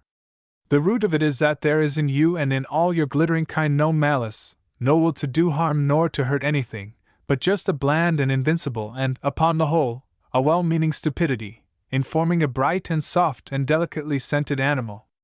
So you work ruin among those men who serve ideals, not for planning ruin, not desiring to ruin anything, not even having sufficient wit to perceive the ruin when it is accomplished. You are, when all is done, not even detestable, not even a worthy peg whereon to hang denunciatory sonnets, you shallow-pated pretty creatures whom poets, oh, and in youth all men are poets, whom poets, now and always, are doomed to hanker after to the detriment of their poesy. No, I concede it, you kill without premeditation, and without ever suspecting your hands to be anything but stainless. So in logic I must retract all my harsh words, and I must, without any hint or reproach, endeavor to bid you a somewhat more civil farewell. She had regarded him, throughout this preposterous and uncalled-for harangue, with sad composure, with a forgiving pity. Now she asked him, very quietly, "Where are you going, Kit?" "To the Golden Hind, O gentle, patient, and unjustly persecuted Virgin Martyr," he answered, with an exaggerated howl. "Since that is the part in which you now elect to posture. Not to that low, vile place again! But certainly I intend in that tavern to get tipsy as quickly as possible, for then the first woman I see will for the time become the woman whom I desire, and who exists nowhere." And with that the red-haired man departed, limping and singing as he went to look for a trull in a pothouse. Sang Kit Marlowe. "And I will make her beds of roses and 1,000 fragrant posies, a cap of flowers, and a kirtle embroidered all with leaves of myrtle. A gown made of the finest wool which from our pretty lambs we pull, fair-lined slippers for the cold, with buckles of the purest gold. 3 economics of Egeria." She sat quite still when Marlowe had gone. He will get drunk again, she thought despondently. Well, and why should it matter to me if he does, after all that outrageous ranting? He has been unforgivably insulting, but none the less, I do not want to have him babbling of the roses and gold of that impossible fairy world which the poor, frantic child really believes in, to some painted woman of the town who will laugh at him. I loathe the thought of her laughing at him, and kissing him. His notions are wild foolishness, but I at least wish that they were not foolishness, and that hateful woman will not care one way or the other. So Cynthia sighed, and to comfort her forlorn condition fetched a hand mirror from the shelves whereon glowed her green cups. She touched each cup caressingly in passing, and that which she found in the mirror, too, she regarded not unappreciatively, from varying angles. Yes, after all, dark hair and a pale skin had their advantages at a court where pink and yellow women were so much the fashion as to be common. Men remembered you more distinctively. Though nobody cared for men, in view of their unreasonable behavior, and their absolute self-centeredness. Oh, it was pitiable, it was grotesque, she reflected sadly, how Pevensey and Kit Marlowe had both failed her, after so many pretty speeches. Still, there was a queer pleasure in being wooed by Kit. His insane notions went to one's head like wine. She would send Meg for him again tomorrow. And Pevensey was, of course, the best match imaginable. No, it would be too heartless to dismiss George Bulmer outright. It was unreasonable of him to desert her because a Gascon threatened to go to Mass. But, after all, she would probably marry George in the end. He was really almost unendurably silly, though, about England and freedom and religion, and right and wrong things like that. Yes, it would be tedious to have a husband who often talked to you as though he were addressing a public meeting. However, he was very handsome, particularly in his high-flown and most tedious moments. That year-old son of his was sickly and would probably die soon, the sweet, forlorn little pet, and not be a bother to anybody, and her dear old father would be profoundly delighted by the marriage of his daughter to a man whose wife could have at will a dozen Celadon cups, and anything else she chose to ask for. But now the sun had set, and the room was growing quite dark. So Cynthia stood a-tiptoe, and replaced the mirror upon the shelves, setting it upright behind those wonderful green cups which had anew reminded her of Pevensey's wealth and generosity. She smiled a little, to think of what fun it had been to hold George back, for 2 whole weeks, from discharging that horrible old queen's stupid errands. For it treats philosophically of breakage. The door opened. Stalwart young Captain Edward Musgrave came with a lighted candle, which he placed carefully upon the table in the room's center. He said, "They told me you were here. I come from London. I bring news for you. You bring no pleasant tidings, I fear. As Lord Pevensey rode through the Strand this afternoon, on his way home, the plague smote him. That is my sad news. I grieve to bring such news, for your cousin was a worthy gentleman and universally respected." "Ah," Cynthia said, very quiet. "So Pevensey is dead. But the plague kills quickly." "Yes, that is a comfort, certainly. Yes, he turned quite black in the face, they report, and before his men could reach him had fallen from his horse. It was all over almost instantly. I saw him afterward, hardly a pleasant sight. I came to you as soon as I could. I was vexatiously detained. So George Bulmer is dead, in a London gutter. It seems strange, because he was here, befriended by monarchs, and very strong and handsome and self-confident, hardly 2 hours ago. Is that his blood upon your sleeve? But of course not. I told you I was vexatiously detained, almost at your gates. Yes, I had the ill luck to blunder into a disgusting business. The 2 rapscallions tumbled out of a doorway under my horse's very nose, egad! It was a near thing I did not ride them down. So I stopped, naturally. I regretted stopping, afterward, for I was too late to be of help. It was at the Golden Hind, of course. Something really ought to be done about that place. Yes, and that rogue Marler bled all over a new doublet, as you see. And the Deptford constables held me with their foolish interrogatories. So one of the fighting men was named Marlowe. Is he dead too, dead in another gutter? Marlowe or Marler, or something of the sort, wrote plays and sonnets and such stuff, they tell me. I do not know anything about him, though I give you my word now, those greasy constables treated me as though I were a noted frequenter of pothouses. That sort of thing is most annoying. At all events, he was drunk as David's sow, and squabbling over, saving your presence, a woman of the sort one looks to find in that abominable hole. And so, as I was saying, this other drunken rascal dug a knife into him. But now, to Captain Musgrave's discomfort, Cynthia Allonby had begun to weep heartbrokenly. So he cleared his throat, and he patted the back of her hand. It is a great shock to you, naturally, oh, most naturally, and does you great credit. But come now, Pevensey is gone, as we must all go some day, and our tears cannot bring him back, my dear. We can but hope he is better off, poor fellow, and look on it as a mysterious dispensation and that sort of thing, my dear. Oh, Ned, but people are so cruel! People will be saying that it was I who kept poor cousin George in London this past 2 weeks, and that but for me he would have been in France long ago.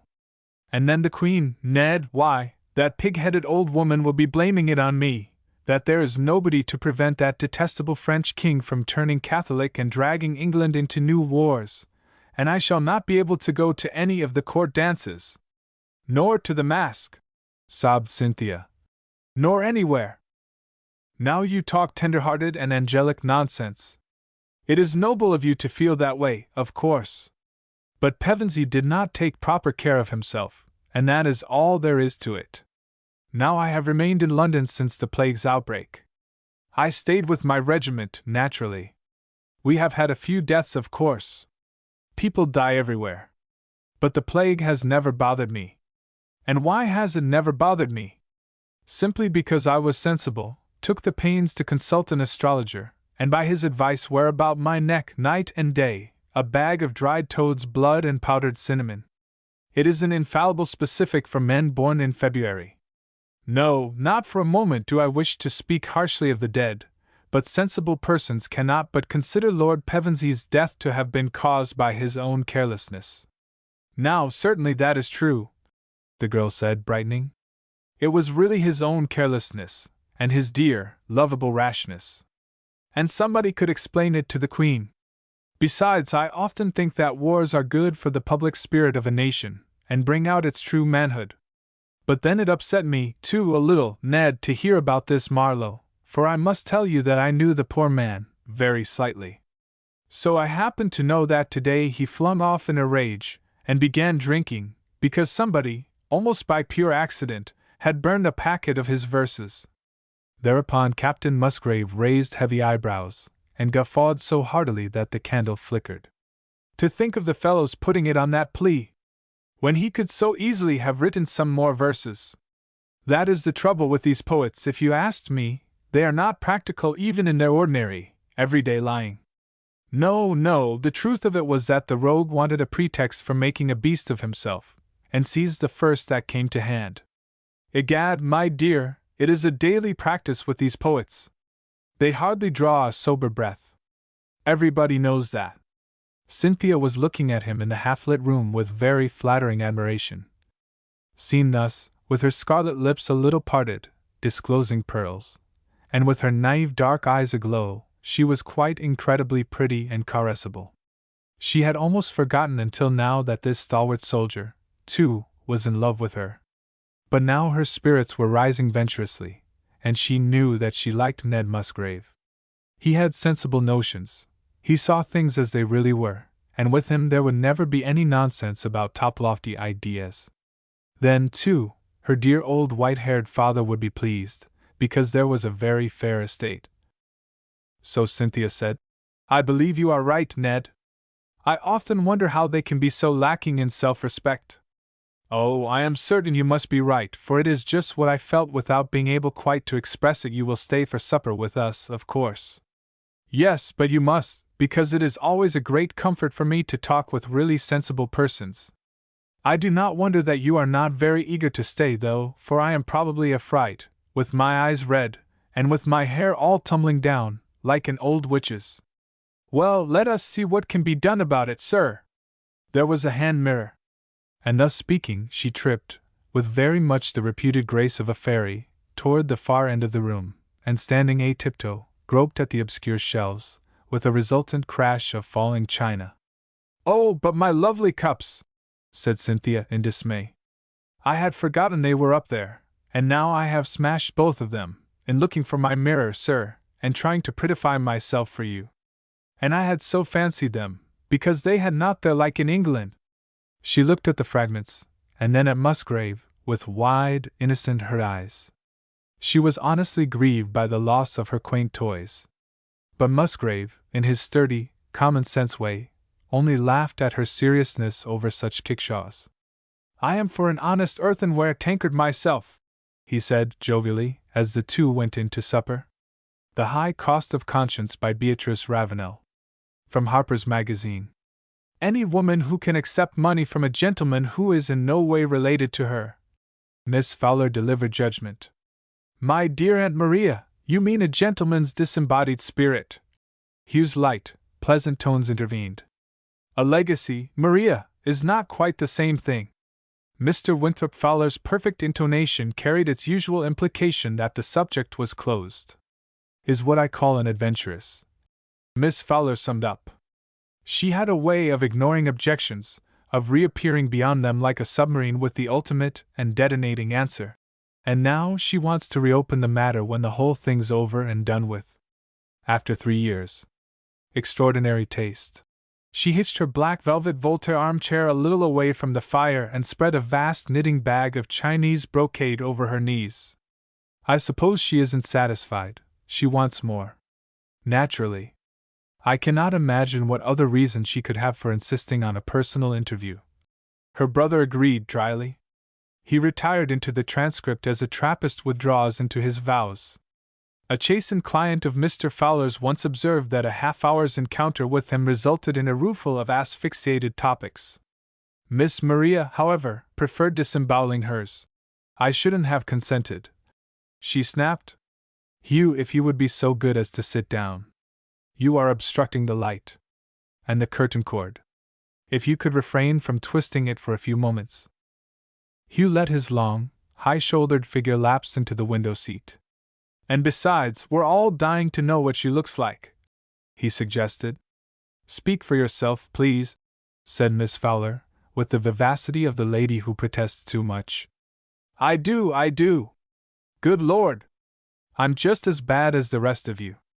All my life I've been consumed to know what Uncle Hugh could have seen in a perfectly obscure little person to make him do what he did. There must have been something." His eyes traveled to a sketch in pencil of a man's head which hung in the shadow of the chimney-piece, a sketch whose uncanny suggestion might have come from the quality of the sitter or merely from a smudging of the medium. "Everything he did always seemed to me perfectly natural," he went on, as though conscious of new discovery. "Even those years when he was knocking about the world, hiding his address. Even when he had that fancy that people were persecuting him. Most people did worry him horribly." A glance flashed between the two middle-aged listeners. It was a peculiar glance, full of a half-denied portent. Then Miss Fowler's fingers, true to their traditions, loosened their grip on her needles and casually smoothed out her work. "I have asked you not to speak of that," she mentioned quietly. "I know. But of course there was no doubt at all that he was S.A., was entirely recovered before his death. Don't you think so, sir? His uncle laid down the paper and fixed the young man with the gray, unsheathed keenness that had sent so many witnesses groveling to the naked truth. No doubt whatever. I always held, and so did both the physicians, that his lack of balance was a temporary and sporadic thing, brought on by overwork, and certain unhappy conditions of his life. There has never been any such taint in our branch of the family. No, so they say. Hugh agreed. One of our forebears did see ghosts, but that was rather the fashion. And his father, that old Johnny over the fireplace, you take after him, Aunt Maria, he was the prize-witch smeller of his generation, and he condemned all the young and pretty ones. That hardly seems well balanced. Collaterals on the distaff side, Mr. Fowler put in hastily. If you would read Mendel. Mendel? I have read about him. He raised the forefinger of his right hand. Very suggestive. If your father was a black rabbit, he raised the forefinger of his left. And your mother was a white rabbit, then your male children would be. He raised all the other fingers and paused as though taken aback by the size of the family. Would be blue guinea pigs, with a tendency to clubfoot and astigmatism, but your female children might only be rather clumsy tangoists with a weakness for cutting their poor relations. That's all I remember, but I do know that because I studied the charts. Very amusing, said Mr. Fowler, indulgently. Hugh flushed. I am sure it can't be that way. Miss Maria flapped her knitting over. But everything has changed since my day, and not for the better. The curtain cord. Beg pardon, muttered Hugh. His mind went on churning nonsense. There are 2 days it is useless to flee from, the day of your death and the day when your family doesn't care for your jokes. For a joke is an intellectual thing, and a mot is the sword of an angel king. Good old Blake. Why do the best people always see jokes? Why does a really good one make a whole frozen crowd feel jolly and united all of a sudden? He pondered on the beneficence of the comic spirit. Hugh was a born deist. It gave him no trouble at all to believe that since the paintings of Velázquez and the great outdoors which he had seen were beautiful, so much the more beautiful must be that God whom he had not seen. It seemed reasonable. As for the horrors like Uncle Hugh's affair, well, they must be put in for chiaroscuro. A thing couldn't be all white without being blank. The thought of the shadows, however, always made him profoundly uncomfortable, and his instinct right about face to the lighter surface of life. Anyhow, he broke silence. The daughter of hate must be game. 3-1, and on our native heath. He looked appraisingly about the room, pausing at the stiff, distinguished, gray-haired couple, one on either side of the fire. The effect was of a highly finished genre picture. The rich wainscot between low bookshelves, the brooding portraits, the black-blue rug bordered by a veiled oriental motive, the black velvet cushions that brought out the watery reflections of old Sheraton as even the ancient horsehair had not done, the silver candlesticks, the miniatures. And on the mantel those 2 royal flower pots whose precarious existence was to his aunt a very fearful joy. Even the tortoiseshell cat, sprawled between the 2 figures like a tiny tiger skin, was in the picture. It was a room that gently put you into your place. He recalled with a faint grin certain meetings here of philanthropic ladies whose paths had seldom turned into the interiors of older Beacon Street. The state of life to which it had pleased their Maker to call them, he reflected, would express itself preferably in gilding and vast pale-tinted upholstery and pink bibelots. Oh, quite a lot of pink. This place had worried them into a condition of disconcerted awe. He tried to fancy what it was going to do to the unbidden, resented guest. A queer protest against its enmity, an impulse to give her a square deal, surged up in him from nowhere. After all, whatever else she might be, she was Uncle Hugh's girl. Like all the world, Hugh loved the dispossessed lover. He knew what it felt like. One does not reach the mature age of 24 without having at least begun the passionate pilgrimage. His few tindery and tinselly affairs suspected of following the obvious formula: 3 parts curiosity, 3 parts the literary sense, 3 parts crude young impulse, 1 part distilled moonshine. The real love of his life had been Uncle Hugh. He sprang up with an abruptness to which his elders seemed to be used. He stopped before a brass-trimmed desk and jerked at the second drawer. Where are those letters, sir? You mean? Yes, the one you wrote her about the money and her answer. You put them with his papers, didn't you? Where's the key? The older man drew from his waistcoat pocket a carved bit of brass. What do you want with them? He asked cautiously. I want to refresh my memory, and Aunt Maria's. He took out a neat little pile of papers and began to sort them intently. Here they are on top. He laid out a docketed envelope on the desk. And here are the essays and poems that you wouldn't publish. I considered them the best things he ever did. You were not his literary executor, said his uncle coldly. Another stifled glance passed between the seniors, but this time Miss Maria made no effort to restore the gloss of the surface. She sat idle, staring at the papers with a sort of horror. Put them back, she said. Winthrop, I do think you might burn them. If you keep things like that too long, the wrong people are sure to get them. Wait a bit. I haven't seen them for years, not since you published the collected works, with Hamlet left out. The young man lifted a worn brown morocco portfolio tied with a frazzled red ribbon. And here, his voice dropped. Here is it, the letters he wrote to her and never sent. It was a sort of diary, wasn't it, going on for years? What a howling pity we couldn't print that. Hugh! Don't faint, Aunt Maria. You wouldn't catch me doing anything so indecent. But suppose Dante's dear family had suppressed the Vita Nuova. And it ought to be one of the most extraordinary human documents in the world, perfectly intimate, all the bars down, full of those flashes of his. Just a man, ipsissimus, that never happened but that once. Uncle Winthrop, don't you think that I might read it? Do you think so? I never did. Oh, if you put it up to me like that. Of course I can't. But what luck that he didn't ask you to send it to her, supposing she's the wrong kind, wasn't it? His voice trailed off, leaving his lips foolishly open. You don't mean he did? Yes, at the end, after you had left the room, said Mr. Fowler firmly. And you didn't? Why not? As you said, for fear she was the wrong kind. It was too much to hope that she would be anything else. His aunt broke in, harshly. Shut your mouth, Hugh, you look like a fool. Think what she might have done with them, she and some of those unspeakable papers. Oh, I see, groaned the young man. But how awful not to do the very last thing he wanted. Did you ever try to find out what kind of a person she was? She took the money. That was enough, cried Miss Fowler. She got her share, just as though she had been his legal wife. Hugh gave her a dazed look. You don't mean that she was his illegal one? I never. Oh, no, no, Mr. Fowler interposed. We have no reason to think that she was otherwise than respectable. Maria, you allow most unfortunate implications to result from your choice of words. We know very little, really. He met her in Paris when he gave that course of lectures over there. We know that much. And she was an American student, from Virginia, wasn't it? But that was over 20 years ago.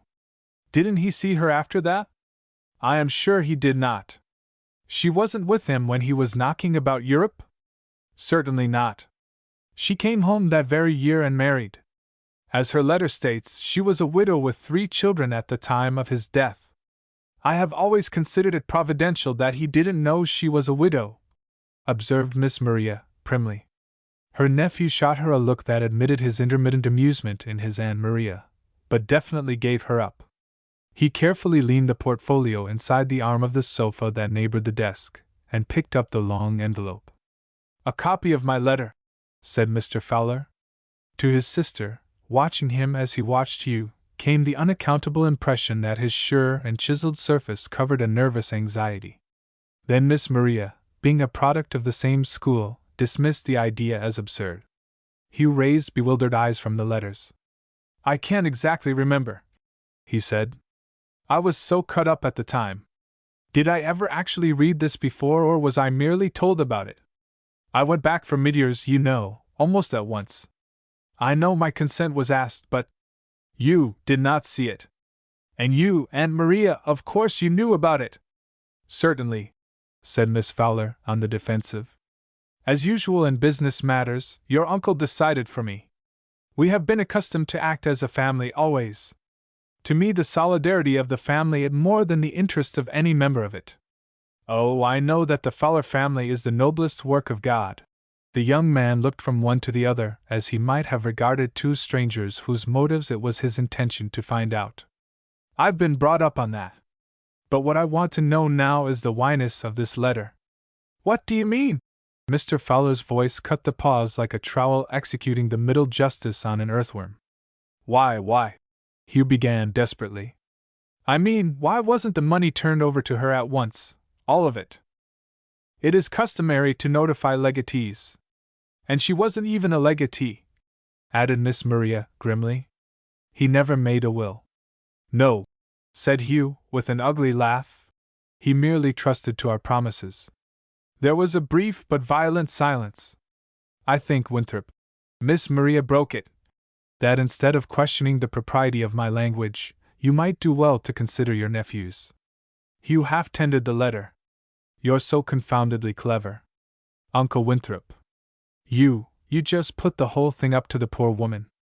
I can't pick out a word to show where you said it, but the tone of your letter is exactly this: here's the money for you, and if you take it you're doing an unheard of thing. She saw it right enough. Her answer is just defensive why she has to take it, some of it. She's a mother with 3 children, struggling to keep above water. She's a human animal fighting for her young. So she takes, most apologetically, most unhappily, a part of what he left her, and she hates to take that. It's the most pitiful thing. Piteous, corrected Miss Maria, in a tone like a bite. Mr. Fowler laid the tips of his fingers very delicately on his nephew's knee. Will you show me the place or places where I make these very damaging observations? That's just it. I can't pick them out, but I am sure that you cannot, because they exist only in your somewhat, shall we say, lyrical imagination? I laid the circumstances before the woman, and she acted as she saw fit to act. Hugh, my dear boy, I wish that you would try to restrain your growing tendency to excitability. I know that this is a trying day for all of us. Oh Lord, yes. It brings it all back, said Hugh miserably. I'm sorry if I said anything offensive, sir, but he gave it up. You know I have a devil, sometimes. He gave a half-embarrassed laugh. Offensive? If you have said anything offensive? Miss Fowler boiled over. Is that all you are going to say, Winthrop? If so. Mr. Fowler lifted a warning hand. The house door was opening. Then the discreet steps of Gannett came up the hall, followed by something lighter and more resilient. At least don't give me away to the lady the very first thing, said Hugh lightly. He shoved the papers into the drawers and swung it shut. His heart was beating quite ridiculously. He would know at last. What wouldn't he know? Uncle Hugh's girl, he told himself, and his temperamental responsiveness to the interest and the mystery of life expanded like a sea anemone in the Gulf Stream. Gannett opened the door, announced in his impeccable English, Mrs. Shirley, and was not. A very small, very graceful woman hesitated in the doorway. Hugh's first impression was surprise that there was so little of her. Then his always alert subconsciousness registered. A lady, yes, but a country lady, not a par-le-monde. Pleasantly rather than well-dressed, those veils are out. He had met her at once with outstretched hand and the most cordial. I am glad to see you, Mrs. Shirley. Then he mentioned the names of his aunt and uncle. He did not dare to leave anything to Aunt Maria. That lady made a movement that might or might not have been a gesture of recognition. Mr. Fowler, who had risen, inclined his handsome head with a polite murmur and indicated a chair which faced the light. Mrs. Shirley sat, instead, upon the edge of the sofa, which happened to be nearer. With her coming Hugh's expansiveness had suffered a sudden rebuff. A feeling of dismal conventionality permeated the room like a fog. He plumbed it in vain for the wonder and the magic that ought to have been the inescapable aura of Uncle Hugh's girl. Was this the mighty ocean? Was this all? She was a little nervous, too. That was a pity. Nervousness in social relations was one of the numerous things that Aunt Maria never forgave. Then the stranger spoke, and Hugh's friendliness went out to the sound as to something familiar for which he had been waiting. "It is very good of you to let me come," she said. "But she must be over 40, Hugh told himself. "And her voice is young." So was his always. It was also very natural and moving and not hunting by what Miss Fowler called the southern patois. "And her feet are young." Mr. Fowler uttered another polite murmur. There was no help from that quarter. She made another start. "It seemed to me," she addressed Miss Fowler, who looked obdurate. She cast a helpless glance at the cat, who opened surprising topaz eyes and looked supercilious. Then she turned to Hugh. "It seemed to me," she said steadily, "that I could make you understand. I mean, I could express myself more clearly if I could see you, than I could by writing, but it is rather difficult." The overheated, inclement room waited. Hugh restrained his foot from twitching. Why didn't Aunt Maria say something? She was behaving abominably. She was still seething with her suppressed outbursts like a tea kettle under the cozy of civilization. And it was catching. "I explained at the time, 3 years ago," Mrs. Shirley made the plunge, "why I took the money at all." The hard word was out, and Hugh relaxed. "I don't know what you thought of me, but at the time it seemed like the mercy of heaven. I had to educate the children. We were horribly poor. I was almost in despair. And I felt that if I could take it from anyone, I could take it from him." "Yes," said Hugh unhappily. The depression that dropped on him at intervals seemed waiting to pounce. He glanced at his uncle's judicial mask, knowing utterly the distaste for sentimental encounters that it covered. He detested his aunt's aloofness. He was almost angry with this little woman's ingenuousness that put her so candidly at their cynical mercy. "But now," she went on, "some land we have that seemed worth nothing at the time has become very valuable. The town grew out in that direction. And my eldest boy is doing very well indeed, and my daughter is studying for a library position. The short and simple annals of the poor," sighed Hugh to Hugh.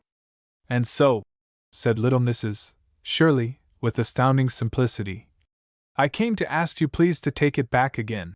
She gave an involuntary sigh of relief, as though she had returned a rather valuable umbrella. Mr. Fowle's eyeglasses dropped from his nose as his eyebrows shot up. "Good Lord!" ejaculated Miss Maria with all the unexpectedness of Galatea. "You don't really mean it?" Her bag slid to the floor, and the cat became thoroughly intrigued. "Do I understand you to say," Mr. Fowler's voice was almost stirred, "that you wish to return my brother's legacy to the family?" "Yes," said Mrs. Shirley. "Only it wasn't a legacy. It was merely kindness that let me have it. You never can know how kind it was. But we can get on without it now." Mr. Fowler cleared his throat. To Hugh his manner faintly suggested the cat busy with the yarn, full of a sort of devout curiosity. "Pardon me," he said gently, "but are you sure? Have you given this matter sufficient thought? The sum is a considerable one. Your children. I have talked it over with them. They feel just as I do." "A very proper feeling," said Miss Fowler, approvingly. "I must say that I never expected it. I shall add part of my share of it to the Marion Fowler Ward in the Home for Deficient Children. A most worthy charity. Perhaps I could interest you." "Oh, that would be lovely!" cried Mrs. Shirley. "Anything for children. I've already spoken to my cousin, who is a lawyer, about transferring the securities back to you. I shall communicate with him at once," said Mr. Fowler. His courtroom manner had burgeoned into his best drawing-room blend of faintly implied gallantry and deep consideration. One almost caught winter getting out of the lap of spring. Then the three heads which had unconsciously leaned together suddenly straightened up and turned in the same direction. Hugh stood almost over them. In one hand he held his aunt's knitting, which he had mechanically rescued from the cat. Now he drew out one of the ivory needles and snapped it into accurate halves. "This is atrocious," he said, with care and precision. His voice shook. "I shall not touch a cent of it, and—" He embraced his uncle and aunt in the same devastating look. "Neither will you if you have any sense of decency. I think it doesn't matter remotely what you, We think, sir. What matters is what Uncle Hugh thought. He turned to Mrs. Shirley with an extraordinary softening of tone. Couldn't you keep it? When he died, in the room over this. With a little gasp, her glance flew to the ceiling as though this topographical detail had brought her a sharp realization of that long-past scene. He made us promise that you should have it, all of it. He felt that you needed it. He worried about it. Oh, how kind of him, how kind! Cried the little woman. The poignancy of her voice cut into his disappointment like a sharp ray of light. Even then, to think of me. But don't you understand that he wouldn't want me to take anything that I felt I ought not to take? That's the way out. Rippled across Mr. Fowler's face. He was experiencing a variety of mental disturbances, but this came to the surface just in time for Hugh to catch it. Oh well, he murmured wearily. Only none for this deficient child, thank you. He walked to the window and stood looking out into the blown spring green of the elm opposite. His ebbed anger had left a residuum of stubbornness. There was still an act of justice to be consummated, and the position of Grand Justicer offered a certain righteous attraction. As he reminded himself, if you put your will to work on a difficult action you were fain to commit, after a while the will worked automatically and your mind functioned without aid from you, and the action bloomed of itself. This kinetic process was a constant device of the freakish impulse that he called his devil. He deliberately laid the train. There is one more thing, the alien was saying. Her voice had gained a wonderful fluency amid the general thaw. I didn't dare to ask before, but if we thought of me then, I have always hoped he left some message for me, a letter perhaps. Hugh smiled agreeably. In just a moment, he considered. I am going to do something so outrageous that I can't even imagine how my dear families are going to take it. He was about to hurt them severely, but that was all right.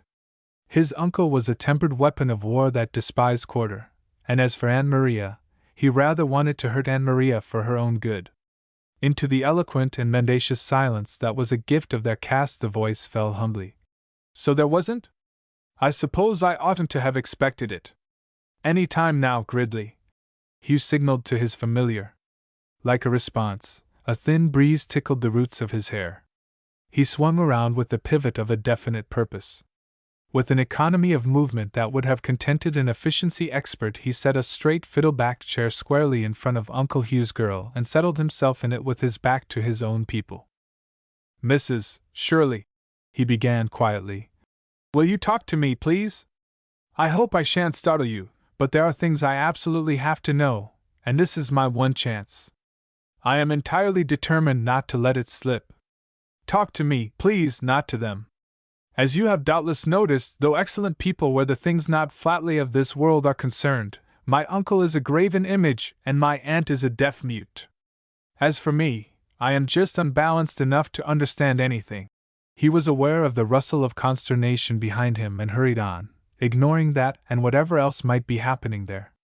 That's what I'm banking on now. I intend to say my say and they are going to allow it, because it is dangerous to thwart queer people. Very dangerous indeed.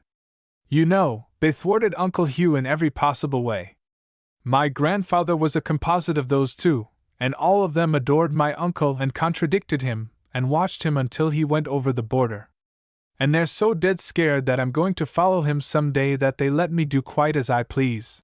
He passed his hand across his eyes as though brushing away cobwebs. Will you be so good as to put your veil up? Why, certainly. Mrs. Shirley faltered. She uncovered her face and Hugh nodded to the witness within. Yes, he'd have like that, he told himself. Lots of expression and those beautiful haunted shadows about the eyes. He laughed gently. Don't look so frightened. I don't bite. Just humor me, as Uncle Winthrop is signaling you to do. You understand, don't you, that Uncle Hugh was the romance and the adventure of my life? I'm still saturated with him, but there was lots of him that I could never get through to. There never was a creature better worth knowing, and he couldn't show me, or else I had blind spots. There were vast tracts of undiscovered country in him, as far as I was concerned, lands of wonder, east of the sun and west of the moon, that sort of thing. But I knew that there was a certain woman who must have been there, who held the heart of the mystery, And today, when this incredible chance came, when you came, I made up my mind that I was not going to be restrained nor baffled by the customs of my tribe. I want the truth, and I'm prepared to give it. From the shoulder. If you will tell me everything you know about him, I promise to tell you everything I know. You'll want to. The sound of the closing door made him turn. The room behind him was empty. His manner quieted instantly. That's uncommonly tactful of them. You won't think that they meant any discourtesy by leaving? He added anxiously. They wouldn't do that. Oh, I'm sure not. Your uncle made me understand, faltered Mrs. Shirley. They knew you could speak more freely without them. He's wonderful with the wireless, Hugh agreed. But they were in terror, anyway, as to how freely I was about to speak before them. They can't stand this. Everything really human seems pretty well alien to Uncle Winthrop. He's exhibitor of the people who consider civilization a mistake. And my Aunt Maria is a truly good woman, charities and all that, but if you put a rabbit in her brain it would incontinently curl up and die in convulsions. She laughed helplessly, and Hugh reported in advance. Nevertheless, he added quaintly, we don't really dislike each other. I'm the last of the family, you see, I'm the future. Can't we skip the preliminaries? He broke out. You don't feel that I am a stranger, do you? He halted on the verge of the confidence that he found no barrier in her advanced age.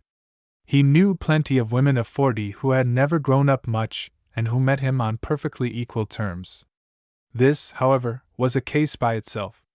He plunged back into the memories of Uncle Hugh. He spoke of his charm, his outlook on life, sometimes curiously veiled, often uncannily clairvoyant, his periods of restless suffering tending to queer, unsocial impulses, then the flowering of an interval of hard work and its reward of almost supernatural joy. He used to go around in a rainbow, said Hugh, a sort of holy soap bubble. I hardly dared to speak to him for fear of breaking it. It came with a new inspiration, and while it lasted nothing on earth was so important. Then when it was finished he never wanted to see the thing again. Go on, said his listener. Her gray eyes plumbed his with a child's directness. He was conscious of his will playing on her. He was keeping his part of the contract, but he was also breaking the way for hers. He must not let them go for a moment, those gray eyes like a girl's that grew absent-minded so easily. Only a little more and his mood would curve around both them, a glamorous mist of feeling. You go on, he murmured. Can't you see how much I want you to? Can't you feel how much I'm the right person to know? I could never tell anyone. You want anything, everything. You must have known him better than anybody in the world did. I think so, she said slowly, and I saw him alone only twice in my life. For some time he had sat with his long fingers over his mouth, afraid of checking her by an untimely word. Of course I was in his classes. You know he had an extraordinary success. He struck 12 at once, as they say there. The French really discovered him as a poet, just as Mallarmé discovered Poe. Some of them used that parallel. And the girls, he was a matinee idol and a cult, even the French girls. We went into that classroom thrilling as we never went to any ball. I worked that winter for him harder than I had ever worked in my life, and about Easter he began to single me out for the most merciless fault-finding. That was his way of showing that he considered you worthwhile. He had a habit of standing over you in class, holding your paper like a knout. And once or twice, I called myself a conceited little idiot, but once or twice. Hugh nodded. His pulses were singing like morning stars at the spectacle of a new world. He used to say of a certain excited, happy feeling, a sort of fey feeling, that you seemed to have swallowed a heavenly pigeon. And, well, he looked like that. But I knocked my vanity on the head and told it, down to the other dogs. I was used to young men. I knew how little such manifestations could mean. But after that I used to set little lines in the things I wrote for him, very delicately, and sometimes I fancied I had caught a fish. It was most exciting. Hugh again impersonated a Chinese mandarin. You see, he allowed so few people to know him, he moved with such difficulty in that formally laid out small, professional world, with its endless leaving of cards and showing yourself on the proper days. I think they considered him a sort of Huron afflicted with genius, and forgave him. He ran away from them, he fought them off. And to feel that there was a magic spiderweb between this creature and me, new every day and invisible to everybody else and dripping with poetry like dewdrops. Can't you fancy the intoxication? I was 19. I had engaged myself to be married to Beverly Shirley. I had known him all my life, before I left home, but I had absolutely no conviction of disloyalty. This was different, this was another life. Another you, agreed Hugh, as one who took exotic states of mind for granted. Well, yes. It was one of the awful at-homes of Madame Norman's. She took American girls en pension, and she was supposed to look after us severely, but as she was an American herself, of course she gave us a great deal of liberty. She was the wife of a professor, and she had rather an imposing salon, so she received just so often, and you had to go or she never stopped asking you why. You have been to those French receptions? Where they serve music and syrup and little hard cakes, and you carry away the impression of a lordly function because of the scenery and the manners? Indeed, yes. I slid away after a while, out upon the iron balcony, filled with new lilacs, that overhung the garden. Something had hurt my little feelings, a letter hadn't come, perhaps. I remember how dark and warm the night was, like a gulf under me, and the stars and the lights of Paris seemed very much alike and rather disappointing. Then I heard his voice behind me, and I was as overwhelmed as Daphne or Danae or one of those pagan ladies might have been when the god came. He said, "What are you doing, hanging over this dark, romantic chasm?" And I just had presence of mind enough to play up. "Naturally, I'm waiting for a phantom lover." Then the answer to that flashed on me and I said in a hurry, "I thought you never came to these things." "I came to see you," he really said it, and then, am I sufficiently demoniacal? And he had swallowed a pigeon. "Oh dear, no," said I, "you are much too respectable. You are from Boston." "And you from Virginia," said he. "I hear that a certain Stuart once unjustifiably claimed kingship with your branch of the family, and has since been known as the Pretender." "That is quite true," said I, "and I hear that once when the ark ran aground a little voice was heard piping, 'Save me! Save me! I am a fellow of Boston!'" That was the silly way we began. Isn't it incredible? He could be silly, that was one of the lovable things. Hugh mused. And he could say the most nakedly natural things. But he generally used the Mandarin dialect. He thought in it, I suppose? No. The stranger corrected him. He thought in thoughts. Brilliant people always do. The words just wait like a layette, said Hugh. What else did he say? The next I remember we were leaning together, all but touching. And he was telling me about the little green gate. Hugh's hand shut. He always called it that. Was he thinking of it even then?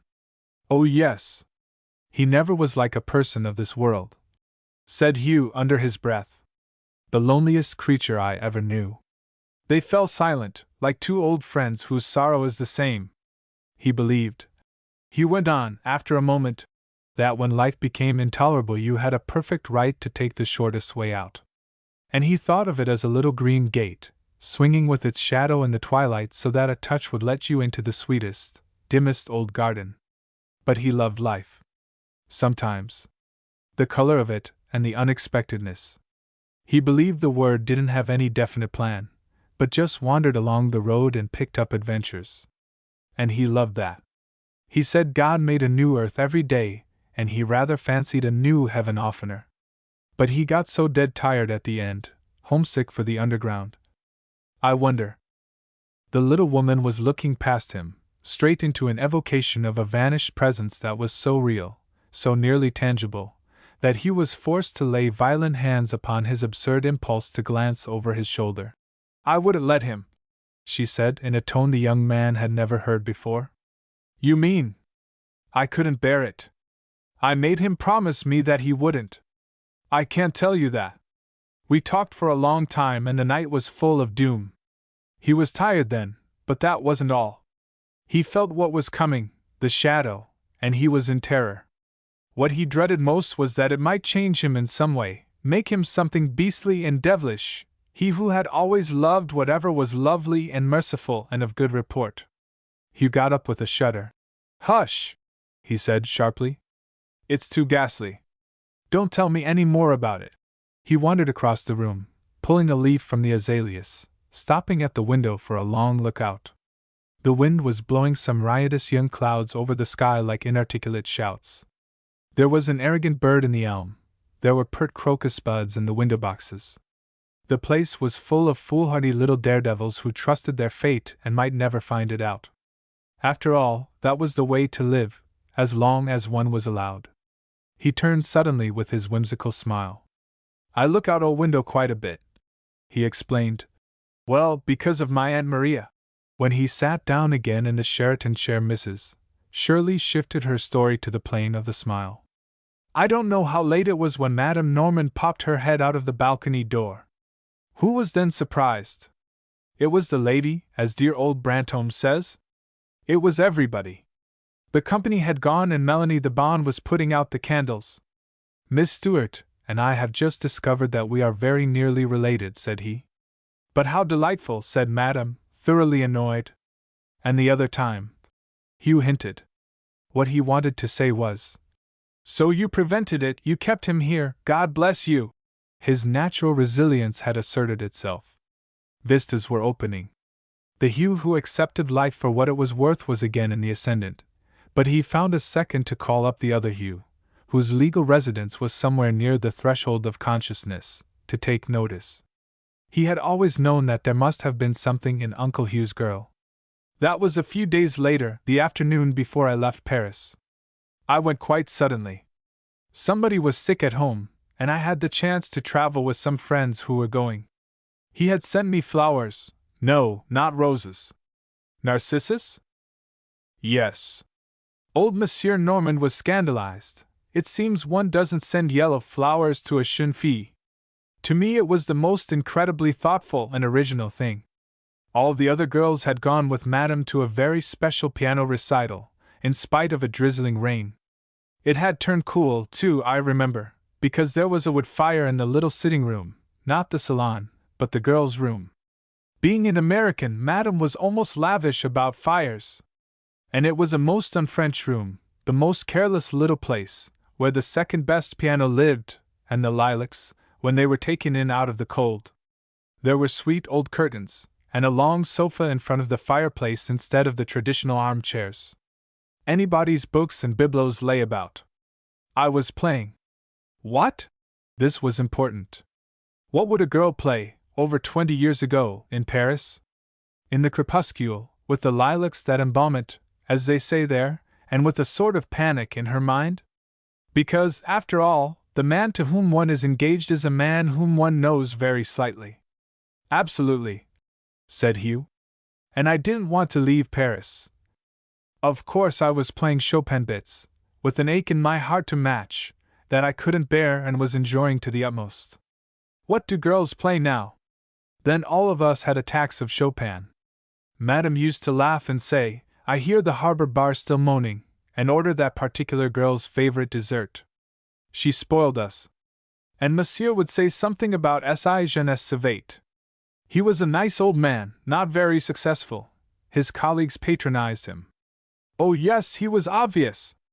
And then Melanie opened the door and announced Monsieur, le cousin de Mademoiselle. I don't know what made her do it except a general wish to be kind. She remembered from the other night, and besides, she hated to attempt English names. She made Salmi of them. Hugh had ceased to hold her eyes long ago. They looked into the window's square of light. He had no wish to intrude his presence. She was finding it natural to tell him, just as he had acknowledged her right to explore the intimate places of his soul. Things simply happened that way sometimes, and one was humbly thankful. Go on, he said, don't stop. He sat in a corner of the sofa, and for a while the impetus of my start carried me on. Then the bottom dropped out of Chopin. I went over and sat in the other corner. It was a long sofa. It felt as long as the world. Do you remember that heartbreakingly beautiful voice of his that could make you feel anything he was feeling? It was like magic. he said at last. So you are going home to be married? I nodded. Betty, he said, are you happy, quite happy, about everything? Oh yes, I said. Oh yes, Professor Fowler. The curious thing about it was that I spoke the truth when I considered it seriously. He said, then that's all right. Then he laughed a little and said, do you always call me Professor Fowler, even when you shut your door on the world at night and are all alone with God in the silence? And Claudia Jones, I added, stupidly. He considered that seriously and said, I didn't know about Claudia Jones. She may inhibit even the silence and the other ingredient. I suppose you call me teacher. I cried out at that. I might call you chère maître, as they do her. He said, that may do for the present. We looked into the fire and the lilacs filled the pause as adequately as Chopin could have done. All at once he got up and came over to me. It seemed the most natural thing in the world, across that wilderness of sofa. I suppose, he said, that you won't let me off that promise. No, no, I cried, all my old panic flooding over me again. I threw my hands out, and suddenly he had caught them in his and was holding me half away from him, and he was saying, in that tragic voice of his, no, no! But give me something to make it bearable. Allah, the compassionate! Sighed Hugh in ecstasy. He had never dared hope for all this. His very being went on tiptoe for fear of breathing too loud. We sat there for ages and ages, gazing into the fire, not saying a word. Then he spoke, every now and then. He said, the horrible thing would have been never to have known you. Now that I've touched you, I'm magnetized for life. I can't lose you again. It isn't I told him, it's only what you think me. You are the only creature outside of myself that I ever found myself in, he said, and I could look into you like Narcissus until I died. You are home and nirvana. That's what you are. When I look at you, I believe in God. You gallantiest, most foolhardy, little, fragile thing, you're not afraid of anything. You trust this rotten life, don't you? You expect to find lovely things everywhere, and you will, just because they'll spring up around your feet. You'll save your world like all redeemers simply by being in it. No woman ever had such things said to her as he said to me. But most of the time we said nothing. There wasn't any past or future. There was only the touch of his shoulder and his hands all around mine. It was like coming in out of the cold.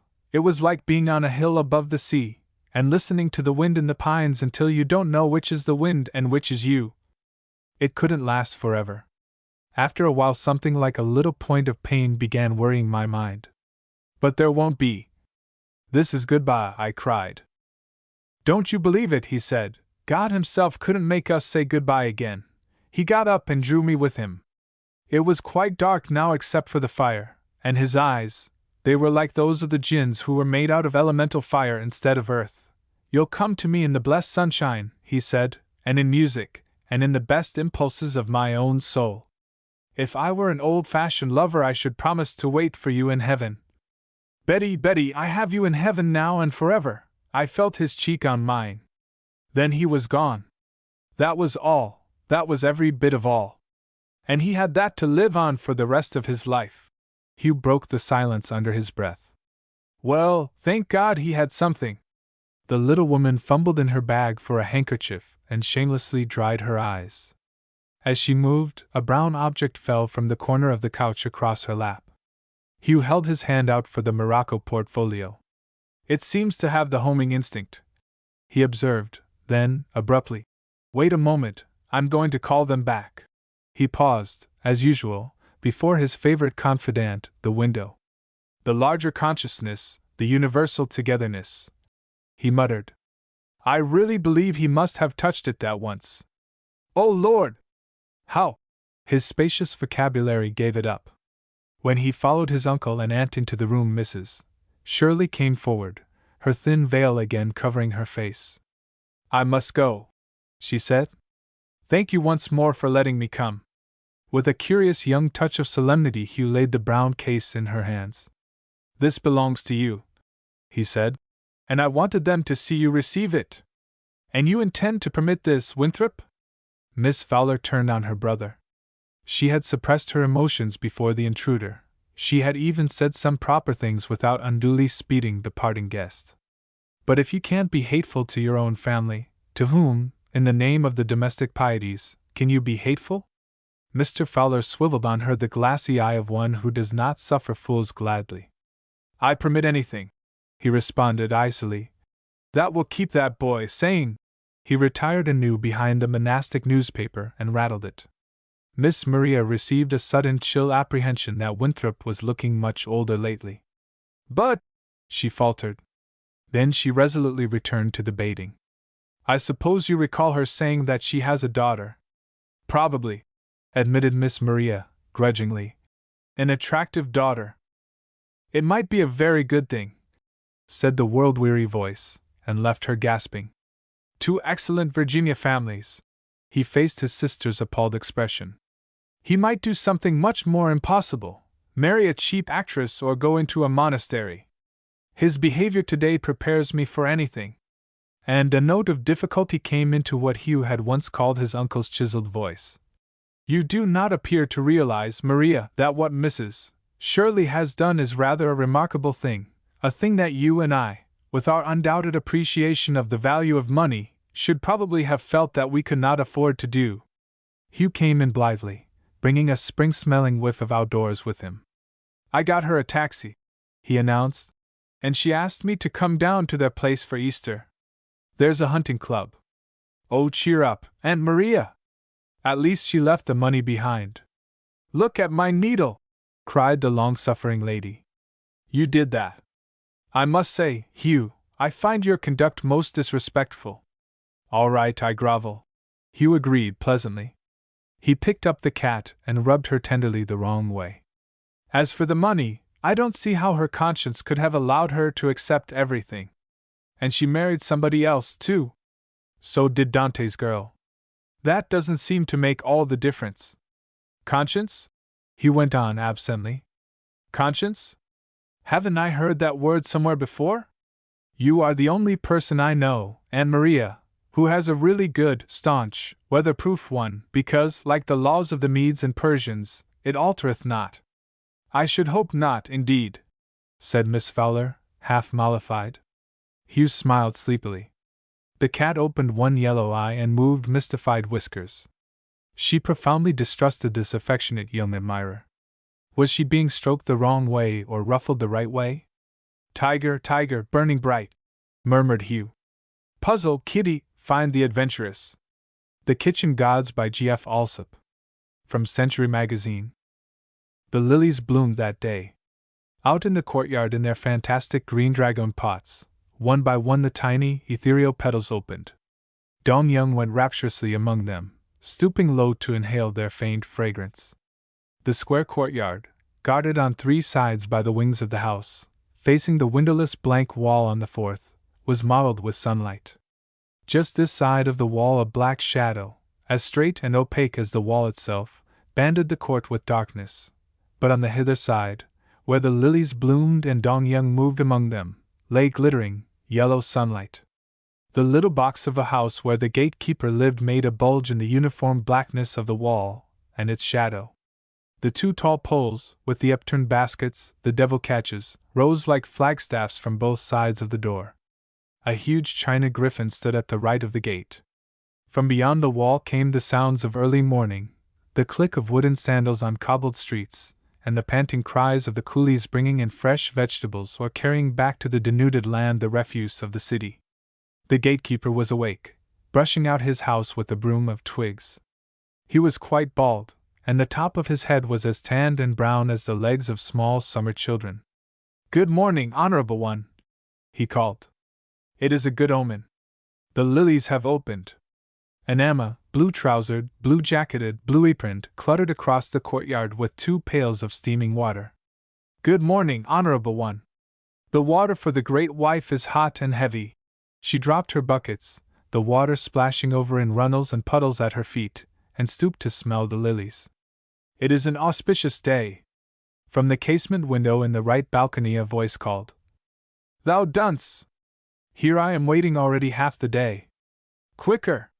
Quicker!" It sounded elderly and querulous, a voice accustomed to be obeyed and to dominate. The great wife's face appeared a moment at the casement. Her eyes swept over the courtyard scene, over the blooming lilies, and Dongyung standing among them. "Behold the small wife, cursed of the gods!" she cried in her high, shrill voice. "Not even a girl can she bear her master. May she eat bitterness all her days!" The Amma shouldered the steaming buckets and splashed across the bare boards of the ancestral hall beyond. "The great wife is angry," murmured the gatekeeper. "Oh, honorable one, shall I admit the flower girl? She has fresh orchids." Dongyung nodded. The flower girl came slowly in under the guarded gateway. She was a country child, with brown cheeks and merry eyes. Her shallow basket was steadied by a ribbon over one shoulder, and caught between an arm and a swaying hip. In the flat, round basket, on green little leaves, lay the wired perfumed orchids. "How many? It is an auspicious day. See, the lilies have bloomed. One for the hair and two for the buttonholes. They smell sweet as the breath of heaven itself." Dongyung smiled as the flower girl stuck one of the fragrant, fragile, green-striped orchids in her hair, and hung two others, caught on delicate loops of wire, on the jade studs of her jacket, buttoned on the right shoulder.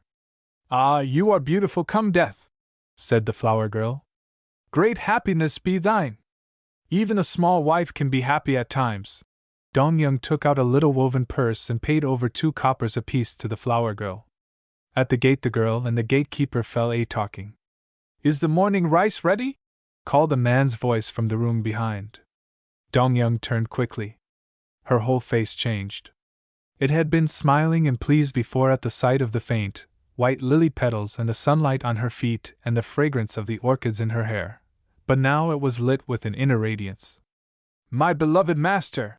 Dongyung made a little instinctive gesture toward the approaching man, which in a second was caught and curbed by Chinese etiquette. Dressed, as she was, in pale gray satin trousers, loose, and banded at the knee with wide blue stripes, and with a soft jacket to match, she was as beautiful in the eyes of the approaching man as the newly opened lilies. What he was in her eyes it would be hard for any modern woman to grasp.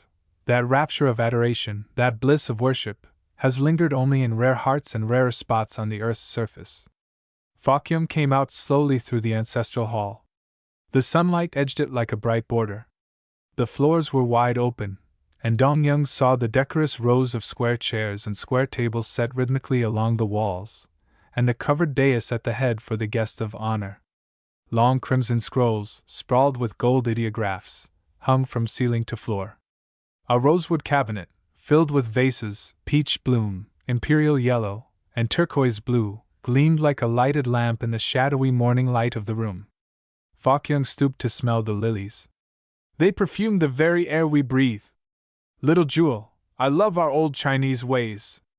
I love the custom of the lily planting and the day the lilies bloom. I love to think the gods smell them in heaven, and are gracious to mortals for their fragrance's sake. I am so happy," Dongyung said, poking the toe of her slipper in and out the sunlight. She looked up at the man before her, and saw he was tall and slim and as subtle-featured as the cross-legged bronze Buddha himself. His long thin hands were hid, crossed and slipped along the wrists within the loose apricot satin sleeves of his brocaded garment. His feet, in their black satin slippers and tight-fitting white muslin socks, were austere and aristocratic. Dongyung, when he was absent, loved best to think of him thus, with his hands hidden and his eyes smiling. "The willow leaves will bud soon," answered Dongyung, glancing over her shoulder at the tapering, yellowing twigs of the ancient tree. "And the beech blossoms," continued Fokyung. "The earth is the Lord's, and the fullness thereof." "The foreign devil's wisdom," answered Dongyung. "It is greater than ours, Dongyung, greater and lovelier. Today, I will go to their hall of ceremonial worship and say to their holy priest that I think and believe the Jesus way." "Oh, most beloved master, is it also permitted to women, to a small wife, to believe the Jesus way? I will believe for thee, too, little lotus flower in the pond. Tell me, O teacher of knowledge, tell me that in my heart and in my mind I may follow a little way whither thou goest in thy heart and in thy mind." Fokyung moved out of the shadow of the ancestral hall and stood in the warm sunlight beside Dongyung, his small wife. His hands were still withheld and hidden, clasping his wrists within the wide, loose apricot sleeves of his gown, but his eyes looked as if they touched her.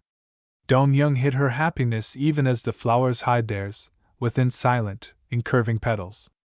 The water is cold as the chill of death. Go, bring me hot water, water hot enough to scald an egg. Fok Yung and Dong Yung turned to the casement in the upper right-hand wing and listened apprehensively. The quick chatter of angry voices rushed out into the sunlight. The honorable great wife is very cross this morning. Dong Yung shivered and turned back to the lilies. Today perhaps she will beat me again. Would that at least I had borne my lord a young prince for a son, then perhaps. Go not near her, little jewel. Stay in thine own rooms. Nay, I have sons a plenty. Do not regret the childlessness. I would not have your body go down 1 foot into the grave for a child. I love thee for thyself. Now my lord speaks truly, as do the foreign devils to the shameless, open-faced women. I like the ways of the outside kingdom well. Tell me more of them, my master. Fok Yung moved his hands as if he would have withdrawn them from his apricot-colored sleeves. Dong Yung saw the withheld motion and swayed nearer. For a moment Dong Yung saw the look in his eyes that engulfed her in happiness, then it was gone, and he looked away past her, across the opening lily buds and the black rampart of the wall, at something distant yet precious. Fok Yung moved closer. His face changed. His eyes held that hidden rapture that only Dong Yung and the foreign-born priest had seen. Little jewel, wilt thou go with me to the priest of the foreign-born faith? Come. He withdrew his hand from his sleeve and touched Dong Yung on the shoulder. Come, we will go hand in hand, thou and I, even as the men and women of the Jesus thinking, not as Chinese, I before, and thou 6 paces behind. Their God loves men and women alike. Is it permitted to a small wife to worship the foreign-born God? Dong Yung lifted her eyes to the face of Fok Yung. Teach me, O my lord master. My understanding is but young and fearful. Fok Yung moved into the sunlight beside her. Their God loves all the world. Their God is different, little flower, from the painted images, full of blessings, not curses. He loves even little girl babies that mothers would throw away. Truly his heart is still more loving than the heart of a mother. And yet I am fearful. Dong Yung looked back into the shadows of the guest hall, where the ancestral tablets glowed upon the wall, and crimson tapers stood ready before them. Our gods I have touched and handled. Nay, in the Jesus way there is no fear left. Fok Yung's voice dropped lower. Its sound filled Dong Yung with longing. When the wind screams in the chimneys at night, it is but the wind, not evil spirits. When the summer breeze blows in at the open door, we need not bar it. It is but the summer breeze from the rice fields, uninhabited by witch ghosts. When we eat our morning rice, we are compelled to make no offering to the kitchen gods in the stove corner. They cannot curse our food. Ah, in the Jesus way there is no more fear. Dong Yung drew away from her lord and master and looked at him anxiously. He was not seeing her at all. His eyes looked beyond, across the fragile, lily petals, through the solid black wall, at a vision he saw in the world. Dong Yung bent her head to sniff the familiar sweet springtime orchid hanging from the jade stud on her shoulder. Your words are words of good hearing, O beloved teacher. Nevertheless, let me follow 6 paces behind. I am not worthy to touch your hand. 6 paces behind, when the sun shines in your face, my feet walk in the shadow of your garments. Fok Yung gathered his gaze back from his visions and looked at his small wife, standing in a pool of sunshine before him. Overhead the lazy crows flew by, winging out from their city roosts to the rice fields for the day's food. Tea-boiled eggs! Cried a vendor from beyond the wall. A man stopped at the gate, put down his shoulder tray of food, and bargained with the ancient, mahogany-scalped gatekeeper. Faint odors of food frying in oil stole out from the depths of the house behind him. And Dong Yung, very quiet and passive in the pose of her body, gazed up at Fok Yung with those strange, secretive, ardent eyes. All around him was China, its very essence and sound and smell. Dong Yung was a part of it all. Nay, she was even the very heart of it, swaying there in the yellow light among the lily petals. Precious jewel! Yet it is sweeter to walk side by side, our feet stepping out into the sunlight together, and our shadows mingling behind. I want you beside me. The last words rang with sudden warmth. Dong-young trembled and crimsoned. It was not seemly that a man speak to a woman thus, even though that man was a husband and the woman his wife, not even though the words were said in an open court, where the eyes of the great wife might spy and listen. And yet Dong-young thrilled to those words. And Amma called, "The morning rice is ready."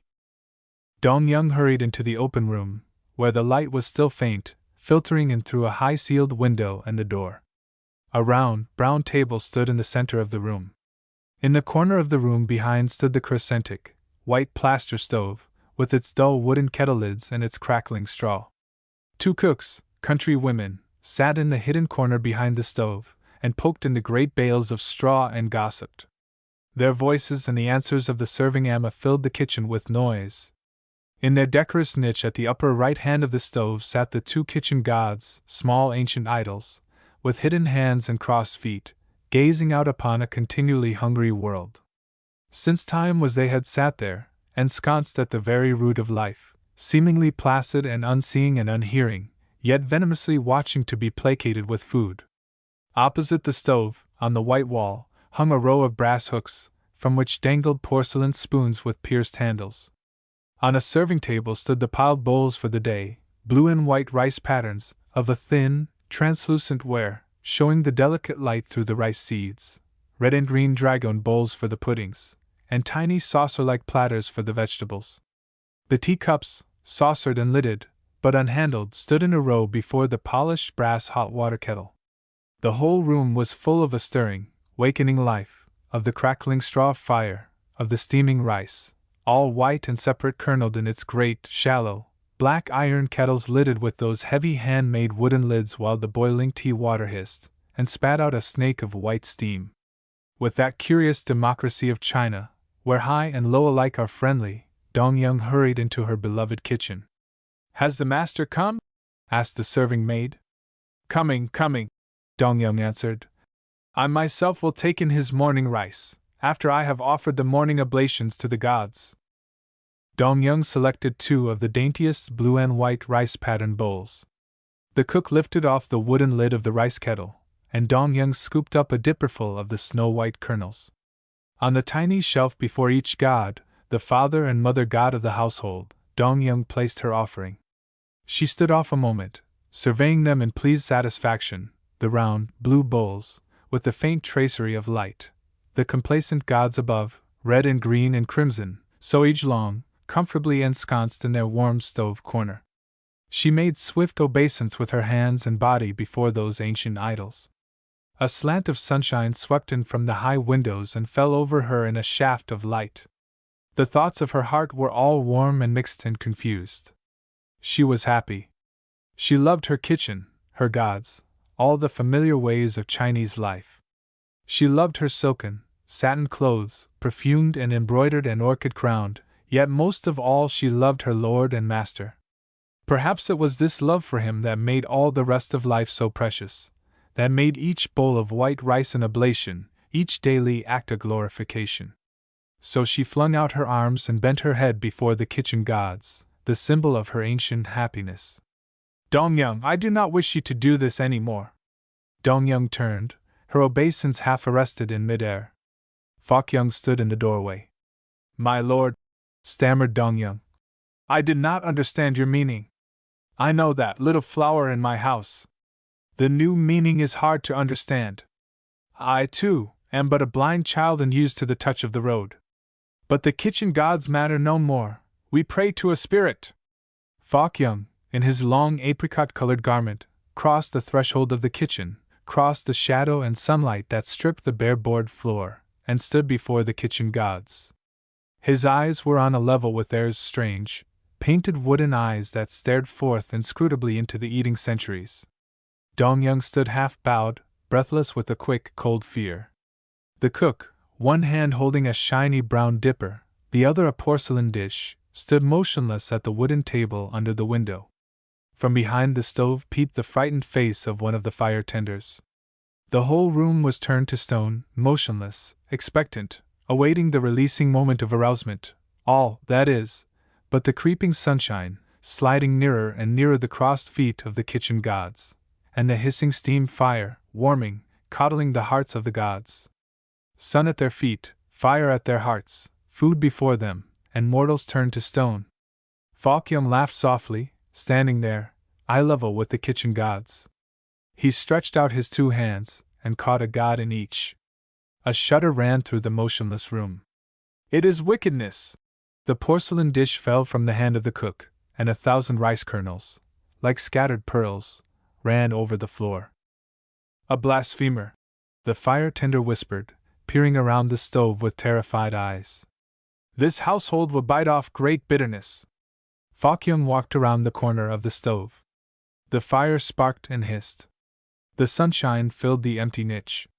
Not since the building of the house and the planting of the tall black cypress trees around it, 100 years ago, had the sunlight touched the wall behind the kitchen gods. Dong-young sprang into life. She caught Falkyung's sleeve. "Oh, my lord and master, I pray you, do not utterly cast them away into the burning, fiery furnace. I fear some evil will befall us." Falkyung, a green and gold god in each hand, stopped and turned. His eyes smiled at Dong-young. She was so little and so precious and so afraid. Dong-young saw the look of relenting. She held his sleeve the tighter. "Light of my eyes, do good deeds to me. My faith is but a little faith. How could it be great unto thy great faith? Be gentle with my kitchen gods. Do not utterly destroy them. I will hide them." Falkyung smiled yet more, and gave the plaster gods into her hands as one would give a toy to a child. "They are thine. Do with them as thou wilt, but no more set them up in this stove corner and offer them morning rice. They are but painted, plastered gods. I worship the spirit above." Falkyung sat down at the men's table in the men's room beyond. An amma brought him rice and tea. Other men of the household there was none, and he ate his meal alone. From the women's room across the court came a shrill round of voices. The voice of the great wife was loudest and shrillest. The voices of the children, his sons and daughters, rose and fell with clear childish insistence among the older voices. The amma's voice laughed with an equal gaiety. Dong-young hid away the plastered green and gold gods. Her heart was filled with a delicious fear. Her lord was even master of the gods. He picked them up in his two hands, he carried them about as carelessly as a man carries a boy child astride his shoulder. He would even have cast them into the fire. Truly, she shivered with delight. Nevertheless, she was glad she had hidden them safely away. In the corner of the kitchen stood a box of white pigskin with beaten brass clasps made like the outspread wings of a butterfly. Underneath the piles of satin she had hidden them, and the key to the butterfly clasps was safe in her belt jacket.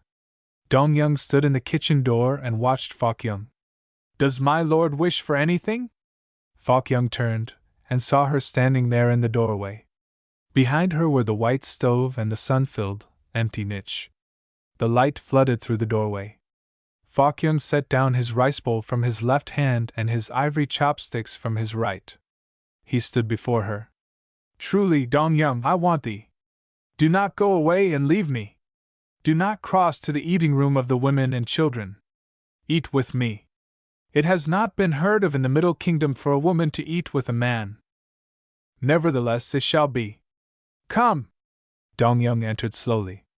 The light in this dim room was all gathered upon the person of Falkyung, in the gleaming patterned roses of his gown, in his deep amethyst ring, in his eyes. Dong-young came because of his eyes. She crossed the room slowly, swaying with that peculiar grace of small-footed women, till she stood at the table beside Falkyung.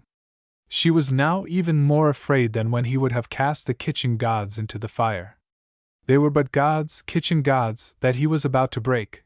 This was the primeval bondage of the land, ancient custom. "Give me thy hand and look up with thine eyes and thy heart." Dong-young touched his hand. Falkyung looked up as if he saw into the ether beyond, and there saw a spirit vision of ineffable radiance. But Dong-young watched him. She saw him transfigured with an inner light. His eyes moved in prayer. The exaltation spread out from him to her, it tingled through their fingertips, it covered her from head to foot. Fok-young drooped her hand and moved. Dong-young leaned nearer. I, too, would believe the Jesus way. In the peculiar quiet of mid-afternoon, when the shadows begin to creep down from the eaves of the pagodas and zigzag across the rice fields to bed, Fok-young and Dong-young arrived at the campground of the foreigners. The lazy native streets were still dull with the end of labor. At the gate of the campground the rickshaw coolies tipped down the bamboo shafts to the ground. Dong-young stepped out quickly, and looked at her lord and master. He smiled. Nay, I do not fear, Dong-young answered, with her eyes on his face. Yet this place is strange, and lays a coldness around my heart. Regard not their awkward ways, said Fok-young, as he turned in at the gate. In their hearts they have the secret of life. The gatekeeper bowed, and slipped the coin, warm from Fok-young's hand, into his ready pocket. Walk beside me, little wife of my heart. Fok-young stopped in the wide gravelled road and waited for Dong-young. Standing there in the sunlight, more vivid yet than the light itself, in his imperial yellow robes he was the end of life, nay, life itself, to Dong-young. We go to the house of the foreign priest to seek until we find the foreign god.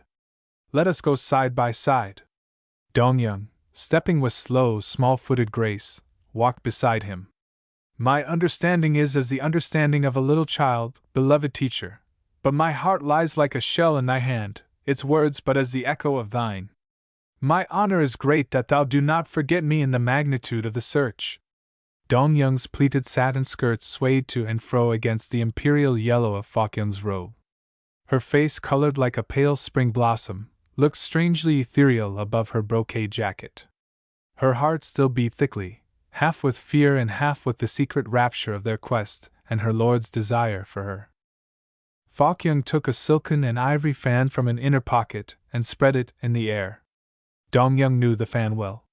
It came from a famous jeweler's on Nanking Road, and had been designed by an old court poet of long ago.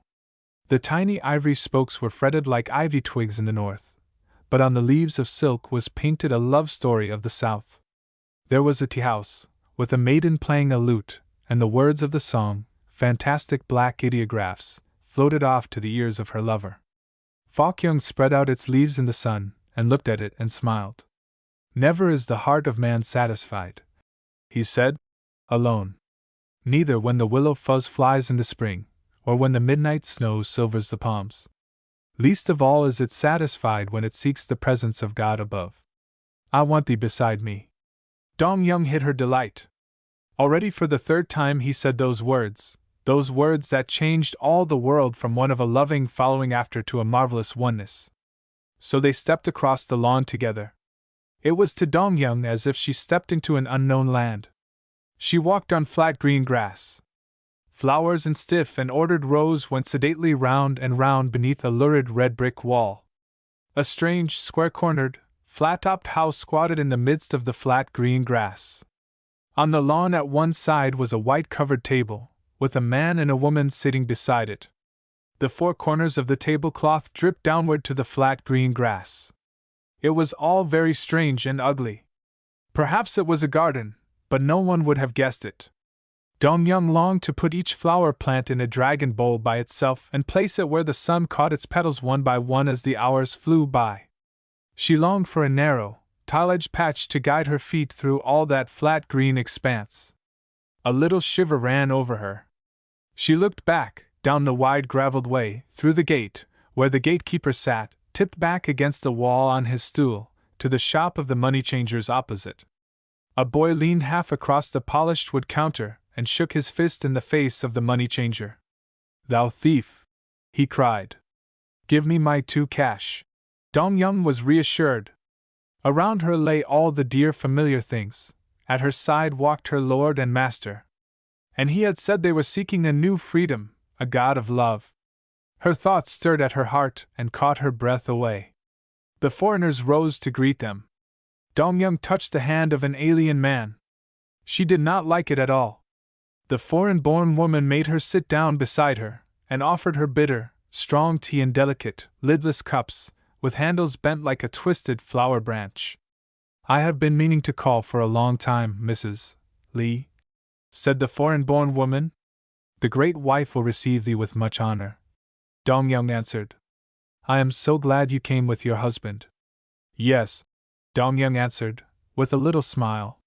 The customs of the foreign-born are pleasant to our eyes. I am glad you like them, said the foreign-born woman. I couldn't bear not to go everywhere with my husband.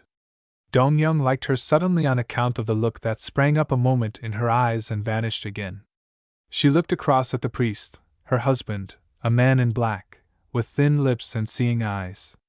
The eyes of the foreign woman, looking at the priest, her husband, showed how much she loved him. She loves him even as a small wife loves, Dong-young thought to herself. Dong-young watched the two men, the one in imperial yellow, the one in black, sitting beside each other and talking. Dong-young knew they were talking of the search. The foreign-born woman was speaking to her again. The doctor told me I would die if I came to China, but John felt he had a call. I would not stand in his way. The woman's face was illumined. And now you are very happy? Dong-young announced. And now I am very happy, just as you will be very happy. I am always happy since my lord took me for his small wife. Dong-young matched her happiness with the happiness of the foreign-born woman, proudly, with assurance. In her heart she knew no woman, born to eat bitterness, had ever been so happy as she in all the worlds beneath the heavens. She looked around her, beyond the failure of the foreign woman's garden, at the piled, peaked roofs of China looking over the wall. The fragrance of a blossoming plum tree stole across from a Chinese courtyard, and a peach branch waved pink in the air. A wonder of contentment filled Dong-young. All the while Fok-young was talking. Dong-young turned back from all the greenness around her to listen. He sat very still, with his hands hid in his sleeves. The wave-ridged hem of his robe, blue and green and purple and red and yellow, was spread out decorously above his feet. Dong-young looked and looked at him, so still and motionless, and so gorgeously arrayed. She looked from his feet, long, slim, in black satin slippers, and close-fitting white muslin socks, to the feet of the foreign priest. His feet were huge, ugly black things. From his feet Dong-young's eyes crept up to his face, over his priestly black clothes, rimmed with stiff white at wrist and throat. Yes, his face was even as the face of a priest, of one who serves between the gods and men, a face of seeing eyes and a rigid mouth. Dong-young shuddered. And so we have come, even as the foreign-born God tells us, a man and his wife, to believe the Jesus way. Fok-young spoke in a low voice, but his face smiled. Dong-young smiled, too, at his open, triumphant declarations. She said over his words to herself, under her breath, so that she would remember them surely when she wanted to call them back to whisper to her heart in the dark of some night. We too, a man and his wife. Only dimly, with the heart of a little child, did Dong-young understand and follow Fok-young, but the throb of her heart answered the hidden light in his eyes. The foreign-born priest stood up. The same light shone in his eyes. It was a rapture, an exaltation. Suddenly an unheard-of thing happened. The outside kingdom woman put her arms around Dong-young. Dong-young was terrified. She was held tight against the other woman's shoulder. The foreign-born woman used a strange perfume. Dong-young only half heard her whispered words. We are like that, too. We could not be separated. Oh, you will be happy! Dong-young thought of the other woman. In her heart she is humble and seemly. It is only her speech and her ways that are unfitting. We are going into the chapel a moment, said the priest. Will you come too? Dong-young looked at Fok-young, a swift upward glance, like the sudden sweep of wings. She read his answer in his eyes. He wanted her to come. Not even in the temple of the foreign-born God did he wish to be without her. A coolie called the foreign-born woman away. The priest, in his tight trousers and jacket, black and covered with a multitude of round flat buttons, stood up and led the way into the house and down a long corridor to a closed door at the end. Dong-young hurried behind the two men. At the door the priest stood aside and held it open for her to pass in first. She hesitated. Fok-young nodded. Do not think fearful things, little princess, he whispered. Enter and be not afraid. There is no fear in the worship of Jesus. So Dong-young crossed the threshold first. Something caught her breath away, just as the chanting of the dragon priests always did. She took a few steps forward and stood behind a low-backed bench. Before her, the light streamed into the little chapel through one luminous window of colored glass above the altar. It lay all over the gray tiled floor in roses and sunflowers of pink and gold. A deep purple stripe fell across the head of the black-robed priest. Dong-young was glad of that. It made his robe less hideous, and she could not understand how one could serve a god unless in beautiful robes. On the altar beneath the window of colored flowers were 2 tall silver candlesticks, with smooth white tapers. A wide-mouthed vase filled with Chinese lilies stood between them. The whole chapel was faintly fragrant with their incense. So even the foreign-born worshippers lit candles, and offered the scent of the lilies to their spirit god. Truly, all the gods of all the earth and in the sky are lovers of lit candles and flowers. Also, one prays to all gods. The place was very quiet and peaceful, mottled with the gorgeous, flower-like splashes of color. The waiting candles, the echoes of many prayers, the blossom of worship filled the tiny chapel. Dong-young liked it, despite herself, despite the strangeness of the imageless altar, despite the clothes of the priest. She stood quite still behind the bench, flooded and filled with an all-pervading sense of happiness. Fok-young and the black-robed priest walked past her, down the little aisle, to a shiny brass railing that went like a fence round before the altar. The foreign-born priest laid one hand on the railing as if to kneel down, but Fok-young turned and beckoned with his chin to Dong-young to come. She obeyed at once. She was surprisingly unafraid. Her feet walked through the patterns of color, which slid over her head and hands, gold from the gold of a cross and purple from the robe of a king. As if stepping through a rainbow, she came slowly down the aisle to the waiting men, and in her heart and in her eyes lay the light of all love and trust. Fok-young caught her hand. "See, I take her hand," he said to the priest. "Even as you would take the hand of your wife, proud and unashamed in the presence of your God. Even as your love is, so shall ours be. Where the thoughts of my heart lead, the heart of my small wife follows. Give us your blessing." Fok-young drew Dong-young to her knees beside him. His face was hidden, after the manner of the foreign worshippers, but hers was uplifted, her eyes gazing at the glass with the colors of many flowers and the shapes of men and angels.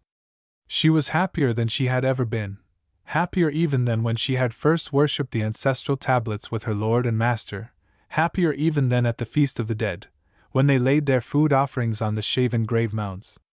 She felt closer to Fok-young than in all her life before. She waited.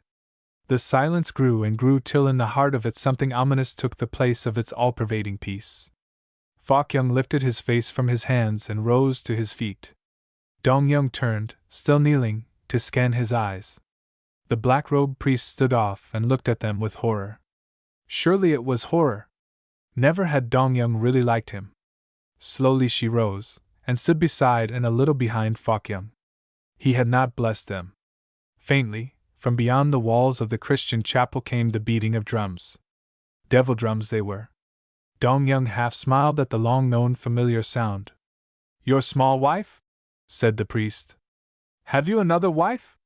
"Assuredly," Fok-young answered. "All men have a great wife first, but this, my small wife, is the wife of my heart. Together we have come to seek and find the Jesus way." The priest wiped his hand across his face. Dong-young saw that it was wet with tiny round balls of sweat. His mouth had suddenly become one thin red line, but in his eyes lay pain. "Impossible," he said. His voice was quite different now, and sounded like bits of metal falling on stone. "No man can enter the church while living in sin with a woman other than his lawful wife. If your desire is real, put her away." With instant response, Fok-young made a stately bow. "Alas! I have made a grievous mistake. The responsibility will be on my body. I thought all were welcome. We go. Later on, perhaps, we may meet again." The priest spoke hurriedly. "I do not understand your meaning. Is this belief of such light weight that you will toss it away for a sinful woman? Put her away, and come and believe." But Fok-young did not hear his words. As he turned away, Dong-young followed close behind her lord and master, only half comprehending, yet filled with a great fear. They went out again into the sunshine, out across the flat green grass, under the iron gateway, back into the land of the flowery kingdom. Fok Young did not speak until he put Dong Young in the rickshaw. "Little wife of my heart," he said, "stop at the jeweler's and buy thee new earrings, these earrings of the sky blue stone and sea tears, and have thy hair dressed and thy gowns perfumed, and place the 2 red circles on the smile of thy cheeks.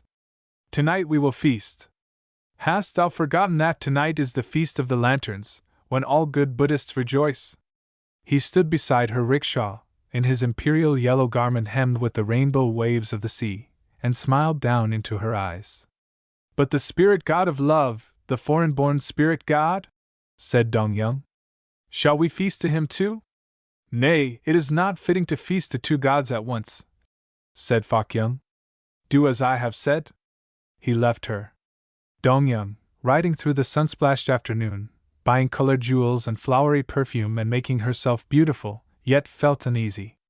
She had not quite understood. A dim knowledge advanced toward her like a wall of fog. She pressed her 2 hands against it and held it off by sheer mental refusal to understand. In the courtyard at home the children were playing with their lighted animals, drawing their gaudy paper ducks, luminous with candlelight, to and fro on little standards set on 4 wheels. At the gate hung a tall red and white lantern, and over the roof floated a string of candlelit balloons. In the ancestral hall the great wife had lit the red candles, speared on their slender spikes, before the tablets. In the kitchen the cooks and ammas were busy with the feast cooking. Candles were stuck everywhere on the tables and benches. They threw little pools of light on the floor before the stove and looked at the empty niche. In the night it was merely a black hole in the stove filled with formless shadow. She wished. "Dong Young, flower in the house, where hast thou hidden the kitchen gods? Put them in their place." Fok Young, still in imperial yellow, stood like a sun in the doorway. Dong Young turned. "But put them back, little jewel in the hair. It is not permitted to worship the spirit god. There are bars and gates. The spirit of man must turn back in the searching, turn back to the images of plaster and paint." Dong Young let the wall of fog slide over her. She dropped her resistance. She knew. Nay, not the spirit of man. It is but natural that the great God does not wish the importunings of a small wife. Worship thou alone the great God, and the shadow of that worship will fall on my heart. Nay, I cannot worship alone. My worship is not acceptable in the sight of the foreign God. My ways are not his ways. Fok Young's face was unlined and calm, yet Dong Young felt the hidden agony of his soul, flung back from its quest upon gods of plaster and paint. "But I know the thoughts of thy heart, O Lord and Master, white and fragrant as the lily buds that opened today. Has thy wish changed?" "Nay, my wish is even the same, but it is not permitted to a man of 2 wives to be a follower of the spirit god." Dong Young had known it all along. This knowledge came with no surprise. It was she who kept him from the path of his desire. "Put back the kitchen gods," said Fok Young. "We will live and believe and die even as our fathers have done. The gate to the god of love is closed." The feast was served. In the sky one moon blotted out a world of stars. Fok Young sat alone, smoking. Laughter and talk filled the women's wing. The ammas and coolies were resting outside. A thin reed of music crept in and out among the laughter and talk, from the reed flute of the cook. The kitchen was quite empty. One candle on the table sent up a long smoky tongue of flame. The fire still smoldered in the corner. A little wind shook the cypress branches without, and carried the scent of the opened lilies into the room. Dong Young, still arrayed for feasting, went to the pigskin trunk in the corner, fitted the key from her belt into the carven brass wings of the butterfly, and lifted out the kitchen gods. One in each hand, she held them, green and gold. She put them back in their niche, and lifted up a bowl of rice to their feet, and beat her head on the ground before them. "Forgive me, O my kitchen gods, forgive my injurious hands and heart, but the love of my master is even greater than my fear of thee. Thou and I, we bar the gates of heaven from him." When she had finished, she tiptoed around the room, touching the chairs and tables with caressing fingers. She stole out into the courtyard, and bent to inhale the lily fragrance, sweeter by night than by day. An auspicious day, the gatekeeper had said that morning. Fok Young had stood beside her, with his feet in the sunshine. She remembered the light in his eyes. She bent her head till the fingers of the lily petals touched her cheek. She crept back through the house, and looked at Fok Young smoking. His eyes were dull, even as are the eyes of sightless bronze Buddhas. No, she would never risk going in to speak to him. If she heard the sound of his voice, if he called her, "Little flower of the house," she would never have the strength to go. So she stood in the doorway and looked at him much as one looks at a sun, till wherever else one looks, one sees the same sun against the sky. In the formless shadow she made a great obeisance, spreading out her arms and pressing the palms of her hands against the floor. "Oh, my lord and master," she said, with her lips against the boards of the floor softly, so that none might hear her. "Oh, my lord and master, I go. Even a small wife may unbar the gates of heaven." First, before she went, she cast the 2 kitchen gods, green and gold, of ancient plaster, into the embers of the fire. There in the morning the cook rice ammas found the onyx stones that had been their eyes. The house was still unlocked, the gatekeeper at the feast. Like a shadow she moved along the wall and through the gate. The smell of the lilies blew past her. Drums and chants echoed up the road, and the sounds of manifold feastings. She crept away down by the wall, where the moon laid a strip of blackness, crept away to unbar the gates of heaven for her lord and master. April 25th, as usual. By Edna Ferber. From Ladies' Home Journal. Mrs. Hosea C. Brewster always clean house in September and April. She started with the attic and worked her purifying path down to the cellar in strict accordance with Article I, Section I, Unwritten Rules for House Cleaning. For 25 years she had done it. For 25 years she had hated it, being an intelligent woman. For 25 years, towels swathed about her head, skirt pinned back, sleeves rolled up, the costume dedicated to house cleaning since the days of what's her name, mother of Lemuel, see Proverbs, Mrs. Brewster had gone through the ceremony twice a year. Furniture on the porch, woolens on the line, mattresses in the yard, everything that could be pounded, beaten, whisked, rubbed, flapped, shaken or aired was dragged out and subjected to one or all of these indignities. After which, completely cowed, they were dragged in again and set in their places. Year after year, in attic and in cellar, things had piled up higher and higher, useless things, sentimental things, things in trunks, things in chests, shelves full of things wrapped up in brown paper parcels. And boxes, oh, above all, boxes, pasteboard boxes, long and flat, square and oblong, each bearing weird and cryptic pencilings on one end. Cryptic, that is to anyone except Mrs. Brewster and you who have owned an attic. Thus, H's FSHGTCKL. Jabberwocked one long slim box. Another stunned you with Curted SLPGPCH. A cabalistic third hid its contents under SLPCOV Pinky RM. To say nothing of such curt yet intriguing fragments as BLKNTDRS and Sun Parval. Once you had the code key, they translated themselves simply enough into such homely items as Hosie's fishing tackle, canvas curtains for Ted's sleeping porch, slip covers for Pinky's room, black net dress, sunparlor valance. The contents of those boxes formed a commentary on normal American household life as lived by Mr. and Mrs. Hosea C. Brewster, of Winnebago, Wisconsin. Hosie's rheumatism had prohibited trout fishing these 10 years. Ted wrote from Arizona that the little old sky was his sleeping porch roof and you didn't have to worry out there about the neighbors seeing you in your pajamas. Pink's rose cretonne room had lacked an occupant since Pinky left the Winnebago High School for the Chicago Art Institute, thence to New York, and those amazingly successful magazine covers that stare up at you from your table. Young lady, hollow-chested, she'd need to be. With that décolletage carrying feather fan. You could tell a Brewster cover at sight, without the fan.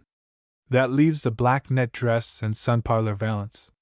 The first had grown too tight under the arms, Mrs. Brewster's arms, the second had faded. Now don't gather from this that Mrs. Brewster was an ample, pie-baking, ginghamed old soul who wore black silk and a crushed-looking hat with a palsied rose atop it. Nor that Hosea C. Brewster was spectacled and slippered. Not at all. The Hosea C. Brewsters, of Winnebago, Wisconsin, were the people you've met on the veranda of the Moana Hotel at Honolulu, or at the top of Pikes Peak, or peering into the restless heart of Vesuvius. They were the prosperous Middle Western type of citizen who runs down to Chicago to see the new plays and buy a hat, and to order a dozen Wedgwood salad plates at Fields. Mrs. Brewster knew about Dunsany and Georgette and alligator pears, and Hosea Brewster was in the habit of dropping around to the Elks Club, up above Schirmer's furniture store on Elm Street, at about 5 in the afternoon on his way home from the cold storage plant. The Brewster house was honeycombed with sleeping porches and sun parlors and linen closets, and laundry chutes and vegetable bins and electric surprises as well-to-do Middle Western home is likely to be. That home had long ago grown too large for the two of them, physically that is. But as the big frame house had expanded, so had they, in tolerance and understanding humanness, until now, as you talked with them, you felt that there was room and to spare of sun-filled mental chambers, and shelves well stored with experience, and pantries and bins and closets, for all your worries and confidences. But the attic! And the cellar! The attic was the kind of attic every woman longs for who hasn't one and every woman loathes who has. "If I only had some place to put things in," wails the first. "And if it weren't for the attic I'd have thrown this stuff away long ago," complains the second. Mrs. Brewster herself had helped plan it. Hardwood-floored, spacious light, the Brewster attic revealed to you the social, aesthetic, educational and spiritual progress of the entire family as clearly as if a sociologist had charted it. Take, for example, before we run down to the cellar for a minute, the crayon portraits of Grandma and Grandpa Brewster. When Ted had been a junior and Pinky a freshman at the Winnebago High School, the crayon portraits had beamed down upon them from the living room wall. To each of these worthy old people the artist had given a pair of hectic pink cheeks.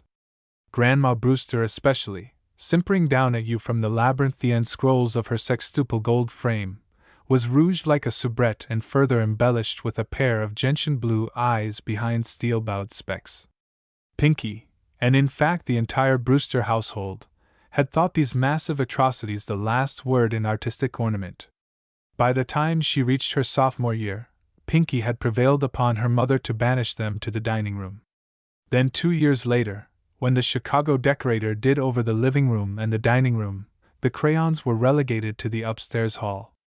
Ted and Pinky, away at school, began to bring their friends back with them for the vacations. Pinky's room had been done over in cream enamel and rose-flowered cretonne. She said the chromos in the hall spoiled the entire second floor. So the gold frames, glittering undimmed, the checks as rosily glowing as ever, found temporary resting places in a nondescript back chamber known as the serving room. Then the new sleeping porch was built for Ted, and the portraits ended their journeying in the attic.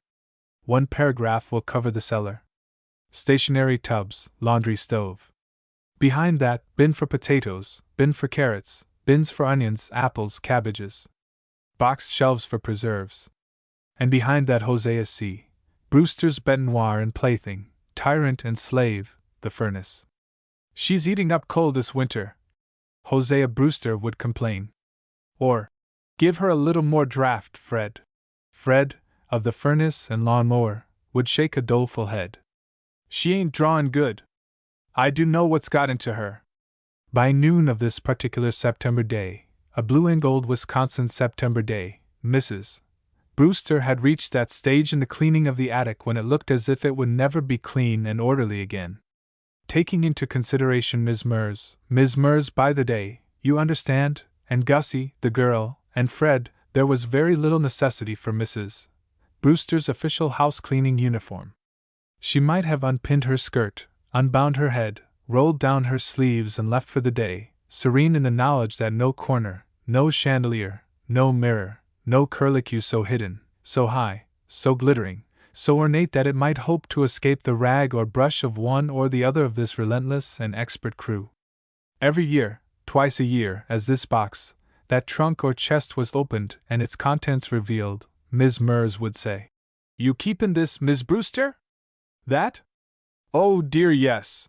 Or, well, I don't know. You can take that home with you if you want it. It might make over for Minnie. Yet why, in the name of all that's ridiculous, did she treasure the funeral wheat wreath in the walnut frame? Nothing is more passé than a last summer's hat, yet the leghorn and pink cambric rose thing in the tin trunk was the one Mrs. Brewster had worn when a bride. Then the plaid kilted dress with the black velvet monkey jacket that Pinky had worn when she spoke her first piece at the age of 7.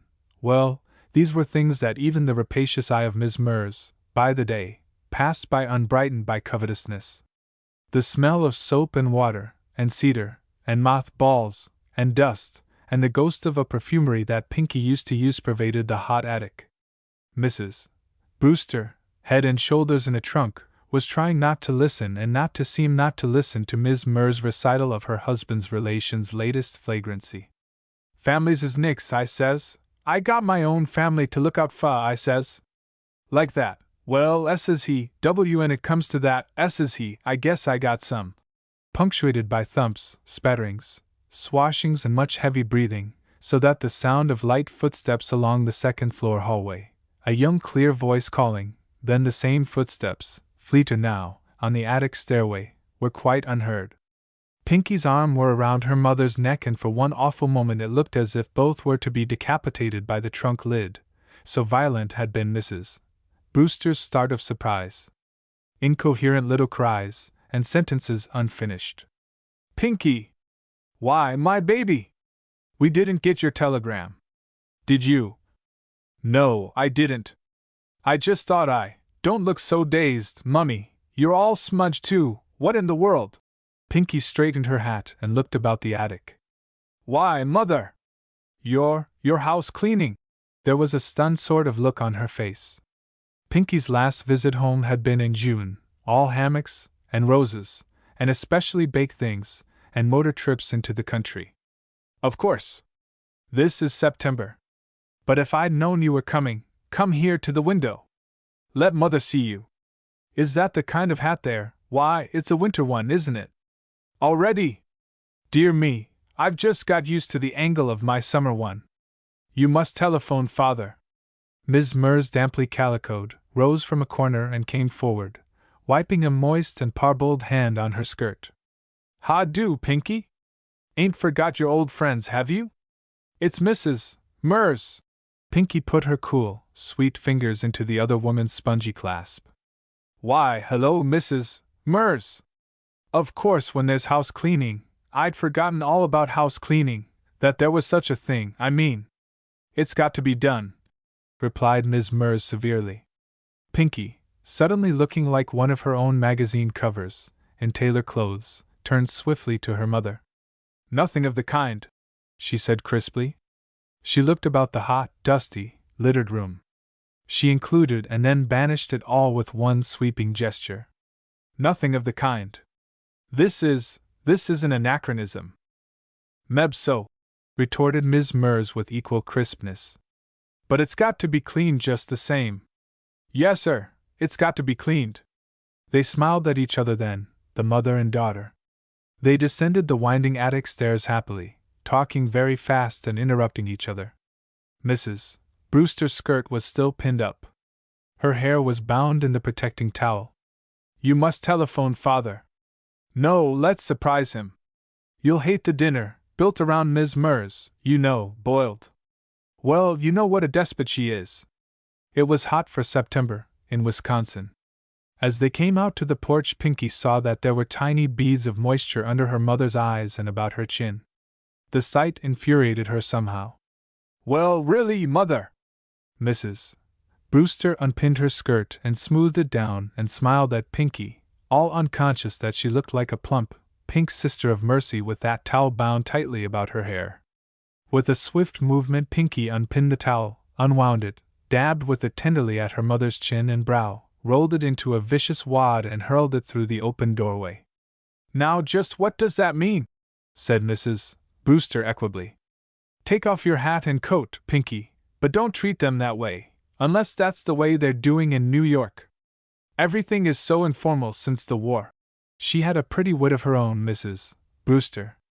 Of course, Pinky laughed then, and kissed her mother and hugged her hard. It's just that it seems idiotic. You're digging around in an attic in this day and age. Why, it's. Pinky could express herself much more clearly in colors than in words. There is no such thing as an attic. People don't clean them anymore. I never realized before this huge house. It has been wonderful to come back to, of course. But just you and Dad. She stopped. She raised two young fists high in important anger. Do you like cleaning the attic? Why, no, I hate it. Then why in the world? I've always done it, Pinky. And while they may not be wearing attics in New York, we haven't taken them off in Winnebago. Come on up to your room, dear. It looks bare. If I'd known you were coming, the slip covers. Are they in the box in the attic labeled SLPCOV Pinky Rum? She succeeded in slurring it ludicrously. It brought an appreciative giggle from Mrs. Brewster. A giggle need not be inconsistent with 50 years, especially if one's nose wrinkles up delightfully in the act. But no smile curved the daughter's stern young lips. Together they went up to Pinky's old room. The older woman stopped to pick up the crumpled towel on the hall floor. On the way they paused at the door of Mrs. Brewster's bedroom, so cool, so spacious, all soft grays and blues. Suddenly Pinky's eyes widened with horror. She pointed an accusing forefinger at a large dark object in a corner near a window. That's the old walnut desk! She exclaimed. I know it. The girl turned, half amused, half annoyed. Oh, Mother dear! That's the situation in a nutshell. Without a shadow of doubt, there's an eradicable streak of black walnut in your gray enamel makeup. Eradicable! That's a grand word, Pinky.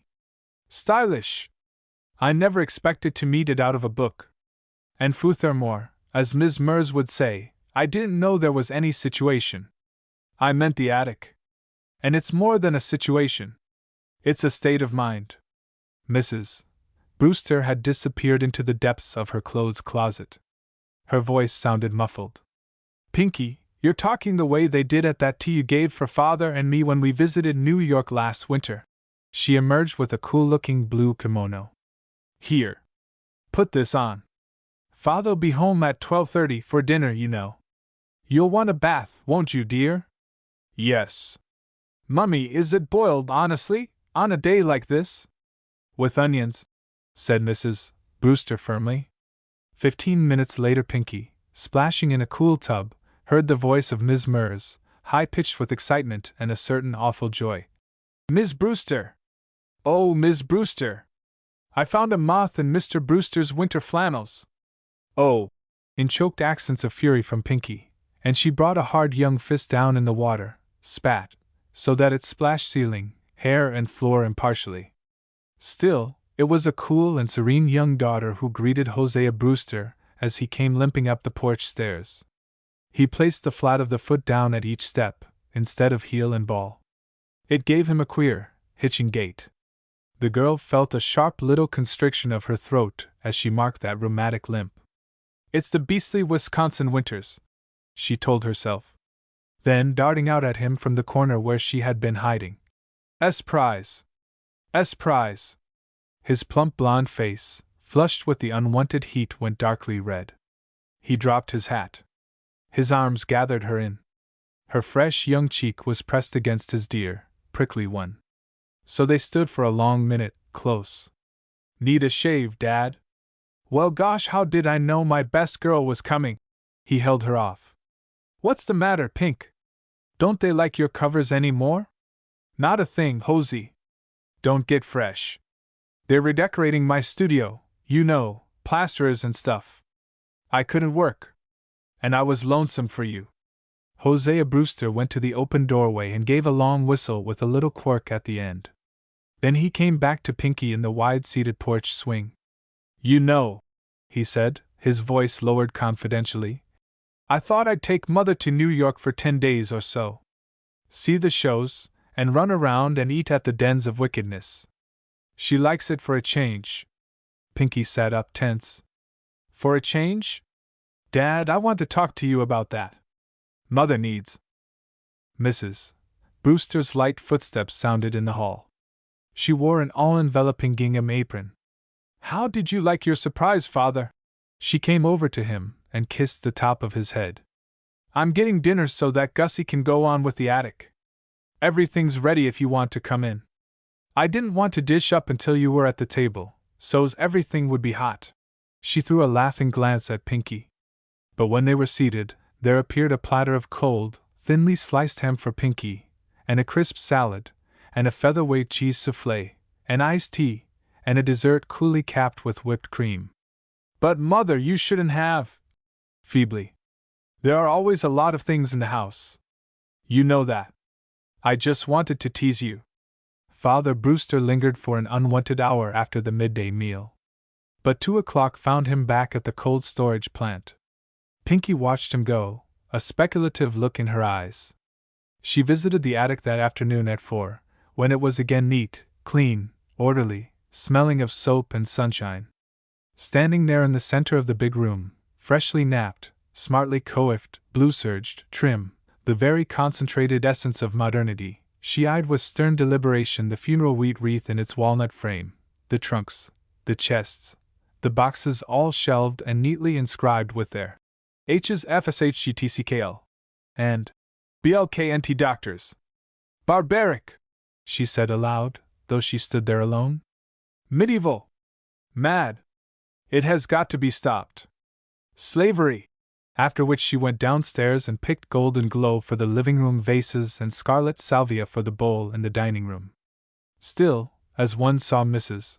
Brewster's tired droop at supper that night, there is no denying that there seemed some justification for Pinky's volcanic remarks. Hosea Brewster announced, after supper, that he and Fred were going to have a session with the furnace. She needed going over in September before they began firing up for the winter. "I'll go down with you," said Pinky. "No, you stay up here with Mother. You'll get all ashes and coal dust." But Pinky was firm. "Mother's half dead. She's going straight up to bed, after that darned old attic. I'll come up to tuck you in, Mummy." And though she did not descend to the cellar until the overhauling process was nearly completed, she did come down in time for the last of the scene. She perched at the foot of the stairs and watched the two men, overalled, sooty, tobacco-wreathed, and happy. When finally, Hosea Brewster knocked the ashes out of his stubby black pipe, dusted his sooty hands together briskly, and began to peel his overalls, Pinky came forward. She put her hand on his arm. "Dad, I want to talk to you. Careful there. Better not touch me. I'm all dirt. Good night, Fred." "Listen, Dad. Mother isn't well." He stopped then, with one overall leg off and the other on, and looked at her. "Huh? What you mean, isn't well?" "Mother." His mouth was open. His eyes looked suddenly strained. "This house, it's killing her. She could hardly keep her eyes open at supper. It's too much for her. She ought to be enjoying herself, like those huge rooms. And you're another." "Me?" feebly. "Yes. A slave to his furnace. You said yourself to Fred, just now, that it was all worn out, and needed new pipes or something, I don't know what. And that coal was so high it would be cheaper using dollar bills for fuel. Oh, I know you were just being funny. But it was partly true. Wasn't it? Wasn't it?" "Yeah, but listen here, Paula." He never called her Paula unless he was terribly disturbed. "About Mother, you said. You and she ought to go away this winter, not just for a trip, but to stay. She drew a long breath and made the plunge. You ought to give up the house. Give up. Permanently. Mother and you are buried alive here. You ought to come to New York to live. Both of you will love it when you are there for a few days. I don't mean to come to a hotel. I mean to take a little apartment, a furnished apartment at first to see how you like it, 2 rooms and kitchenette like a playhouse." Hosea Brewster looked down at his own big bulk. Then around the great furnace room. "Oh, but listen." "No, I want you to listen first. Mother's worn out, I tell you. It isn't as if she were the old-fashioned kind, she isn't. She loves the theaters, and pretty hats, and shoes with buckles, and lobster, and concerts." He broke in again. "Sure, She likes them for change. But for a steady diet, besides, I've got a business to tend to. My gosh! I've got a business too. You know perfectly well that Wetzler practically runs the whole thing, or could, if you'd let him. Youth is cruel like that, when it wants its way. He did not even deny it. He seemed suddenly old. Pinky's heart smote her a little. It's just that you've got so used to this great barracks you don't know how unhappy it's making you. Why, Mother said today that she hated it. I asked about the attic, the cleaning and all, and she said that she hated it. Did she say that, Paula? Yes. He dusted his hands together, slowly, spiritlessly. His eyes looked pained and dull. She did, hum? You say she did? He was talking to himself, and thinking. Pinky, sensing victory, left him. She ran lightly up the cellar stairs, through the first-floor rooms and up to the second floor. Her mother's bedroom door was open. A little mauve lamp shed its glow upon the tired woman in one of the plump, gray enamel beds. No, I'm not sleeping. Come here, dear. What in the world have you been doing in the cellar all this time? Talking to Dad. She came over and perched herself on the side of the bed. She looked down at her mother. Then she bent and kissed her. Mrs. Brewster looked incredibly girlish with the lamp's rosy glow on her face and her hair, warmly brown and profuse, rippling out over the pillow. Scarcely a thread of gray in it. You know, Mother, I think Dad isn't well. He ought to go away. As if by magic the youth and glow faded out of the face on the pillow. As she sat up, clutching her nightgown to her breast, she looked suddenly pinched and old. What do you mean, Pinky? Father, but he isn't sick. Not sick. I don't mean sick exactly. But sort of worn out. That furnace. He's sick and tired of the thing, that's what he said to Fred. He needs a change. He ought to retire and enjoy life. He could. This house is killing both of you. Why in the world don't you close it up, or sell it, and come to New York? But we do. We did. Last winter. I don't mean just for a little trip. I mean to live. Take a little 2-room apartment in one of the new buildings, near my studio, and relax. Enjoy yourselves. Meet new men and women. Live. You're in a rut, both of you. Besides, Dad needs it. That rheumatism of his, with these Wisconsin winters. But California, we could go to California. That's only a stopgap. Get your little place in New York all settled, and then run away whenever you like, without feeling that this great bulk of a house is waiting for you. Father hates it, I know it. Did he ever say so? Well, practically. He thinks you're fond of it. Slow steps ascending the stairs, heavy, painful steps. The two women listened in silence. Every footfall seemed to emphasize Pinky's words. The older woman turned her face toward the sound, her lips parted, her eyes anxious, tender. How tired he sounds, said Pinky. And old. And he's why, Dad's only 58. 57, snapped Mrs. Brewster sharply, protectingly. Pinky leaned forward and kissed her. Good night, Mummy dear. You're so tired, aren't you? Her father stood in the doorway. Good night, dear. I ought to be tucking you into bed. It's all turned around, isn't it?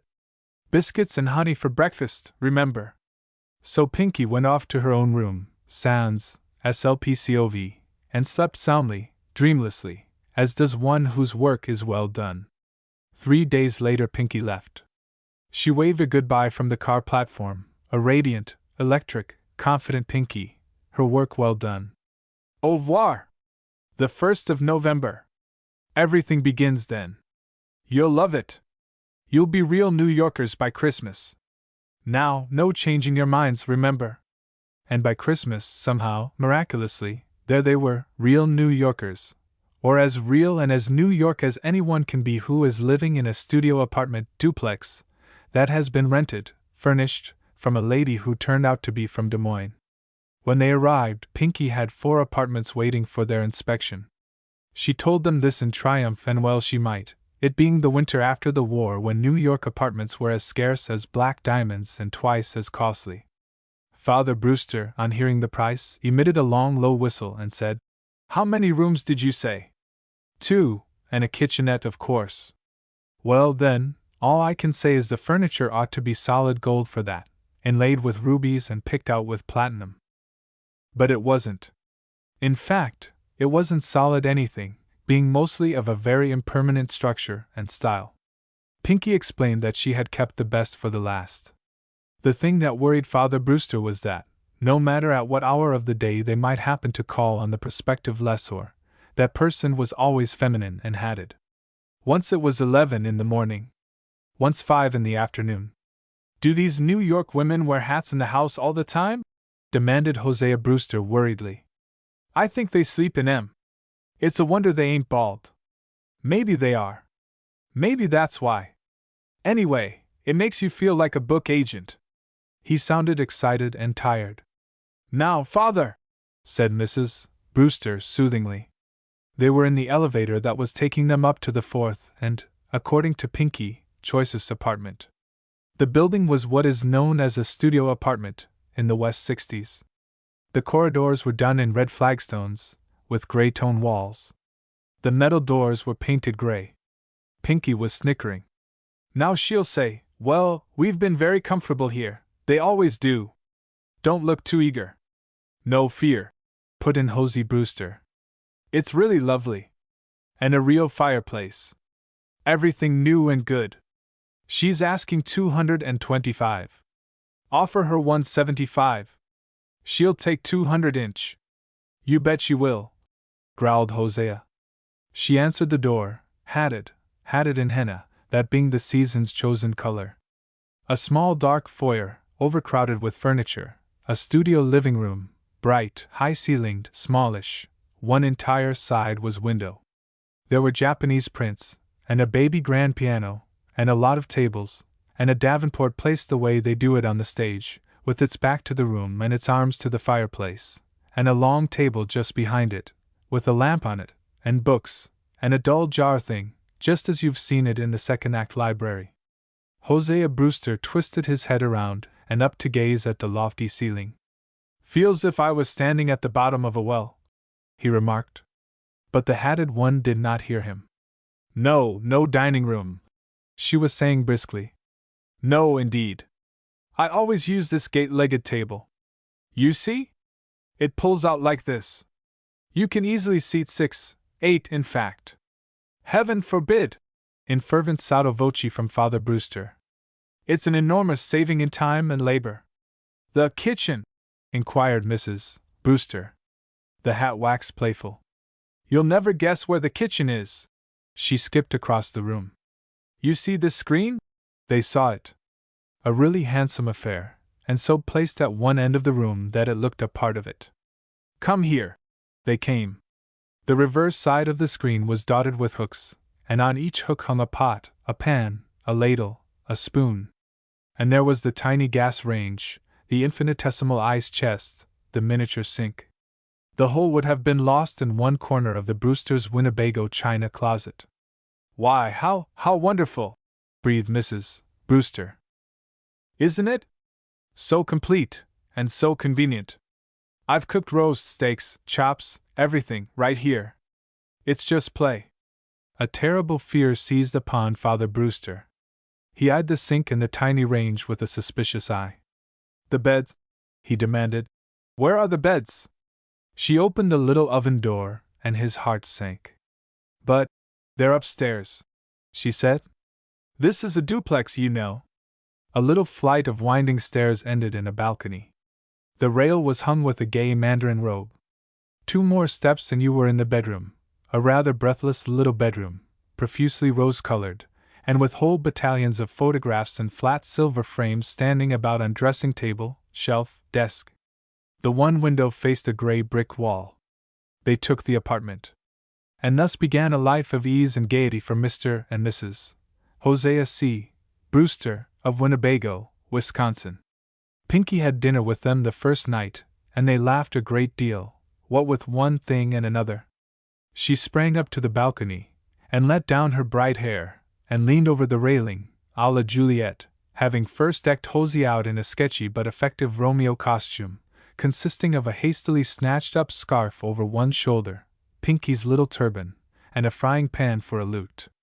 Mother Brewster did the nurse, and by the time Hosea began his limping climb up the balcony, the turban over one eye and the scarf winding itself about his stocky legs, they ended by tumbling in a heap of tearful laughter.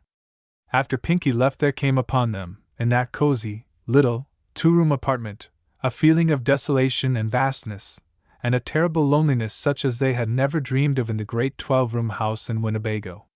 They kept close to each other. They toiled up the winding stairs together and stood a moment on the balcony, feigning a light-heartedness that neither of them felt. They lay very still in the little stuffy rose-colored room, and the street noises of New York came up to them, a loose chain flapping against the mudguard of a taxi, the jolt of a flat-wheeled 8th Avenue street car, the roar of an L train, laughter, the bleat of a motor horn, a piano in the apartment next door, or upstairs or down. She thought, as she lay there, choking, of the great gracious gray and blue room at home, many-windowed, sweet-smelling, quiet. Quiet! He thought, as he lay there, choking, of the gracious gray-blue room at home, many-windowed, sweet-smelling, quiet. Quiet! Then, as he had said that night in September, "Sleeping, Mother?" And no, not yet. Just dozing off. It's the strange beds, I guess. This is going to be great, though. Great! My, yes, agreed Mrs. Brewster heartily. They awoke next morning unrefreshed. Pa Brewster, back home in Winnebago, always whistled mournfully off-key when he shaved. The more doleful his tune, the happier his wife knew him to be. Also, she had learned to mark his progress by this or that passage in a refrain. Sometimes he sang, too, also off-key, and you heard his genial roar all over the house. The louder he roared, and the more doleful the tune, the happier his frame of mind. Millie Brewster knew this. She had never known that she knew it. Neither had he. It was just one of those subconscious bits of marital knowledge that make for happiness and understanding. When he sang, "The Dying Cowboy's Lament," and came to the passage, "Oh, take me to the churchyard and lay the sod all over me," Mrs. Brewster used to say, "Gussie, Mr. Brewster'll be down in 10 minutes. You can start the eggs." In the months of their gay life in 67th Street, Hosey Brewster never once sang "The Dying Cowboy's Lament," nor whistled "In the Sweet By and By." No, he whistled not at all, or, when he did, gay bits of jazz heard at the theater or in a restaurant the night before. He deceived no one, least of all himself. Sometimes his voice would trail off into nothingness, but he would catch the tune and toss it up again, heavily, as though it were a physical weight. Theaters, music, restaurants, teas, shopping, the gay life. "Enjoying yourself, Millie?" he would say. "Time of my life, Father." She had had her hair dressed in those geometrical undulations without which no New York audience feels itself clothed. They saw Pinky less frequently as time went on and her feeling or responsibility lessened. Besides, the magazine covers took most of her day. She gave a tea for her father and mother at her own studio, and Mrs. Brewster's hat, slippers, gown, and manner equaled in line, style, cut, and texture those of any other woman present, which rather surprised her until she had talked to 5 or 6 of them. She and Hosey drifted together and compared notes. "Say, Millie," he confided, "they're all from Wisconsin, or approximately, Michigan and Minnesota, and Iowa, and around. Far's I can make out there's only one New Yorker, really, in the whole caboodle of 'em." "Which one?" "That kind of plain little one over there, sensible looking, with the blue suit." "I was talking to her. She was born right here in New York, but she doesn't live here, that is, not in the city. Lives in some place in the country in a house." A sort of look came into Mrs. Brewster's eyes. "Is that so? I'd like to talk to her, Hosey. Take me over." She did talk to the quiet little woman in the plain blue suit. And the quiet little woman said, "Oh dear, yes." She ignored her R's fascinatingly, as New Yorkers do. "We live in Connecticut." You see, you Wisconsin people have crowded us out of New York. No breathing space. Besides, how can one live here? I mean to say, live. And then the children, it's no place for children, grown up or otherwise. I love it, oh yes indeed. I love it. But it's too difficult. Mrs. Brewster defended it like a true Westerner. But if you have just a tiny apartment with a kitchenette. The New York woman laughed. There was nothing malicious about her. But she laughed. I tried it. There's one corner of my soul that's still wrinkled from the crushing. Everything in a heap. Not to speak of the slavery of it. That deceitful, lying kitchenette. This was the first woman that Mrs. Brewster had talked to, really talked to, since leaving Winnebago. And she liked women. She missed them. At first she had eyed wonderingly, speculatively, the women she saw on Fifth Avenue. Swathed luxuriously in precious pelts, marvelously coiffed and hatted, wearing the friliest of boots and hose, exhaling a mysterious heady scent, they were more like strange exotic birds than women. The clerks in the shops, too, they were so remote, so contemptuous. When she went into Gerritson's, back home, Nellie Monahan was likely to say, "You've certainly had a lot of wear out of that blue, Mrs. Brewster. Let's see, you've had it 2-3 years this spring? My land! Let me show you our new taupes." Pa Brewster had taken to conversing with the doorman. That adamantine individual, unaccustomed to being addressed as a human being, was startled at first, surly and distrustful. But he mellowed under Hosey's simple and friendly advances. They became quite pals, these two, perhaps two as lonely men as you could find in all lonely New York. "I guess you ain't a New Yorker, huh?" Mike said. "Me? No. Most of the folks in Buildin' ain't. Ain't." Hosea Brewster was startled into it. "They're artists, aren't they? Most of them?" "No. Out-of-town folks like you. West, Eastern California, and around there. Livin' here, though. Seem to like it better'n where they come from." "I dunno." Hosea Brewster took to eyeing them as Mrs. Brewster had eyed the women. He wondered about them, these tight, trim men, rather short of breath, buttoned so snugly into their shining shoes and their tailored clothes, with their necks bulging in a fold of fat above the back of their white linen collar. He knew that he would never be like them.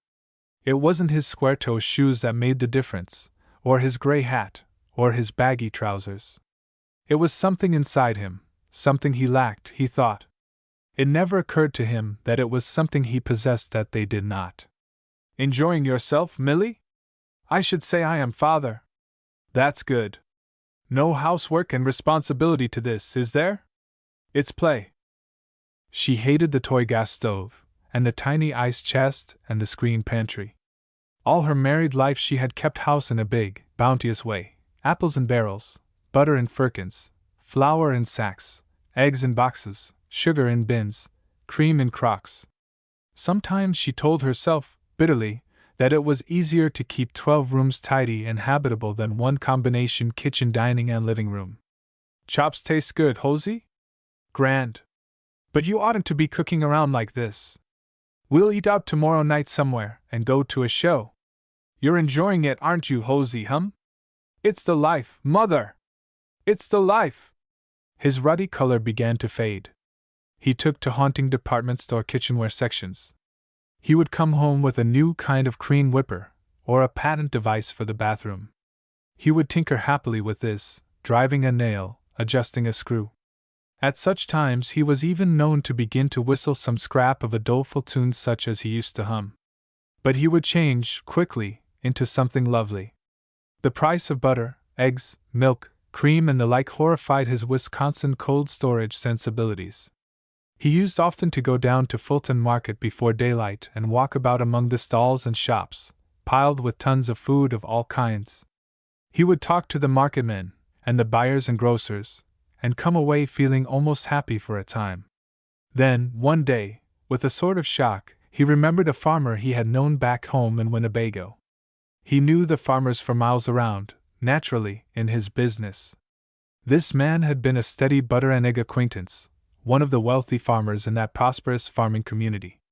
For his family's sake he had moved into town, a ruddy, rufous-bearded, clumping fellow, intelligent, kindly. They had sold the farm with a fine profit and had taken a box-like house on Franklin Street. He had nothing to do but enjoy himself. You saw him out on the porch early, very early summer mornings. You saw him ambling about the yard, poking at a weed here, a plant there. A terrible loneliness was upon him, a loneliness for the soil he had deserted. And slowly, resistlessly, the soil pulled at him with its black strength and its green tendrils, down, down, until he ceased to struggle and lay there clasped gently to her breast, the mistress he had thought to desert and who had him again at last, and forever. "I don't know what ailed him," his widow had said, weeping. "He just seemed to kind of pine away." It was one morning in April, one soft, golden April morning, when this memory had struck Hosey Brewster. He had been down at Fulton Market. Something about the place, the dewy fresh vegetables, the crates of eggs, the butter, the cheese, had brought such a surge of homesickness to him as to amount to an actual nausea. Riding uptown in the subway, he had caught a glimpse of himself in a slot machine mirror. His face was pale and somehow shrunken. He looked at his hands. The skin hung loose where the little pads of fat had plumped them out. "Gosh!" he said. "Gosh, He thought, then, of the red-faced farmer who used to come clumping into the cold storage warehouse in his big boots and his buffalo coat. A great fear swept over him and left him weak and sick. The chill grandeur of the studio building foyer stabbed him. The glittering lift made him dizzy, somehow, this morning. He shouldn't have gone out without some breakfast, perhaps. He walked down the flagged corridor softly, turned the key ever so cautiously. She might still be sleeping. He turned the knob, gently, tiptoed in and turning, fell over a heavy wooden object that lay directly in his path in the dim little hall. A barked shin. A good round oath. "Hosey! What's the matter?" "What?" She came running to him.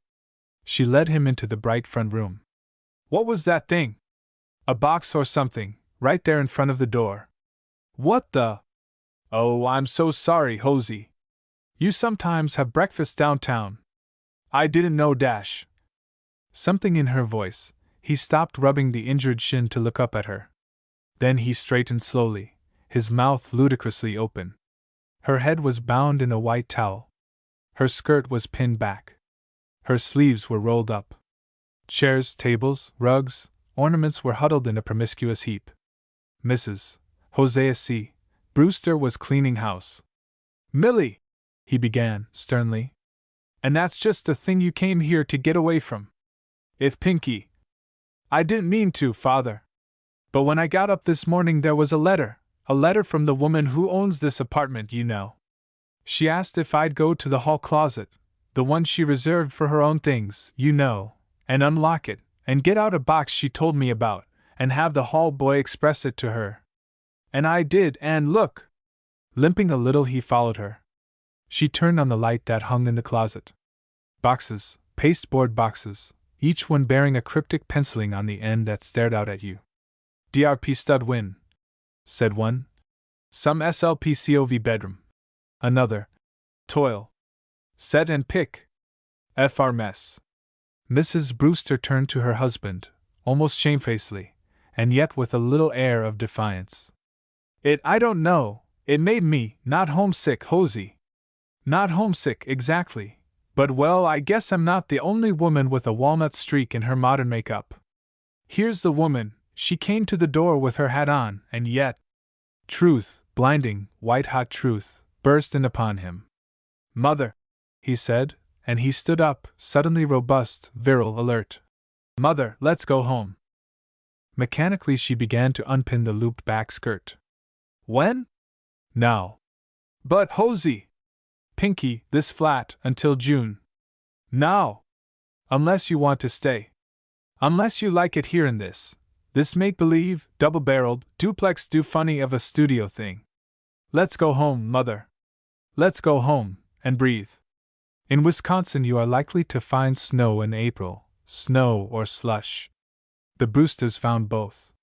Yet on their way up from the station in Jean Buck's flivver taxi, they beamed out at it as if it were a carpet of daisies. At the corner of Elm and Jackson Streets, Hosey Brewster stuck his head out of the window. "Stop here a minute, will you, Jean?" They stopped in front of Hengel's Meat Market, and Hosey went in. Mrs. Brewster leaned back without comment. Inside the shop. "Well, I see you're back from the East," said August Hengel. "Yep. We thought you'd given us the go-by, you stayed away so long." "No, sirree. Say, August, give me that piece of bacon, the big piece. And send me up some corned beef tomorrow, for corned beef and cabbage. I'll take a steak along for tonight." "Oh, about 4 pounds. That's right." It seemed to him that nothing less than a side of beef could take out of his mouth the taste of those fiddling little lamb chops, and the restaurant fare of the past 6 months. All through the winter Fred had kept up a little heat in the house, with an eye to frozen water pipes. But there was a chill upon the place as they opened the door now. It was late afternoon. The house was very still, with the stillness of a dwelling that has long been uninhabited. The two stood there a moment, peering into the darkened rooms. Then Hosea Brewster strode forward, jerked up this curtain, that curtain with a sharp snap, flap. He stamped his feet to rid them of slush. He took off his hat and threw it high in the air and opened his arms wide and emitted a whoop of sheer joy and relief. "Welcome home! Home!" She clung to him. "Oh, Hosey, isn't it wonderful? How big it looks! Huge! Land, yes." He strode from hall to dining room, from kitchen to library. "I know how a jack-in-the-box feels when the lid's opened. No wonder it grins and throws out its arms." They did little talking after that. By 5 o'clock he was down in the cellar. She heard him making a great sound of rattling and bumping and shaking and pounding and shoveling. She smelled the acrid odor of his stubby black pipe. "Hosey!" From the top of the cellar stairs. "Hosey, bring up a can of preserves when you come." "What? Can of preserves? What kind?" "Any kind you like." "Can I have 2 kinds?" He brought up quince marmalade and her choicest damson plums. He put them down on the kitchen table and looked around, spatting his hands together briskly to rid them of dust. "She's burning pretty good now. That Fred don't any more know how to handle a boiler than a baby does. Is the house getting warmer?" He clumped into the dining room, through the butler's pantry, but he was back again in a wink, his eyes round. "Why, say, Mother! You've got out the best dishes, and the silver, and the candles and all. And the tablecloth with the doodads on it. Why, I know it." She opened the oven door, took out a pan of biscuits and slid it deftly to one side. "It seems as if I can't spread enough. I'm going to use the biggest platter, and I've got 2 extra boards in the table. It's big enough to seat 10. I want everything big somehow. I've cooked enough potatoes for a regiment, and I know it's wasteful, and I don't care. I'll eat in my kitchen apron, if you'll keep on your overalls. Come on." He cut into the steak, a great thick slice. He knew she could never eat it, and she knew she could never eat it. But she did eat it all, ecstatically. And in a sort of ecstatic nirvana the quiet and vastness and peace of the big old frame house settled down upon them. The telephone in the hall rang startlingly, unexpectedly. "Let me go, Millie!" "But who in the world?" "Nobody knows we're." He was at the telephone. "Who? Who?" "Oh." He turned. "It's Ms. Mers. She says her little Minnie went by at 6 and saw a light in the house. Hello? What? She says she wants to know if she's to save time for you at the end of the month for the April cleaning." Mrs. Brewster took the receiver from him. "The 25th, as usual, Ms. Mers. The 25th, as usual. The attic must be a sight." The end.